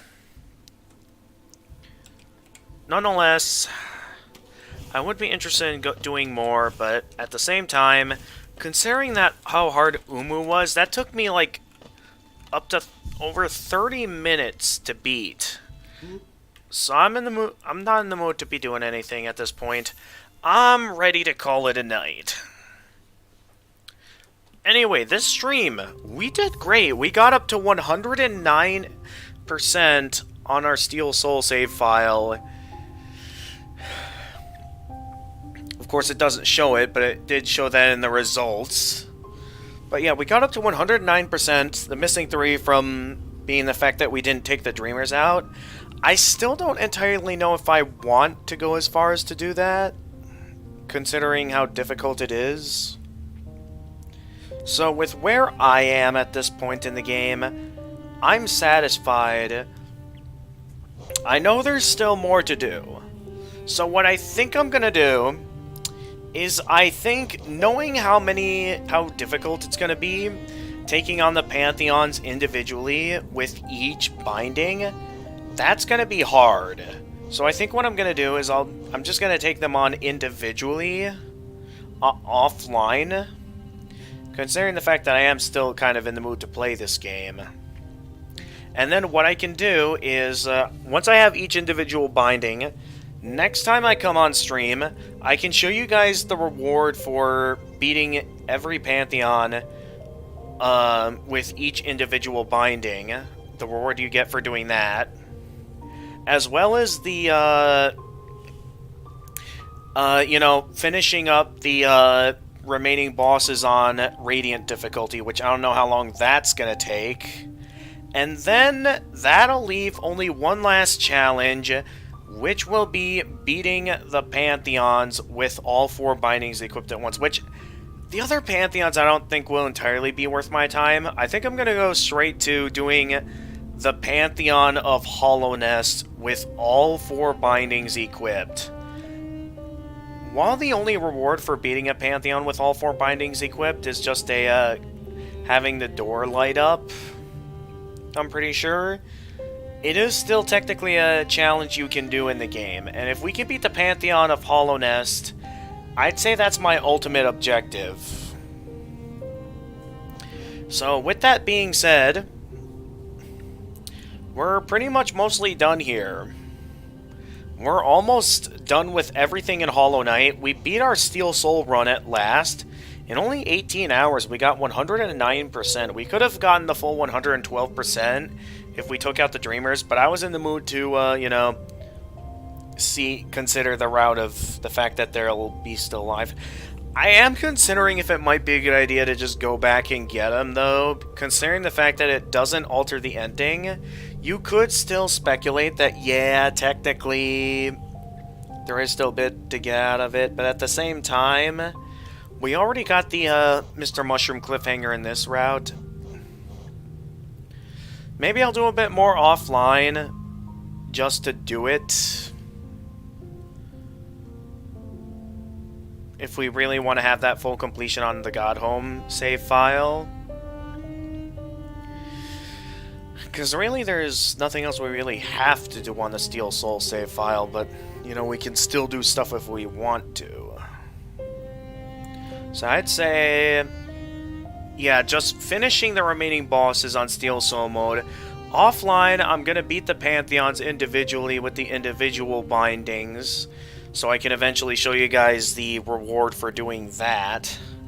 Not looking forward to it, considering how difficult it's going to make some of these bosses. Especially with the Charm one. That's one in particular I'm not looking forward to. So then on stream, we'll just have to finish the remaining bosses on Radiant difficulty. I can show you guys the reward for beating the Pantheons with the individual bindings. And then we can take on the ultimate challenge. That is the Pantheon of Hollownest with all 4 bindings equipped. That'll be my ultimate and final challenge in this game. Once we pull that off, I'm going to be satisfied. So with that being said, let's go ahead and get a raid started on Twitch now that we're finished for today. I did what I wanted to do today, which was beat the game on Steel Soul difficulty and 100% it. So I can start taking some time to think about a few things. And with it, I can begin to calm down and focus on a couple of other games I've been wanting to get to on Friday streaming, because I have been playing this game for a bit of a while. I know I want to consider taking the time to eventually return to the extra stages, as well as, of course, as you have highly requested, well, as Darth Mario Bro has highly requested, which is, of course, taking on, doing some more Minecraft, because we had set everything up to where I had fully discovered the map. We were planning on, I believe, next stream, beginning preparations to move towards the center of the map, where we could then go and begin preparations for building the castle. Alright, so let's quit the game and begin preparations for a raid on Twitch.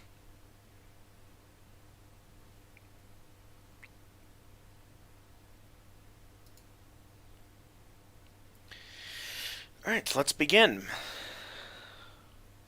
Yeah, so seeing how you're really wanting to, I guess we can go ahead and do some Minecraft next stream. I'm sort of a bit more in the mood towards trying to get back to some of those Toho extra stages, but if you insist that we play some more Minecraft, I guess we can go ahead and continue with Minecraft. Why is it saying the window is on Toho 7? That window isn't even open right now. Well, with that being said, I just gotta prepare a raid here on Twitch, and we can be done. But yeah, I still don't think we're completely done with Hollow Knight just yet, but in terms of Friday streaming, we can take a little bit of a break now that we've done, like, just about everything. There is still a little bit more to do in the Godmaster DLC that I'd like to do. But in terms of where we are now, we're finished. I'm satisfied. We're all good here.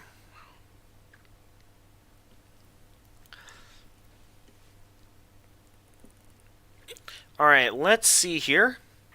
Who might be worth rating over on Twitch? I'm going to disable desktop audio so you guys can't hear who I'm potentially opening up.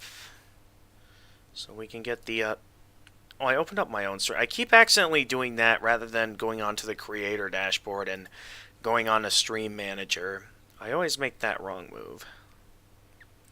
Alright, and then we can get a raid ready. Why does it say I'm unstable? Keyframe interval too high. Okay. Well, anyway, at this time, let's see if there's anyone interesting live right now. Let's see here. Lumina, Kira's live with... G-Pause is live with some Breath of the Wild. Hotaro is playing... I'm pretty sure Hotaro plays modded Minecraft, which I don't think is anything too interesting. So let's look at the categories and see who else might be playing some Hollow Knight at this time.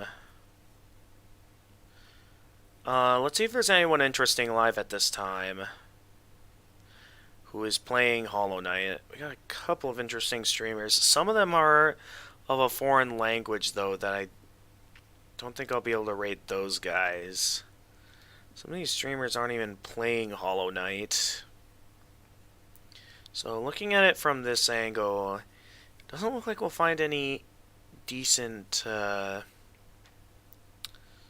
streamers that are playing Hollow Knight at the moment. What about this one? Are you going to upload a video on your college status soon? I think I'm going to wait until I've made up a plan to do that, as well as, of course, as soon as I've done like my plan for what I'm going to do next. As well as, I think I'm going to save that for when the semester is over.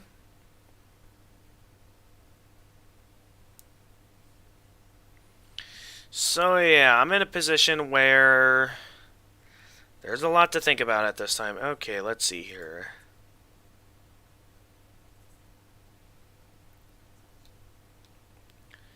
I wonder what this streamer's up to. Not sure if I'm a fan of their...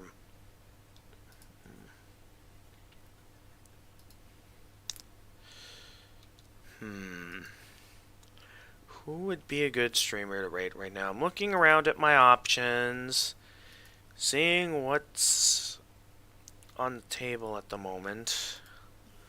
I want to go into my categories and see what are some interesting games I have open right now. Because there's no one interesting on Hollow Knight at the moment. I want to rate someone that's playing Hollow Knight, except at the same time there's not a lot of good Hollow Knight streamers live at the moment. So I'd say why not for now. Why don't I rate someone I'm following? Most of them aren't playing anything too interesting, except Cheapause, who's playing some Breath of the Wild. So I could consider rating them, considering the fact that they're playing some Breath of the Wild. And I have enjoyed Breath of the Wild, seeing how I've, gone as far as to do full completion and stuff on Breath of the Wild.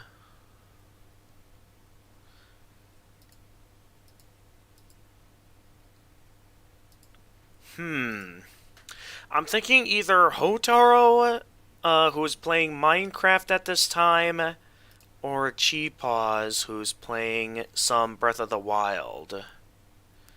That's who I'm considering rating on Twitch at the moment. I don't know which one I'm interested in rating. Who's audience?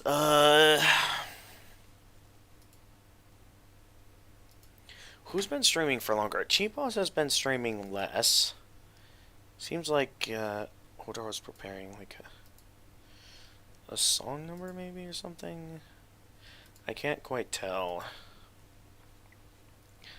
Well, anyway. I don't know who I want to raid.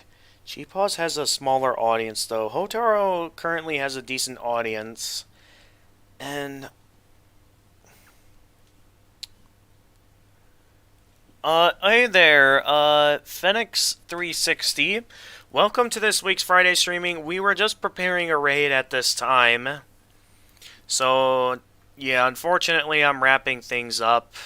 And I'm just looking for someone to raid. If you have any good recommendations, go ahead. At the moment, yeah, I'm leaning towards two at the moment. Either Hotaro, who's playing Minecraft, or Cheapaws, who's playing Breath of the Wild at the moment.